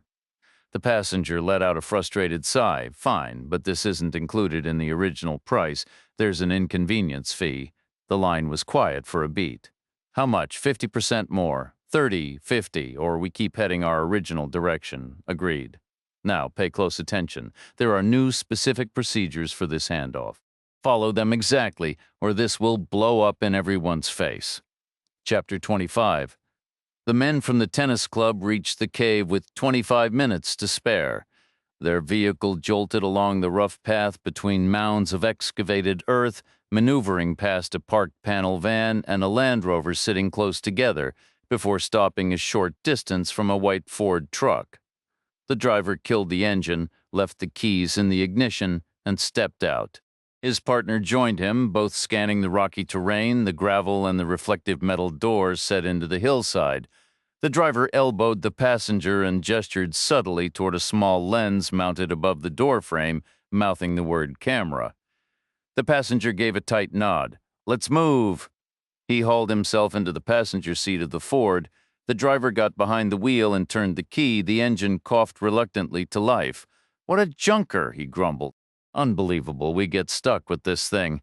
"Relax. I'll make sure the client knows he owes us extra for this hassle, a significant extra," the driver said, nodding toward the back. "I was actually looking forward to the entertainment." He swung the truck around and aimed for the exit. The passenger was messing with the unresponsive stereo, a static-filled silence filling the cab. It was shattered by the crack of a rifle shot. The truck lurched, steam billowed from the front grille. A second shot rang out, more steam erupting as a hole was punched through the center of the hood. The windshield webbed into a spider's pattern of cracks. Another bullet tore through the wheel well on the driver's side, and the left rear tire blew out with a loud bang. The truck veered sharply. The driver slammed the brakes and wrestled with the steering, but it was useless. He couldn't stop the truck's front end from plowing several inches into the soft dirt of the spoil heap. The driver climbed out, his hands trembling. On the other side, the passenger practically fell out of the cab, scrambling for cover. Both men spun around, searching for the source of the gunfire. Up here. Reacher stood up at the crest of the right-hand gravel pile, the Glock steady in his left hand. "Step back behind the truck, get on your knees, and lace your fingers behind your heads." They hesitated. Reacher fired a round through the roof of the cab. "The next one finds a home in one of you." The driver began to shuffle backward, the passenger following suit. They moved about 10 feet clear of the tailgate before slumping to their knees.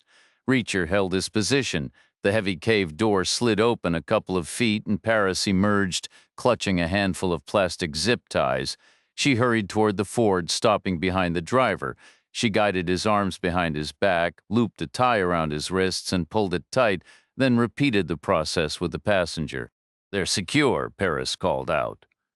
She then started toward the van the men had arrived in. Reacher began his careful descent down the gravel slope, taking his time, his gaze shifting between the two captives and the unstable ground under his boots. Paris reached the van, took the keys from the ignition, and circled to the rear to unlock the double doors. She pulled the first door open. Then, from Reacher's vantage point, it looked as if a massive, unseen force had thrown her violently to the dirt. Night appeared in the open doorway. She jumped down, stepped over to Paris, grabbed her by the shirt front, hauled her head and chest up, and delivered a solid punch straight to her face. Reacher marched the two men over toward the van. Both were reluctant to go anywhere near Knight, who was flexing her sore knuckles. Reacher said to her, "That's Paris. Not one of the guys who took you." Knight gave a dismissive shrug. "Solves the problem, though." Reacher pointed to the plastic ties Paris had dropped. Knight picked up a couple and quickly secured Paris's arms and legs. "In the van?" she asked. Reacher nodded. Knight was favoring her left hand, but still managed to haul Paris into a sitting position, lift her under the arms, and shove her through the open door. She then turned her attention to the two men. "Which one of you jerks has my phone?" The passenger mumbled, "It's in the front." Reacher opened the van's second rear door and turned to the driver.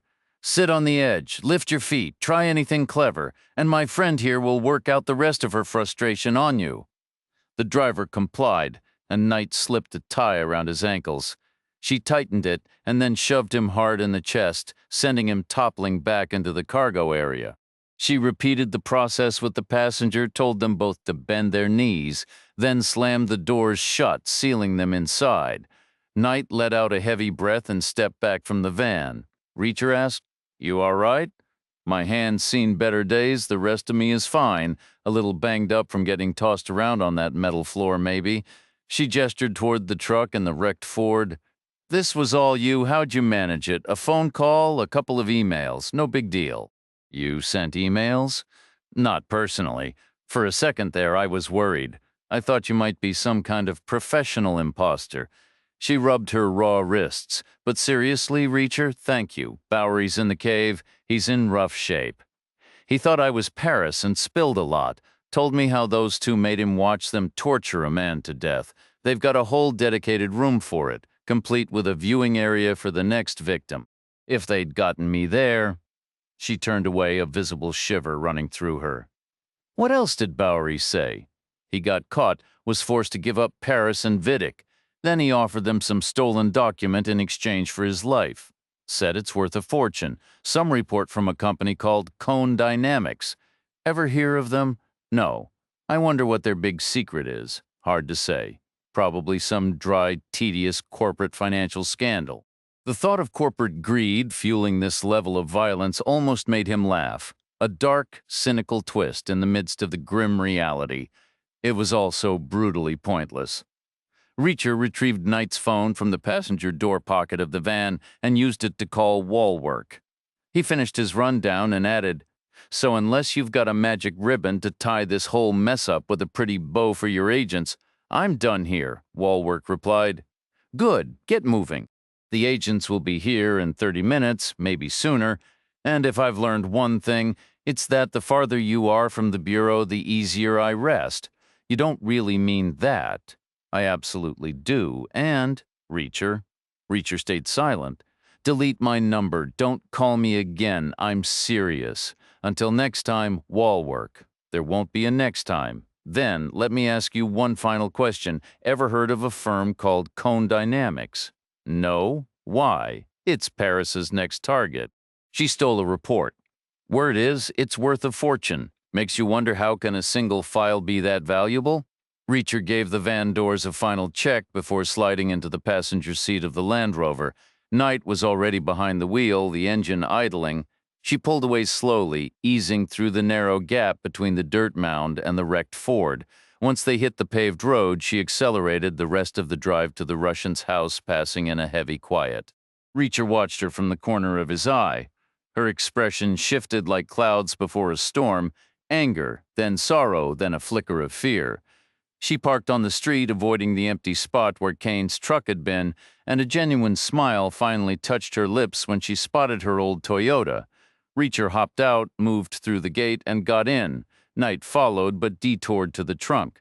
She opened it, leaned inside, and emerged a moment later holding something, a pistol. It was the SIG he'd taken from Fletcher and later stored in her lockbox. She punched in the code on the keypad, pulled the door open, and Reacher followed close behind, catching it before it swung shut. She walked straight down the hall, not stopping until she reached the kitchen door. Pausing there, she waited for Reacher to catch up. Her hand settled on the handle, and she turned to him. "Give me a minute alone," Reacher said. "Take all the time you need, but are you certain about this? Some doors once opened can't be closed again." "Am I certain? Since when did you get so funny?" Kane was awake. He'd managed to roll over and push himself up to sit, scooting back until his shoulders met the wall. His phone and wallet lay discarded beside him on the floor. His head jerked toward the door. "What the? Who are you?" A smile touched Knight's lips, but it was weary and carried no joy. "Who am I? You have no idea. For weeks I've imagined finding you. Making sure you never forget my name. I've played out 100 different scenes in my head, but never this one. In my dreams, if you were ever on the floor and tied up, I was the one who put you there. Did I get you pregnant? Hook up with your sister at some dance? You're clearly pissed about something." She took a step forward. "I'm Jenny Knight." Kane's eyes dropped to the gun in her hand. "You say that like it's supposed to mean something to me? My father was Dennis Knight." You planning to list your whole family? Save your breath. I don't care who you are. I don't care about your relatives. Dennis Knight, my father, you murdered him. Kane shrugged. If you say so, you shot him down like he was nothing. He was just doing his job, trying to earn an honest living. Well, that was his first mistake. Honest work pays peanuts, makes you clock long hours, raises the odds of a workplace accident. Knight glanced around for a chair, but finding none, she simply sat on the floor, cross-legged, about 6 feet from Kane. She raised the gun, lining the muzzle up with his stomach. Her hand didn't waver. You shot my father in the chest, left him to bleed out. It took hours. I'm here to return the favor. Only you fled after firing the shot. I'm staying right here. I intend to watch until the very last breath leaves your body. Kane swallowed hard. Don't do this. Let's talk. There has to be another way. What I intended to do is over. I've reconsidered. Knight lowered the weapon and stood up. See, if I pulled the trigger, I might feel satisfied for an hour, but then the regret would set in. I know it would, because you wouldn't go quickly, not a chance, yet it would still be too fast compared to what you deserve, spending every remaining day behind bars. That's exactly what's about to happen. The FBI will be here any minute. They have a dead agent to account for. Knight locked eyes with Kane. I just hope nobody intercepts them outside to explain that you're the one responsible for that. Knight stayed quiet until they had navigated safely through the series of winding turns. Then she glanced over at Reacher. So what's your plan now? Reacher gave a slight shrug. Back on the road, I suppose. What about you? Head home. Get my old job back. With Kane out of the picture, there's nothing stopping me. Good luck with that. Thanks. Where are you aiming for? New Orleans? What's in New Orleans? A new music venue opened up. A band I know landed a residency there. I did them a favor a while back, figured I'd catch a few shows, see how they're holding up. Phoenix has some decent spots too. You could always come that way. Maybe someday I will, leaving in the morning. Possibly, or tonight. Tonight, that soon? Why wait? There's nothing left for me here. Guess not. Knight shot him a sharp look, then pressed a little harder on the accelerator. The four men hadn't made much progress on the drive back toward Phoenix when Kane's call came through. They had started north on US 65, looping clockwise around the edges of Springfield, but instead of continuing to I-44 as their phones directed, they veered southwest onto US 60 and kept driving until they reached a roadside bar between Monette and Yonkerville. The place was owned through a few layers by a guy they'd met in the state penitentiary in Tucson. A live band was playing, the food was cheap, the servings were huge, and the beer was ice cold. But the biggest draw, just as the neon sign over the door advertised, was the staff. The barmaids were topless around the clock. The call began on shaky ground. Kane wasn't aware that Knight had used his phone to text the men, ordering them to stand down, so he assumed they were still a couple of miles off, watching the other Russian properties. He expected them to be lying low in their cars. That's why the racket in the background confused him, and why he was baffled when they said it would take a long time to reach him after he demanded they come immediately. It took a minute to sort out the confusion. Kane couldn't fault them for following his orders, but he was far from pleased. Only one explanation made sense for why Reacher had tied him up and left him in that house. Fletcher had been right. Reacher was working with the FBI agents, were probably already en route. He told the men not to waste a second. Kane didn't explicitly say he was worried about the FBI arriving, but the guys weren't fools. They read between the lines. When they finally returned, they drove past the house twice to make sure no unpleasant surprises were waiting. Then one man stayed in each car, one facing each direction, engines idling. The other two hurried to the house. One punched the code Kane had given into the keypad, panicking briefly when the door didn't budge until the other remembered to pull it open. They rushed inside, ran down the hall, found Kane in the kitchen, cut his bonds, and helped him to his feet. Kane led the way out of the house. At first he moved slowly, his joints and muscles tight and aching from being bound in an awkward position for so long. By the time he reached the front door, he had regained most of his usual pace. But after taking a single step onto the driveway, he froze. Kane's voice cut through the quiet. "Where the hell is my truck?" The two men exchanged a glance, then a shrug. The first one ventured, "That guy, Reacher, maybe he took it?" "Why would he take that old heap?" The other countered. "He could have grabbed the Cadillac or the Jeep. That truck was a dog. You're better off without it, honestly." He offered a thin smile. "Do you need a ride somewhere we can take you?" "It's not the truck," Kane said, his tone flat. "It's what was inside it. I need those tools." Kane stood there, the night air cool on his skin, weighing his limited options. He could double back to check on Fletcher and Vidic, or he could press on toward the cave, even without his gear. Going back inside was off the table. The FBI could roll up any minute. Finding those two idiots still there would actually work in his favor. It would tie the agents up with arrests, paperwork, and interrogations. All that bureaucracy would buy him time. An empty house would mean more agents free to hunt for him. He patted his pocket, feeling the hard metal of the box van key. Not as good as a stack of cash, but it was something it would have to do. A couple of miles down the road, Knight eased off the gas, settling into a steady cruise. She didn't speak until the familiar highway motel came into view. She pulled into the same parking spot as before, leaving the engine idling. Turning to Reacher, she asked, "Is this your stop? Or should I drop you somewhere else?" "This works," Reacher said. Knight was quiet for a beat, then nodded toward the diner's glowing sign. "How about a coffee before you disappear into the night? My treat? Never turn down coffee," Reacher replied. She killed the engine. They climbed out, and Reacher led the way past the silent motel room doors to the diner entrance. Hannah Mae was on duty again and greeted them with a warm smile, gesturing to a window booth. Reacher shook his head, heading instead for his preferred spot in the back corner, away from the light. Over coffee, Knight talked about her childhood in the Arizona desert, the vast open skies.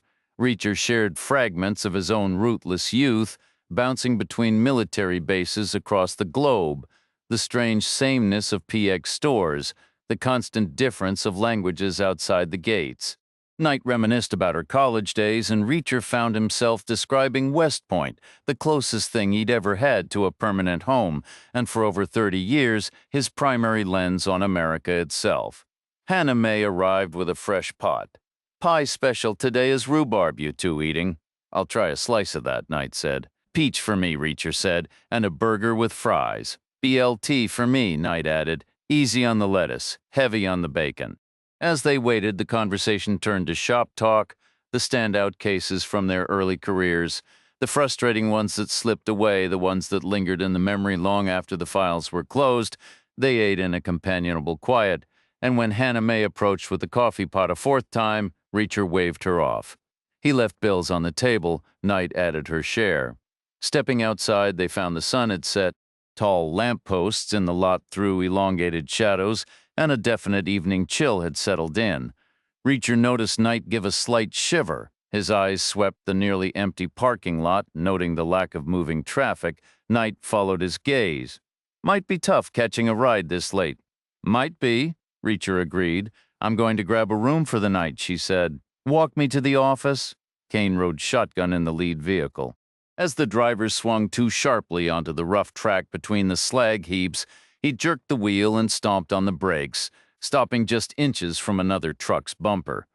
It was a Ford F-150, its front end plowed into the dirt, its windshield starred with bullet holes, a rear tire completely blown out. Kane was out of the car in an instant, circling to inspect the vehicle. It was his truck, sitting in the last place he ever expected to see it. The sight of the damage, the sheer improbability of it being here and shot to pieces, left him momentarily baffled. It was like finding a lost wallet in a lion's den, completely out of place and violently altered. The only logical explanation was that Reacher had taken the truck from the Russian property.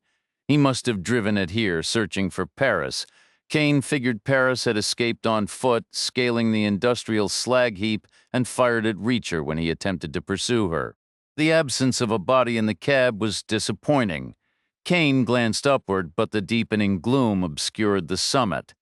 "Paris," he shouted into the stillness. "Are you up there? Are you hurt?" Only silence answered him. He returned to the sedan, and the driver proceeded toward the cave's reinforced entrance. Kane spotted their loaded van right where he'd parked it. Beside it sat an unfamiliar vehicle. As they pulled up, the second car slid in nearby. Kane stepped out. A quick check confirmed the strange van's keys were in the ignition. Then he heard it, a man's voice pleading for help from the rear compartment. Taking the keys, Kane unlocked the back doors. Inside, he saw the soles of 5 pairs of shoes. He recognized 3 of the people attached to them. He hauled Paris out first, then Vidic. What the hell happened here? Kane demanded, his arms crossed. Vidic exchanged a glance with Paris, the short version. 2 new guys grabbed Bowery. They made him talk about this place and came to clean it out. Then who stopped them? Kane asks, skepticism heavy in his tone. Clearly not you two, seeing as you were trussed up like holiday turkeys. How did you even get here? Reacher interrupted the whole operation, Vidic explained. He noticed Paris was gone and strong-armed me into bringing him to her. He took my truck. Vidic nodded. He was with a woman in a silver Toyota. His thinking was that if Paris saw an unknown vehicle approaching, she'd get spooked. So why not use your Jeep? It makes no sense. That was Reacher's call. He wanted your truck specifically for some reason. Kane's eyes narrowed. And how did it end up wrecked and full of bullet holes? Reacher had a confrontation with these new guys. They fled in the truck. Reacher stopped them, permanently. Kane turned to his driver. You got a knife? The man handed over a switchblade. Kane snapped it open and sliced through the plastic restraints binding Vidic's wrists and ankles. Start walking? He ordered. Vidic blinked. Walk! Why? There's plenty of room in your cars. You'd better get moving. The FBI will be swarming this place soon. You're just leaving us here? Paris asked, her voice tight. Kane turned his back, a dismissive gesture. But Vidic spoke again, a new, calculated edge in his voice. Wait, what if I told you I could make you an exceptionally wealthy man? Kane didn't turn around. The loot in that van is going to my crew. I'm not talking about the van. A slow smile touched Kane's lips. Oh, you're thinking about the $2 million in the safe. You look surprised. Yes, I know about it. And yes, I know how to get it. Everything I need is in my truck. Vidic shook his head, a glint of genuine ambition in his eyes. No, not the cash. That's pocket change compared to what I'm offering. This isn't some fantasy. It's a concrete operation Paris and I have been building. It's already active and poised to pay out. Soon, help us now, and we cut you in. I'm not exaggerating. This will make you rich beyond your most extravagant dreams. Are you sure? Kane asked, finally turning to face him, his tone dripping with sarcastic doubt. My dreams involve private islands and vintage sports car collections. They're pretty wild. I'm certain. Then convince me. Make me a believer. Reacher and Knight walked together at a leisurely pace across the open lot between the buildings. When they were about halfway, a shadow detached itself from the side of the motel, resolving into 4 distinct figures. The man who had tried to force Reacher off the road the previous day stood at the left end of the line. He wore a black motorcycle jacket with sleeves this time and jeans, an outfit mirrored by his 3 companions. The familiar guy fixed his gaze on Knight. You can leave, he said flatly. Go back to your car, drive away. Knight offered a thin, humorless smile. And miss all the fun? Not a chance. The man's attention shifted to Reacher. He said, I warned you what would happen if you showed your face again.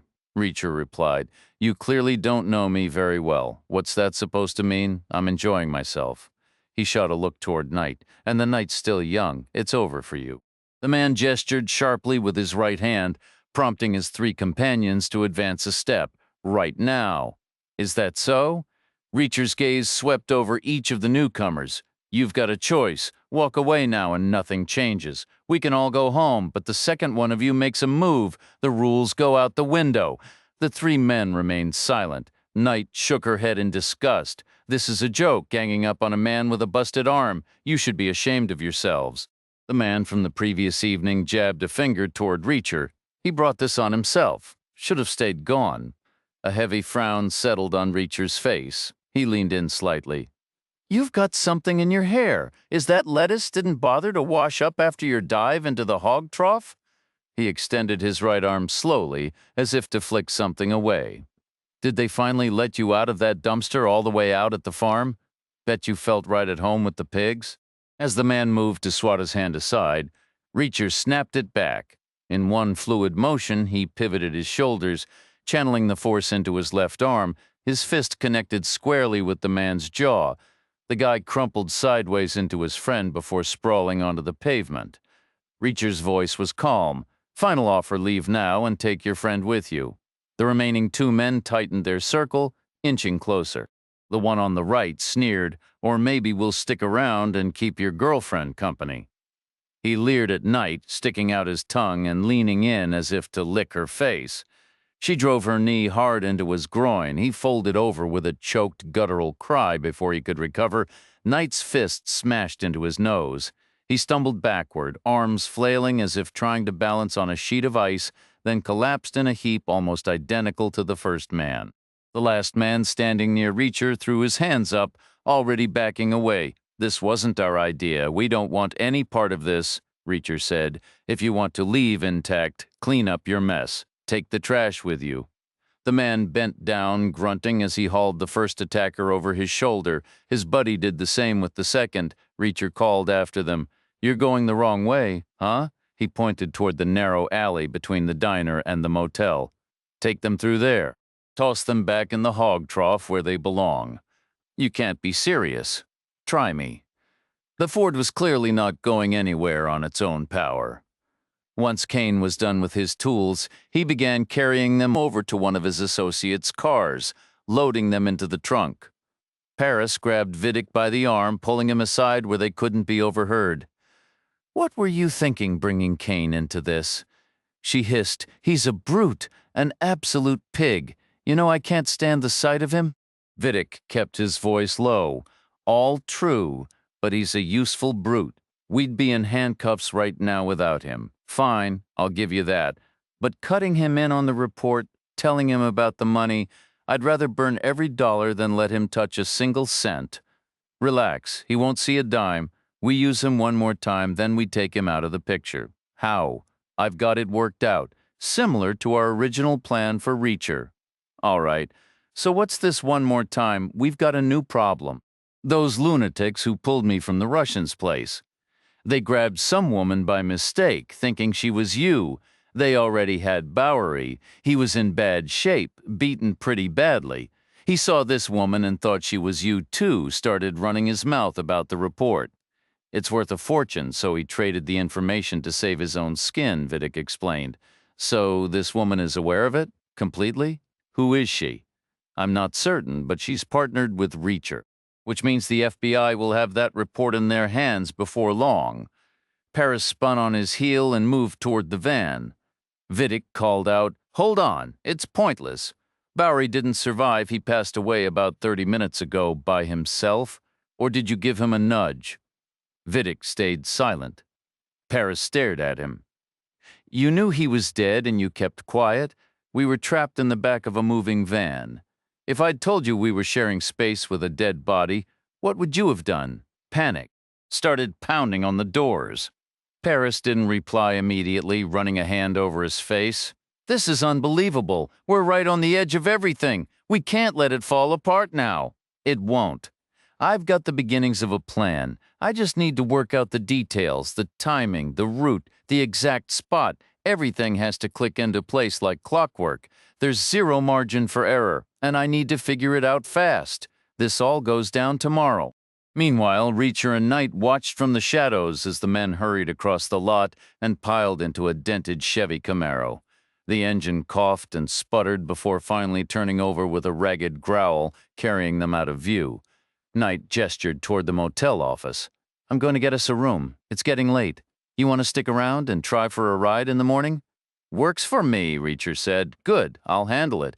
But we're getting separate rooms, clear. Reacher gave a nod. He watched her head inside. Then his attention was snagged by a sudden sliver of light in the window of room 2. A corner of the curtain had been tugged aside, then dropped back into place, plunging the window into darkness again. Probably just a guest rattled by the commotion. Reacher figured not an issue on its own, but a jumpy person might decide to call the cops. He crossed to the door and rapped his knuckles against it. No answer. He knocked again, louder. Hey! I know you're in there. Just want to talk. You don't have to open it all the way. Use the chain. Just a crack is fine. Still nothing. Reacher knocked a third time. Let's go. I can stand here all night, can you? The door swung open fully. A young woman stood there in a pink nightgown, her long red hair framing a face with heavy makeup. Reacher asked, "You all right, miss?" "Why wouldn't I be?" "I saw you take a peek from behind the curtain. Thought maybe you caught sight of what happened with those fellas. Wanted to let you know there's nothing to worry about. We're old buddies, known each other since we were kids. Just some horseplay that got a bit too loud. You know how it is. We'll patch it up by morning first." "That's a load of nonsense. Second, you're completely wrong. And third, you're really here to make sure I didn't just call the police." "Did you? That would be about the dumbest move I could make. So no. I'm a little annoyed, though." "How so?" "You had a perfect opportunity. Those guys were asking for it. You're clearly able. But you let two of them walk away untouched. A real disappointment." Reacher considered her for a moment. "Are you working tonight?" "Not at the moment, but you do conduct business from this room." "Is that why you knocked, to offer me a better career path?" Knight emerged from the office and walked over, joining Reacher. "What's happening here?" Reacher addressed the woman in the doorway. "I need to know if you saw a man yesterday." He glanced at Knight. "You have that picture of Gibson?" Knight pulled out her phone, tapped the screen a few times, and found the image. She looked at the woman. "I need to warn you, this is a photo of a deceased person. It's from an accident scene. Are you okay to look at it?" The woman scoffed. "You think I faint at the sight of trouble? Show me." Knight held up the phone. The woman studied it. "It's possible, I suppose. My memory's a bit hazy." Reacher pulled a roll of bills from his pocket and peeled off 2 20s, holding them out but not releasing them. The woman met his gaze. "I more than just saw him. And not just the day before," she added. Reacher asked, "Was he a frequent client?" "Not my most loyal, but not a stranger either." "You mentioned seeing him yesterday. Was he just passing by or heading to another appointment?" "He wouldn't risk that, and the other girls wouldn't have him. No, he was right here with me. For the full session, Reacher allowed her to take the 2 20s, then peeled off 2 more. I've got a couple of unusual questions. They might sound odd, but I need honest answers. There's no trick here, nothing that can cause you trouble. Just share what you recall, all right? Go ahead. After you were finished, right before he left, did you walk him to the door, of course?" "I gave him a peck on the cheek and sent him off." "Same as always." "What were you wearing at that moment?" "I wear whatever the client pays for. That guy had a thing for a professional look, like I was his boss at some office or a colleague he was sneaking around with. Not this getup. Strange, I know. But hey, no judgment from me." "You used part of your time to change outfits?" "It was all part of his scenario, what he wanted. We wrapped up, relaxed for a bit, then showered together, got dressed, and pretended we were heading back to work in separate cars." "What did you do after he was gone? Prepare for your next appointment?" "Not yesterday. My next booking wasn't until evening, so I went home for a while, caught up on some laundry." "What do you drive?" "A Crown Victoria. Used to be a police cruiser. Ironic, right?" Vidic moved to one of the vehicles and opened the passenger door. Paris quickly followed, grabbing his arm. "Hold on. I'm still not convinced about this. Maybe I should take the flight and you handle the drive." Vidic gave her a knowing smile. "Admit it. You just don't want to be stuck in a car with Kane, would you?" "But that's not the main issue. You were out cold. Your identification was right there in your wallet. Do you think Reacher saw it? Do you think he told anyone?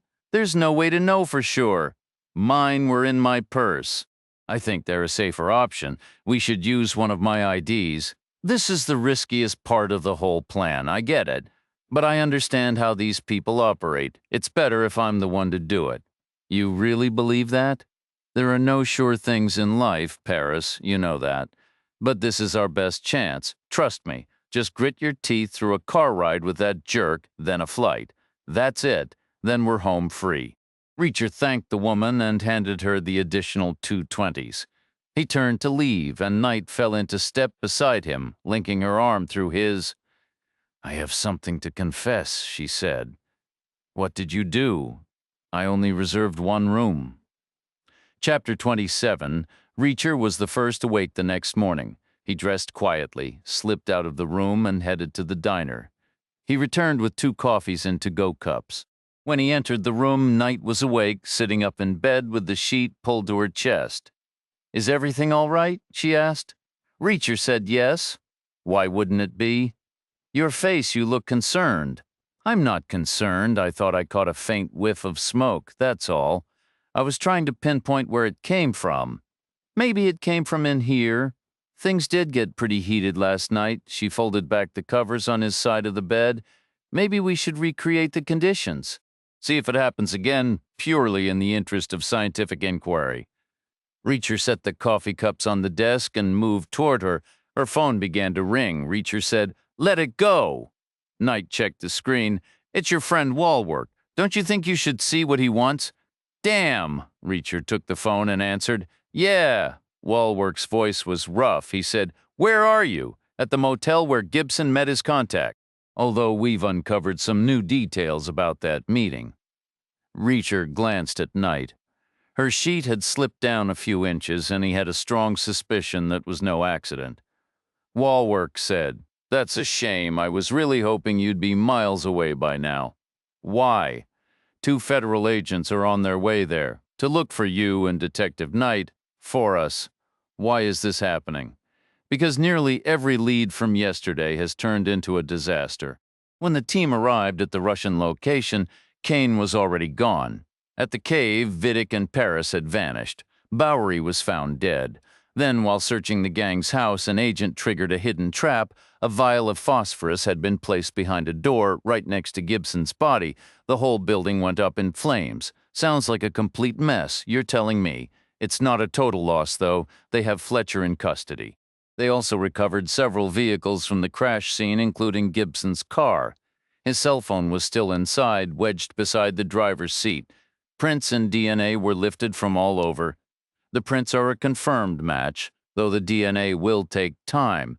Once the fire department clears the house, our techs will likely confirm human remains, though pulling usable DNA from that will be tough. Then why are agents coming for us? We didn't cause any of this. They want to question both of you. I guess Knight is about to learn what happens to people who assist you. Question us about what? We didn't lose any suspects. We didn't start any fires. We only left because you asked us to. A rustling came from the bed. Reacher glanced over and saw Knight sitting up, knees drawn to her chest, the sheet pulled tight under her chin. Her face had gone pale. Walwork continued, "I know, but losing Gibson's body complicates the official identification. With a couple of other guys still at large, the higher-ups want every possible detail to jumpstart the search. And, Reacher, yeah, I need you to do me a favor here. Cooperate with these agents. Don't resist, don't run, answer their questions, and don't get clever. Can you do that?" Reacher stayed silent. Walwork pressed on. "This is serious. You know how the politics go. If we'd gotten a win, I'd be the genius who thought outside the box. That's my reputation. But if this goes sideways, all the blame lands on me for sharing sensitive intel with an unauthorized civilian. That's you. I could be in deep trouble, fired, pension gone." Reacher didn't answer. "They'll only need you for a day or two, tops." Reacher let out a short laugh. "What's so funny?" "That's exactly what Vidic told me when all this started. I didn't believe him either." Reacher stood by the window, watching for the approaching cars. Knight was on the edge of the bed, tying her shoes. "I'm furious with myself. Absolutely furious. I should have seen it coming," Reacher said. "Go easy? You weren't the only one there. I saw it too, and I didn't put it together. I don't mean literally seeing it. I mean I should have recognized the implication, the glaringly obvious possibility. How could you have known? You're practically a Luddite. You don't even own a phone." "What do you know about Siri or voice commands?" Reacher shrugged. "Exactly, so how could you have known? But I do know I use Siri all the time, and I was so focused on putting the fear into Kane, on making sure he understood I could have ended him, that I missed the connection. His phone was right there beside him. It didn't matter that his hands were tied, he could have called anyone. The 4 men we sent away, most likely, we probably missed them by minutes. Knight fell back onto the mattress. So it's even worse. I should have kept his phone after sending that text or just destroyed it. But he was unconscious then. It never crossed my mind that he'd wake up and be able to speak, and I assumed the feds would want the phone for evidence. Maybe there was useful intel on it. I had no idea we'd end up back at that house. Reacher gave her a moment to collect herself, then asked, "What did you think about the story from the woman in room 2, the one working at the motel?" "I meant to ask you last night, but I got sidetracked." Knight sat up again. "It was odd, wasn't it? Do you think Vidic might have been mistaken? He claimed he was observing the rooms from the diner across the street. We have no idea about the quality of his vision. The place could have been crowded, with people moving around and blocking his line of sight. It's entirely possible he confused the room numbers, especially since rooms 1 and 2 are right beside each other. That's a fair point. The woman described her attire as professional. From a distance, could she have looked as sharp as a typical agent? She mentioned leaving the room just a few minutes after Gibson. And if she was driving an older sedan, the kind a detective might use, a civilian could easily mistake it for an unmarked bureau vehicle. I can accept that Vidic might have been mistaken or that his own paranoia colored what he saw, but here's the sticking point. The Bureau has verified Gibson's status as an agent. Now they've matched his fingerprints from his Lincoln, too. If Vidic truly saw him with a prostitute instead of a handler, yet still stumbled onto the correct conclusion for all the wrong reasons, doesn't that feel a little too convenient? Not really. No. Let me give you an analogy. Were you any good at math in school? I managed. See, I was awful. But I'll never forget this one time in 6th grade. We had a new teacher who came in early on her first day. She wrote an incredibly complex problem on the board and dared us to solve it. It was meant to be impossible, a motivational tool to show us how much we had to learn. The funny thing is, when I tried, I botched the entire process, mixed up formulas, did the steps out of order, but somehow, through pure accident, I wrote down the correct answer. It was a complete fluke. The teacher was furious. Maybe Vidic had a similar moment of wrong method, right result? Perhaps. But I suppose the real question is whether there actually was a handler at that motel. We're about to spend some quality time with our bureau colleagues. Let's see if they're feeling generous with their information. Reacher spotted 2 vehicles approaching, a pair of black Chevy Suburbans driving in tight formation. Despite a heavy layer of road dust, patches of glossy paint caught the light. They bypassed the empty slots in the lot and rolled to a stop directly outside the motel room door. Reacher moved outside with Knight right behind him. An agent emerged from each SUV. There was a quick round of handshakes and credential checks, then the agent from the lead vehicle assisted Knight into the back seat before driving off. The second agent opened his own rear door, but Reacher didn't move. "Where are we headed?" Reacher asked. The agent replied, "I'm not authorized to. I'm authorized. Literally, I'm a free man, and I plan to stay that way unless you start being more forthcoming." The agent paused, then relented. "Fine, you'll see for yourself soon enough. It's a house, one of the crime scenes. It belonged to a Russian group and was packed with contraband. Everything's been seized, and the building is now federal property. There wasn't anything else suitable in the area. Do you have a coffee maker there?" "I wouldn't know. I don't drink coffee." Think hard. This is critical. I cannot be detained in a location without access to caffeine. That situation would not conclude peacefully for anyone involved. One of the agents brought a machine, not a traditional pot, one of those single-serve pod types. If it produces coffee, it'll suffice. Reacher circled the Suburban and took the passenger's seat. The agent gave a slight shrug, got in behind the wheel, and aimed for the exit. He accelerated far more aggressively than the driver who had taken Knight. Reacher mused that it was probably for the best this guy wasn't hopped up on caffeine. He knew from experience what happened to drivers who took the coming mountain curves with too much speed. When Reacher arrived at the house, Fletcher's Escalade was absent, along with Vidic's Jeep and Paris's Land Rover. Their spots in the driveway were now occupied by 3 additional black Suburbans. Knight was standing near the front entrance, deep in conversation with a man Reacher didn't recognize. The man was tall and lean, dressed in a simple black suit. His head was shaved clean, reflecting the morning sun, and he wore small, round, wire-framed glasses that gave him a scholarly air. He was talking with animated hand gestures. Reacher immediately identified him as the person running the show. The agent was likely aiming to look good in front of his team before the senior personnel arrived from Quantico. Reacher waited for the door to be opened, then stepped out and walked over to Knight and the tall man. Supervisory Special Agent Docanelli, the man introduced himself, extending a hand. "Appreciate you coming. We'll keep this brief." He gestured toward the house. "Let's head inside." The interior felt starkly different from the day before. All the crates and packages were gone, replaced by the sterile, impersonal atmosphere of a temporary field office. Docanelli led them to the dining room, where a simple picnic table with a plastic top and folding metal legs stood in the center. 4 collapsible camping chairs were arranged around it. This was probably the kind of unconventional, agile setup Wallwork admired. Reacher figured. Docanelli showed Reacher in. "Please wait here. Someone will be right with you," he said before steering Knight toward the kitchen. Reacher eyed the flimsy chairs and opted to sit on the floor instead. Minutes passed, then more minutes. A faint smile touched his lips. The furniture might be makeshift, but the Bureau's playbook was unchanged. Isolate the person. Let the silence build pressure. The urge to fill that quiet often loosened tongues, and a nervous statement could unravel into a full confession. He assumed they were running the same routine with Knight. He hoped she could manage the guilt she carried over missing the signs that Kane had called for help, the very lapse that allowed his escape.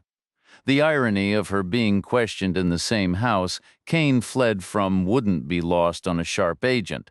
If someone pieced that together without her saying a word, they'd handle it later. For now, volunteering nothing was the smart move. Reacher stretched out on the floor, his thoughts drifting back to the drive from the motel. Numbers and calculations began floating into his mind, a comforting mental exercise he always turned to during downtime. The way figures interacted and formed patterns soothed him, like resolving a complex chord in music. He started with the basic distance, roughly 10 miles from the motel to the house. He'd been driven that route by 3 people he could recall: Vidic, Knight, and this morning's agent. The agent had been the fastest, averaging just over 60 miles per hour for a 10-minute trip. Knight's agent had left 2 minutes earlier, since Knight was already with Docanelli when Reacher arrived. She must have gotten there at least a minute before him. That meant her agent's minimum average speed was about 54.5 miles per hour. Reacher enjoyed quirky results like that repeating decimal, a small, precise satisfaction. He shifted his focus to the first leg of the journey, from the motel to the mountain switchbacks, hoping for another interesting numerical twist. But the conclusion he reached was far less satisfying, and it had nothing to do with the math itself. The distance to the switchbacks was about 5 miles, according to Vidic. He'd left the motel 5 minutes after Gibson and caught up just before the turns. Here was the problem. Even if Vidic drove as fast as the agent had this morning, all Gibson needed to do was average above 30 miles per hour to be through the switchbacks before Vidic could reach them. Gibson was a trained agent. His cover was blown. He was running for his life. Was it really believable he'd drive slower than 30 miles an hour on an open road? The numbers hinted at a story that didn't quite add up. Reacher considered the stretch of road again. If others with similar training could manage 55 or 60 miles per hour there, then Vidic's claim felt off. It was another inconsistency in the man's account, and Reacher had little patience for inconsistencies. Chapter 28, his thoughts had shifted from calculations to music when the door finally opened. He was deep into a live recording of "You Done Me Wrong" by Sean Holt, thoroughly absorbed, and almost decided to let the newcomer wait until the song finished. But a distinct scent changed his mind. He pushed himself up and saw a woman in a dark pantsuit, and a cream-colored blouse, taking a seat in one of the flimsy chairs across the picnic table. Her dark hair was cut short, her makeup was subtle, and she wore flat shoes with no jewelry. She placed a disposable coffee cup on the table and slid it toward him. "I was told you appreciate good coffee," she said. "This is from my personal stash. If you like it, just say the word. I've got more." Reacher stood and walked over. The woman's expression shifted to one of concern. "Are you feeling all right?" she asked. "Perfectly fine, thank you," Reacher replied. "Why do you ask? No back trouble, sciatica? None. That's a relief. Seeing you on the floor had me worried. It's what a lot of people with back issues do, not me. I was more concerned about a chair problem. Saving taxpayer money is noble, but maybe next time invest in furniture built for adults." "You might have a point. They do look a bit fragile, but they're sturdier than they seem." Reacher carefully lowered himself into a chair opposite hers. The material dipped, and the joints creaked in protest, but it held. He picked up the coffee, inhaled the rich aroma, nodded, and took a sip. A genuine smile touched his lips. "This is outstanding. Thank you. I'm glad you approve. I'm Agent Devine, by the way. Laura, I'm here on rather unfortunate business. We have a personnel file that needs closing. That's the diplomatic phrasing our training unit recommends. Agent Gibson's file. My condolences. For now, let's refer to him as Albatross. Gibson was an alias. Undercover operatives use them, of course. They're supposed to be documented, but that doesn't always happen. Some handlers are more flexible, looking the other way or entering a placeholder. Some agents are more security-minded or paranoid, to use the plain English, and want nothing in the system at all. You know the saying, there are old agents and there are bold agents, but there are no old, bold agents. You're familiar with it, naturally. 13 years in the military police, our worlds overlap quite a bit. Anyway, his real name has to stay confidential for now, family privacy. You understand the drill? I do, so what do you need from me? I want to solidify the identification. The technical side is handled. We recovered prints and DNA from his vehicle's wreckage. The prints are a confirmed match. The DNA is at the lab on a fast track, and I have no doubt it will confirm what we already know. But this is a deceased agent. We have to think ahead. When we nail the people responsible, and trust me, we will, we can't leave any weak spots in our case. Nothing a defense attorney could pick apart. Makes perfect sense. So I don't want to rely solely on machines. I want human involvement, people who can stand before a jury and connect with them. Normally, we'd start with the agent's handler for a visual ID, but we can't do that this time because we don't have a body consumed in the fire. Exactly. Which only supports our assessment. The fire's purpose was clearly to prevent the body from being identified as an agent's, hence the phosphorus to destroy the DNA and avoid a match. Who's left then? Reacher stayed silent. Devine answered her own question. Fletcher, but he's a dead end, uncooperative and unreliable, a prosecutor's worst nightmare. We have no reason to think Kane, Paris, or Vidic will be any more helpful when we round them up. Detective Knight never had any direct contact with him. She photographed him, took pictures of the body at the scene. She got a few clear shots of his face and took his fingerprints. Give me your information, and I'll have her send everything over. Devine retrieved a slim metal case from her bag, extracted a business card, and pushed it partway across the table. She can if she wishes, there's no hurry. It might provide some interesting context, I suppose, but we couldn't stake the entire case on it. There's no established chain of custody, so it would be useless in a courtroom, which brings us back to you. I have no memory of ever meeting him. I can't recall a thing. Not the crash, not the hour leading up to it. You can't recall it yet. Let's stay optimistic. Let's assume you will. Perhaps the best course is to take it easy for a few days. Give your memory a chance to recover, and when it does, consider what an asset you'd be. A decorated Army major as an eyewitness. I'm retired, that doesn't matter. I'm sure you'd still present just as well in the meantime. We'll do our best to look after you. We are genuinely grateful for your actions. The time you bought us was critical. Without it, we would have responded to Albatross's missed contact through standard protocol and found only Fletcher and his crew scattered to the winds and a house reduced to ashes, and the Lincoln, with the prints and the DNA.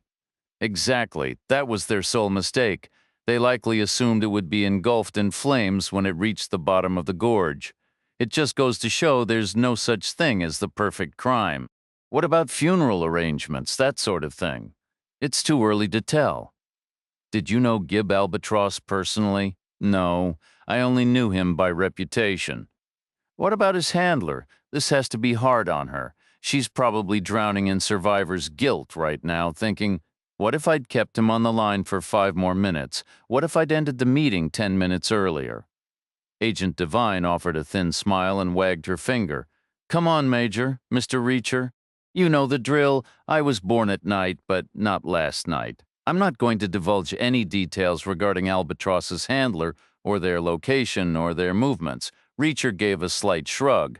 Can't blame a guy for trying. Any other questions? Just the usual ones. Food? A place to sleep? You'll find basic snacks and drinks in the kitchen available around the clock. We'll get you guest access to our internal portal so you can order proper meals.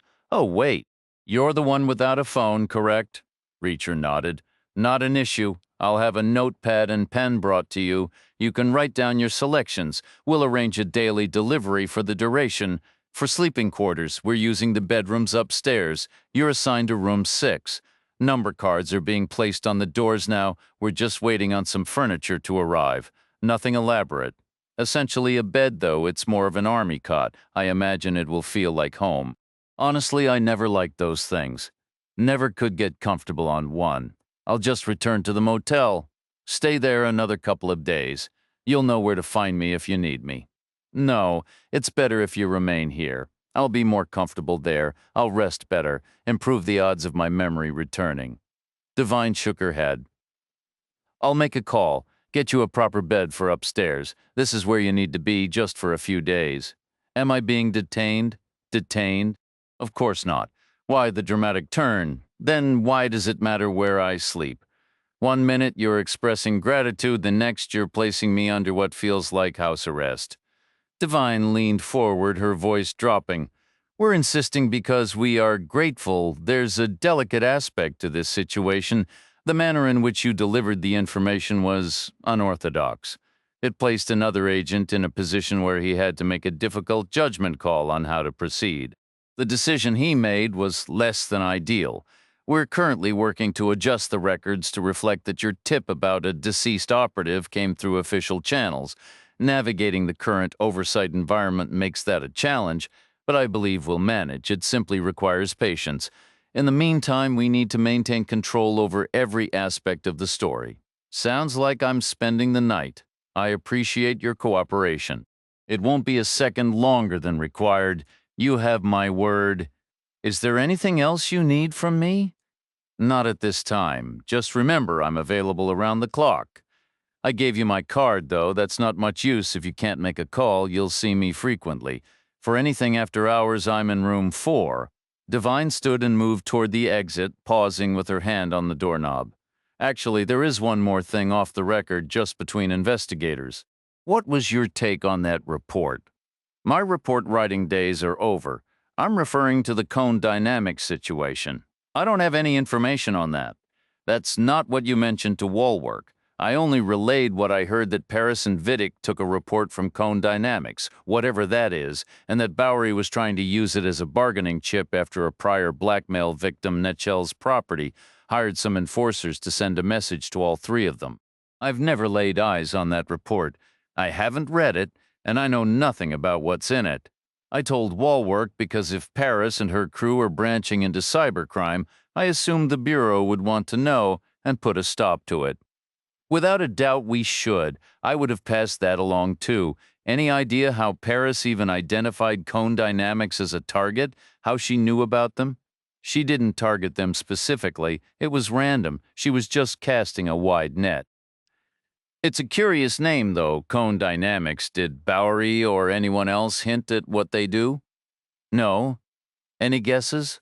Why would I bother? Once an investigator, always an investigator. We're naturally curious. You hear about some obscure item that's supposedly incredibly valuable getting stolen, and that doesn't grab your attention. I once saw a plant in an apartment that looked like a dried-up stick. The owner paid $50,000 for it. I stopped trying to figure out why people value things a long time ago. Fair enough, I suppose. Still, if anything occurs to you, there is one detail. It might help you locate Vidic. I should mention I obtained this information in an unorthodox manner. I wouldn't want to lead you into another less than ideal situation. Don't worry about that. Go ahead. Any necessary record adjustments we can handle.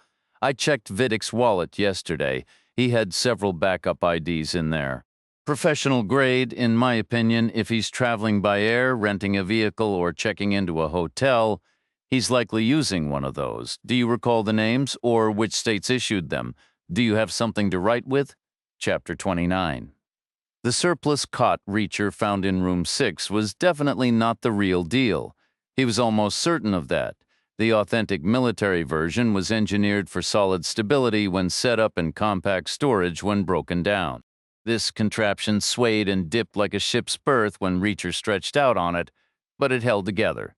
So he reasoned it might suffice for a night or two if Devine was slow arranging a proper replacement. Reacher had been settled for about 15 minutes when a soft knock sounded at the door. It was Knight. He sat up as she entered. Knight asked, "You holding up all right?" "Fine, you." "I already feel like the walls are closing in. Have they questioned you yet?" An agent went through the motions. She was essentially constructing a flimsy pretext for keeping me here. When that fell apart, she pivoted to guilt-tripping me. The implication was clear. If I walked away, Walwork would be left holding the bag for keeping me informed. That's rough. My debriefing followed a similar script. What did they promise you? What did they threaten? My badge, getting it reinstated. The agent peppered me with questions about Kane. All surface-level stuff, really. He painted a picture where my chances of returning to duty were incredibly slim. He said the Bureau appreciated my assistance and was willing to pull some strings to get me my shield back. But for that to have the best shot at working, I needed to lay low for a few days, and the only place they could guarantee that would happen was right here. Did the name Cone Dynamics come up? Right at the end. He pulled a classic Columbo move. Just one more thing. Same here. My agent tossed it out as she was practically out the door. Tried to make it sound casual, like she needed my help with some trivial mystery. Does that give you the sense it's the real heart of this? Reacher nodded. If all they needed was a body identification, they could have emailed me a photo from his personnel file. They could process your reinstatement paperwork from Timbuktu if they wanted to. No, I think they're scrambling and trying not to let it show. I think they want us on ice until they assess how damaging this report is and where it might be. You're probably right. That agent who drove you from the motel, he wasn't right outside your door earlier, but he wasn't on a coffee break either. When I came up the stairs, he looked like a man waiting for an important call. My driver too, and they let me keep my phone, no doubt, to monitor who I reach out to. We're under surveillance, they pulled the short straw, got babysitting duty. The real question is, what's our move? That's your decision to make. As for me, I'll stick around a day or two. I brought Walwork into this mess. He's a good agent. I don't want his career torpedoed because of me. Speaking of which, can I use your phone? No point in hiding it. They already know we're in contact. Knight handed her phone over and Reacher dialed. Walwork answered immediately. How's it going over there? You keeping your head down? No one's in the hospital yet? I need a favor, though. My neck's already stuck out a mile. Don't ask me for anything else, Reacher. I'm serious. This is the last thing. It's important for both of us, or I wouldn't ask. Walwork let out a long sigh. Fine, what is it? I need to know if Gibson's agent Albatross's handler was at that motel on the day of the crash. No, absolutely not. I can't divulge operational details like that. What's the harm? It's history. I'm not asking for anyone's future travel itinerary. The answer is no. I'm hanging up now. You need to find a way. This is vital. Why is it vital? Find out for me. If my hunch is correct, I'll tell you everything. If I'm wrong, you're better off in the dark. Trust me on that. Reacher passed the phone back, but Knight didn't pocket it. Instead, she opened the browser and began typing on the touchscreen. Reacher watched her. What are you looking up? Cone Dynamics, she said. I want to see if it's a real company or just a smokescreen. She tapped and scrolled for another moment, then turned the screen toward him. Looks like they're legitimate. Reacher took the phone and read. Cone Dynamics was described as an audio consultancy firm specializing in high-end loudspeaker design for residential and commercial applications. He tapped the underlined gallery link, and a series of images loaded. They depicted interiors of luxurious homes, sleek corporate offices, grand concert halls, and vibrant nightclubs. The venues were diverse, but they all shared one common feature: loudspeakers with a distinctive deep royal blue fabric grille. Reacher sifted through memories of countless bands in bars, clubs, and venues across the country and overseas. He tried to recall if he'd ever seen speakers quite like those. He didn't think so, but he couldn't be certain. He was always more focused on the music itself than the gear producing it. A sudden sharp memory surfaced, a club in Seattle years ago, the bass thumping through his chest and a fleeting glimpse of a similar blue hue in the dim stage lights. He pushed the thought aside. It was too vague to be useful. Knight retrieved the phone and pressed the cluster of horizontal lines in the upper right corner of the display. A menu popped up listing about products, services, customer care, and contact us. She selected Contact Us, tapped the call icon, and set the phone to speaker. After 6 rings, an automated system answered. A recorded female voice stated, "Thank you for contacting Cone Dynamics. All our consultants are currently assisting other clients. Your call is important to us. Please leave a detailed message after the tone." "This is Alicia Taylor from Taylor Design Partners in Manhattan," Knight said, her tone polished and professional. "I'm overseeing a high-end renovation on Central Park West, and my client has exceptionally particular audio specifications. Nothing standard will suffice. This requires a fully custom solution. Please call me back at your earliest convenience to discuss. Budget is not a constraint, so we can explore some truly innovative possibilities." Reacher glanced over. "You think they'll return the call?" "I do," Knight replied. "They'll probably ask a few pointed questions, promise to draft a proposal. Then, in about a week, they'll politely decline, citing scheduling conflicts. By then, we'll likely have moved on, and even if we haven't, we'll be no wiser about whether they're actually legitimate." Reacher suspected the response might be something entirely different, but he kept that thought to himself. A sharp rap sounded at the door, and Agent Devine hurried in, slightly breathless, her eyes alert. "Grab your things, we're wheels up in 5. She turned to Reacher. "This one's on you. One of the aliases you provided checked out. Vidic booked a flight. He's traveling from Oklahoma City to St. Louis today. We'll have eyes on him at departure, and we'll be waiting when he lands."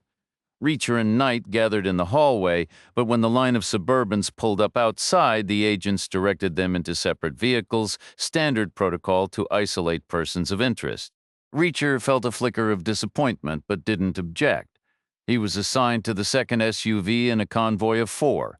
He climbed into the far back seat, folding his long frame awkwardly, knees nearly to his chest, stretching sideways to fit. 4 other agents occupied the seats ahead. Through the window, he saw Knight being ushered into the Suburban behind his. The convoy pulled out, taking it slow on the winding local roads before picking up speed on US 63. The dense tree line gradually thinned, giving way to patchy, open fields. The vehicles stayed tightly grouped, as if linked by some unseen tether surging forward in unison. Once the drivers settled into a steady rhythm on the highway, Reacher let his body relax and closed his eyes. He didn't sleep, though. The agent in the seat ahead had a laptop open beside her and spent most of the ride on her phone. From the chatter, it was clear a significant team was tracking Vidic's every move. Updates filtered in steadily. Data pulled from his emails, his text history, his credit card transactions. The timeline under scrutiny spanned the past 2 weeks, beginning when initial contact was made via a highly encrypted Switzerland-based email service. "Nearly impossible to crack," one agent remarked. "Nearly." The correspondence itself appeared mundane on the surface, one party offering something for sale, the other agreeing to buy. The price was settled, and here the details grew intriguing. Using coded slang, the parties referenced a figure agents interpreted as $2 million. Terms were set, with a strict cash requirement. A date and time were fixed, and St. Louis was chosen as the exchange point. The one glaring omission was the exact location. Nothing indicated whether it would be at the airport, somewhere in the city, or just in the general area. As the convoy turned northeast onto I-44, a stretch of the old Route 66, Reacher felt the familiar melody of that classic song start to play in his mind, an ironic soundtrack to the tense pursuit. The flow of agent updates began to taper off, leaving a quiet anticipation hanging in the moving vehicle. It was clear every agent was scrambling to pinpoint the exact location for the exchange. The effort was intense, yet nothing concrete had emerged. After 30 more minutes, Reacher listened as Agent Devine got on the phone, presumably coordinating with the teams in the other 3 vehicles. They decided that if no solid intel came through before reaching the city, they would all meet in the World War II museum parking lot to await word from the team tasked with picking up Vidic at the airport. Reacher offered his assessment. He'll choose an outdoor spot, somewhere public and crowded, one of the parks or the grounds around the arch. Devine countered, or maybe he values privacy.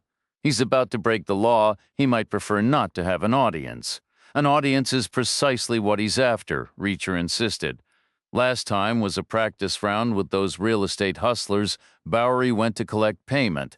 The buyers chose the location, a diner. It was a catastrophe. Bowery got snatched, their goods were taken, and they never saw a dime. They were green, but they aren't fools. They won't repeat that error. Perhaps. We'll see. As the museum came into view, Devine's phone buzzed. She put it on speaker. A male agent reported, Vidic has exited the airport. He's in the rideshare pickup zone calling for an Uber. We have a visual on his phone screen. The address is 40145 Main Drive. That's Tower Grove Park, the Humboldt North Pavilion. Our mobile units are already repositioning. One is en route to that section of the park now. We'll track him the whole way, and a welcoming committee will be ready when he arrives. The call ended. Devine turned to the driver. Plot the most logical route a cab would take from the airport to that pavilion, then get us to the opposite side of the park, about 2 blocks back. Once we're there, find a discreet place to wait. We'll observe how this unfolds from a distance, and hopefully we'll be close enough to jump in if necessary. Devine then updated the agents in the other Suburbans, outlining the plan and instructing each vehicle to find a separate street. One black Suburban is noticeable enough. Parking 4 together would be like buying a front-page ad in the Post-Dispatch announcing the FBI's presence. Her phone rang again. She hit the speaker. A female agent's voice came through. Vidic is on the move in a silver Prius Uber, still on Interstate 70. We'll maintain surveillance to the park. He'll likely approach from the north side. Estimated arrival in 16 minutes. Out. The driver pulled over to the curb. Reacher estimated they were 2 streets south of the park's edge. A familiar restlessness began to set in. In his previous life, he would have been running an operation like this. He felt a strong urge to get out of the SUV, to move into the park, to be part of the action, but he knew that wasn't an option. The agents had only brought him along to keep him contained until they were certain he wasn't entangled in the aftermath of the stolen report. 15 slow minutes passed before Devine's phone rang again. It was the female agent. Minor delay, nothing concerning. Revised ETA is now 2 minutes out. Almost instantly, Devine's phone buzzed once more. The male agent was back. Our roving team in Tower Grove has sighted a man in his mid-20s wearing a hoodie with the hood up. He approached the Humboldt South Pavilion. For context, Main Drive runs through the park. At the center, it splits and circles a wooded oval. The pavilions are directly opposite each other on either side, about a 30-second walk apart. There's a large trash bin next to the South Pavilion. The subject deposited a black backpack there, then casually walked over and sat on a bench. He's still there, looking at his phone. We have both the trash can and the individual under observation. This appears to be active. Out.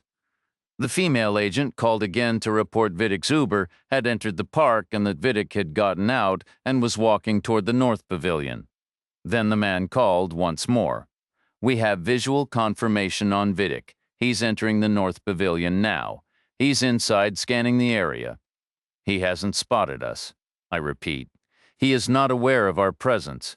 He's taking a seat on a bench. He's leaning forward, pretending to adjust his shoe.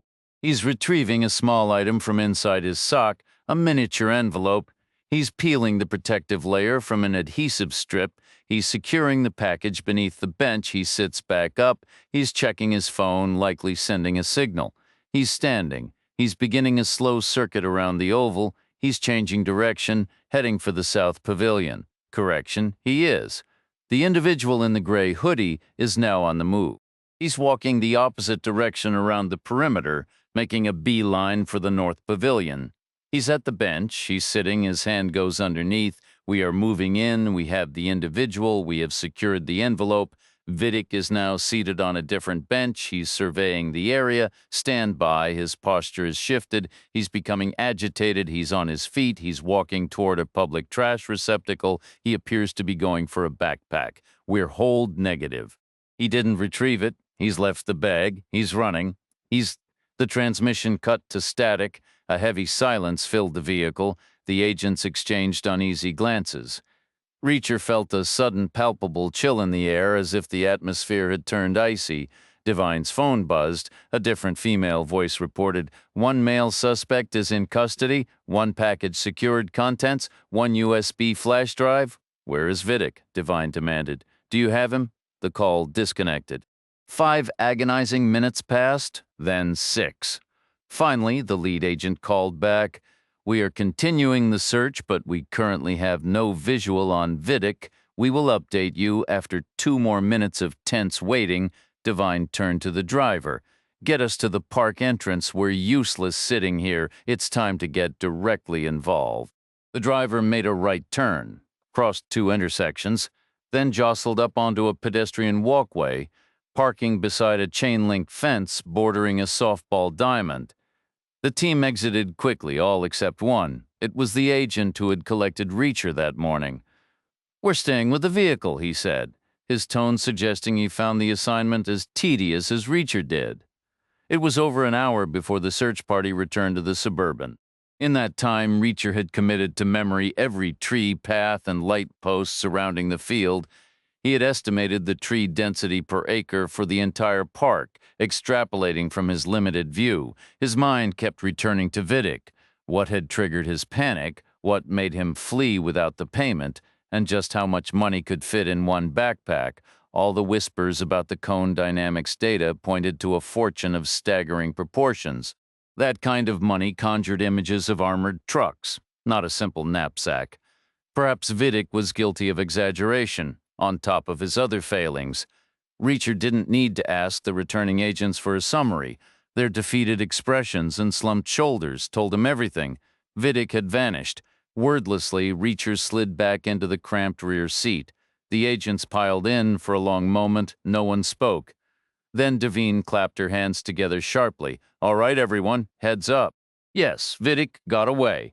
That's a setback, and I won't sugarcoat it. The guy who picked up the package will probably be some low-level errand boy, but focus on the positives. We have the cash, and we have the drive. With any luck, the money trail will lead us to the buyer, and that USB will hold the report we need." At Divine's signal, the driver reversed onto the street and merged into the evening flow. A gloomy quiet settled over the passengers, the agents looking drained and dejected. Reacher figured Vidic's escape was a heavier blow than Divine's pep talk could counterbalance. Roughly 9 minutes later, they stopped at a curb, the massive curve of the gateway arch framed in the window across the street. None of the agents so much as glanced at it. Reacher, however, was transfixed. He'd heard you could take a tram to the top, an idea that held zero appeal for him, but the sheer impossible geometry of the structure held his gaze completely. He could only begin to guess at the complex mathematics required to shape its perfect, sweeping lines. One of the black Suburbans was already parked at the curb when they pulled up, and the remaining 2 vehicles slid into place moments later. The agents emerged and moved in a weary cluster across the pavement and into the hotel's entrance. Reacher spotted Knight among them. The lobby was simple, almost bare, but that suited Reacher just fine. The breathtaking vista of the arch through the glass more than compensated for any lack of decoration, not that he would have paid attention to it anyway. The agents milled about in a dispirited huddle while Devine handled the check-in. A heavy silence hung over them. No one spoke. No one even glanced at another. To Reacher, they resembled a varsity squad slinking off the field after a humiliating, season-ending defeat.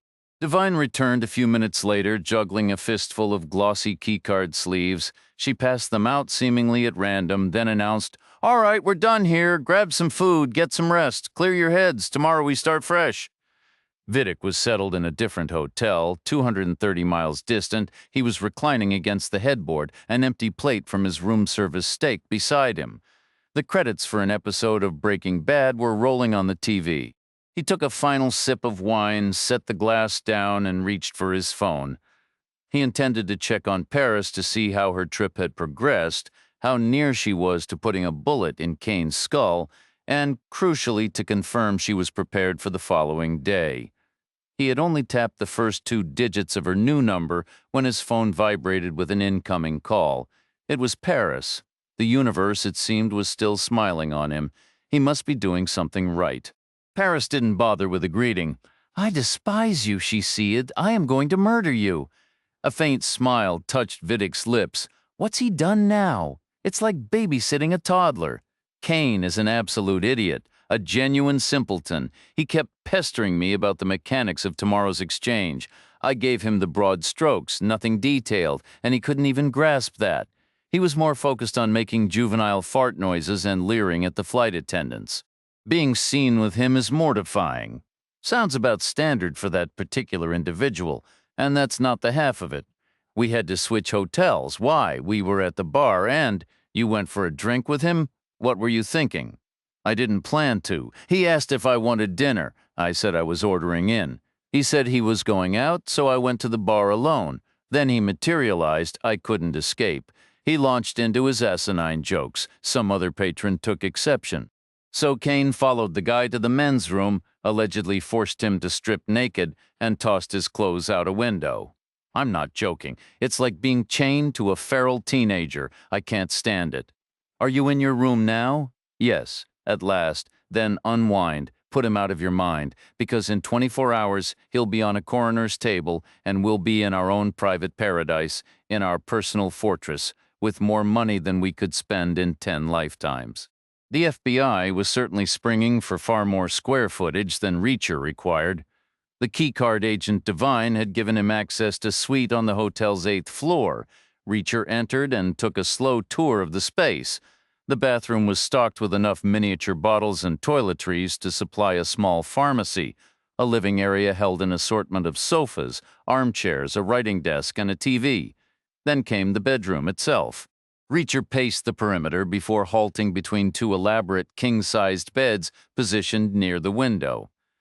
They were massive structures, yet they appeared almost insignificant.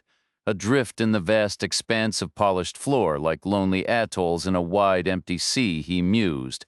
He thought back to the narrow, utilitarian cot he'd used earlier.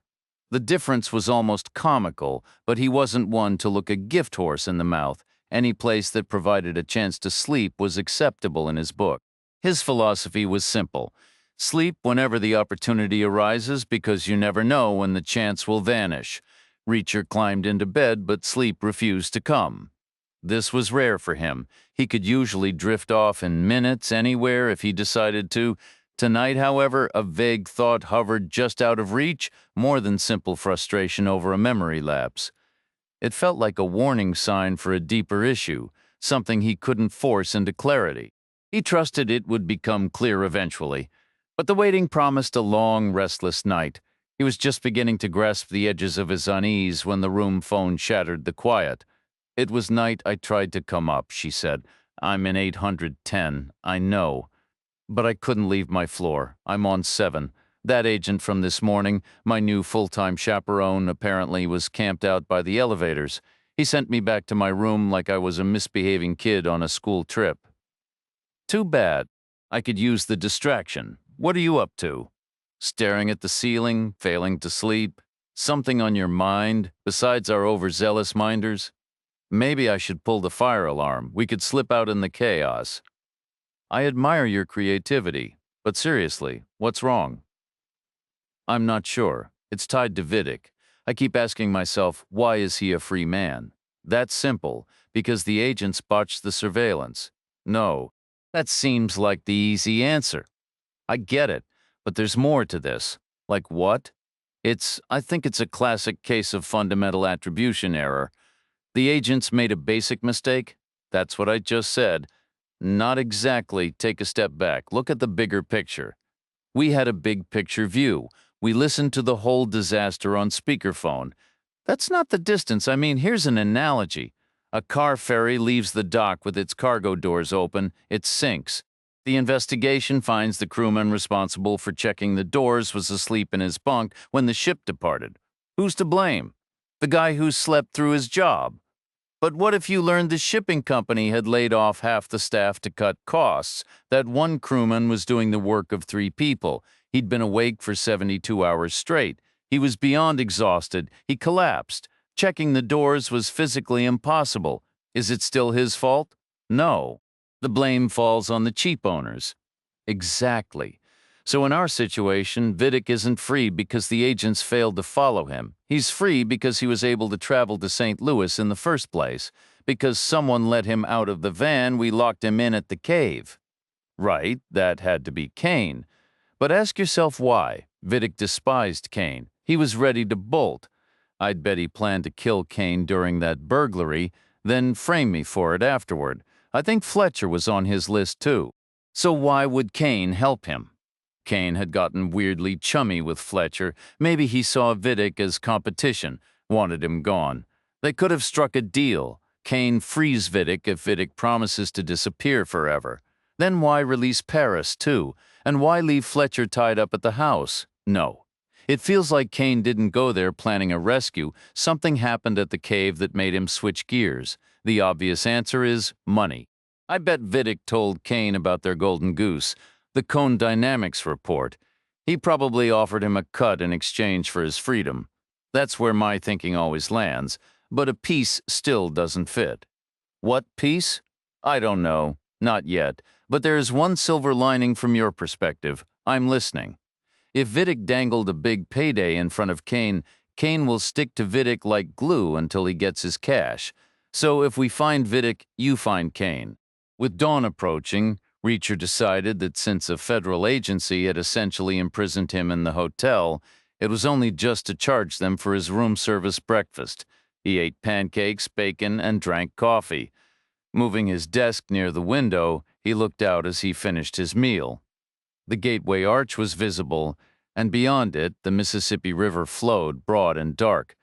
The view stretched all the way to the Illinois shoreline on the far eastern side. After eating, he finished the coffee, took a shower, and got dressed. He had just returned to his post by the window when a knock came at the door. It was the agent assigned to watch him, the man said. "We're moving. Agent Devine is starting a debrief in a second-floor conference room right now. You're expected to attend. Let's go."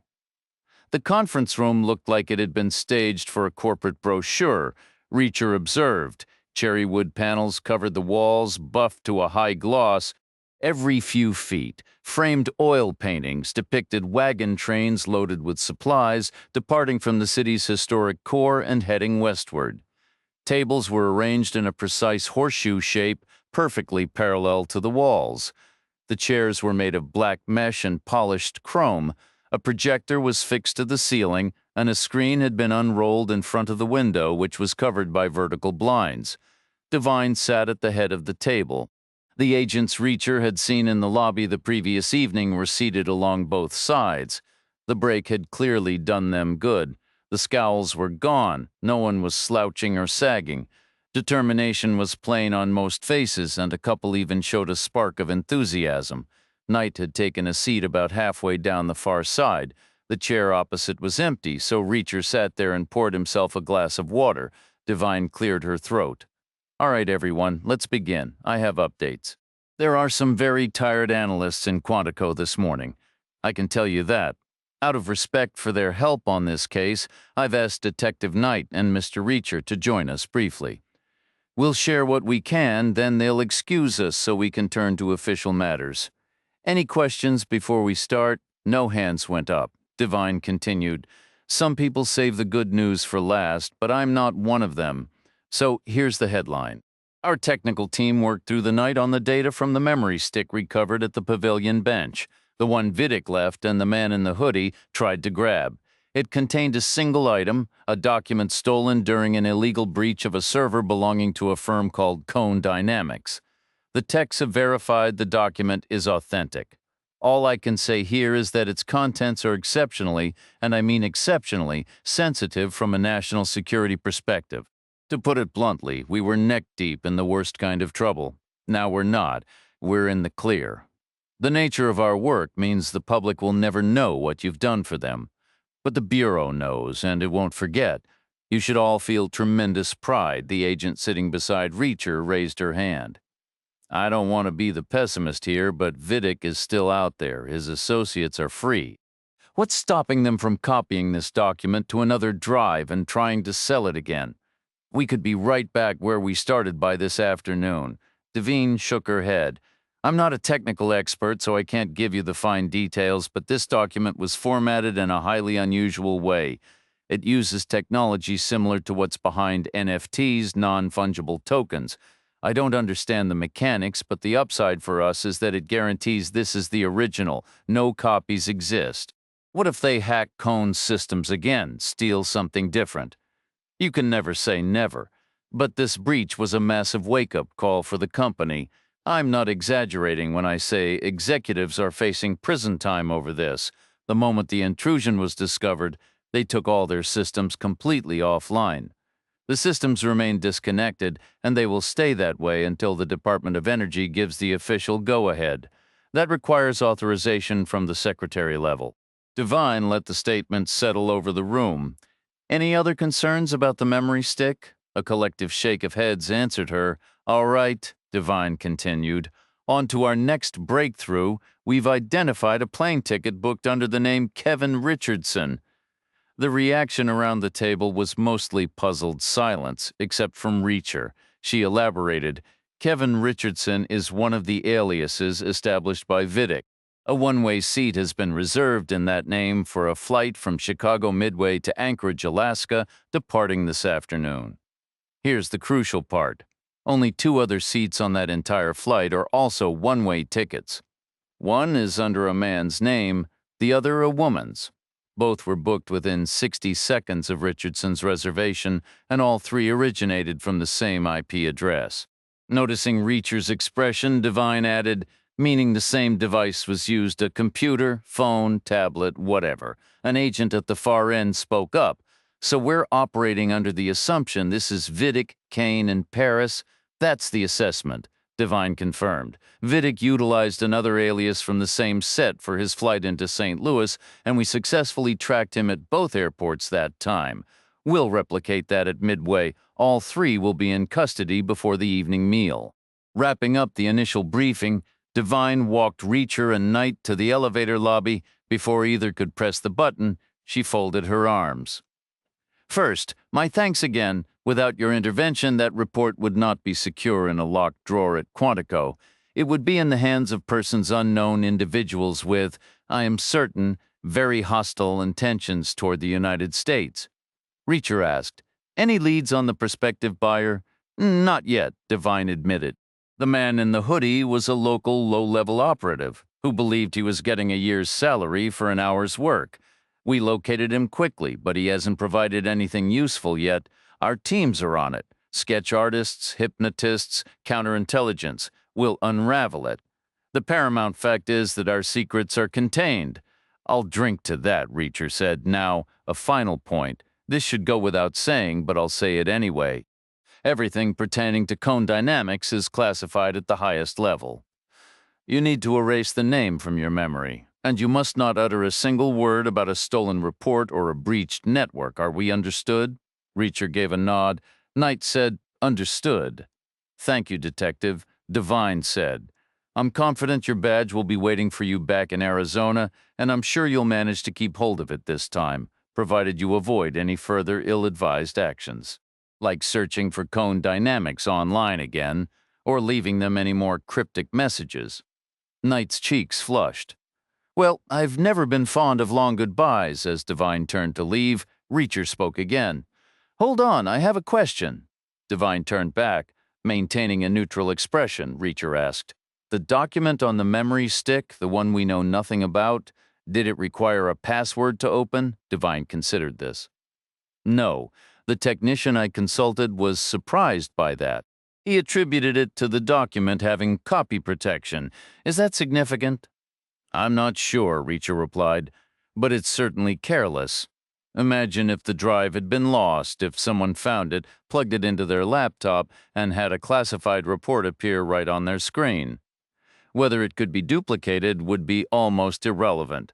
Vidic must have been supremely confident he wouldn't lose it, and he evidently didn't care about the consequences once he was paid. That's another odd piece, Reacher mused. Vidic might be new to this game, but he skipped a fundamental step, a basic security measure. In my experience, having been involved in countless cases where illicit goods were being traded, firearms, explosives, blueprints, sensitive papers, that kind of oversight is unusual, Knight said. They already got burned once by the real estate crew. Maybe he doesn't learn fast. Not every crook has a lot going on upstairs, Divine agreed. True, but it still feels off. I'll be sure to put that question to Vidic when we track him down. Reacher shifted gears. Another point at the abandoned mine, the cavern where Vidic and Paris were let go, was there a second vehicle present loaded with illegal goods? No. Inside that cavern, was there a safe? There was. Was it still locked? No. It had been compromised. It was wrenched from the wall and the back panel had been cut open. The tools used were apparently in a truck-mounted toolbox found on site, a white truck peppered with bullet holes. I have no background on that vehicle. Was the safe cleaned out? Not entirely. Some jewelry, I believe, and a few other baubles. They didn't seem worth much. Some documents, too. Any currency? Not a single dollar. Once outside the building, on the bustling sidewalk with pedestrians streaming past and a helicopter descending toward a narrow landing pad by the river, Knight broke the silence. I'm headed to Chicago. I want to be at Midway when they pick up Kane. Are you coming? Her phone buzzed before Reacher could answer. She glanced at the screen. It was wall work. She extended the phone toward him. You really should get one of these things? I'm not your personal secretary, you know. Walwork had no time for niceties. His voice was a tense, hushed rasp. Albatross's handler was at the motel. That's all. Gotta go. Do not call me back, ever, Reacher said. Appreciate the tip. Now, one more item? No, never. We're finished. No more items. This is even more critical, more time-sensitive. I need to know if any person of interest to the Bureau has been obtaining significant amounts of gold. If so, where is it? And I needed this information yesterday. How am I supposed to discover that? I don't know. Get creative. Step outside your usual routine. Knight hailed a cab stalled on the other side of the intersection, then turned to Reacher. Why the sudden interest in gold, Reacher said. Something about the way Vidic's transaction fell apart. It doesn't sit right. So, what's the connection to gold? I'm not sure. Maybe there isn't one. But for the initial test with the property team, Vidic demanded payment in gold. I found that strange then. If he's changed his demands now, that's also strange. Maybe he changed because asking for gold the first time was a disaster, or because this deal was rushed. Most people don't keep a fortune in gold just sitting around. Like I said, it might mean nothing. The light turned green. The cab crossed and pulled up beside them. Knight opened the rear door. The airport, please, she told the driver, then looked back at Reacher. Well, are you getting in? Reacher said, I'll ride to the airport with you, but I'm not going to Chicago. The cabbie started the meter and pulled into traffic. He adjusted a white earpiece and began speaking quietly but rapidly in a language unfamiliar to Reacher. Reacher watched the gateway arch until it vanished from sight, then turned to Knight.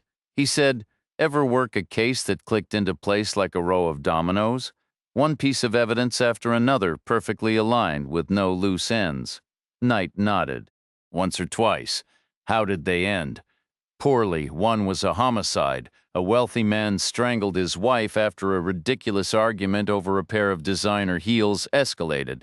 He then paid a dying man with terminal cancer to confess in exchange for putting the man's 4 children through college.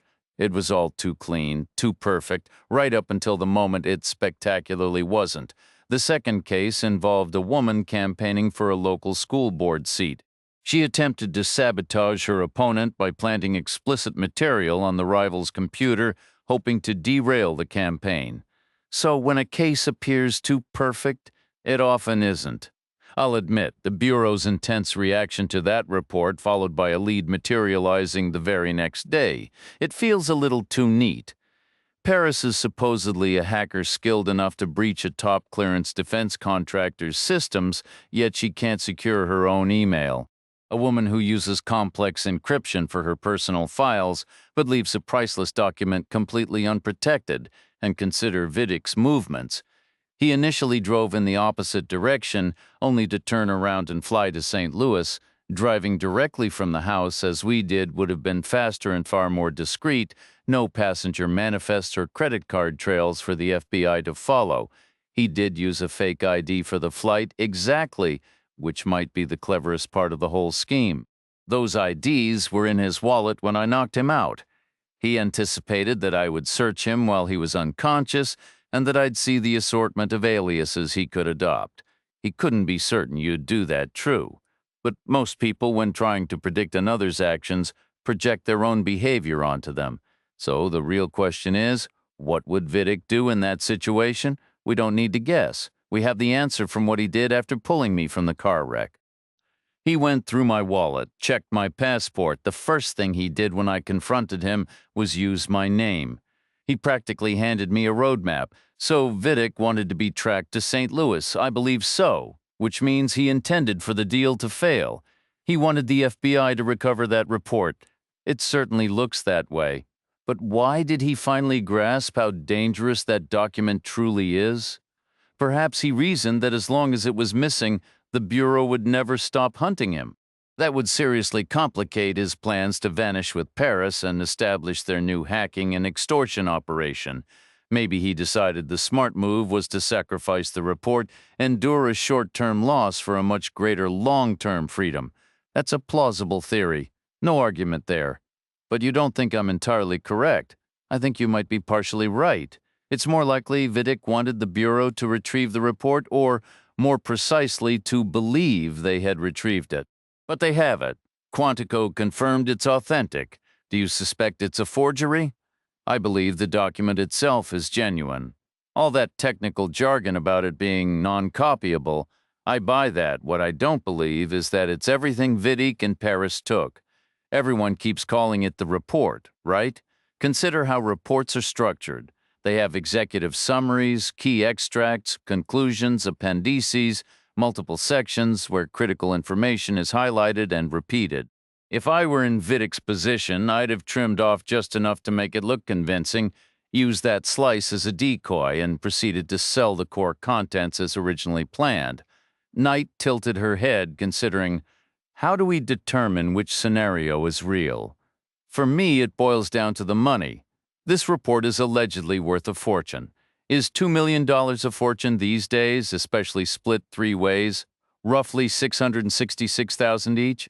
I wouldn't refuse it, but I wouldn't quit my day job over it either. Then there's the convenient timing. They steal exactly $2 million in cash from Fletcher's safe, and the very next day the asking price for the report is $2 million in cash. Furthermore, one of them flies to deliberately attract our attention while the others drive. What can you transport in a car that you can't take on a plane? A very large, very heavy bag full of cash. You think the entire exchange was staged. They were orchestrating both sides of the transaction. Walking away from that much money actually makes their desperation seem more authentic. It creates the illusion of total loss, not gain, and it's far easier to turn your back on $2 million if you're confident a much larger payoff is waiting just ahead. So you believe the substantive part of the report is still in play. I don't have concrete proof. Not yet your idea might be on the money. You should head to Chicago. If they nab Vidic there, I'll be the first one celebrating. I'll give you a call tonight. You can let me know if you're popping champagne. I will. But listen, if there's even a sliver of a chance you're correct, you need to speak with Divine.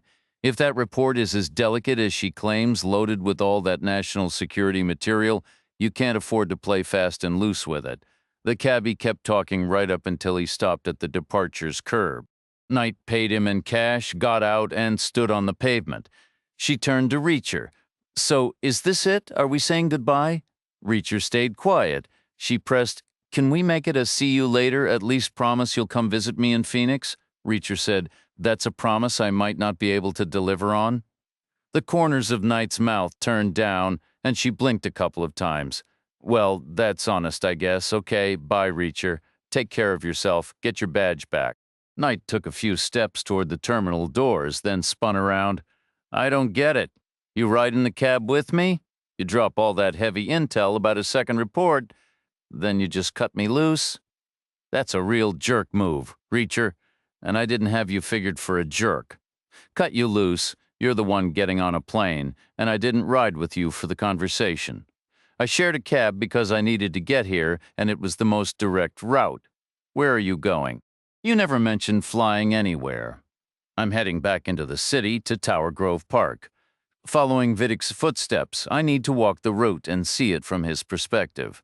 Why? It'll help me gauge just how bad things really are." Knight shrugged. "Well, have a blast with that." She turned and walked away without looking back. Reacher made his way to the rideshare pickup zone on the arrivals level. About a dozen people were scattered around, a mix of men and women, young and old, with no semblance of a line. Some were surrounded by luggage, others held only a purse or a briefcase. Their one unifying trait was that they were all staring at their phones. A black Tesla pulled up, and a woman in a business suit waved and got in. Reacher understood the phones summoned the cars and matched drivers with passengers, but the specifics were a mystery to him. He was sizing up the remaining faces, deciding who looked most approachable, when he sensed someone coming up behind him. He turned and saw Knight. She pointed to a grimy yellow plastic hut, roughly 12 by 8 feet, that looked like it had been dumped on the sidewalk about 20 yards away. "Come with me," she said. Knight reached the hut first. It was windowless, with rounded edges and a sign above its single door that read "Smoke Shack." She opened the door, peered inside, coughed, and said, "Come on." She stepped in, and Reacher followed. The inside reeked of stale cigarettes. The walls and ceiling were stained a yellowish brown. There was no place to sit, and the narrow, trough-like ashtrays lining the walls at waist height were overflowing with butts. "Charming spot," Knight said, her voice dripping with sarcasm. "Let's make this quick. Tell me what you really think that report is about." Reacher said, "Everyone just refers to it as the report.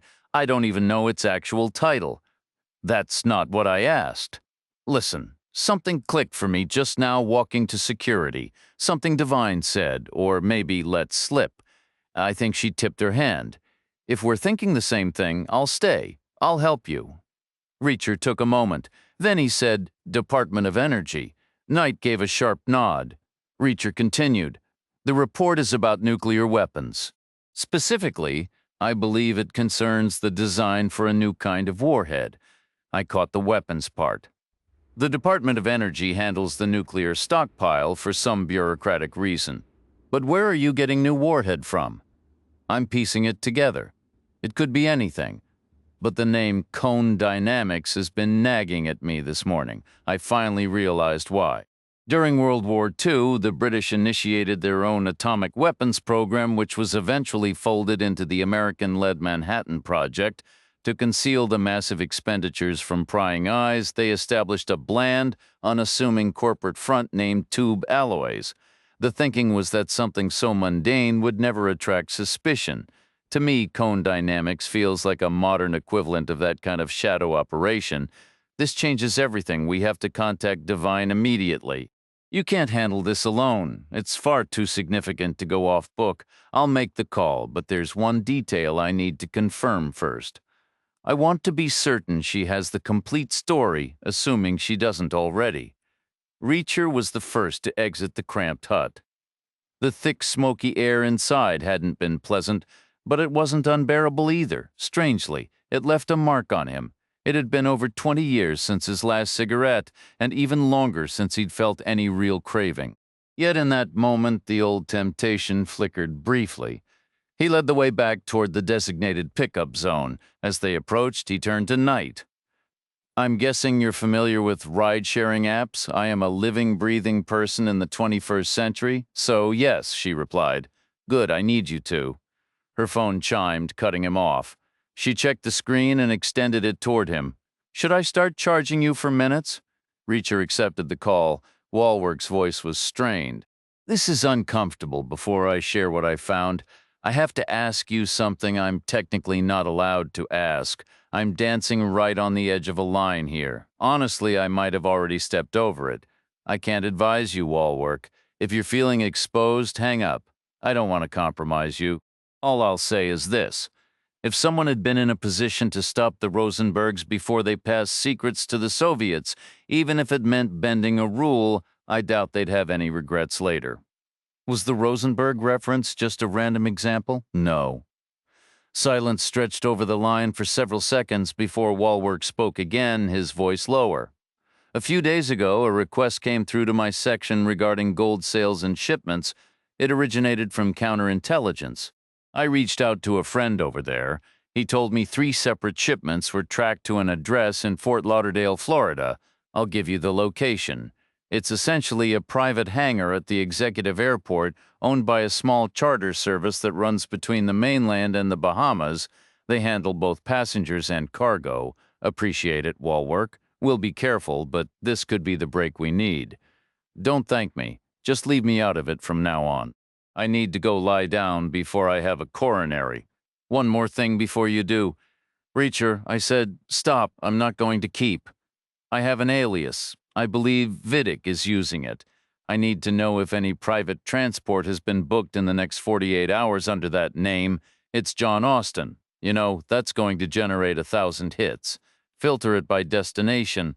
Look for Fort Lauderdale or anywhere within a 2-hour cab ride from there." Knight retrieved her phone. "John Austin? That's the alias he used to book your motel room." "Exactly," Reacher said, "but he never mentioned it himself. He doesn't know I'm aware of it. If he's using the IDs from his abandoned wallet to misdirect the FBI, what's he using for himself? It has to be an identity he thinks is still clean." "Makes sense," Knight conceded. "But why Fort Lauderdale?" Reacher explained about the traced gold shipments. "You think someone's amassing a gold reserve to trade for the report?" "It's a distinct possibility," Reacher said, already walking toward the rideshare area. "Now, do what you'd normally do to get a car to the park." Knight stepped to the curb, pulled out her phone, and opened her app. She entered the park's address, confirmed their location, and, with a slight private smile, selected a premium vehicle option, mentally noting to expense the upgrade to Reacher later. He stood a few paces behind her on the sidewalk, scanning the quiet street as the evening began to settle in. The earlier temptation for a smoke now completely forgotten. The physical disparity between Vidic and a potential pursuer was far less pronounced, so Reacher adjusted his calculations accordingly. He closed the distance behind her, staying just far enough back to avoid drawing any notice. He paused beside her, feigning interest in the license plate of a recently arrived vehicle, then shifted to her other flank as if scanning for new arrivals. A few moments later, an Audi A8 slid to the curb. Knight opened the rear door and slipped inside. Reacher circled the vehicle and entered from the opposite side. Knight immediately asked, "What did you see?" "Nothing at all," Reacher replied. "Were you deliberately concealing the screen?" "Not in the slightest," she said. "I was holding it normally. The app disappears anyway if I'm on a call or messaging someone." The drive into the city was swift. Traffic was mercifully light, and their driver skillfully navigated around the early signs of gridlock. At one point, he caught Reacher's eye in the mirror. "This is my own shortcut," he announced. "I'm ignoring the GPS route. Could get me flagged, but I want you two to reach your destination without any holdups." Reacher offered no comment. Knight said, We appreciate it. That consideration will be reflected in your tip. Reacher estimated their drop-off point was reasonably close to where Vidic would have been let out the previous day. The park itself was different from what he had pictured, a broad, open space framed by manicured shrubs and bushes, the air thick with the perfume of flowering trees. They started down a path directly across from Thurman Avenue, heading south in a straight line.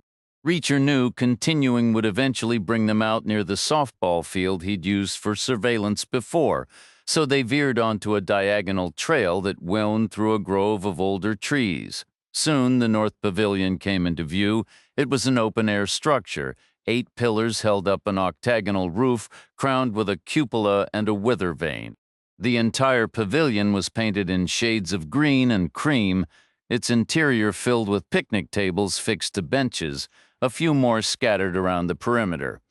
Reacher completed a full circuit, studying it from every vantage point, then continued south along the oval path, retracing Vidic's steps after he'd left the memory stick.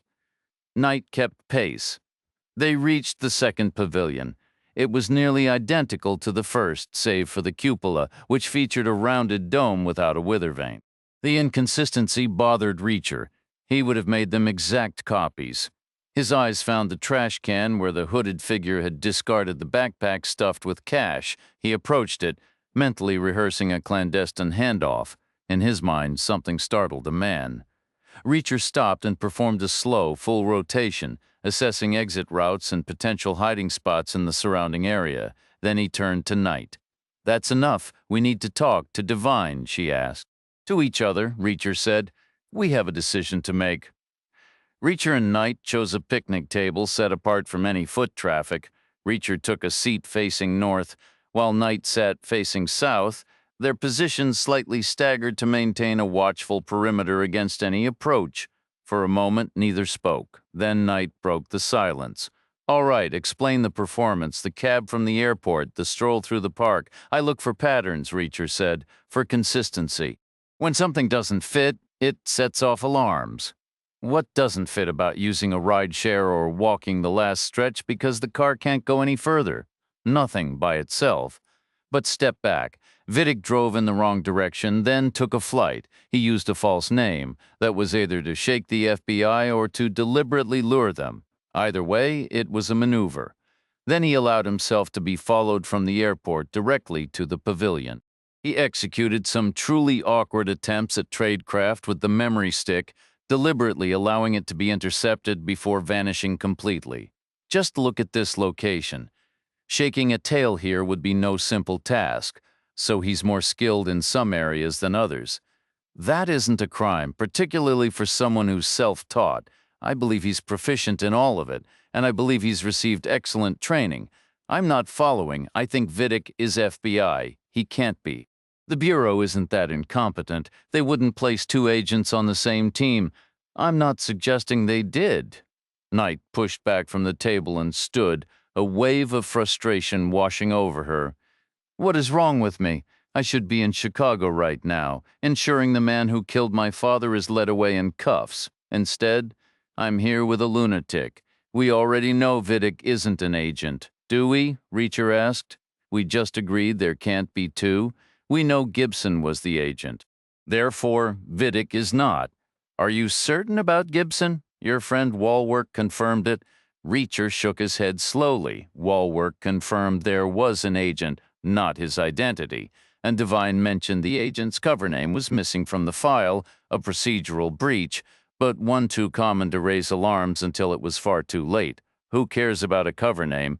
Gibson's fingerprints proved it. They were recovered from his wrecked car and matched the Bureau's records. You can't fake that. Walk it through. Vidic pulled Gibson and me from Gibson's Lincoln. Then he was alone with the vehicle before sending it over the guardrail. He had time to wipe Gibson's prints and plant his own.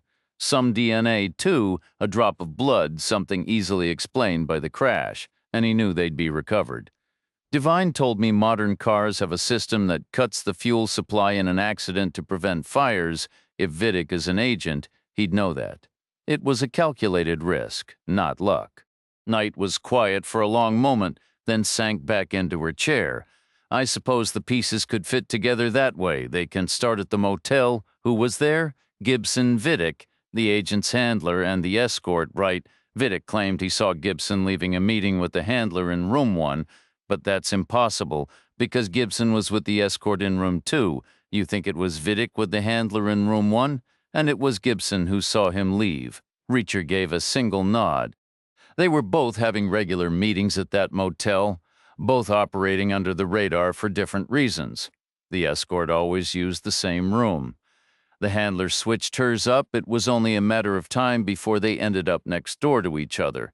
That's how Vidic was able to describe the handler in such detail, Knight said softly, and her car, and why he lied about his departure time. He needed a believable reason for knowing those things, so he said he stayed behind to watch. So Vidic was afraid Gibson had made him. He probably followed him to the parking lot, but he couldn't confront him because you were there, handling those would-be car thieves and catching a ride. Can you recall how Gibson seemed in that moment? Was he panicked, furious? Reacher paused, closing his eyes to summon the memory. When he opened them, he nodded. Yes, he was angry about the thieves, but not scared, not agitated, or in a hurry. That doesn't sound like a man who'd just uncovered a spy in his midst, and it explains why he gave me a ride. The idea of an undercover agent offering a lift never felt right. Remember what you said about people projecting their own actions onto others? That applies to thoughts and fears, too. Vidic would have assumed Gibson would be suspicious, seeing him leave a woman's motel room, but Gibson would have just figured Vidic was there for his own private reasons. This whole disaster might have sprung from a terrible misunderstanding. A lot of tragedies do. Gibson's behavior on the mountain road fits that theory as well. He hit the gas when he saw Vidic coming up fast. Absolutely. It was more about a guy not wanting to look like a timid driver, not a desperate bid to escape with his life. So the collision was just a tragic accident. Tragic for Gibson, a miracle for Vidic. How does that work? An innocent man died? Vidic needed to vanish and begin a new life with Paris. Abandoning Fletcher and Kane was one thing, even eliminating them so they couldn't identify him later if they were ever caught. But the Bureau, if they knew he was missing, the hunt would never end. He had to make them believe he was dead. That explains the fire. We thought it was to prevent the body from being recognized as an agent's. We had it completely backward. It was to ensure the body couldn't be identified as a civilian's. So the Bureau would have to rely on the circumstantial evidence and add another star to the wall of honor. It all lines up. Not entirely. There's one crucial piece still missing. This whole theory hinges on Vidic not just being an agent, but choosing to betray the Bureau, to turn his back on the law, on everything that's right. That's a heavy accusation to make without a single piece of solid proof. We need to understand his mindset better. I don't think we do. Here's what seals it. If Vidic wasn't an agent, how did he know the codename Albatross? Knight was silent. Reacher continued, in a way using it was a clever move. He apparently saw me step in when some guys were trying to steal a car, so it was a fair bet I'd report a dead agent to the Bureau. Using the real code name made it more likely they'd take it seriously and investigate, which is exactly what he wanted, so he'd be officially listed as deceased. But how did he know the real name? Knight said. He claimed he overheard the handler say it to Gibson, but she couldn't have. Gibson wasn't with her. He was with the woman in the next room. There's no other answer, Vidic turned. I was wrong before, Knight admitted, her tone shifting from analytical to one of grim realization. Vidic wasn't just undercover for too long. He was in way too deep. He couldn't find his way back. It's actually pretty tragic when you think about it. Knight passed her phone to Reacher and he dialed Devine's number. She answered after several rings. Detective? It's Reacher. Oh, what do you need? After we talked back in the Ozarks, Knight sent you the photo she took of Gibson's face. I'm guessing you haven't forwarded that to his handler yet. I'm not. I'd have to check. There's a lot going on here, Reacher. You need to show it to her now. Why? Just show her. Then pull the security footage from the Oklahoma City or St. Louis airport. Find Vidic on it. Show that to the handler, too. I don't follow your logic. You will. Okay, I'll get on it. Why do I not believe you? Devine didn't respond. Reacher said, I'm not going on record with any conclusions here or admitting any knowledge of this situation, but you asked for my advice in that meeting. My advice is that every investigation needs a solid foundation. You need to be absolutely certain about who your key players are. You should focus on that. Right now, you have the tools. Knight sent them to you. Use them. Don't delay any longer. Okay. Well, thanks for the advice. Now, if there's nothing else, there are 4 more things. First, the document you recovered in St. Louis isn't all of Vidic's material. He split the report, let you retrieve part of it to create breathing room for himself, and plans to sell the remainder. The line was quiet for a beat before Devine replied, That's a very serious allegation. Can you support it? Reacher said, Think it through. How easy was it to get a tip about the sale, to trace Vidic to St. Louis, and then to the park? Why did he fly when he could have driven? How did he vanish so effortlessly right after the memory stick was taken? And here's the crucial part. That report was supposed to be incredibly valuable. You know what's in it? I don't. But what you have feels incomplete, like the first act of a play without the finale. So is $2 million a fair price in your opinion? He was pressed for time, and the price was $2 million because that's all they could grab. They took it straight from the safe in that cave. How can you possibly know that? What if I'm wrong? Then you waste a little more effort chasing Vidic, who deserves to be caught anyway. You lose a little time. But if I'm right, he's out there right now trying to sell the rest of that report. You can still stop him. Devine stayed silent. Reacher continued. Next, forget the flight from Chicago to Alaska. Forget all those aliases I gave you for Vidic. They're worthless. He wants you focused on that plane. He wants you running in circles. What makes you so? Send Gibson's photo to Albatross's handler? Pull the airport security footage? Then it'll all make sense. Just tell me, Reacher. You wouldn't believe me. You need to see the connections yourself. Third, I believe Vidic is using a different alias. John Austin. You should check flights, car rentals, hotels. You know the routine. Where did you? Finally, a large shipment of gold was sent to a private airplane hangar in Fort Lauderdale. I'll send you the address. Another part of the Bureau might already be watching it. You should alert them to watch for Vidic. It's a long shot, but we know from his past deals he likes gold and he's selling something extremely valuable. What other part? Counterintelligence. I can't just barge into their investigation out of nowhere and start making demands. Why not? What's more important, getting that report back or sticking to the rule book? Fine, I'll consider it. Don't consider it. Do it. Reacher, you did the right thing bringing this to me. Don't think I'm not grateful. It's just that there are a lot of pieces in motion here. I need to keep the operation running smoothly, not throw a wrench in the gears, even with the best intentions. Which leads me to a crucial point. You need to let me handle this from here. I get that this used to be your world. It's not anymore. Don't go interfering in areas that are outside your lane. Understood? Reacher said nothing. He ended the call and dialed Wallwork. He needed to check flight records for John Austin, but was sent straight to voicemail. Knight retrieved her phone. What's your gut saying? Is Devine actually going to do anything? Reacher gave a half shrug. It's a coin toss. If she shows Gibson's picture to the handler, then the dominoes will start falling fast. If she hesitates on that, maybe nothing happens at all. No luck with Vidic's plane tickets. None. And we don't even know if he plans to fly. Hey, you had trackers on Kane's cruise cars. Are they still active? You think those guys are still in the picture? I'd bet Kane sent them away. He's trying to keep a low profile. The fewer people involved now, the better. I'm sure he sent them away. He probably let them take the van full of stolen goods from the cave as a bonus or as a distraction, but I think he kept their cars. Vidic needed to get to Oklahoma City to catch a flight here. Kane and Paris needed to drive here with the $2 million. I want to know where those cars are right now. The guys might have found the trackers and removed them by now. Knight opened her phone, swiping and tapping the screen. Vidic might be more careful. Wait, no, here they are. Both signals. The first one is at the Oklahoma City airport, just like you figured. And the second is, okay, that's interesting. It's at the Indianapolis airport. Hand me your phone.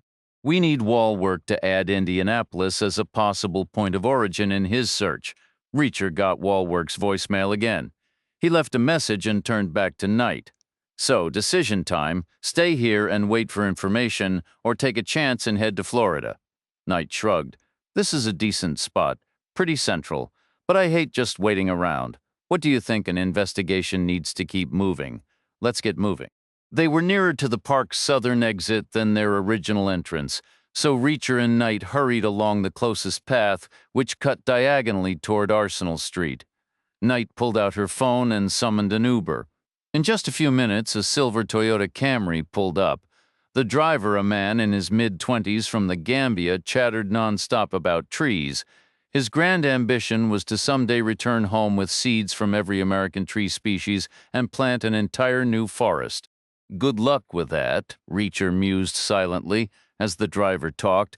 Knight switched apps and booked last-minute one-way first-class tickets to Fort Lauderdale, making them an airline's ideal customers for the day. Reacher reimbursed her with a thick wad of cash at the airport. Knight headed straight for the check-in counter and had the agent print paper boarding passes for both of them. She didn't really need one, but Reacher had no phone, and she didn't want to highlight that fact.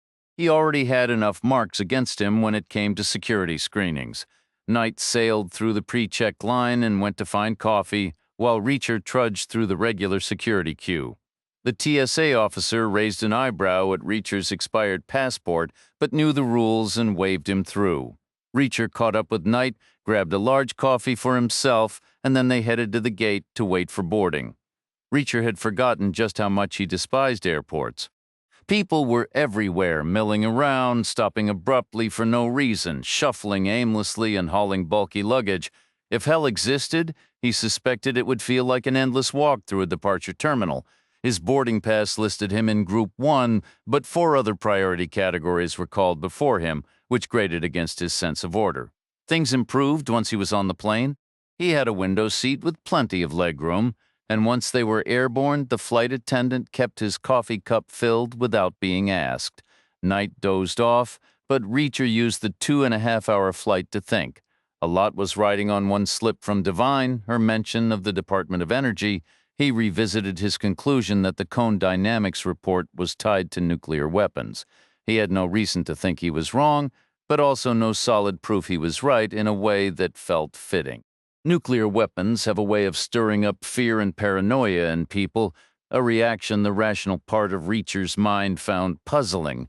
Only 2 had ever been used in war. Combined, they killed fewer people than many conventional firebombings in World War II, or those who starved during the siege of Leningrad, or the victims of the Nanjing massacre or the famines under Stalin. He figured the dread came from the unknown, the lingering threat of dying years later from some horrific, undetected illness.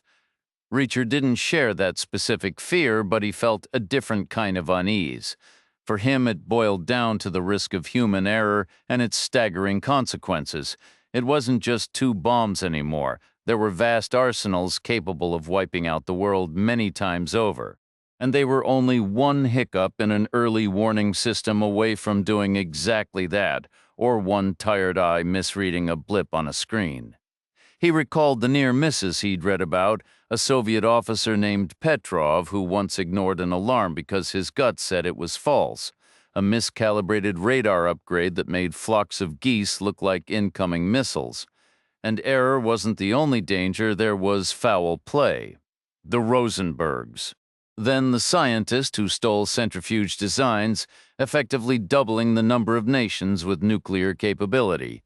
He thought about Vidic, the rogue agent with secrets to sell, and wondered if history would remember him the same way.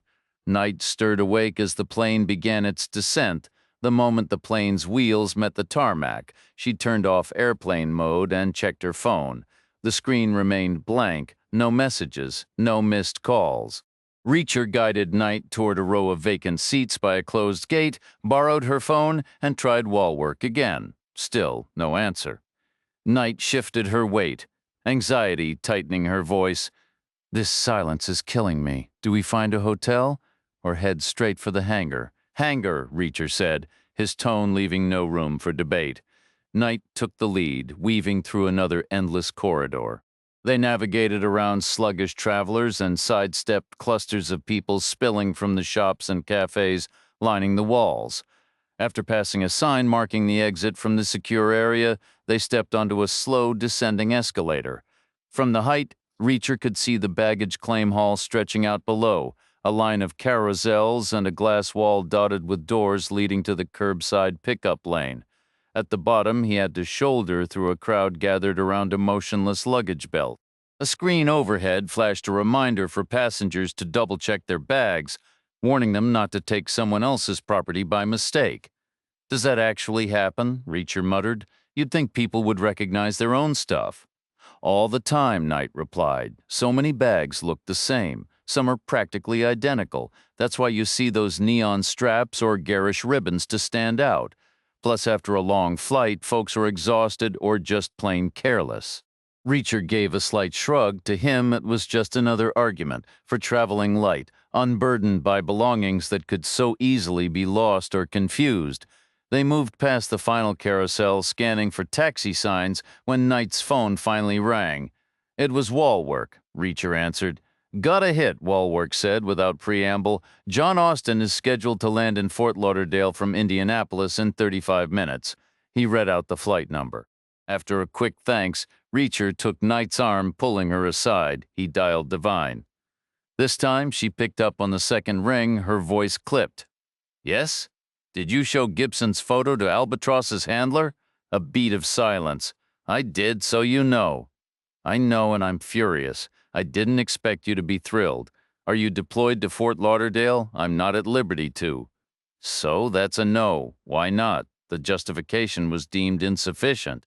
"And thanks to you, I'm now squarely in the path of a Category 5 bureaucratic hurricane. Don't blame me. You should be thanking me for uncovering this before it got worse. As for justification, Vidic is landing in Fort Lauderdale in 30 minutes. Send the police, notify TSA, airport security. Somebody. I'll see what I can do, and, Reacher, stay out of this, walk away now." "Walk away from where?" "The Fort Lauderdale airport. I know you're there." Reacher's eyes swept the area, landing on a trash bin. "We need a new phone," he said. "Divine is using this one to track us." Knight let out a short, frustrated laugh. "What's the plan? Buy a new burner every time you need to call her. Are you ever going to get your own?" When Reacher didn't answer, she snatched the phone from his hand. "Give it here. I need to book us the cheapest last-minute tickets I can find. Anything to get us back through security. We need to see what happens with Vidic. Watch Kane get arrested, and if nobody else is there to handle it." Her voice trailed off, the unspoken implication hanging in the air. They had reached the last carousel again. Reacher's gaze fixed on a solitary suitcase making its lonely circuit on the belt. Knight watched him for a moment. How did Divine sound? Is she actually going to do anything down here? Reacher considered it. They're facing a massive public relations nightmare. In situations like that, people split into two camps, those who roll up their sleeves and try to fix the mess, and those who scramble to pin the blame on anyone else. I think Divine wants to be in the first group if they let her, but she's in for a fight. "No kidding," Knight said, her expression grim. "A couple of dirty cops surfaced during my time at the department, and let me tell you, the cover-up was always more organized than the crime." She paused, recalling the stifling office politics and the quiet, desperate maneuvers she had witnessed. It was a cynical twist, she realized. The very system meant to uphold the law often spent more energy protecting its own flaws. For weeks after the incident, productivity ground to a halt. It turned into a full-blown exercise in self-preservation, and that happened twice. There's no reason to think the Bureau operates any differently. We'll find out soon enough. If she can work the right connections, Vidic and his team might not even step off the aircraft. They could have everyone remain seated after landing and send in local law enforcement, maybe even Homeland Security if they've got agents nearby. Knight glanced away, and Reacher caught a flicker of disappointment in her expression. The lone suitcase kept making its slow, lonely circuit on the carousel. "What's the story with that?" Reacher asked. "Could someone have just walked off and forgotten it? Left the airport without it?" "Obviously," Knight replied. Why do you think airports have lost luggage offices? Honestly, who cares about some random suitcase? Reacher did care, though he couldn't fully explain why. Anyone could walk up and claim it now, right? I could. I thought you were against owning things. What would you even do with a suitcase? You don't have anything to pack in it. What about the other belts? Reacher gestured toward the next carousel where a crowd was gathered and the conveyor was clogged with bags of every shape and color. What's stopping me from taking that silver one right there? Maybe the actual owner or airport security. Come on, focus. We need to get airside and locate Vidic's gate before his flight touches down. No more questions. Let's head back through security. There might be a line. You go ahead. I'm staying here. What? Why? Call it a hunch. I'll explain later if it leads anywhere. Meet back here if we both come up empty. Otherwise, we'll regroup at whatever hotel is closest to the airport.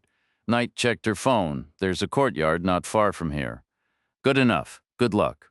Reacher positioned himself near the baggage claim monitor and waited for Vidic's flight number to appear. After about 30 minutes, it showed up assigned to Carousel 4, which was to his left.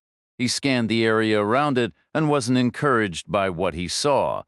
There was hardly any useful cover, just a mass of people, and Reacher wasn't exactly built to disappear into a crowd. His eyes kept searching until he noticed 3 yellow janitorial carts parked in an alcove beside an accessible restroom. One cart had a bright yellow safety vest draped over a broom handle. Reacher ambled over, glanced around, and seeing no maintenance staff in sight, he snagged the vest and pulled it on. There was no chance it would close around his chest, but he figured that didn't matter. It was the perfect disguise. People would look right at him, but never really see him. He could go wherever he needed. He released the cart's wheel lock and pushed it slowly to the far side of Carousel 5, which wasn't running. With no one waiting nearby, he pulled a long-handled dustpan and brush from the cart's side and began a slow, methodical sweep, moving forward and back, collecting bits of trash while keeping Carousel 4 in his line of sight. As Reacher worked, the crowd around Carousel 4 steadily thickened, soon standing 2 or 3 people deep in spots. He methodically scanned every face left to right, front to back, and then he spotted him. Vidic was wearing a Pittsburgh Pirates baseball cap and had done something to change the shape of his face, probably stuffed his cheeks with cotton. Reacher guessed he'd done something similar to his midsection, too. Instead of looking tall and slightly stooped, he now appeared paunchy and squat. A loud buzzer sounded and the conveyor belt jerked to life. A suitcase emerged at the top of the central ramp, slid down, and joined the main loop. It was made of ribbed aluminum and plastered with an assortment of colorful stickers. A man stepped forward and grabbed it. Vidic pulled out his phone, did something on the screen, and then held it low at his side. A cluster of other bags tumbled down the ramp next. Some were snatched up immediately, others began their lonely rotations, ignored by everyone waiting. A few people were snatched up from the crowd, then released. Vidic remained motionless. He didn't reach for a bag or try to interact with a soul. The flow of luggage began to dwindle. Roughly half the passengers were still lingering, Vidic among them. Then a backpack emerged. It wobbled at the crest of the conveyor for a heartbeat before descending. A bright rainbow ribbon was fastened to one strap, and a Real Madrid luggage tag dangled from a top handle.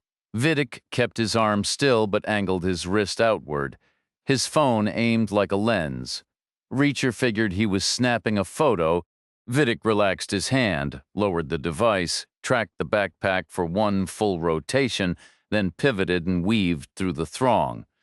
Reacher noticed him lift the phone again as he walked. He tapped the screen twice before sliding it into his pocket. Reacher returned the sweeper to the cart and shrugged off the bib. He took a single step in Vidic's direction, then halted. He could tail Vidic, or he could watch the bag that had so captivated the man. Letting Vidic vanish after all the effort to locate him felt utterly illogical. But Reacher did it anyway. He held his ground and kept his focus on the moving belt. The backpack completed another loop. Fewer new bags appeared, more were claimed, no one went near it. Reacher swept his gaze across the terminal. He saw Knight descending the escalator. She reached the lower level and beelined for him, taking a position at his shoulder. Her posture was slumped, her eyes stubbornly fixed on the floor. No luck either, she said, her voice flat. Maybe our fortunes will turn at the hangar. Vidic was here, Reacher said, in a pretty good disguise. Must have slipped past you at the gate?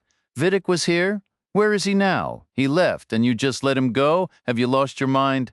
Reacher gestured toward the backpack. Vidic waited for that specific bag. He took a picture and sent it to someone. Why would he do that? And why are you still standing here? What's going on with you? Watch. A man stepped forward. He stood about 6'2", dressed in a sharp blue pinstripe suit and polished black shoes. His blonde hair was trimmed short and neatly styled. A tan leather briefcase hung from his left shoulder. He monitored the backpack's approach, scanned his surroundings, then scooped it up and walked away. This time, Reacher followed. Night matched his stride. The suited man headed for the escalator, stepped on, and stood politely to one side until he reached the top. He then turned left and started across a covered bridge leading to a multi-level parking garage. The far end opened into a square lobby housing 3 payment kiosks and doors to 3 separate restrooms. The man veered left and disappeared through the middle door, the accessible restroom. Reacher tried the handle. It didn't budge. Hey, a voice called from inside. It's occupied. Reacher glanced at Knight, got a quarter. Knight fished out her wallet, dug around, and handed him a coin. He waited a couple of minutes, then wedged it into the plastic slot beneath the door handle. He twisted it, the lock released, and he pushed the door open and stepped inside. The man was seated on the closed toilet lid, phone in hand, a laptop balanced on his knees. A memory stick was plugged into its side, the backpack from the carousel lay at his feet, its main compartment unzipped. His briefcase was perched on the sink's edge. The man said, "You can't come in here. This restroom is occupied." Reacher detected a faint trace of an Eastern European accent. The man's phone emitted a soft whoosh. Reacher closed the door behind him. "Who are you texting? Leave. Now you're not permitted here." Reacher extended his left hand and took the phone. It made a different sound, a sharp ping. The man seized Reacher's wrist and clamped down hard. His right hand dipped into the inside pocket of his suit jacket and came out holding what appeared to be a standard pen. That illusion vanished the moment his thumb pressed the button on its cap. With a soft click, a 3-inch spike, needle-fine and crafted from a non-metallic laminate, snapped out where the writing tip should have been. It was the perfect tool for bypassing security, utterly invisible to an airport scanner. The man surged up from his seat, his legs driving him forward. His forgotten laptop tumbled from his lap, bounced off the backpack, and clattered to the tile floor. He lunged, aiming the spike for Reacher's midsection. Reacher's right arm was already in motion, twisting to intercept. He caught the thrust on the hardened shell of his forearm cast. The sharp point bit deep into the dense material, sending a fresh electric jolt of pain radiating from his wrist. Using the attacker's own forward momentum, Reacher pivoted on his heel and spun him hard into the bathroom wall. In the same fluid motion, Reacher pocketed the phone and brought his left fist up in a brutal arc, connecting squarely with the soft underside of the man's jaw. The man's head snapped back and cracked against the wall. Dazed but still standing, he wobbled on his feet. Reacher's hand shot out, closing around his throat. His fingers tightened, crushing the larynx, and he lifted. The man rose onto his toes, a strangled gasp escaping him as his airway closed. Both of his hands clawed desperately at Reacher's wrist, trying in vain to break the iron grip. His eyes bulged, his arms flailed wildly, fingers scrambling toward Reacher's face, searching for his eyes. Reacher drove his right knee up into the man's stomach, expelling what little air remained in his lungs. A quick twist and a shove with his foot flipped the toilet seat up. Reacher relaxed his chokehold just enough, and as the man slumped forward, he slid his hand to the back of his neck, steering his head down and shoving his face into the toilet bowl, leaning in with all his weight. Reacher pinned him, the man's forehead crushed against the cold porcelain, the very tip of his nose kissing the water's surface. "Who's paying you?" Reacher's voice was low, almost conversational. "Who bought that drive?" The man braced his palms against the floor, his body wiry and strong, but lifting Reacher's weight was an impossibility. He was utterly trapped. Was it a government agency? Reacher continued, the calm in his voice a stark contrast to the violence of the scene. A contractor? A middleman? Give me a name. The man's legs kicked and scrambled, finding no purchase on the slick tiles. With his free hand, Reacher reached over and pressed the flush lever. Water roared down, rapidly filling the bowl around the obstructing head, threatening to overflow. It swirled for a long half-minute before finally draining away. The man bucked and heaved beneath him, but the pressure on his skull never relented. "Who?" Reacher asked again, the single word hanging in the humid air. The response was a wet cough, a gurgle, nothing coherent. "Should I do that again?" Reacher offered, his tone shifting to one of almost sarcastic courtesy. "I've got all day. We can make a real event of it." The man spat out a mouthful of chlorinated water. "Go ahead," he choked out, a defiant, ragged edge in his voice. "Now I know you won't actually drown me." Reacher obliged, depressing the lever once more. The bowl filled. The man's struggles growing weaker, more resigned this time. As the water receded, he muttered two thick, garbled words. Reacher didn't recognize the language, but the defiant, profane meaning was perfectly clear. So much for cooperation. Reacher seized a fistful of the man's hair, hauled him up to his knees, and then drove his knee into the man's temple. His head smacked into the wall with a final dull thud before his body folded limply into the narrow space beside the toilet.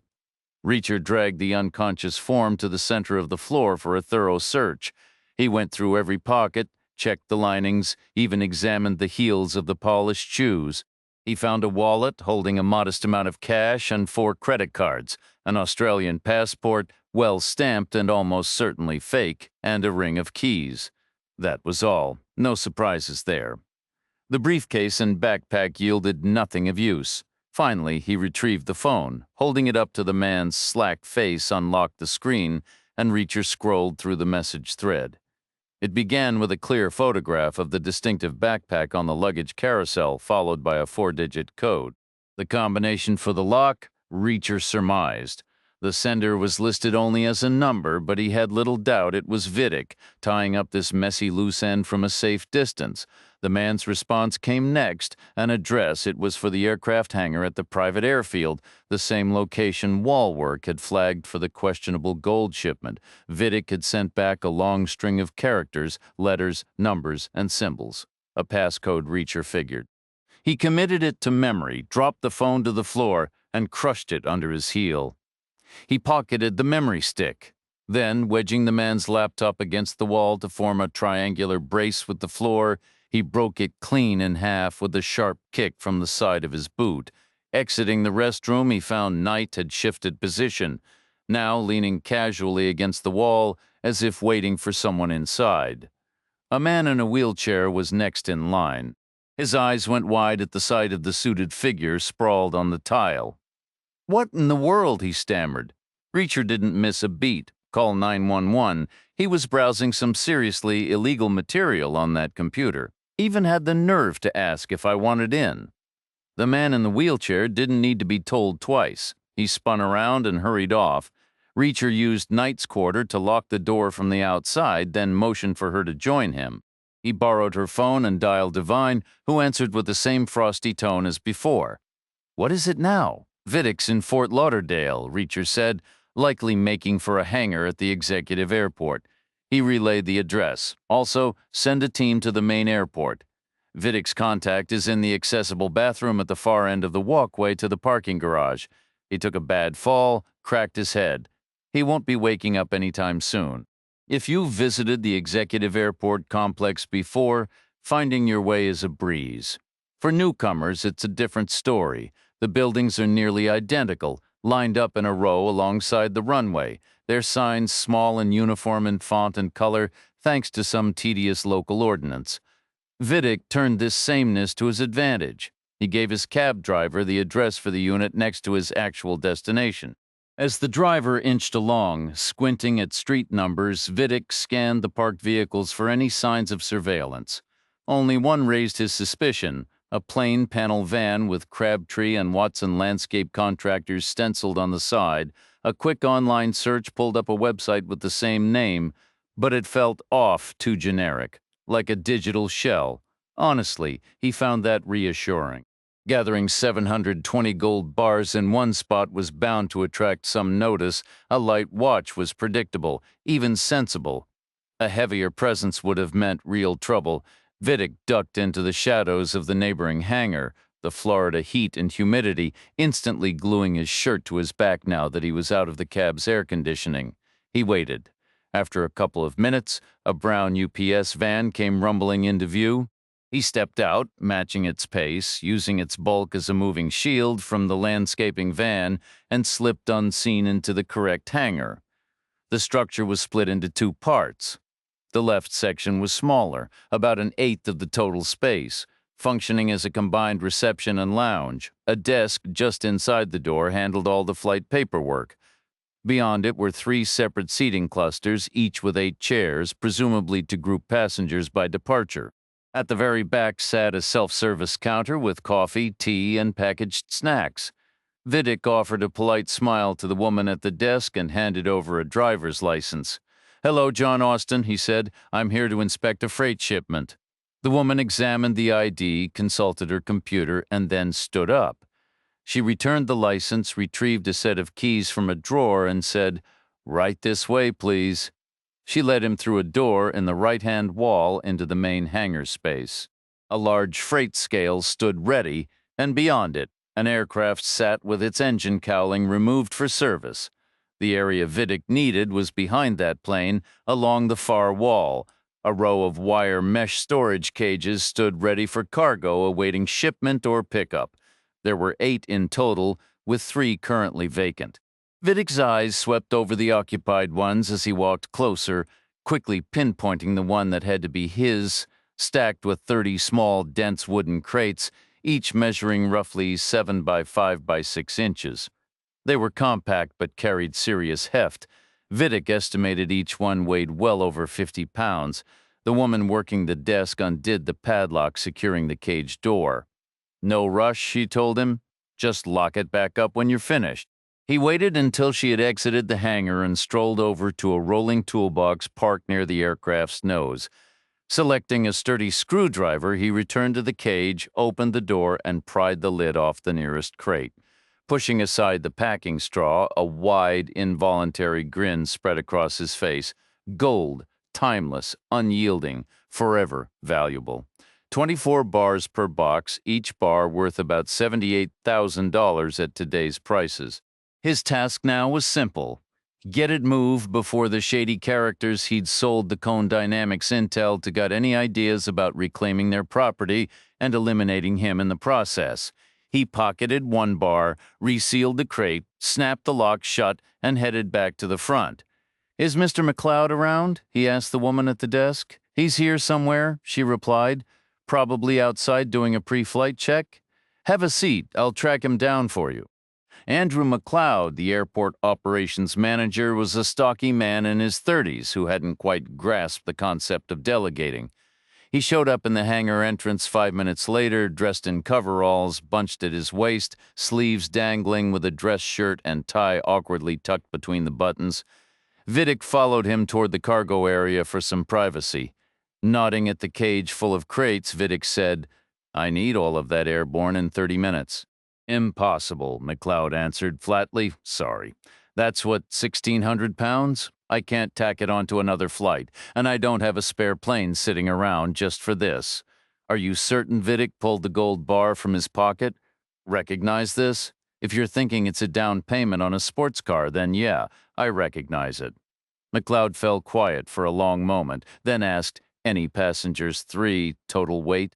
"About 200, 130, and maybe 300 pounds. All right, I can swing that."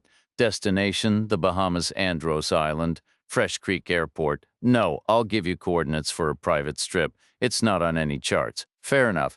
One more condition," Vidic added. "Send your receptionist home now." "Why? What'd she do?" "Nothing. She seems decent.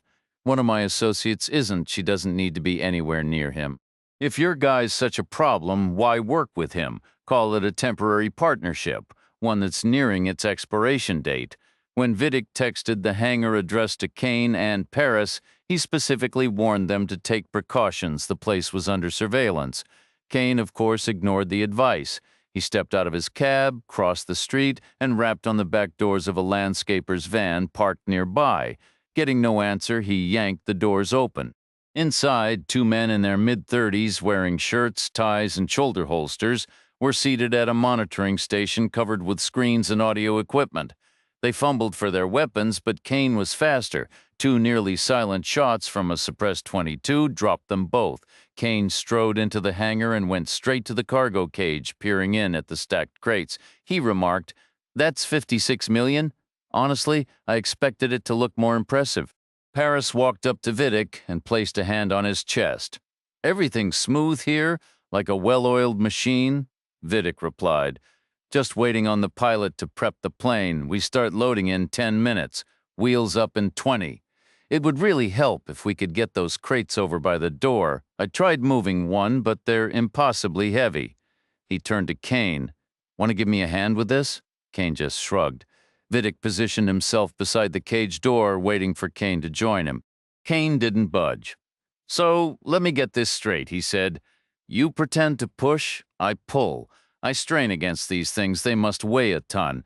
And while I'm putting my back into it, Paris pulls that little Walther from her purse and puts a bullet behind my ear." Paris drew her PPK and said, "That's the general idea, yes. But if you'd prefer to take it straight between the eyes, that works for me too." She raised the pistol, lining the sights up with the bridge of Kane's nose.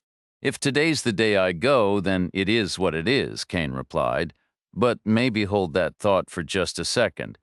You might want to hear the rest of the story first. I've heard enough. I pull the trigger, the planet has one less problem, and I'm $9 million richer. Am I forgetting something? Only that your partner here is with the FBI." Paris lowered the gun slightly. "What? I don't have a partner who's an agent." Kane took a step to the side. "Vidic is." Vidic's hand went to his hip, but his holster was empty. He'd come straight from the airport. Just shoot him, Paris now. "Notice he isn't denying it," Kane pointed out.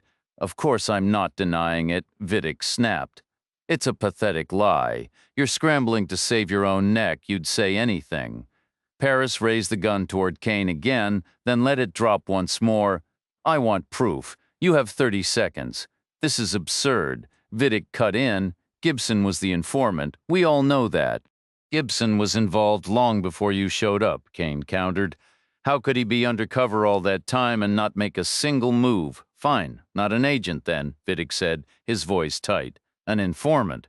Whatever term you want." He flipped. "Wanted out. Cut a deal. I knew Gibson. He wasn't a rat. But you?" Kane's tone was flat. "I'm no rat." Vidic shot back, taking a step forward. "You know what they say," Kane replied coolly. "If you're explaining, you're already losing. Enough." Paris snapped. "I said I want proof, not a shouting match." "Ask your partner how he managed to arrange this whole deal so quickly," Kane said. "He's not my partner," Paris said through gritted teeth. "It was simple," Vidic insisted. "I have connections."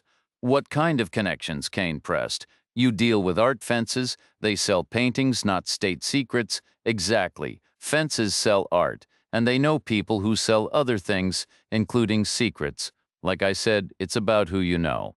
Connections like foreign intelligence agents, any kind of connections. Trading a war haul one day and a warhead the next, I don't buy it." Paris slid the gun back into her purse and walked right up to Vidic. "Ivan, look at me. Tell me it isn't true." "It isn't true," Vidic said, but his eyes darted away the moment he spoke. "Liar!" Paris's hand cracked across his cheek. "So what's the plan? A squad of agents kicks the door down and hauls us away. Or do they wait until we're in the Bahamas, where it'll be easier to say we were shot resisting arrest? It's nothing like that." Paris didn't answer. She couldn't bring herself to look at him. Vidic let out a slow breath. "All right. I was an agent." "You still are an agent," Kane corrected. "Not anymore. As far as the Bureau is concerned, I died in that warehouse fire. That's why you needed the white phosphorus." Paris realized, her voice hollow. "So they'd think Gibson's remains were yours. And you used me to make it happen. This just keeps getting better." "Look, does any of that even matter now? We're here, the gold is right here. We pulled this off together. Let's not throw it all away over it matters to me." A sudden crimson dot bloomed on Vidic's forehead, and in the next instant the back of his skull erupted. The adjacent cage was spattered with blood and tissue. Then came the sound, a sharp, echoing gunshot. Paris whirled around to see Kane holding a small .22 pistol, smoke curling from the barrel. "There's your extra $9 million," Kane said calmly. "I never did like Vidic. But I can picture a future for us. On an island somewhere with a beach in the bedroom." Paris recoiled at the thought. "I'd sooner swallow broken glass." "You'll change your mind," Kane replied, pulling out his phone to snap a photo of Vidic's lifeless form. "An FBI agent peddling nuclear secrets? That's a lifetime pass. Go find something to put his blood in. A jar, anything. We need his DNA. Grab something dated for today, too, and bring me his phone." Paris retrieved the device, passed it to Kane, and turned toward the reception area. "Paris," she halted. "What now? You're Walther. Drop it and kick it over here." A short time later, Paris returned with a folded newspaper tucked under her arm, carrying a small glass jar and a teaspoon. "This had jam in it from the snack counter. I rinsed it out." "Fill it up," Kane instructed. Paris took a steadying breath, bent down, and carefully ladled 3 spoonfuls of Vidic's blood into the jar before sealing the lid. She handed it over. "You talk about gross things, but it's just an act, isn't it?" "It always has been." Kane gave a casual shrug. "You set the tone. I just followed your lead. You thought I was big and dumb. You were only half right about that. Then be straight with me. You're not taking me to Andros. You're going to kill me right here. No romantic detour is worth $28 million. I could have both you and the money," Kane mused, but then his expression hardened. "But you're correct." He raised his pistol. "You're not coming along. Wait." Paris gestured frantically toward the crates inside the cage. "What if I could get you double that amount? Maybe even more. Go on," with trembling fingers. Paris unbuttoned her blouse, lifted the fabric, and gripped the hem in her teeth. She tore at a seam, working a small object free, a memory stick, and passed it to Kane. "What is this?" "A copy of the report identical to the one Vidic had. I made a duplicate in case plans shifted and I needed to make the exchange myself. You claimed it couldn't be copied like some digital token. We lied. It was all techno nonsense just for show. We knew the ruse wouldn't hold forever, just long enough to get paid. And with Intel, this hot exclusivity isn't the main draw. Plenty of nations would line up for it. I have Vidic's contact list. You could sell it over and over. So now I have the copy. Why do I need you? Because you can't access it. You have to let me go. Once I'm safe, I'll text you the password." "That could work, I suppose?" Kane said, his tone shifting to something colder, almost mocking. "The file is exactly the same as Vidic's, in every single way." Paris nodded, including the password. Paris frowned, a flicker of confusion crossing her face. Kane smiled, a sharp, humorless twist of his lips. He held up Ivan's phone. "Oops." Reacher identified the landscaping van the instant their Uber stopped outside the hangar. He pegged it immediately as an FBI surveillance vehicle. Unlike Vidic, however, he made no attempt to evade notice. The Bureau was bound to get involved eventually. He saw no point in fighting the inevitable. The reception area was empty when Reacher entered, with Knight close behind. She circled around to check behind the desk while Reacher pushed open the door to the hangar. The metallic scent of blood hit him even before he stepped through. Inside, the scene unfolded, the vast space, the disassembled aircraft, the freight cages, and 2 bodies, Vidic's and Paris's. He moved closer for a better look, noting each had been shot once in the head with a small-caliber weapon. Knight remained in the doorway, her voice tense. "Reacher, that's a crime scene. Be careful. The agents from that van will be here any second. Watch the door," Reacher said, then moved to search the bodies. When he finished, Knight joined him. "Find anything?" Reacher nodded toward one of the storage cages. "That one's been used recently. It's the only one unlocked. There's an empty pallet and some bits of packing straw left behind. Someone cleared it out. I can't locate Vidic's phone. Everything else seems normal, except for that." He pointed at the torn hem of Paris's shirt. "They didn't shoot each other. Not with head injuries that match like those do," Knight observed. Unlikely, Reacher agreed. Kane's work? Probably. Why is Paris's shirt open? Could he have assaulted her? That might explain the tear. The damage doesn't look like a struggle from an attack. Torn off buttons, ripped sleeves, yes, but a torn hem? That suggests she had something concealed there. Something small, a handcuff key, perhaps. You think he restrained her? There are no abrasions on her wrists.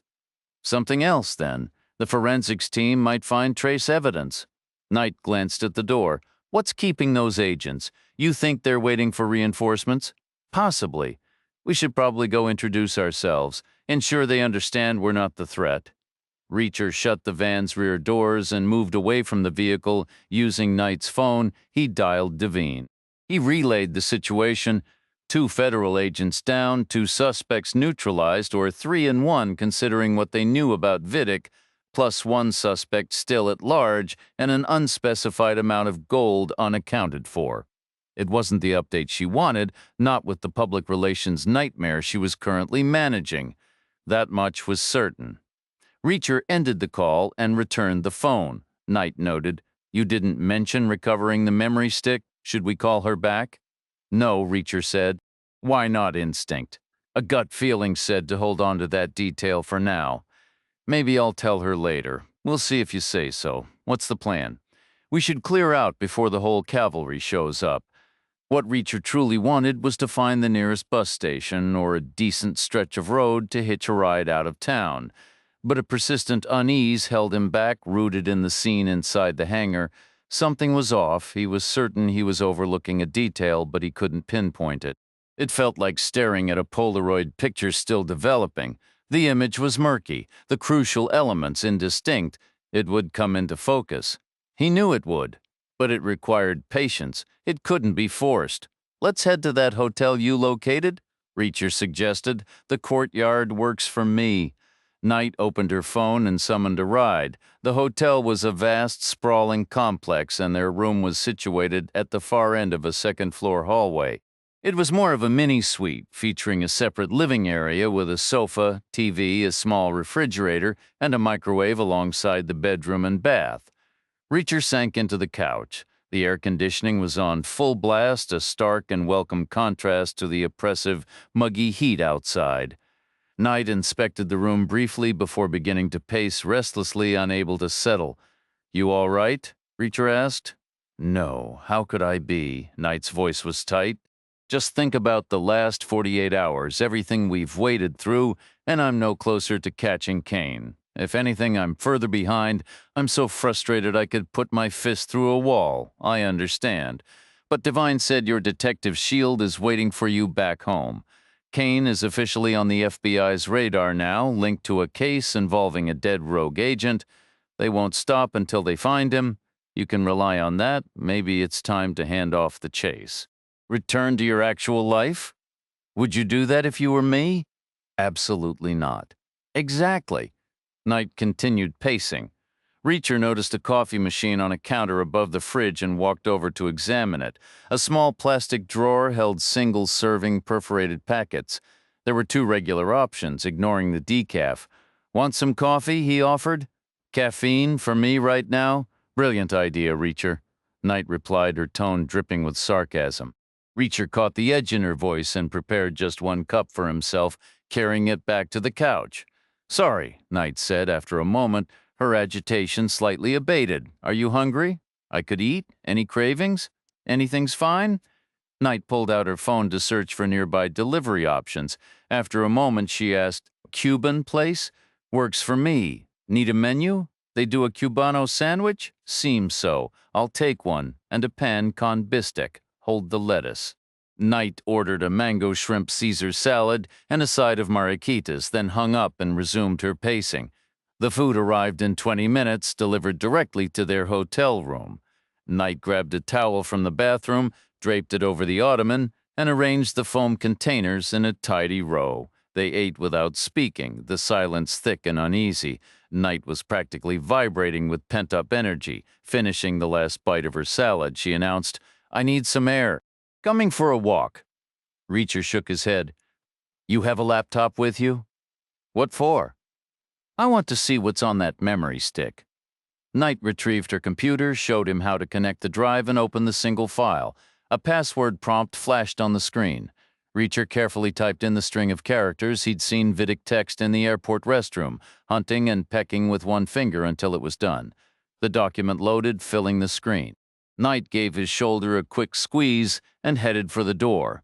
What Reacher found was nothing like he'd anticipated. He was braced for impenetrable technical schematics and data streams, a language of science he wouldn't speak. Instead, he was met with a dense academic treatise on the history of atomic weapons, tracing a path back to the earliest research initiatives. It covered reactor piles, heavy water production, and the immense logistical struggles to procure enough uranium. To his own surprise, Reacher found himself engrossed. He read quickly, his mind absorbing the detailed narrative and its surrounding trivia. Then, about 3/4 of the way through, he froze. He had discovered why the report carried such a staggering price tag. The pivotal section dealt with the fissile core required to generate a weapon's cataclysmic power, its fabrication, and the optimal geometry to trigger the nuclear chain reaction. The text revealed that the United States had standardized a conical shape for this core, which is how the company Cone Dynamics got its name and its leading reputation. The analysis then detailed a critical flaw. Degradation of this core material over time would cripple a bomb's efficiency. Past a certain threshold, it would fail to detonate entirely. The original design specifications projected a functional lifespan of 100 years before this failure point would be reached. But there was a catch, a massive gamble born of ignorance. The core material was entirely novel. There was no long-term data, no real-world experience to base those projections on. The scientists had been forced to rely on theory and hope. Cone Dynamics had now discovered that hope was misplaced, the degradation was accelerating, and the very cone shape they championed was making the decline worse.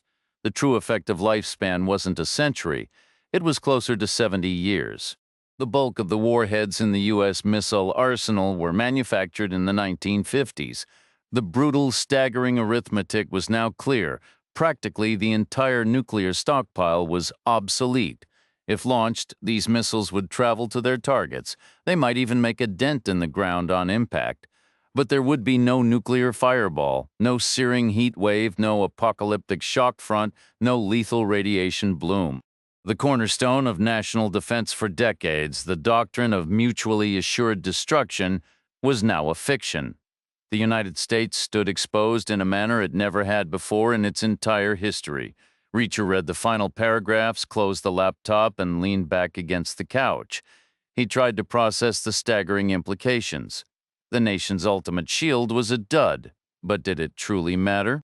If an adversary uncovered this secret, would they actually risk a first strike, confident they'd face no nuclear reprisal? The old balance of terror was shattered, that much was certain. The world had just become a far more dangerous and unpredictable place, all while everyone was still pretending the old rules applied. It was almost laughable, in the darkest way imaginable. During his time in the military, Reacher was aware that certain figures within the U.S. establishment had entertained notions of launching first strikes, fully aware it would provoke retaliation. Intelligence reports indicated Soviet commanders had harbored similar thoughts. There was even chatter about the Chinese. Then there were all the non-state players continually emerging from the shadows. That was a different era naturally, yet the world had spiraled into even greater madness since. Now, someone had just exchanged a staggering fortune in gold to obtain that very analysis. Reacher was driving himself into a frenzy with the possibilities. He possessed no gift of prophecy. The only thing he felt sure of was this: the secret was safest with the fewest possible people in the know. That was the best way to keep a lid on it. Which sparked another line of inquiry. Who was already aware? Vidic and Paris had known, certainly, but they were in no position to talk, being deceased. Bowery might have been privy to the specifics, but he too was gone. Devine and her team, who had dissected the data from the St. Louis operation, would know, provided the document was identical, and Kane almost certainly knew. He would have insisted on full disclosure when Vidic bargained for his life.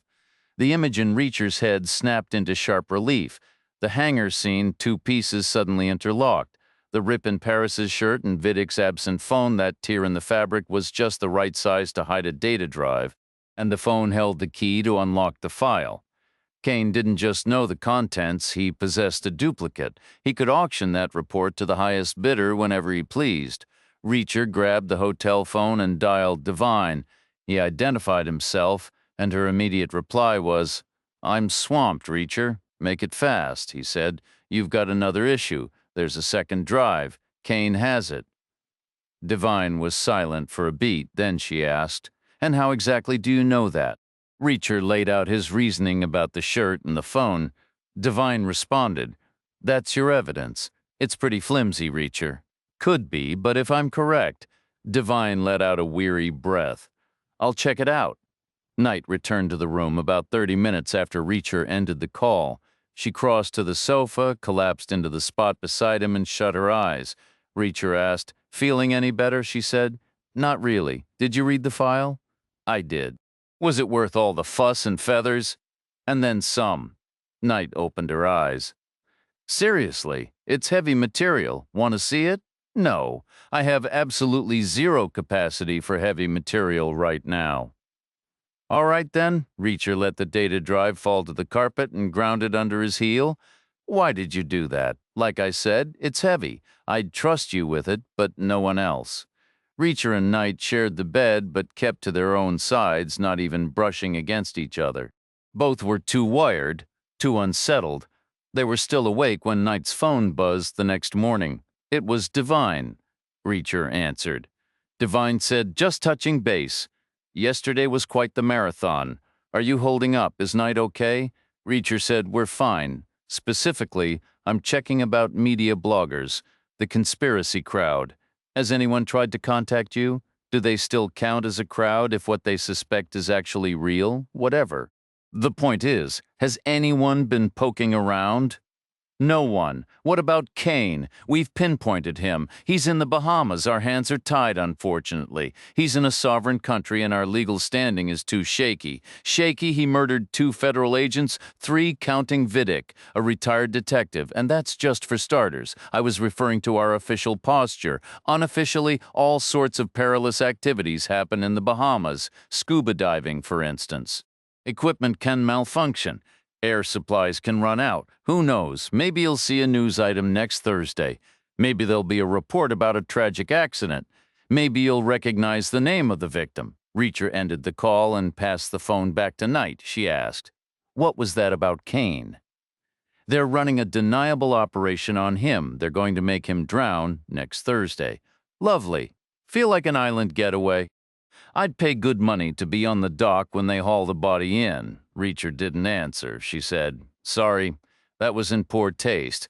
I know your passport's expired, and I'm sorry for being so blunt about it earlier. That's not what's bothering me right now.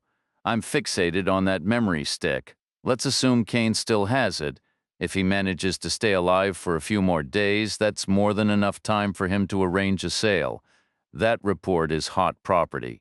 Just look at how quickly Vidic got rid of it. Now, Kane has Vidic's phone, which means he's got a direct line to all those shady contacts who were trying to buy it the first time around.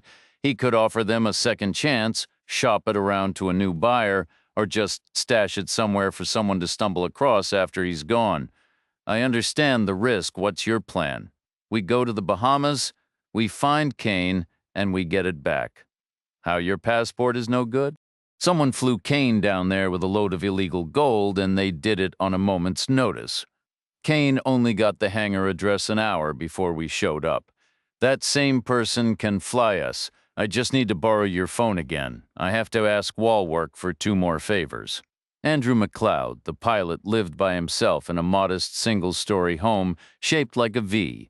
It sat on a triangular plot at the end of a cul-de-sac roughly 5 miles from the executive airport where he kept his hangar. His commute was usually under 10 minutes, but that morning it was pointless. His business was shut down by FBI order, wrapped in crime scene tape and under constant surveillance. McLeod was still in his bathrobe when the doorbell chimed, having slept in late. He was utterly drained, a mix of long flight hours and the jarring shock of discovering 2 corpses at his workplace. Hearing the bell, his first thought was reporters. He'd been explicitly warned by the FBI agent not to talk to any. But a part of him was tempted. He liked the idea of seeing his name in print, and more importantly, he wanted his ex-wife to see it, too. He shuffled to the living room window and peeked out at the front walkway. He saw two people, a massive man, unsettlingly similar to the one he'd been forced to fly the previous day, and a woman who bore a haunting resemblance to the one he'd seen dead on his hangar floor. He jerked back from the window, a mistake, as the sudden movement caught the big man's eye. Reacher gave up on the bell and pounded on the door. No response came. He hammered again, harder, still nothing, so he called out, "McLeod? We're coming in. You can't stop us. The only question is whether you're going to open this door first." After a tense 5 seconds, footsteps approached. The door opened to reveal McLeod trying to block the threshold. Reacher looked him up and down. "Can you fly in that robe?" "No," McLeod said. "Then you'd better change." "Why?" "You flew a man to Andros in the Bahamas yesterday. You're taking us to the exact same spot?"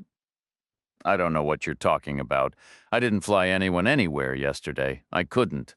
Some maniac broke into my place. There was a shooting, bodies, the FBI, the guy who did the shooting," Reacher stated flatly. "He paid you in gold to fly." McLeod stayed silent. Reacher's version wasn't entirely accurate. One of the dead men had actually handed over the gold. Kane had just taken the ride the corpse paid for. But McLeod decided now wasn't the time to quibble over details. Reacher shifted his tone, almost conversational. "Tell me about flying. Do you enjoy it?" McLeod gave a hesitant nod. "Do you need working legs to fly? How about arms?" After changing into jeans and a garish Hawaiian shirt, fitted with shoulder tabs for his captain's epaulettes, McLeod drove Reacher and Knight to the executive airport in his BMW. He parked 2 hangars down from his own and led them on foot between a pair of buildings, emerging onto the apron where his aircraft were parked. 3 planes were clustered together, each a different model. Reacher recognized one, an ancient de Havilland built in Canada for decades after World War II. The U.S. Army had used them for search and rescue. Reacher had been part of a few of those missions, though in his experience, they usually ended up being search and recovery operations. The sight of the old plane brought back a sharp, unwelcome memory of a failed recovery in the Rockies, a detail he kept to himself. As they approached, McLeod moved to the left side of the de Havilland, opening a small access door and motioning for Knight to climb through to the middle seats. Reacher circled around to the front and settled into the co-pilot's position. McLeod completed a slow, deliberate walk-around of the aircraft, his pre-flight inspection thorough and methodical, despite the unofficial nature of their journey. He then climbed in beside Reacher, taking the controls. The interior of the plane felt insubstantial, every surface showing its age. The seats were thinly padded, with springs threatening to break through the fabric. Bare metal frames were visible throughout the cabin. All the caution labels and operational markings had been hand-painted or stenciled in a fading red, many of them nearly worn away from decades of use. The calibration marks on some of the levers and dials were similarly faint. Most of the instrument panel looked like a relic from aviation's past, though Reacher noted with some surprise a few modern digital displays that had been awkwardly fitted into the old dashboard. McLeod retrieved a bulky headset from the sun visor, its side-mounted microphone looking like an afterthought. He pointed to 2 sets of basic bright orange ear defenders, the kind you'd buy at a hardware store, positioned near Reacher and Knight. They put them on without comment.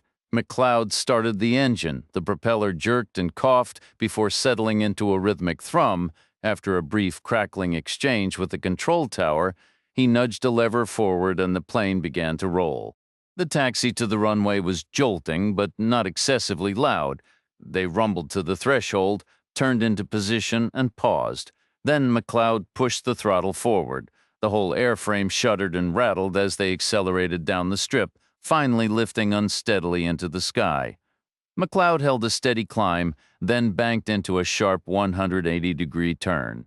Through the window, Reacher saw a soccer stadium shrink below them, then a grid of broad commercial avenues and residential streets dotted with backyard swimming pools. Patches of water glittered in the sun, and in the distance the skyline featured a building shaped unmistakably like a giant guitar. Soon they were over open water, the engine settling into a monotonous drone with the sun hanging off their left wing. Land reappeared in just under 30 minutes, Andros Island. A pale, sandy coastline came into view, dotted with occasional beach cabins and boats anchored just offshore. Numerous piers extended into the water like skeletal fingers, most topped with simple wooden structures roofed with palm thatch. A wide river cut a swath through the island's interior, which was mostly dense green forest, punctuated by a few startlingly blue, water-filled sinkholes. Their landing point had been decided back at McLeod's house. Reacher's initial preference had been the same remote strip used for Kane's delivery the previous day. But a logistical snag had changed their plans, comparing that strip's coordinates with the location data from Vidic's phone, provided by Wallwork, revealed a 10-mile discrepancy. Since McLeod recalled no vehicles, taxis, or any facilities at that isolated strip after dropping Kane and the gold, it was deemed a dead end. They opted instead for the island's official, if modest, airport, Fresh Creek. The landing was a jarring affair. The runway was composed of individual concrete slabs laid end to end, with visible gaps between them. McLeod bounced and jostled the plane along its length, finally rolling to a stop in front of the only structure in sight, the terminal. A hand-painted sign proclaimed its international status, but one of its mounting screws had rusted completely away, leaving the sign dangling at a pathetic lopsided angle. Knight exited the plane, passport in hand, and walked with deliberate, unhurried calm toward the door marked Arrivals, blending in with any other tourist. McLeod then swung the plane around and taxied it all the way back to the far end of the runway, turning it once more in preparation for a quick departure. As the plane angled toward the terminal, Reacher pushed the door open. He slipped out, hit the dirt, and rolled clear before scrambling to his feet and vanishing into the thick line of trees bordering the airfield. With the plane rumbling away, he pushed through the underbrush, anticipating a fence, but instead emerged directly onto a quiet road running alongside the runway. It was deserted. No witnesses. After a final scan of the area, he settled at the roadside to wait. Night arrived 10 minutes later behind the wheel of a beat-up Nissan minivan taxi. She'd cut a deal with its owner, $1,000 for the day, plus a quick detour to drop the woman at her house 5 minutes from the airport. There, Knight had negotiated another $100 for a pair of binoculars. Reacher slid into the passenger seat. Knight was silent at first, concentrating on the unfamiliar sensation of driving on the left side of the road, a first for her. She pulled up a map, entered Vidic's location 15 miles away, and they set off. The roads were wide and mostly straight, dotted with the occasional sharp turn or narrow bridge over sluggish streams. Traffic was nearly non-existent.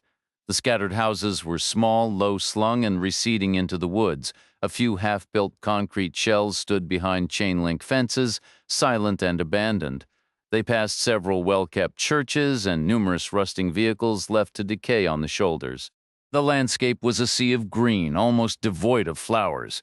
When the navigation indicated a quarter-mile to go, it directed them left onto a narrow track, cutting through a mangrove swamp toward the ocean. Knight stopped the van. Reacher got out with the binoculars. The only structure in sight wasn't on land at all, but perched at the end of a pier 30 yards out into the water. 3 plain Japanese sedans were parked at the shore.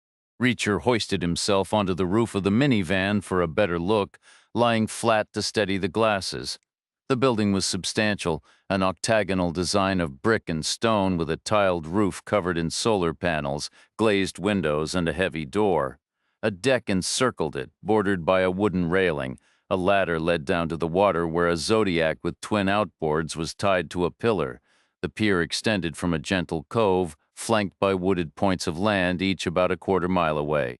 After 10 minutes of observation, Reacher slid down and reported to Knight. "Kane's there," he said, "and all 4 of his men." Back in the minivan, they took a moment to size up their position. It wasn't good. They were outnumbered 5-2. Their opponents held a fortress with a perfect 360-degree view. The only way in was down that exposed pier, a long walk with nowhere to hide. Reacher leaned against the side of the van, the humid air thick around them. If everything were ideal, a siege would be our smartest move, he said. Knight nodded, wiping sweat from her brow. We could set up a perimeter, watch the place, intercept anyone coming to buy that drive, then we just hand the whole mess over to the feds come Thursday. That's one way, Reacher acknowledged. But ideal isn't on the menu. What if Kane just emails the file to a buyer? What if the buyer arrives by boat or a float plane or even a helicopter? How do we stop that? Or what if Kane simply motors away on his own vessel? No, waiting isn't an option. We need to take the initiative. That sounds impossible, Knight countered, her voice flat. Not impossible, Reacher corrected, just complicated. Here's the plan. First, we even the odds. I need you to place a marker on this road ahead. I'll be concealed in the mangroves, plenty of cover in those twisted roots. You drive all the way up to their parked cars and cause a major scene. Crash into one, set off the alarm, slash the tires, make it look like you're trying to steal it or maybe torch it, keep it up until someone from the pier comes running, hopefully more than one. Then you turn around and get out of there fast. Don't stop until you're back at the marker.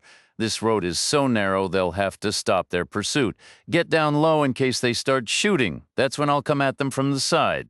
From his hiding spot among the gnarled mangrove roots, Reacher's view was severely limited, the most frustrating part of the operation.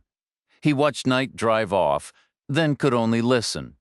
The sound of the engine faded into the distance.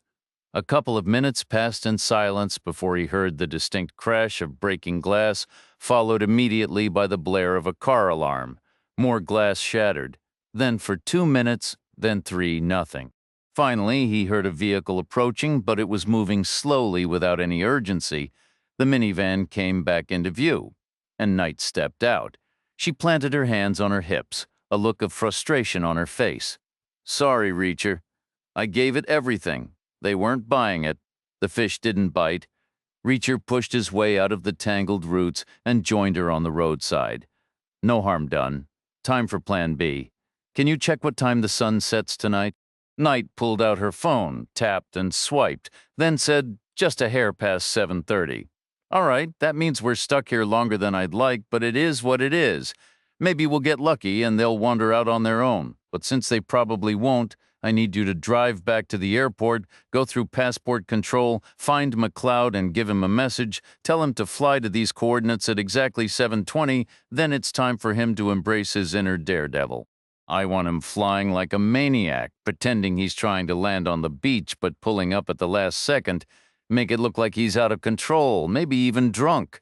He can do whatever he wants as long as it's a spectacle. He needs to keep it up wild as possible until 7:30. Then he returns to the airport and waits for us at the far end of the runway, right where I got out earlier. With 6 hours to kill before McLeod's aerial performance, the setting almost invited a more leisurely pace. The landscape was stunning, and they genuinely enjoyed each other's company. They even joked about taking a break just for a little while, but practicality won out. They didn't know McLeod. All they knew was he was willing to bend the rules for the right price, which didn't exactly inspire confidence in his reliability. He'd promised to wait, but if he got cold feet and left, their entire plan would collapse, and they had no good backup options. So Knight left immediately. Having her there, they figured, would stiffen McLeod's resolve and make the easier, cowardly path far less appealing. Reacher found a new spot in the mangroves with a clear view down the length of the road and settled in for the long wait. He would have preferred to be with Knight, but since that wasn't possible, he didn't mind the solitary vigil. Sometimes, he mused. The quiet before the storm was its own kind of preparation. Reacher was a man of extremes, finding comfort in two opposing states, a profound stillness that could be mistaken for sleep and bursts of explosive action. He anticipated the latter would come soon after sunset if his plan unfolded as he hoped. For the entire time he watched the road, not a single vehicle approached the shore or left it. The air remained silent, free of boat engines or aircraft. When his internal clock signaled 6 in the evening, he felt confident Kane and his crew were still barricaded inside the house at the pier's end. He left his hiding spot and began a slow, methodical trek west, skirting the swamp's edge. He observed fish darting among the mangrove roots and turtles moving with ancient purpose, but no human activity. He reached the rocky overlook with a full 20 minutes to spare. By 7:15, the sun was a dying ember at his back. Reacher removed his shoes and socks, stashing his passport, bank card, and toothbrush inside before securing them and his Glock behind a gnarled root. He slipped into the cover of a large mangrove and entered the water, lowering himself until only his neck was exposed, his movements fluid and ripple-free. 2 minutes later, the drone of an aircraft engine broke the silence. He scanned the darkening sky, spotting a speck that grew into the familiar silhouette of McLeod's de Havilland. The plane came in fast and low, so aggressively that, for a heart-stopping second, Reacher thought it was destined for a watery grave. But McLeod wrenched it into a sharp bank at the last possible moment, climbing away. It was the perfect, chaotic distraction. With the show underway, Reacher began to swim. His strokes were powerful and silent, a steady rhythm that propelled him forward without a splash. The plane buzzed the beach from west to east, a noisy, distracting specter. Reacher swam on stroke after relentless stroke. The aircraft above seemed to falter, wobbling as if on a string before righting itself. He pulled closer to the house, 100 yards, then 50-20. The de Havilland made one final dramatic pass before it didn't pull up. It didn't turn. It just kept going west, shrinking to a dot and vanishing into the twilight. Suddenly, Reacher was terrifyingly exposed in open water, a sitting duck. Any fool with a rifle would have all day to line up the shot. He took a deep, deliberate breath and plunged beneath the surface, sinking like a stone before kicking forward with every ounce of his strength. The sudden exertion ignited a sharp, throbbing pain behind his eyes. In the murky darkness, he was blind. His lungs ached, then screamed for air. He forced himself through 2 more powerful strokes before allowing his momentum to carry him upward. He broke the surface and blinked, his vision clearing to reveal the weathered planks of the pier directly above, a temporary sanctuary. He swam to a ladder, grabbed a rung with his right hand, and pulled, only to release it instantly as a bolt of pain shot through his wrist. It was useless, unable to bear his weight. The ladder's bottom rung was above the waterline, leaving him stranded, no way up, and a deadly swim back. He focused on steadying his breath. The headache pulsed, a dull background noise he chose to ignore. His eyes settled on Kane's Zodiac, tethered nearby. He pushed off and swam to its mooring line, hauling himself aboard with his left arm and rolling onto the slatted deck. From there, he moved to the stern, stood, and stretched to grasp the ladder's vertical side. He stepped onto the bottom rung and climbed. At the top, he paused, listening. The only sound was the old wood groaning in the quiet. No footsteps yet. He decided the noise was probably just the ladder scraping against the stone foundation of the house. Cautiously, he lifted his head above the top rung for a quick scan. The deck was empty. Taking a steadying breath, he pulled himself up the final stretch and stood on the wooden planks. He moved swiftly across the space, pressing his back against the solid wall between 2 panes of glass. Opting for the window on his left, Reacher dropped into a crouch and peered inside. The living room was furnished but deserted. He gave it a second, longer look to be certain, then attempted to get a handhold on the window frame. It was impossible. The paint was slick and glossy, offering no purchase. His right hand, already battered from the earlier car accident, was now completely useless after the awkward climb. So, he reached up with his left hand, planting it firmly on the top of the casement. He pushed with all his might, but the window didn't budge. It was sealed shut. 3 other first-floor windows for the kitchen, dining room, and a study offered no better luck. Every room was vacant, and every window was jammed. Stepping back to lean against the deck railing, Reacher tilted his head to survey the second story. 4 windows were visible. 3 were dark, with clear glass and closed shutters. The 4th had frosted glass and was cracked open just a sliver. It was his only way in. He climbed onto the rail, leaning into the wall for balance as he examined the stonework. One stone protruded slightly more than its neighbors, its top relatively flat. It wasn't ideal, but it would have to do. Planting his right foot on this makeshift ledge, he dug his toes into the rough surface, the stone biting into his bare skin. He shifted his weight, pushed off hard, and shot his left hand upward, his fingers catching the windowsill. Finding a narrow lip for his left foot, he transferred his weight, then shoved his hand through the narrow window opening. His fingers found the inner edge of the sill. He brought his right foot up, pushed again, and used his wrist to lever the window up a few more precious inches. He worked his forearm through, then his injured right arm followed by his head and shoulders. With each movement, he walked his feet higher, finding tiny cracks and joints in the stone for support. Finally, gravity took over, and he slithered inward, tumbling across the top of a toilet tank before regaining his footing on the bathroom floor. For a moment, Reacher lay still, listening. Hearing nothing, he stood and grabbed a towel from a wall rack to dry his dripping hair. Just then, the door swung open. A man stepped in, his hands already at his belt buckle. He froze, seeing Reacher, then with a sudden roar, he lunged, hands clawing for Reacher's throat. Reacher snapped the towel into the man's face, swatted the grasping arms aside, and seized a fistful of his shirt. Adding to the man's own forward momentum with a sharp pull, Reacher pivoted on his heel, using his shoulders to whip every ounce of centrifugal force into the motion before releasing his grip. The man hurtled forward, completely out of control, his arms pinwheeling wildly as he desperately sought something, the wall, the window frame, the toilet, to stop his flight. He missed them all. His head vanished through the open window, his torso and legs following in a tumbling rush. From below came a sickening crash of splintering wood, a single protracted scream, and then an abrupt, heavy silence. Reacher burst from the bathroom. The hallway was clear. He turned left and dove through the nearest door. Finding himself in a small, sparsely furnished bedroom, he pressed himself against the wall beside the door frame. From the stairwell, he heard the rapid thud of two sets of footsteps running up. They didn't hesitate, charging straight past his hiding place and into the bathroom he had just left. Reacher scanned the room for something to turn into a weapon. His eyes landed on a wooden chair positioned before a dressing table. It was an old rustic piece, but it looked solid, with legs that tapered sharply toward the feet. He snatched it up and headed for the bathroom. Inside, the two men had just realized the room was empty and were turning to leave. They met Reacher in the doorway, a chaotic collision of bodies. They were rushing out. He was charging in. He held the chair out before him like a battering ram.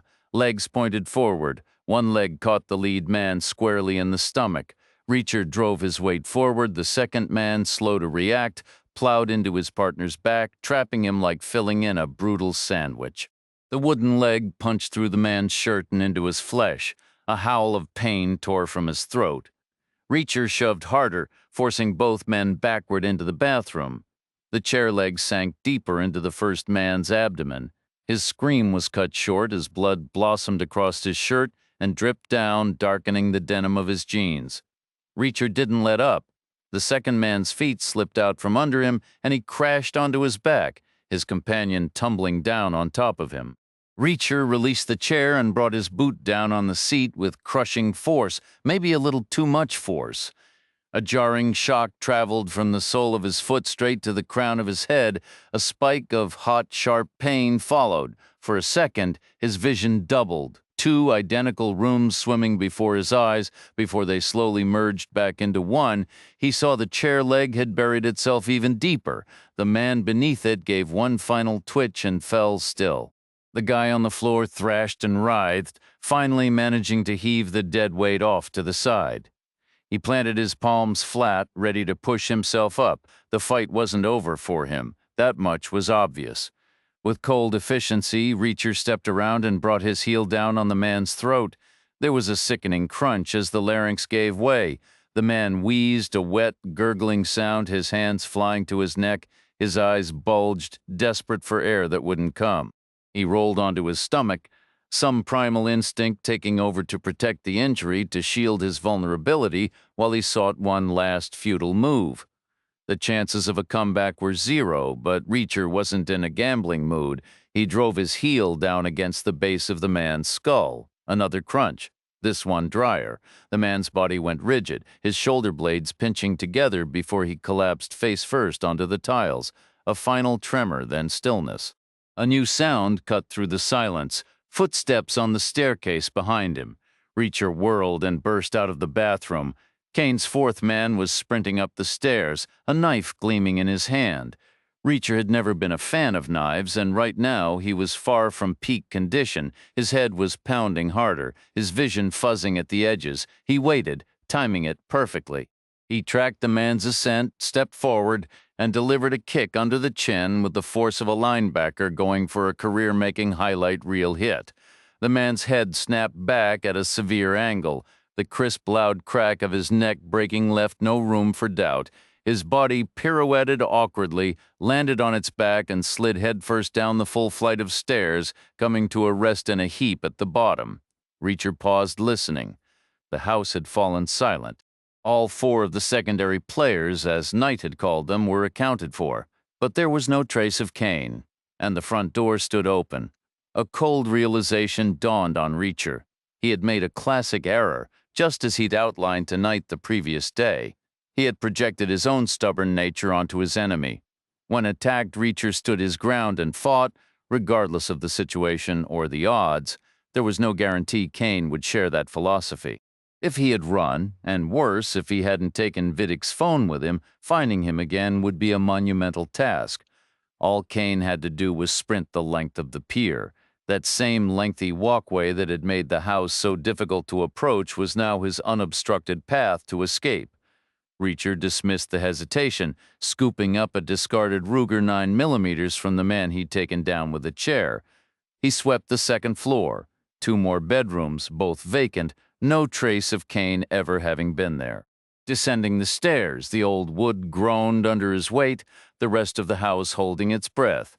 No telltale sounds, no slivers of light out of place. He paused in the hallway, facing 4 closed doors. 4 possibilities to locate his target. 4 potential ambushes. Kane. Reacher's voice cut the silence. I'll admit you've surprised me. Vidic called you an asshole, a sociopath, a throwback.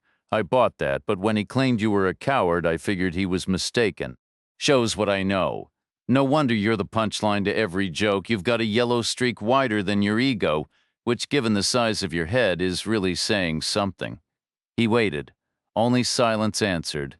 Not unexpected, but the attempt was made. Now came the hard part. He cleared the first floor methodically. Kitchen, dining room, living room, study, all empty. A cold knot tightened in his gut. He pictured the memory stick in the wrong hands. The fallout would be catastrophic. And Knight, he remembered the weary defeat in her eyes last night, another failure to secure Kane chipping away at her resolve. Each escape left her more hollowed out. He shoved the gloom aside and forced his mind to work. The boat was still at the dock. He'd have heard an engine. That left air. 2 choices, the main airport at Fresh Creek or the private strip Kane used yesterday.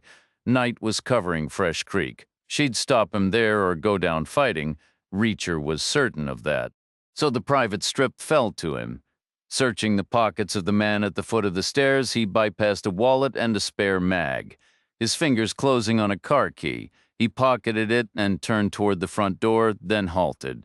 It stood wide open, an obvious invitation. Too obvious. Reacher doubled back to the living room, forced a window open, and climbed out. He avoided looking directly at the man from the bathroom, impaled on the broken deck railing. Checking the Ruger, he began a cautious clockwise circuit of the house, his grainy vision making him cautious. He'd aim for the leg at the first opportunity. He was halfway around when a heavy thump sounded behind him. Then an impact like a freight train hit him from the side, driving him to the deck. The gun flew from his hand, skidding across the wet boards and vanishing into the dark water. The breath exploded from his lungs. His damp clothes sent him sliding into the railing, his head cracking against a post, his vision fractured, dizziness swamping him, a sickening echo of the car crash. A voice unmistakably Kane's cut through the ringing in his ears. "You're clever, Reacher, just not clever enough. Reacher rolled violently to the side as Kane's boot stomped down where his head had been. He scrambled up, staggering back to find his balance. Kane loomed before him, arms spread, cutting off any retreat. He was Reacher's height, but built heavier, with no wrist cast and two clear, focused eyes. There was no way around him. Reacher lifted his gaze. If you're considering killing the man who's about to make you wealthy, then you're the one lacking sense. Kane advanced another step. Reacher kept his voice steady. You have no idea who I am. I represent, well, the organization's name wouldn't ring a bell, but the funds certainly will. He shifted his left foot subtly to the side, preparing his stance. Kane was almost within reach, despite the double vision blurring his sight. Reacher knew he'd get just one opportunity to launch forward and take the man down. Everything depended on his footing. The gold those Europeans handed to Vidic, that's pocket change compared to what I can arrange for you. His foot brushed against something solid with a sharp edge. He fought to focus. Why else would I be here? Why go through the hassle of infiltrating your painfully dull little operation? A glance down revealed the broken deck plank where Kane had stomped earlier, the fracture line clear between the center and rear fastenings. It was a tripwire waiting to be sprung. Kane's eyes flickered briefly toward his right pocket before hardening. I almost like you, Reacher. Pity, I have to end this, but you're spinning tales. Vidic was federal. You just stumbled into this mess? Kill me?